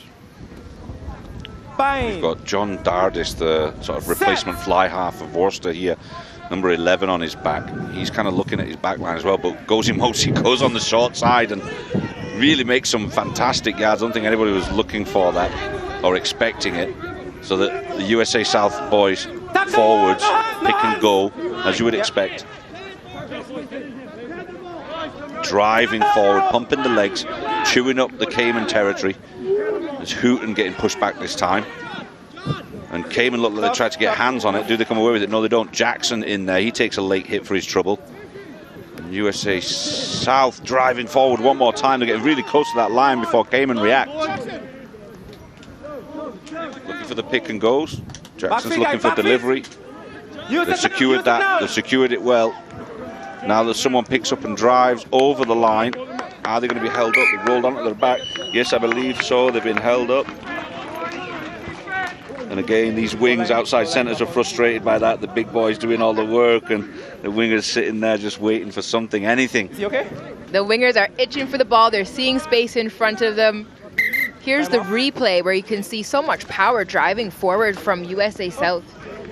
Patterson trying to direct the traffic, and then they go across there. You can't really see it from our angle, but he rolled over, faced referee Clifton. You can see number 2 for Cayman Islands was not letting that ball touch the ground. Yeah, he looks Alexander Fox. He's always keen, always energetic. That was a good drive though from USA South, putting themselves in a great position. Yeah, he's continuing. Okay. Thanks. Time back on. So they'll go for the dropout. Cayman gets a try-line dropout. It's a good one. Gets it all the way back to the 50. And now we finally get some ball in hand for these boys over this side. Wilkerson going well. Making some good yards, USA South. Ball delivered. Dardis, Poe, short ball, great short ball. Good yards there from the big man. Still driving, still moving forward. USA South deep in Cayman territory. Dardis looking longer this time. There's Moshi. He looks like he's got the line in view. He dives forward. Yes, that's a try. Goes Gianni Mosi over in the corner. Fantastic try, USA South. Finally rewarded for their persistence. Some good work in various areas for USA South, keeping it consistent. Definite teamwork try. Ryan Richardson, Wilkerson working well on this near side, and then getting it across to the other side through the hands. Dardis directing the traffic at fly half, and then Gianni Mosi, when he sees the line, he accelerates. He's a big boy, but he accelerates well. Dots it over towards the corner. There's a body still on the floor over there. I'm not sure if it's a Cayman boy. That's a good shot there. Gianni Mosi with the patriotic scrum cap on his head. I wonder, Gavin, if a try being held up is the equivalent to the backs as a knock-on is to the forwards when it goes out to the wing. Could be. You might have a theory there. We should debate this. It's an unfair debate. We got 2 packed people sitting up here in the commentary booth right now, but you know, I'm sure there are some feelings about that out on the wing, especially when they're seeing space in front of them. That kick was no good, I believe. Sorry, we were talking and not paying attention. 15-0. Looks like it stays for USA over Cayman. And USA South just chipping away at it. I think Cayman have done themselves proud so far. They're not out of the game by any means, but the energy level's low out there for them at the moment. They have got the wind behind them, so if they turn on the kicking game, there's still options for them. But they just need something to spur them on and change that energy level. USA South with a good catch deep in their territory, gets all the way to the 22. Good running. 12 move, yeah. Change in personnel, I think, for USA South. There's Durdis releasing Poe. Poe looks to go past one. He finally gets pulled down on our near side here, almost to the halfway.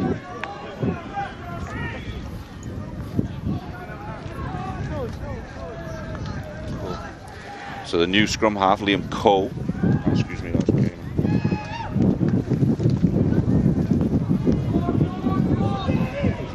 David Kubler. Excuse me, David Kubler's a new scrum half in for USA South, with number 4 on his back and a scrum cap on his head, if you're looking for him, Mom.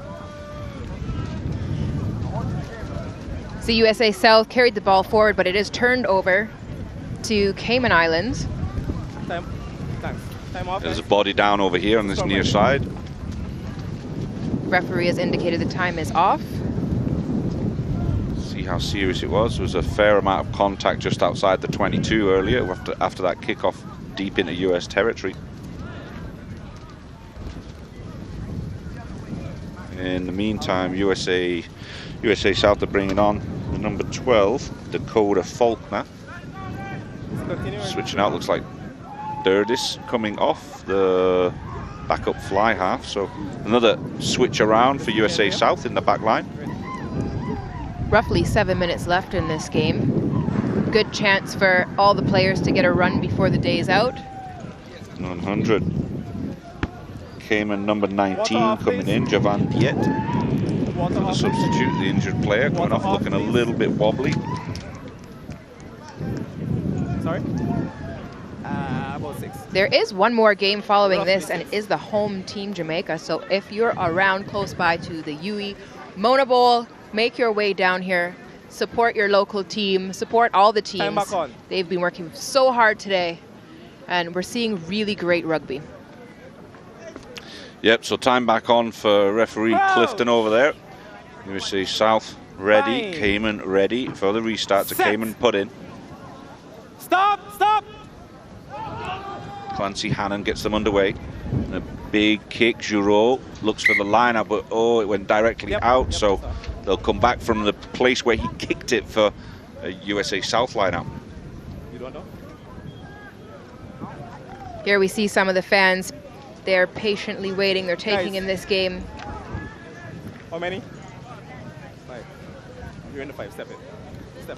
Yeah, step in. You're in the 5. So it looks like Gavin Hooton throwing the lineouts now for the USA South. They juggle their team around quite a bit to make sure everyone gets some game time. We want everybody to be able to be on the same page by the time it comes towards the final, because I think they're pretty confident that that's where they're heading. And Mosi up and throws it off the top for the line out. Looks for the inside ball. Villarreal takes it well, skips over, breaks through 2 more, finally brought down by the fullback, Cayman. High tackle, says the referee.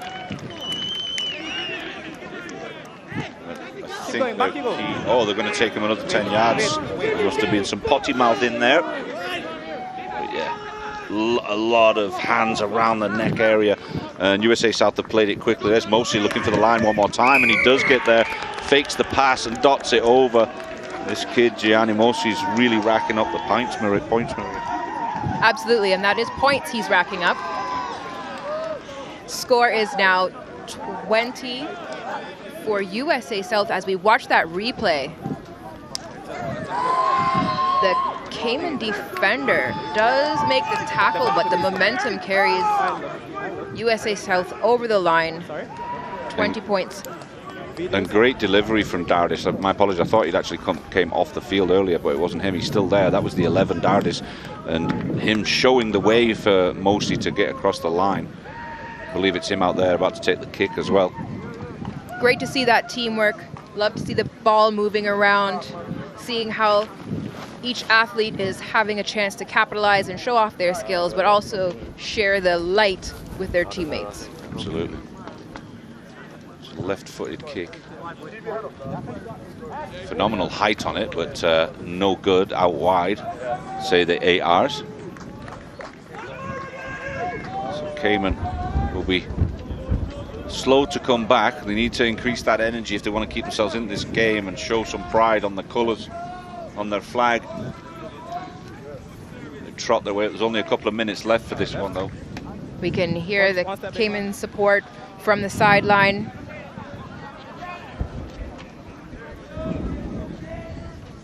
Cayman looks like they're ready to run on this kick. Gets good height on it, but no challenge. Offside. That offside, it came off the USA South body and was caught by a player that was in front of them, so that's automatically offside. So that means Cayman get the opportunity for some ball in hand, potentially. It's a penalty. It's a penalty. Back 10 you go. So he's going to look for a kick to the corner. Potentially looking then for a line-out maul. Get some points on the board, maybe. Numbers? Not a bad kick. Numbers, guys? Yes. Cayman Islands. Numbers? Getting closer to that try zone. 7. There's their coach cheering them on. Step, step, step.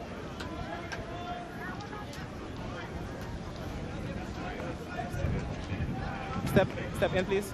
Cayman, step in, please. All right, as we can see, the teams are set up for the line out. 1 step.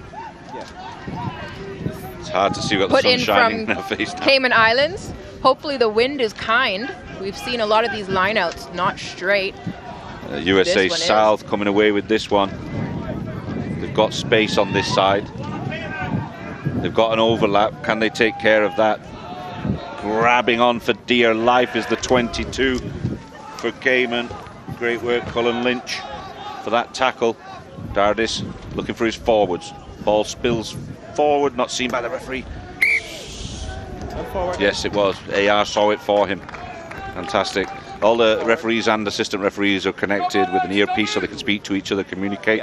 So if the referee misses something, the AR quite often can pick it up. That's the beauty of working in the team. Yeah, I noticed there's some local maybe lower level referees that are getting the opportunity to be involved in all of this as assistant referees, which is a great experience for them. Up and coming opportunities. Set for training and gaining experience. Stop! Hanlon, the scrum half for Cayman, getting the ball out there, but ball goes to ground. Giroux looks disappointed with himself. So it's a knock on there. Will be a USA South scrum.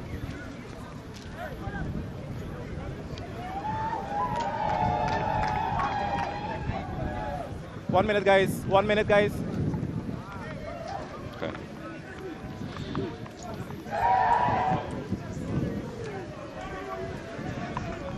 As the two teams begin to pack down Crouch for this USA South scrum.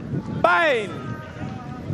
Set. Kubler, the new scrum half on for USA South, working with Mosi. Mosi carries, offloads to Kubler. Kubler's doing well. Separates a few defenders, 2 layers at least. There's Mosi filling in at scrum half to Poe. Poe's working well, breaks a couple of tackles. He's still moving. He's well supported by his pack, hooting over the back there as well. Stay out. Back feet. While Kubler gets back to his feet and rejoins it. Nice pass from Dardis. Mosi out to his wing. Don't see the number on that one, I can't see that far. But nice sequence of play, and they managed to get around that corner a couple of times. The offloads were great. I don't know if he managed to dot the ball down, no. A forward pass maybe. Oh, offside. Yes, time has so expired. the drop ball maybe, and then they've gone for an offside from Cayman for USA South to get the ball back here. USA South, though, definitely look like they're trying to get more points, but there it is. Kicked out. That is the game. That is the game. Thank you. Just wanted to confirm there for a second. USA South really strong throughout that game, throughout this week so far, really. And now they've got guys that maybe didn't get too much game yesterday. They definitely got some game time today. So everyone's really warm and comfortable and sitting in their slots now, so they can go into the weekend really feeling prepared for this after a day off tomorrow. Commiserations to Cayman Islands. Valiant effort, but just not strong enough on this one against this very powerful USA South team.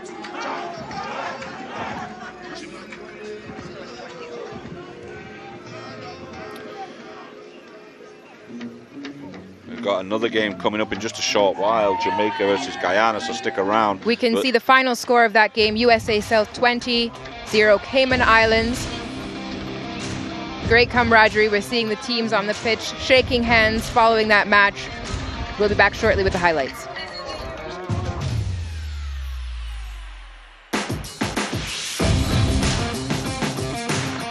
Towards the USA South to get started. They used the line-out maul quite well, but Cayman defended for massive periods very, very well in the first half. And Vorster capitalizing on some mistakes from the Cayman Islands. There's a three-pointer for him. This time was more simple. That pack for USA South is strong. Some heavy boys managed to dot just playing Route 1 rugby. See the front row forward getting over the line. They tried to hold him up, just too big of a man to stop. And an extra 2 points from Vorster.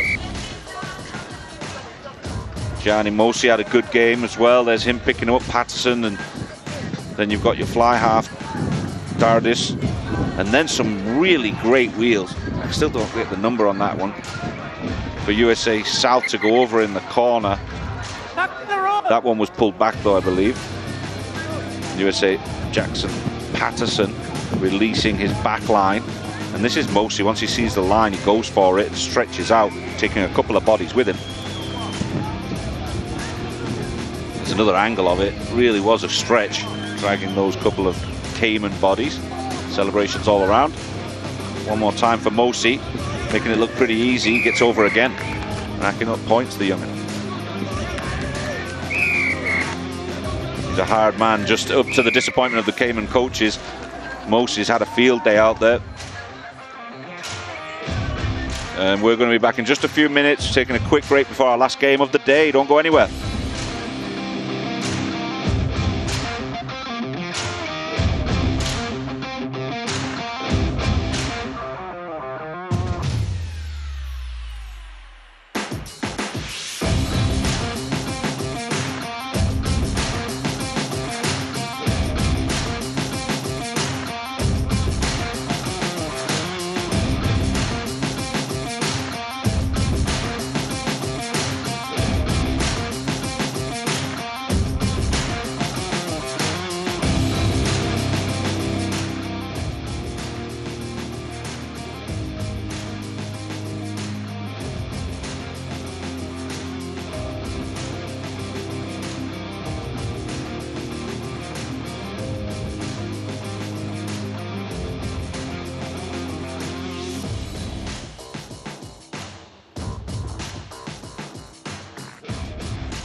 We're back here at Huey Mona Bowl, Jamaica for match 17 on day 2 of the round men's U19 tournament here.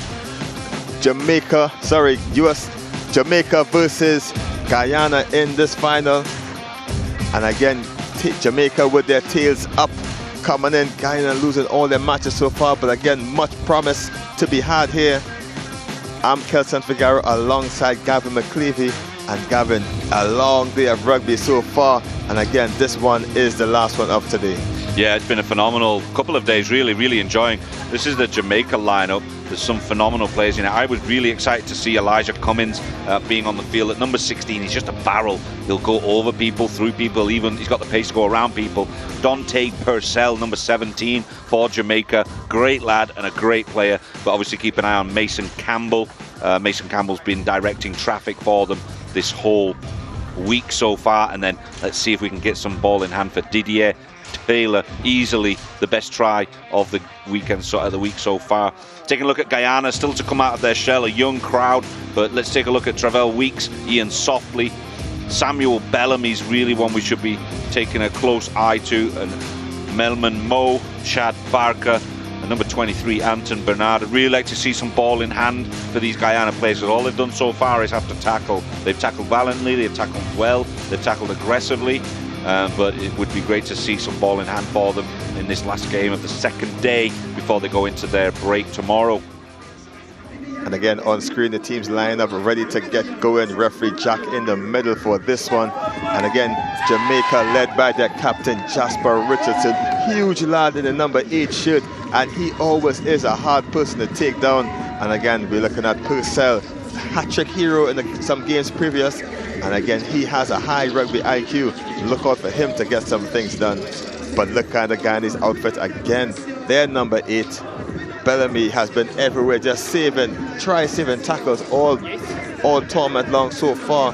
And again, their captain, the scrum half, Wallace, just needs a lot of help in directing some traffic. Yeah, very passionate young man, Wallace. Great to see his ferocity on the field.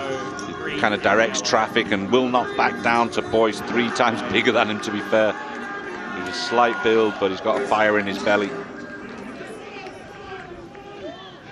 And again, yesterday we saw Didier Taylor, number 14, just slapping in the cheat codes to just give us so far what I think is the try of the tournament. And again, Jamaica is going to prosper with the local support, supporting them from behind. And again, Jamaica in the gold shirts and black pants, Guyana in the green strips with the yellow sleeves, and again, the green machines on the way up. And again, we can expect great things from these young men going forward. As Guyana gets us underway, Wallace thinks it's short. Again, snatched up eventually by Jamaica, but desperate defense by Guyana has pushed them back. Eventually, the captain, Richardson, tries to slow down that aggressive momentum of Guyana. And then we see Mason Campbell again do what he does, just orchestrating everything from behind, the number 10 for Jamaica. And again, things just running slowly. But Jamaica have big boys that's going to just shove them around and make Guyana defense very difficult to handle. Yeah, it's Myers making some great yards there. He's a powerful young man at number 3. And Campbell trying to find Cummings. It just hits the floor. And again to the captain, Richardson. It takes a couple green shirts to get him down. But again, great counter ruck by Guyana. And Cummings comes in and saves the day. Eventually the ball comes out and Jamaica going route 1 as usual, just trying to show their merit and show their strength. And again, Campbell sits back in the pocket and he digs the ball deep behind, no one at home, and hard work for the Guyanese fullback to really snatch the ball up. And again, crazy work here, and it's Taylor on the ball. He kicks it forward, trying to scoop it up. The referee's going to check with his AR. It looked like he had it for a moment. As we see the replay, the coach is happy with what he's seeing so far, and we are waiting on the referee's approval. Some great work, earlier I mentioned Myers, but it was actually Ben Hatfield early on that was making the bulldozing run. It was Myers participated a little bit earlier on that next sequence, while the referees debate about what happened. No try, they say. It's not going to go down well the local crowd. As you take a look at the replay there, Taylor just dinked it with the foot and just knocked it on short to the try line. Celebrated as though he had it, trying to fool the officials. But again, great team. AR Fabi in the corner, just sharp looking at it. And again, the scrum goes to Guyana. And again, the score remains 0-0 after 2 minutes. And again, Jamaica has a lot of weapons in their arsenal to really get some points on the board. It's a really formidable front row there. You're looking at guys like Myers playing at hooker, Hatfield, number 3, and then the big Elijah Cummings in this near side front row position. There's a lot of weight in that front row for these Guyana boys to deal with. Can they at least make the effort to hold them at bay? No, folded immediately. And again, these Guyanese boys just need to sink in the hips, drop the knees, and absorb some of the pressure. And again, safety is top concern. And again, you don't want those big boys collapsing on top of you. Definitely at a nutrition disadvantage, the Guyana boys. To get them in the gym and get them fed for next year when they come back, and I'm sure they will come back with a vengeance. They're building something special in Guyana. Touch! And again, Davies gets us underway for Jamaica. And again, we see the lineup here. Taylor, very, very agile. And Mason Campbell sitting back deep, looking to set the play going. Davies gets us underway. And again, dummy play again, and then dink it to the corner. Can he catch it? It's Chawaku, and again, excellent try, and it was Premier Rugby League stuff. That's pretty rugby. That's where you can appreciate the skill set of the back row, the backs in this game. Very great sleight of hand, and then the dink over, just almost inch perfect. There's Campbell dropping one over for Chikwa. Great stuff, dotted down, made it look easy. Again, Chawaku's older brother, Kieran, will be looking on and saying, be proud of his younger brother, just representing Jamaica at this U19 level. And again, it's tough to see in the premiership here. Again, great composure by Campbell. Looked up, planned it ahead of time, so that the Guyanese winger stepped in too close, as we have a shot of Lawrence Adonis. And again, his boys are up for a mounting of a task in this game. Absolutely, yeah. I'm sure he's got them motivated to do well and work hard, be consistent, learn from this process. They'll come back really strong next year, I'm sure. Good kick. Put some height on it, but it got pushed out by the wind. Stuff off the ball. And again, the score remains 5-0 in favour of Jamaica. And again, Chawaku with the excellent receive off the kick. And again, Jamaica just showing a bit of class here, just showing off at the start of this game. I think the older brother actually made it into the senior sevens team this year, did he? Yeah, he represented Jamaica in South Africa, and he did very well in the qualifiers, again, scoring a couple of tries, a young winger. And again, he's actually solidly built, Kiwan. And again, Mateo is just going to show his merit here and just show what the Chawaku name can do. And again, nice high kickoff by Guyana, get us back underway. No one wants to claim it. Eventually Campbell does. And again, Silky running again into the hands of Taylor, and he's going to try to dink it through the legs, but to no avail. Eventually picked up by Jamaica, scrum, by Barnes Dobson. And again, seems to have a knock-on signal by the referee, and we're going to have a scrum down, Guyana ball. Yeah, good work there from Kai Barnes Dobson.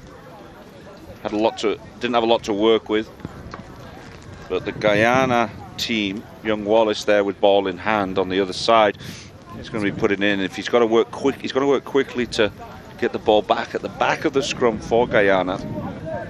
His big 8-man at the back there surely help him out. Samuel Bellamy. There's a little narrow space down this near side if the flanker's daydreaming. Binds! And again, Shaquan Adams can really just race down there. There's no one defending there. And again, but Bellamy's done excellent work for Guyana in the past, and he's going to pick and go blind, as we said, trying to brush off one, but just bundle into touch. And again, valiant effort, as there's no room there, as I see a bit of taunting happening there from Shamar Smith, unsportsmanlike conduct, we'll say. And again, the heart of Bellamy, and you can see Bellamy's fired up after that encounter. Yeah, I'm sure he is. He's going to be keeping an eye on his opposite number there. And again, we're looking at versatility on the Jamaican team as a number 8 captain. He goes out and play inside center, and that will be crazy to have a small man against that big guy run at you on a 1-2 crash, Gavin. That won't be any fun whatsoever. We'll see what comes of that. 21? It's 21. Just stuff off the ball, okay? Finally having a word with him about the antics a little bit earlier after that tackle, but the information received well, and hopefully it gets in straight and narrow now. Myers gets us underway, seems to throw straight into the stomach of his player, but his play on, says the referee. Again, Guyana stopped the push in the maul, eventually into the hands of a big runner, and he takes a lot to get him down, and Guyana trying to put their hands on it. Finally comes back out from Davies, ships it out. Again, Jamaica back on the front foot, trying to get to Hatfield. Davies scoops it up to the captain. He gets it out wide. And again, Jamaica on the rampage yet again down the far side, trying to step one. Eventually taken down by Guyana. And Jamaica just pushing now into the Guyanese half of the pitch. Big shove off there. Looked like Hatfield getting away from the defense. Davies just slowing the play down. Taylor is out wide if they can reach him. The ball comes out of Cummins. It went behind him. Guyana, and again, excellent work there. Just bobble it all and everywhere. He just needed an extra couple of pounds on the hips to try to get that ball in. I'm presuming there must be a lot of basketball in Guyana, because some of the ball handling skills of these guys are pretty impressive. In very uncomfortable situations, they somehow managed to scoop the ball up. And again, the score remains 5 points to nil to Jamaica over Guyana. And again, Jamaica did monstrous work there getting the ball out.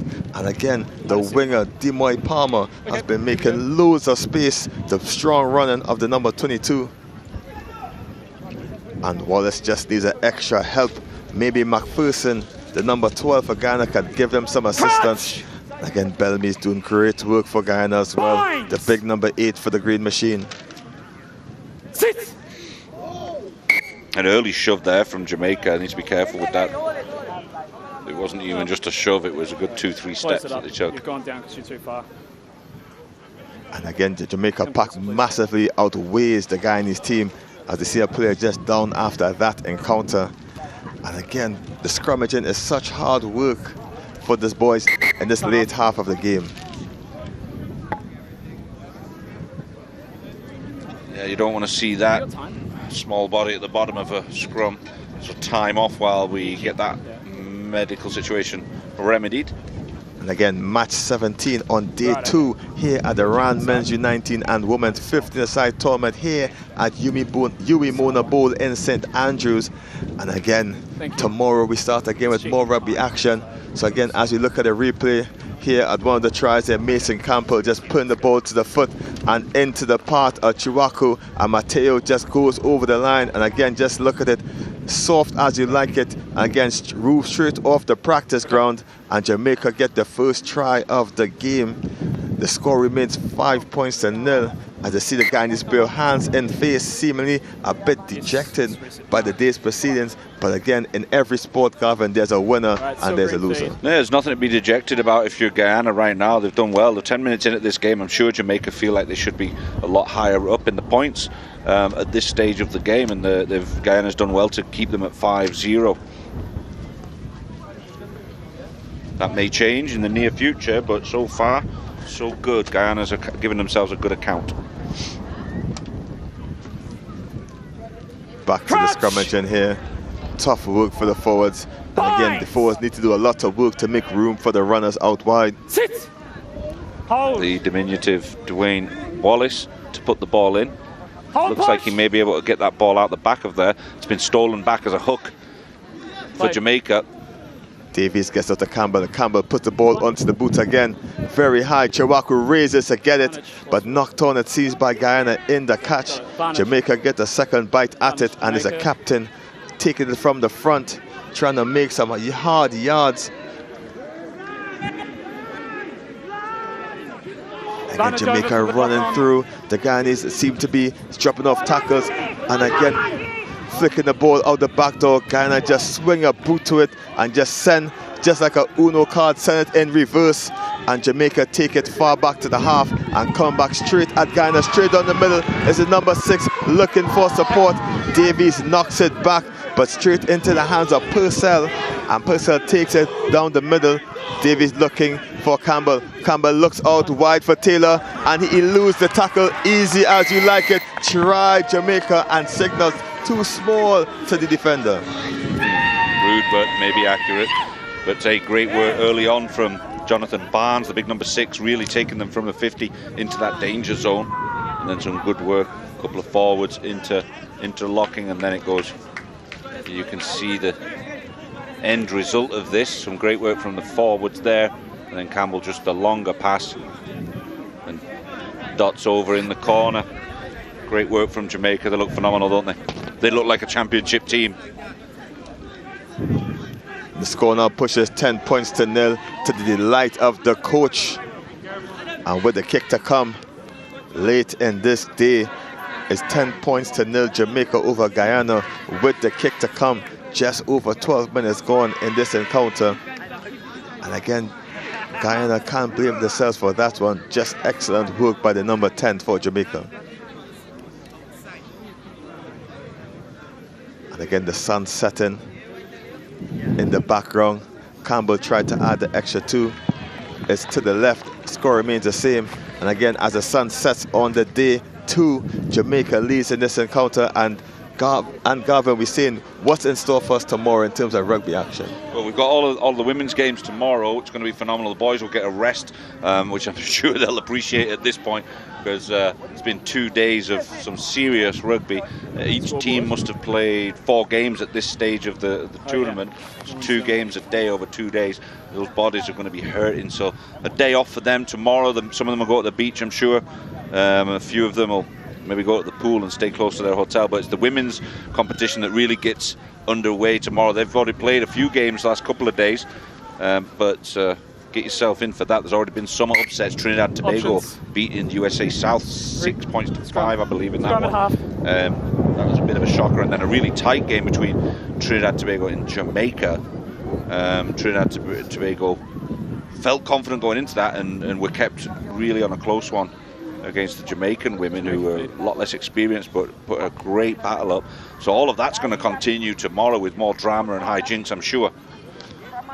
And again, Wallace just overcooked the kickoff, half scrum back at the half, and Jamaica again, we can see Campbell just orchestrating some plays. And again, Davies going to act as scrum half here in the middle, and strong scrummaging by Jamaica. Again, probably have a couple hundred pounds on this Guyana pack.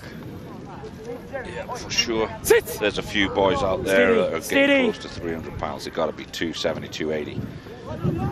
Again, Davies trying to get to Campbell. Campbell doesn't snatch it up.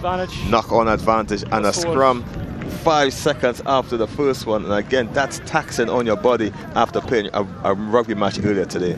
Absolutely, yeah, especially if it gets to the end of the day, the legs, the thighs get a little shaky. The calves for sure are tight. And the heat's always been here, but the breeze has saved us a little bit today. It certainly saved me. I don't know about the players on the field, but I'm struggling to imagine them out there. It's impressive the amount of work that these boys and girls have to get through during these games. They're shorter games, sure enough, but to have 4 games of rugby in the last 2 days, just imagine what you feel like after 1 game. Again, scrum to Guyana.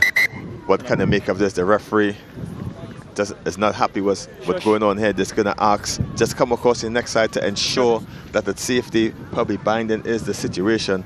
And again, Gavin, tired body, tired minds out there sometimes. I just need to get through to the end. Just a short while again into to end this first half.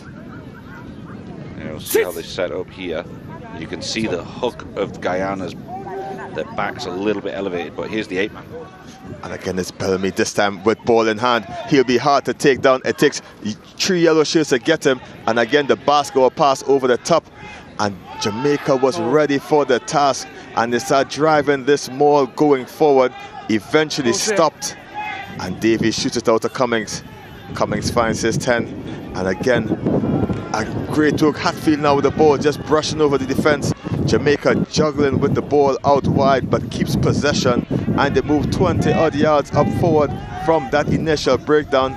Looking for the work is Hatfield, and he takes it up, looks for Cummings, eventually into the hands of Campbell, and Campbell keep using it wide, and it's Purcell, number 17, and he's on the races, and Taylor's going to go in for his second try, just dust off the defender. Try Jamaica. Phenomenal sequence of play from Jamaica. That's a great play from one side of the field to the, it must have touched at least 13 of the 15 players on that Jamaica team going through the hands. Purcell was the one that took it really forward once they got around the defense of Guyana, and Taylor's going to finish that easy all day, isn't he?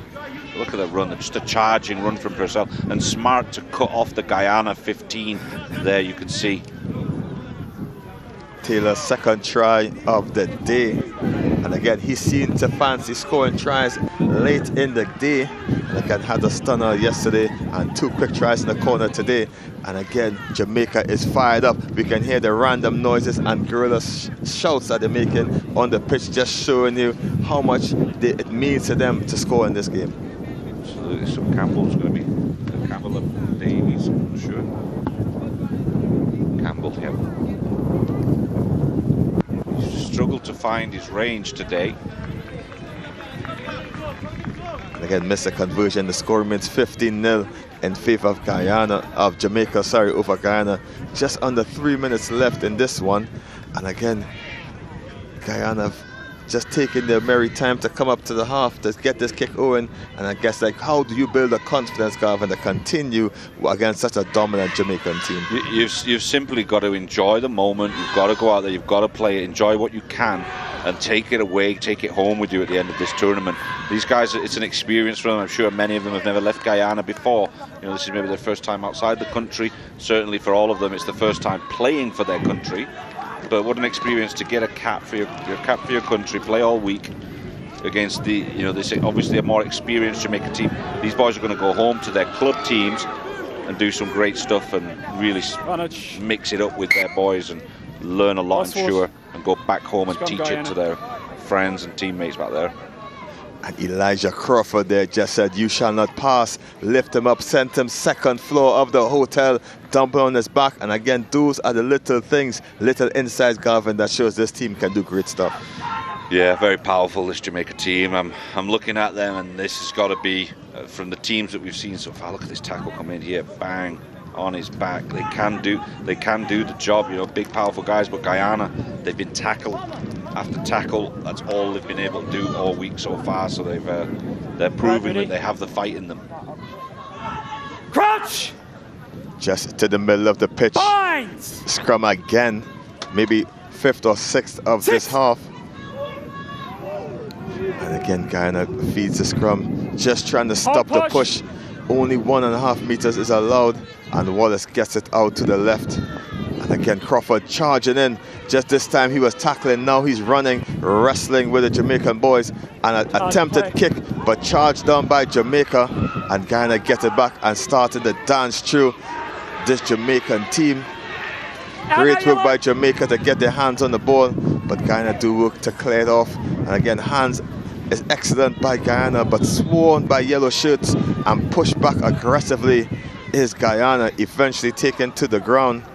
Jamaica counter ruck is good. And it's stolen, looking to send it out wide into the hands of Taylor. What can he make? Shows and goes, leaves one defender on the floor, gets back inside, eventually wrestled to the floor.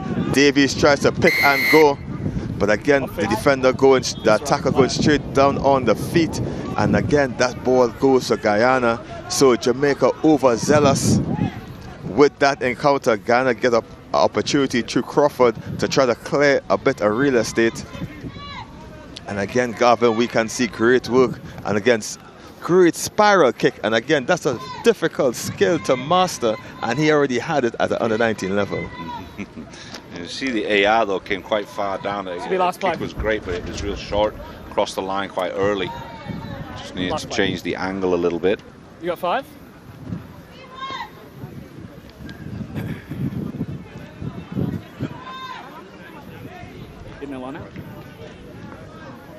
And again, throw in by Chad Barker for Guyana. And again, Guyana seems to be lined up very flat, uncharacteristic for the team with the ball. The ball goes over the top, collected, but Matt Hatfield will right there to just smash them back. Wallace looking to clear his lines. Big looping ball, intercepted by Jamaica. It's the number 6, Jonathan Barnes. And Barnes runs under the post to add the 4th before the end of the whistle. Jamaica try in the middle. Jonathan Barnes, impressive early in this game, and there he pops up again, this time to get the points on the board himself. Powerful, strong and fast player, and even the the splash to get across the line as well. The number 6, he's going up to Notre Dame University for school in August. Mason Campbell, a formality in front of the post, gets it down, adds the 2 points and pushes the score 22 points to 0 over Guyana at the break. And the referee Jack has called it quits for this first half. And again, non-stop action here. as Jamaica going 22 points to nil over Guyana. And again, much work to do for the Green Machine in the second half, trying to get probably one score for the day, Gavin. Yeah, it's not out of the possibility for them, but it's a real uphill task right now, just technically and physically. This Jamaica team are far superior. Guyana need to go back to the drawing board, but I want them to keep their heads high.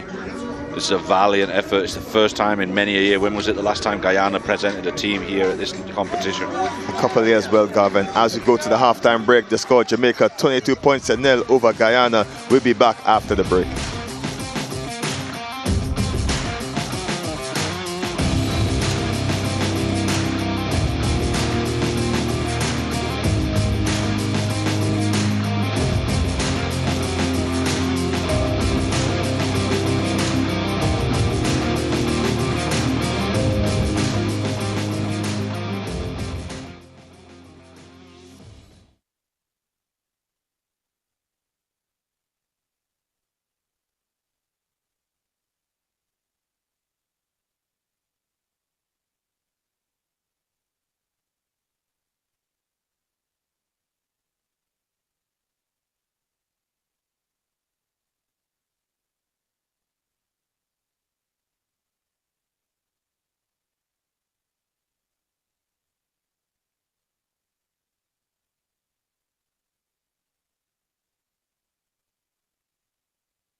And we're back here at Huey Mona Bowl in St. Andrews. Just to recap the first half highlights, Jamaica 22 points to nil over Guyana. And let's look back at some first half action.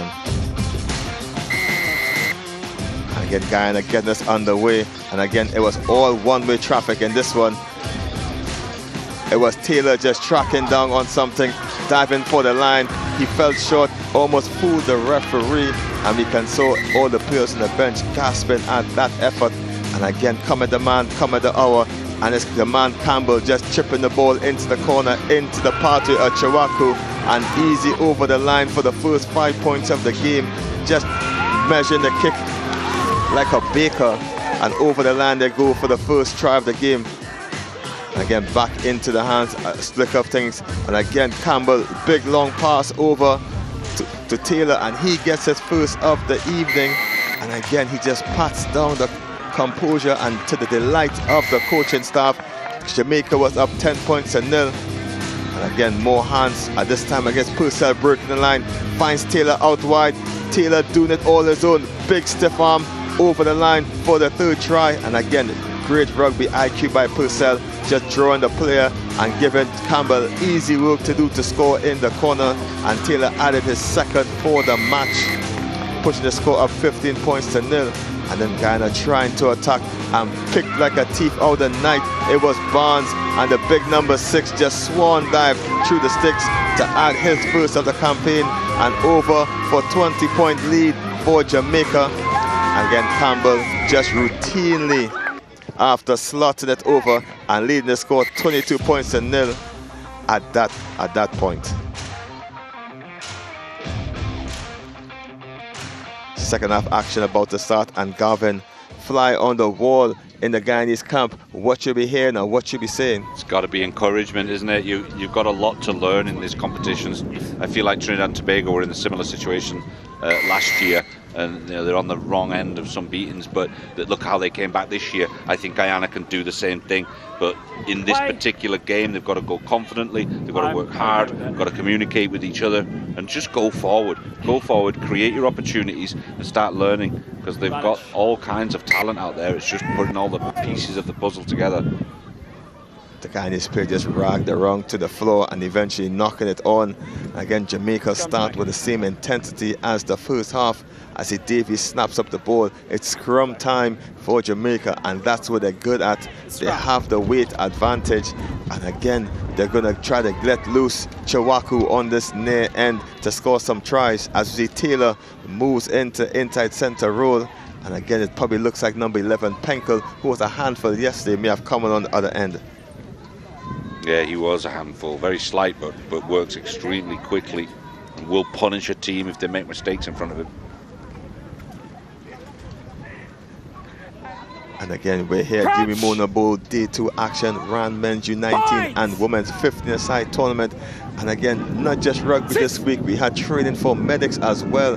And again, just to make sure and safeguard these young athletes, as the ball seems to go in Guyana's favor, and they get a counter-attack with a strike against the head. And Guyana needs some forward momentum, and they get it by Crawford. It just doesn't go to hand. They try to scoop it up. Mateo eventually does, but Guyana shovels him down, and Taylor with the ball. He's trying to brush off the small Wallace. Davies shows and goes, eventually snatched in by the Guyana's defense, but again straight to the middle Jamaica goes. And again, they're very confident in their running, and again just going straight forward, not messing with anything else. The big number 22 there, that's Palmer, using his palm effectively. Advantage being played to Jamaica as they try to scoop it out the breakdown back into the hands of Campbell, and Campbell dinks this one over, but just too much legs on this one, and it goes out into touch. But again, the referee is paying advantage, and he's coming back for the penalty. And again, great option when you have a penalty advantage. 100%, why not? If you kick it ahead, if it works, great. If not, at least you come back. You can start again. Scrum. And again, teams would normally go for the 3 points. I look back at Campbell trying to repeat the try from earlier, but Penkel had the legs, but the ball had more than him, and it went out into the in-touch area. So now the referee's going to start back with this scrum. And again, looking at the size of Hatfield compared to his opposite prop, and it looked like men versus children. 100%. I've been on the wrong end of that a few times in life. It's no fun. It's a long day at the office for these Guyana front row boys. Got to pull his head up a little bit further there to be in a more comfortable position with his back. He's going to take the brunt of that force if he's not careful. Sit. And again, Jamaica with a solid scrum. But again, Guyana strike it against the head, second time in a row. They're going to try to use the boot. It doesn't go very far, and the bounce of the ball just beat them. And Penkel is first to it, and Penkel, the substitute, comes on, and quick as you like it, he goes over. The referee's going to confirm, but again, he was the fastest to react. I did tell you earlier, he will punish you if you make a mistake, and that was a poor kick. Try. And a try, punished. Again, Penkel just sharp as we look at the replay. Ghana trying to clear their lines, and the bounce was horrendous for the player. It got right over his head, and Penkel just had to fall on it, and he had his first try within mere minutes onto the pitch. Yeah, he's just alert, he's aware, he's in a good team. Everything kind of goes well for you when you're surrounded by players that are raised in the game. And, I know and he made that look very easy. He didn't touch the ball. He went for Jamaica pushing their lead up 27 points to 0 with the conversion to come. And again, difficult angle to make this kick.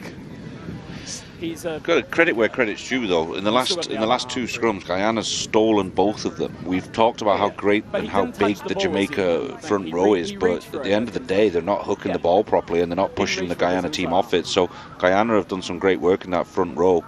However, they've gotten the ball. And again, contrasting size of the players here. As you see, the kicker seems to be diminutive compared to the big forwards of Jamaica. But again, don't be fooled by the size. They're very skillful with ball in hand. 100%. It's a good view of Campbell there, coming back, trotting back to his position. He's had a great week so far. Again, Guyana slow to come up, and again, dejection may be tough 2 days so far for the Green Machine. As you can see, all smiles in the Jamaican camp, and all they're thinking now is gold medal, Garvin, because they had very good performances so far over these 2 days. Yeah, no, they've been spectacular coming into this. I knew that they were going to come in strong, and they had a good performance last year, making it to the final and falling short to USA South. This time, they probably feel like they've got a much better chance. And again, Bellamy soared in the air to catch that one. Seemed like he had wings, but he knocked it on, and ball goes back to Jamaica. Campbell shoots it right to Hatfield. Hatfield shoots it out to Chiwaku, and he eventually drives into a green wall. They bring him to floor, and again, Jamaica ready to go again. The one bounce to Campbell. Campbell sent it over to his captain, and he's brought down easily, but Campbell's back on the ball, and it's into the hands of Penkel, and Penkel is flying. The tackle seems to come in too high by Guyana, and he's down, just taking a bit of air as the Guyanese player just reached a bit too high. A bit of chirping by the two teams as a referee just stops the play to get Penkel some attention. He went down, looked like he was in a bit of pain at that time. It was a high tackle for sure. Let's have a look at this one. Number 7 coming across there. Yeah, that was very high. Puts him on his backside. It was softly, wasn't so softly. I couldn't resist myself, sorry. Time's off.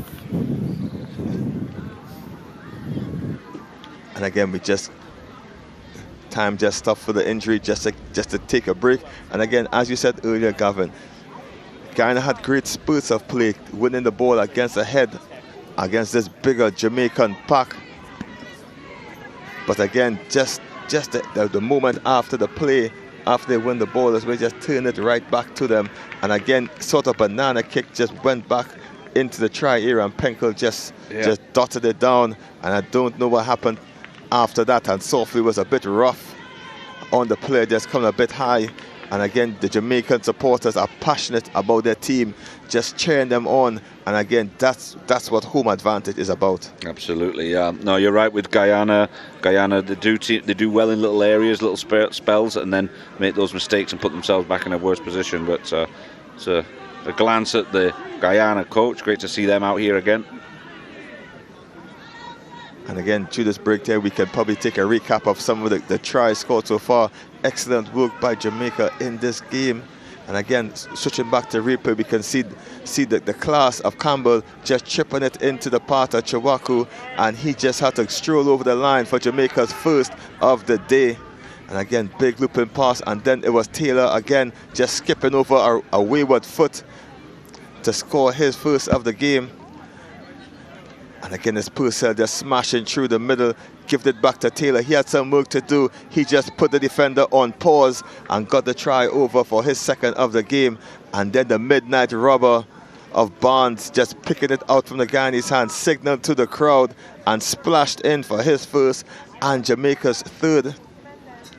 And then Guyana with a banana kick that you won't want to happen, bounced back over the try line, and Penkel dived on it first, giving Jamaica a bigger lead.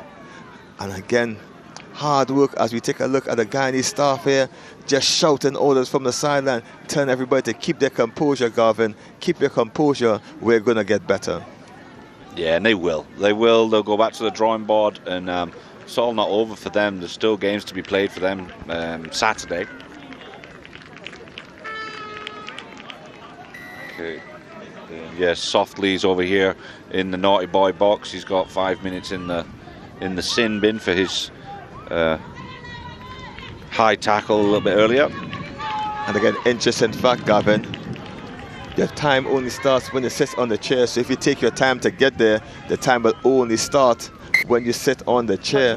So again, that's important to note. You can't just stand on the sideline. You've got to go to the designated spot and serve your time on the bench.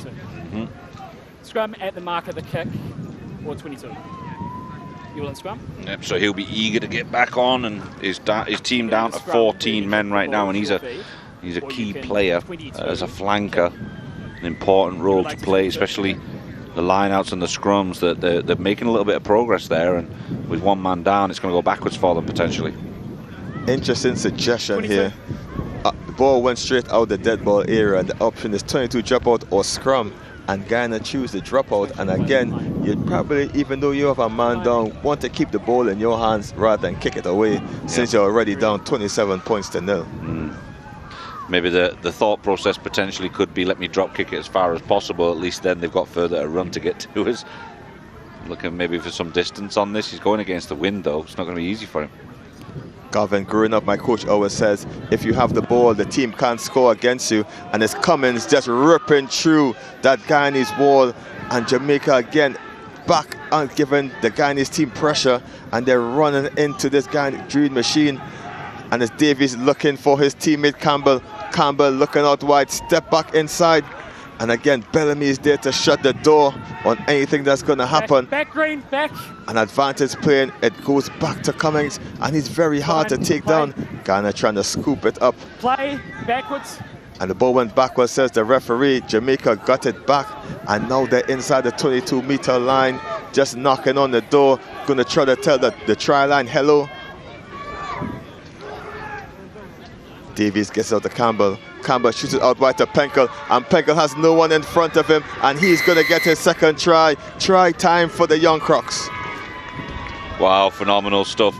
On this near side, you won't have seen it was out of shot, but the Guyana wingers and outside centre on this near side were calling spread this way, and as minute that they said that, the scrum half looked up and played the opposite way, because they know that the guys are going to adapt, and just creates even more space on that top side. And this guy's punishing anybody that you put in front of him whenever he's on the field.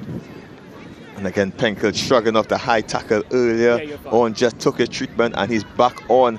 And again, he's going to say, I'm good to get extra points for my team. Absolutely. Any opportunity for these youngsters, they'll take the 3 points or 2 points if they can. 32 points to 0 with the try to come. A double from Penkel and Taylor so far. One from Chiwaku and one from Barnes. And again, Jamaica just opening the floodgates. He hasn't had many opportunities for easy kicks. A lot of his kicks have had to come from these angles. He's missed quite a few today.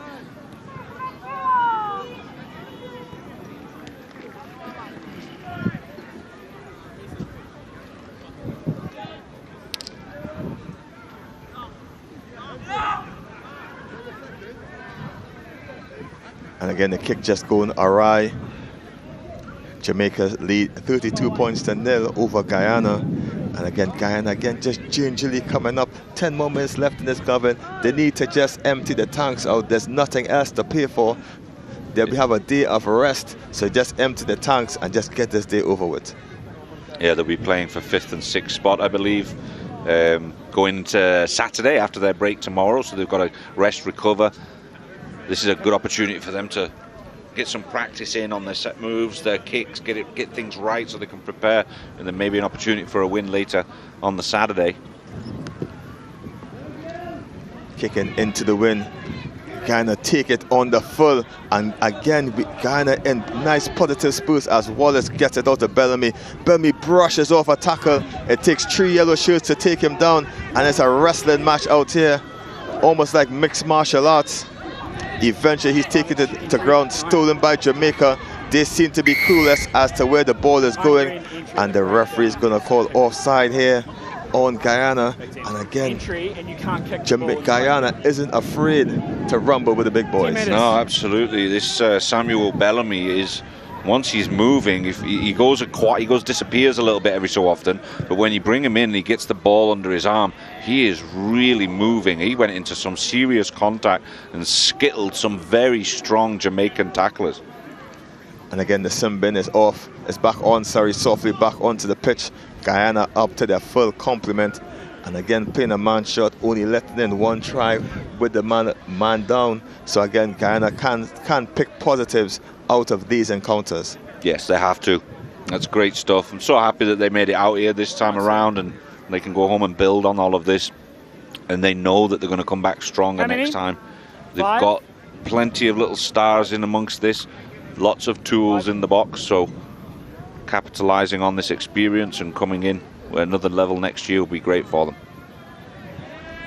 Again, nice play by Jamaica, just fooling even me up in the commentary booth. And again, great set piece. Guyana trying to deal with the strong running of these young Crocs.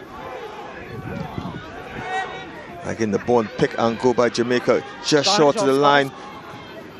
Referees just seem to be playing advantage. Jamaica stopped just short, and see Purcell just holding on right there. But again, big step to the middle, and it's Matthew Craig scoring his first of this match, just picking and going straight through. And again, look at the coach. We're going to start to see dancehall singing in the crowd. For sure, there's going to be some celebrations tonight. They've got a day off tomorrow as well, so a hearty dinner, I'm sure, and some singing and dancing maybe. Great work going forward there. The number 21, Shamar Smith. Challenge, man. And then, was it a pick and go off the back of here? I believe it was, yep, there he goes. He's off to the races. Big number 20, Matthew Craig. It seems like Jamaica will take off their big boy sometimes and just replace him with another big boy, and there he is. Powerful player. Haven't seen much of him until now. And again, jubilation in the crowd and among the players there. They worked hard to get this done, and they're rewarded with their hard work. And again, difficult kick from the angle.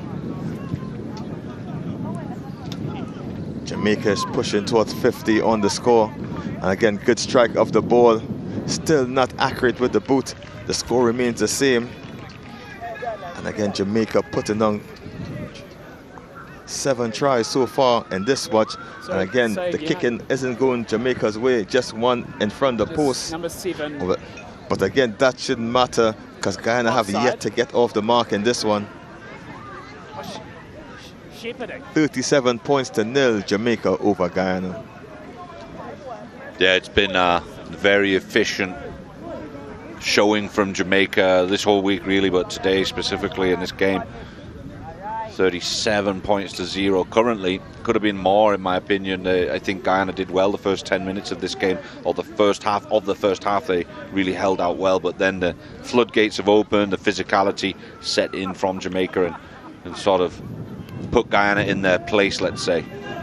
Crawford with a nice high kick. Bellamy unable to take it down, but scooped up by Hatfield, and he just does the dirty work for Jamaica, going up yard by yard into Campbell's hand. He loses it in the sunlight, but no advantage being gained. The initial knock-on came from Bellamy in the catch, and they're going to have a reset with the scrum for Jamaica. And again, Gavin, with a bit of more refinement, Bellamy is looking like one of the players to watch. And again, as well as Crawford's having some huge kickoffs, giving Guyana the opportunity at least to go and try to get it back. Yeah, like I said, they've got some tools in the shed there, haven't they, that they can use. If they can build around those 2 or 3 guys. Wallace has been really good as well at 9, the scrum half. They do have some skill set there that they can capitalize on. Bellamy could be a monster. Put that guy in a high performance environment and he'll be a different animal. He's just got to learn the game a little bit and keep composed and build on that massive frame that he's got. Throw that guy in the gym for a few months with a bit of meat and lift some tin. He'll be in great shape. And again, favorite staple in Guyana is rice. They love it. Past tournaments, that was past their chant in terms of their love for rice. Really? And again, so he needs to start chanting the love for red meat and chicken. But again, back to action here. Big shove in the scrum.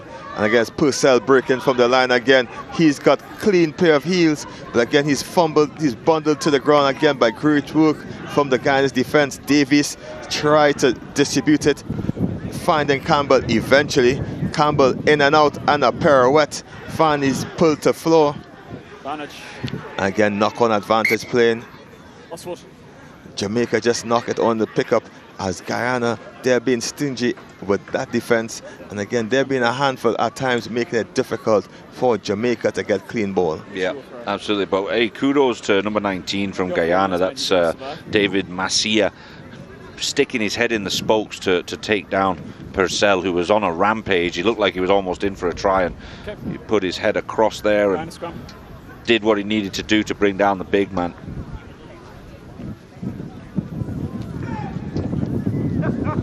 And again, we start to see the shadows on the pitch as the sun sets on day 2.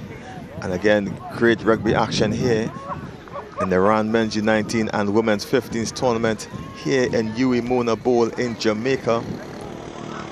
Make your way down tomorrow for women's 15s action as the men take a day break. And again, the men will be back in action on Saturday. Sit! Steady, steady, steady. It's Wallace putting the ball in for Guyana. They're bundled back. Big shove by Jamaica.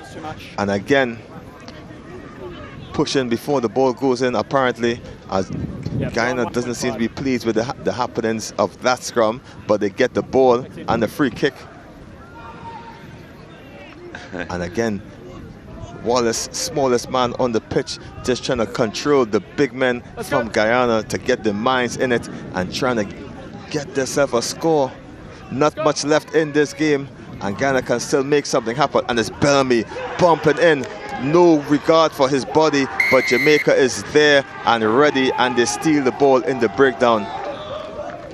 On the mark here. Yes.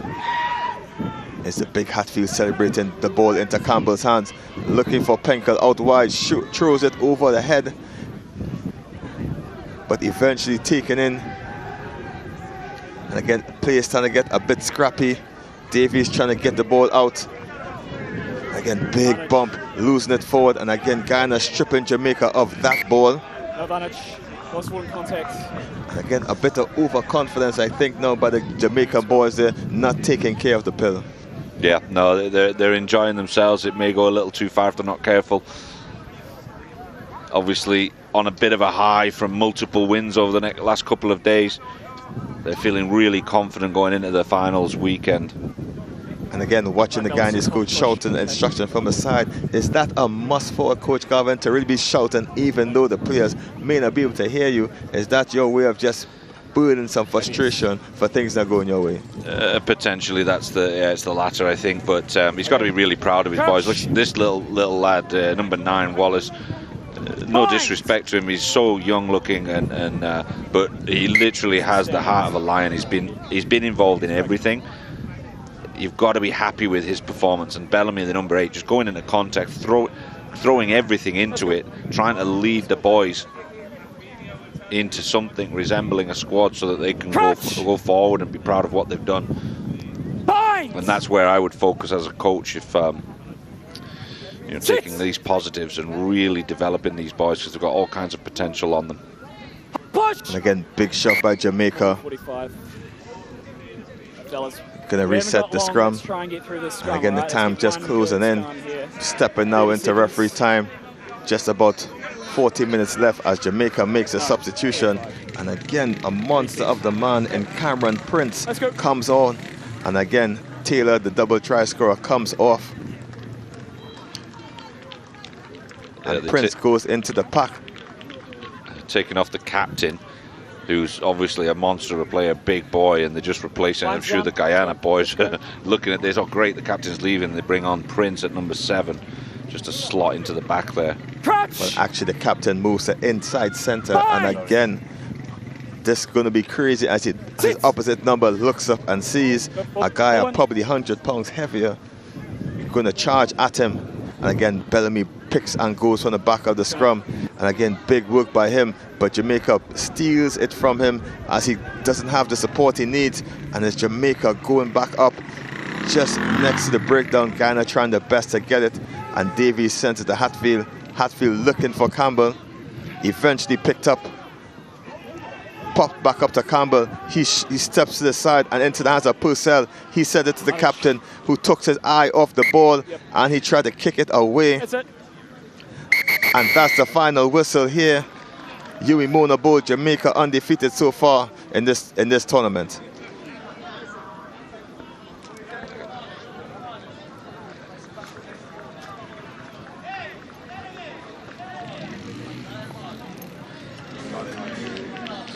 An excellent game for Jamaica. They've got to be happy with the week so far.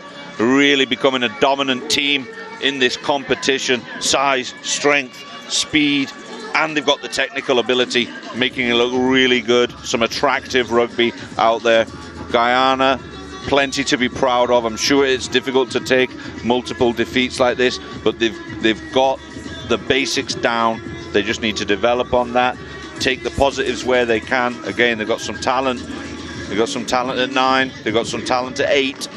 They've got a sprinkling of football players through the back line, and there are no slouches. There's some speed on there. They just got to keep their heads high, and I think the Jamaican boys respect the effort that the Guyana players have put in, and as we all do, as you see them here clapping each other off the field. High fives all around. Nice Jamaican crowd came out as well for this one, and they're gonna, I believe, go into the finals. We'll have a check later on about what's the seedings for the final situation. Jamaica 37-0 in this one over Guyana, a comfortable victory. This is what it looks like to get started. There's the youngster kicking off, heart of a lion in that one. Jamaica dominated early, but did not get over until at least the 8th minute, 9th minute of the game. That one didn't even count, but there was some great work, combination stuff here. Campbell making it look easy for the winger to dot down over on the top side. Beautiful stuff, Premiership rugby stuff. Much to the dismay of the Guyana bench, I'm sure. Nice long pass for that one. No answer for Taylor going in the corner.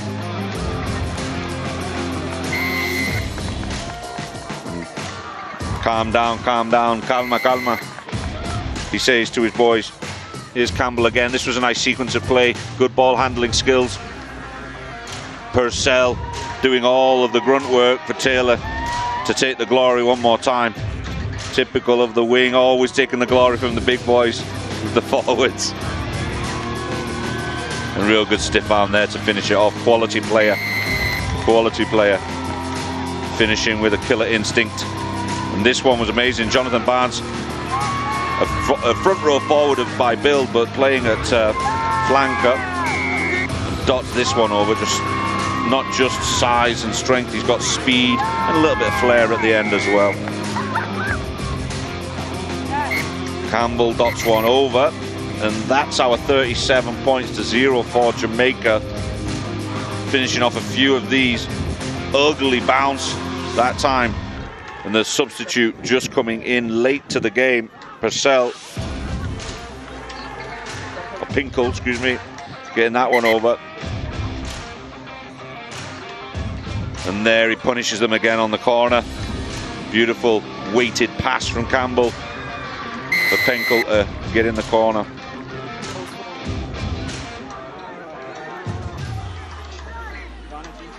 Simple picks and goes work as well, though. The forwards will do that all day. If there's a space for you on the fringe of the ruck, he'll take advantage to get that one over.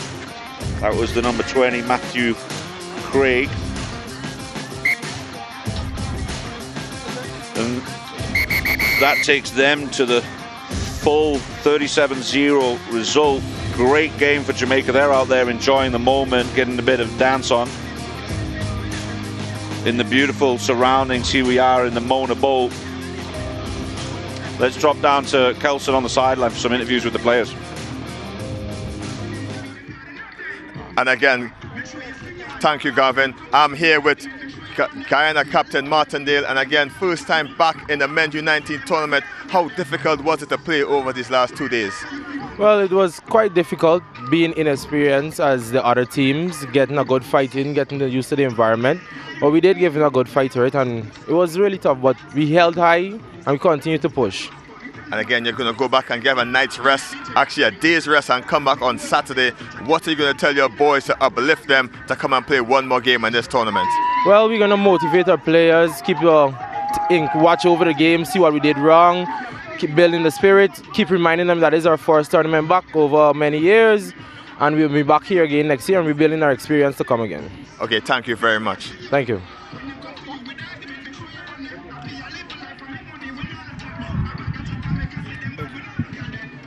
And again, we're here with Jasper Richardson, captain for Jamaica. And again, only gold medals in sight for you so far.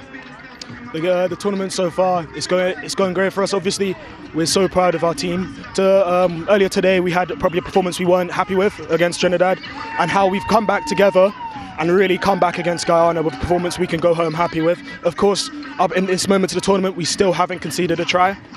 We've only conceded 3 points from penalty. That's something I can be immensely proud. The effort from the boys has been absolutely unreal, and we're going onwards and upwards.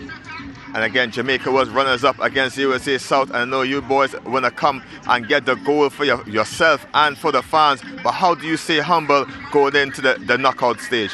Well, of course, we have to think long and hard about that. It's a very good question, in that I think a good example today was the Trinidad game, where our boys kind of rocked up a bit half-hearted. What we did is, we're such a tight group. We are family, really. We come together, we work hard, we fixed it, we come back with a performance we can be happy with, we can go into the finals and the knockout stages happy. Okay, thank you very much. Thank you so much. And again, we throw it back upstairs to you, Garvin, to just get a recap of today's action. Absolutely. Let's take a look at Day 2 results. Bermuda 9, Cayman 7, Trinidad and Tobago men 33, Guyana 0. Then we went into the women's portion of the day. Trinidad Tobago, massive upset over USA South, 6 points to 5. Cayman Islands women lost heavily to Mexico by 20 points, and USA men 35-0 over Bermuda's men. That was a great set of results. Jamaica men 5-0 over TNT. I think that was a bit of a shock for them. Trinidad and Tobago played really well through that one. The women's game, Trinidad and Tobago 8 points to 7 points over Jamaica. Jamaica gave them a bit of a scare. The USA women 50 points over the Cayman Islands. That was a big one. And then USA men 20-0, making it a double whammy for USA over Cayman Islands. And then you saw this last one, Jamaica's men 37-0 over Guyana. A strong end to the day for Jamaica, which takes them forward in a really good position.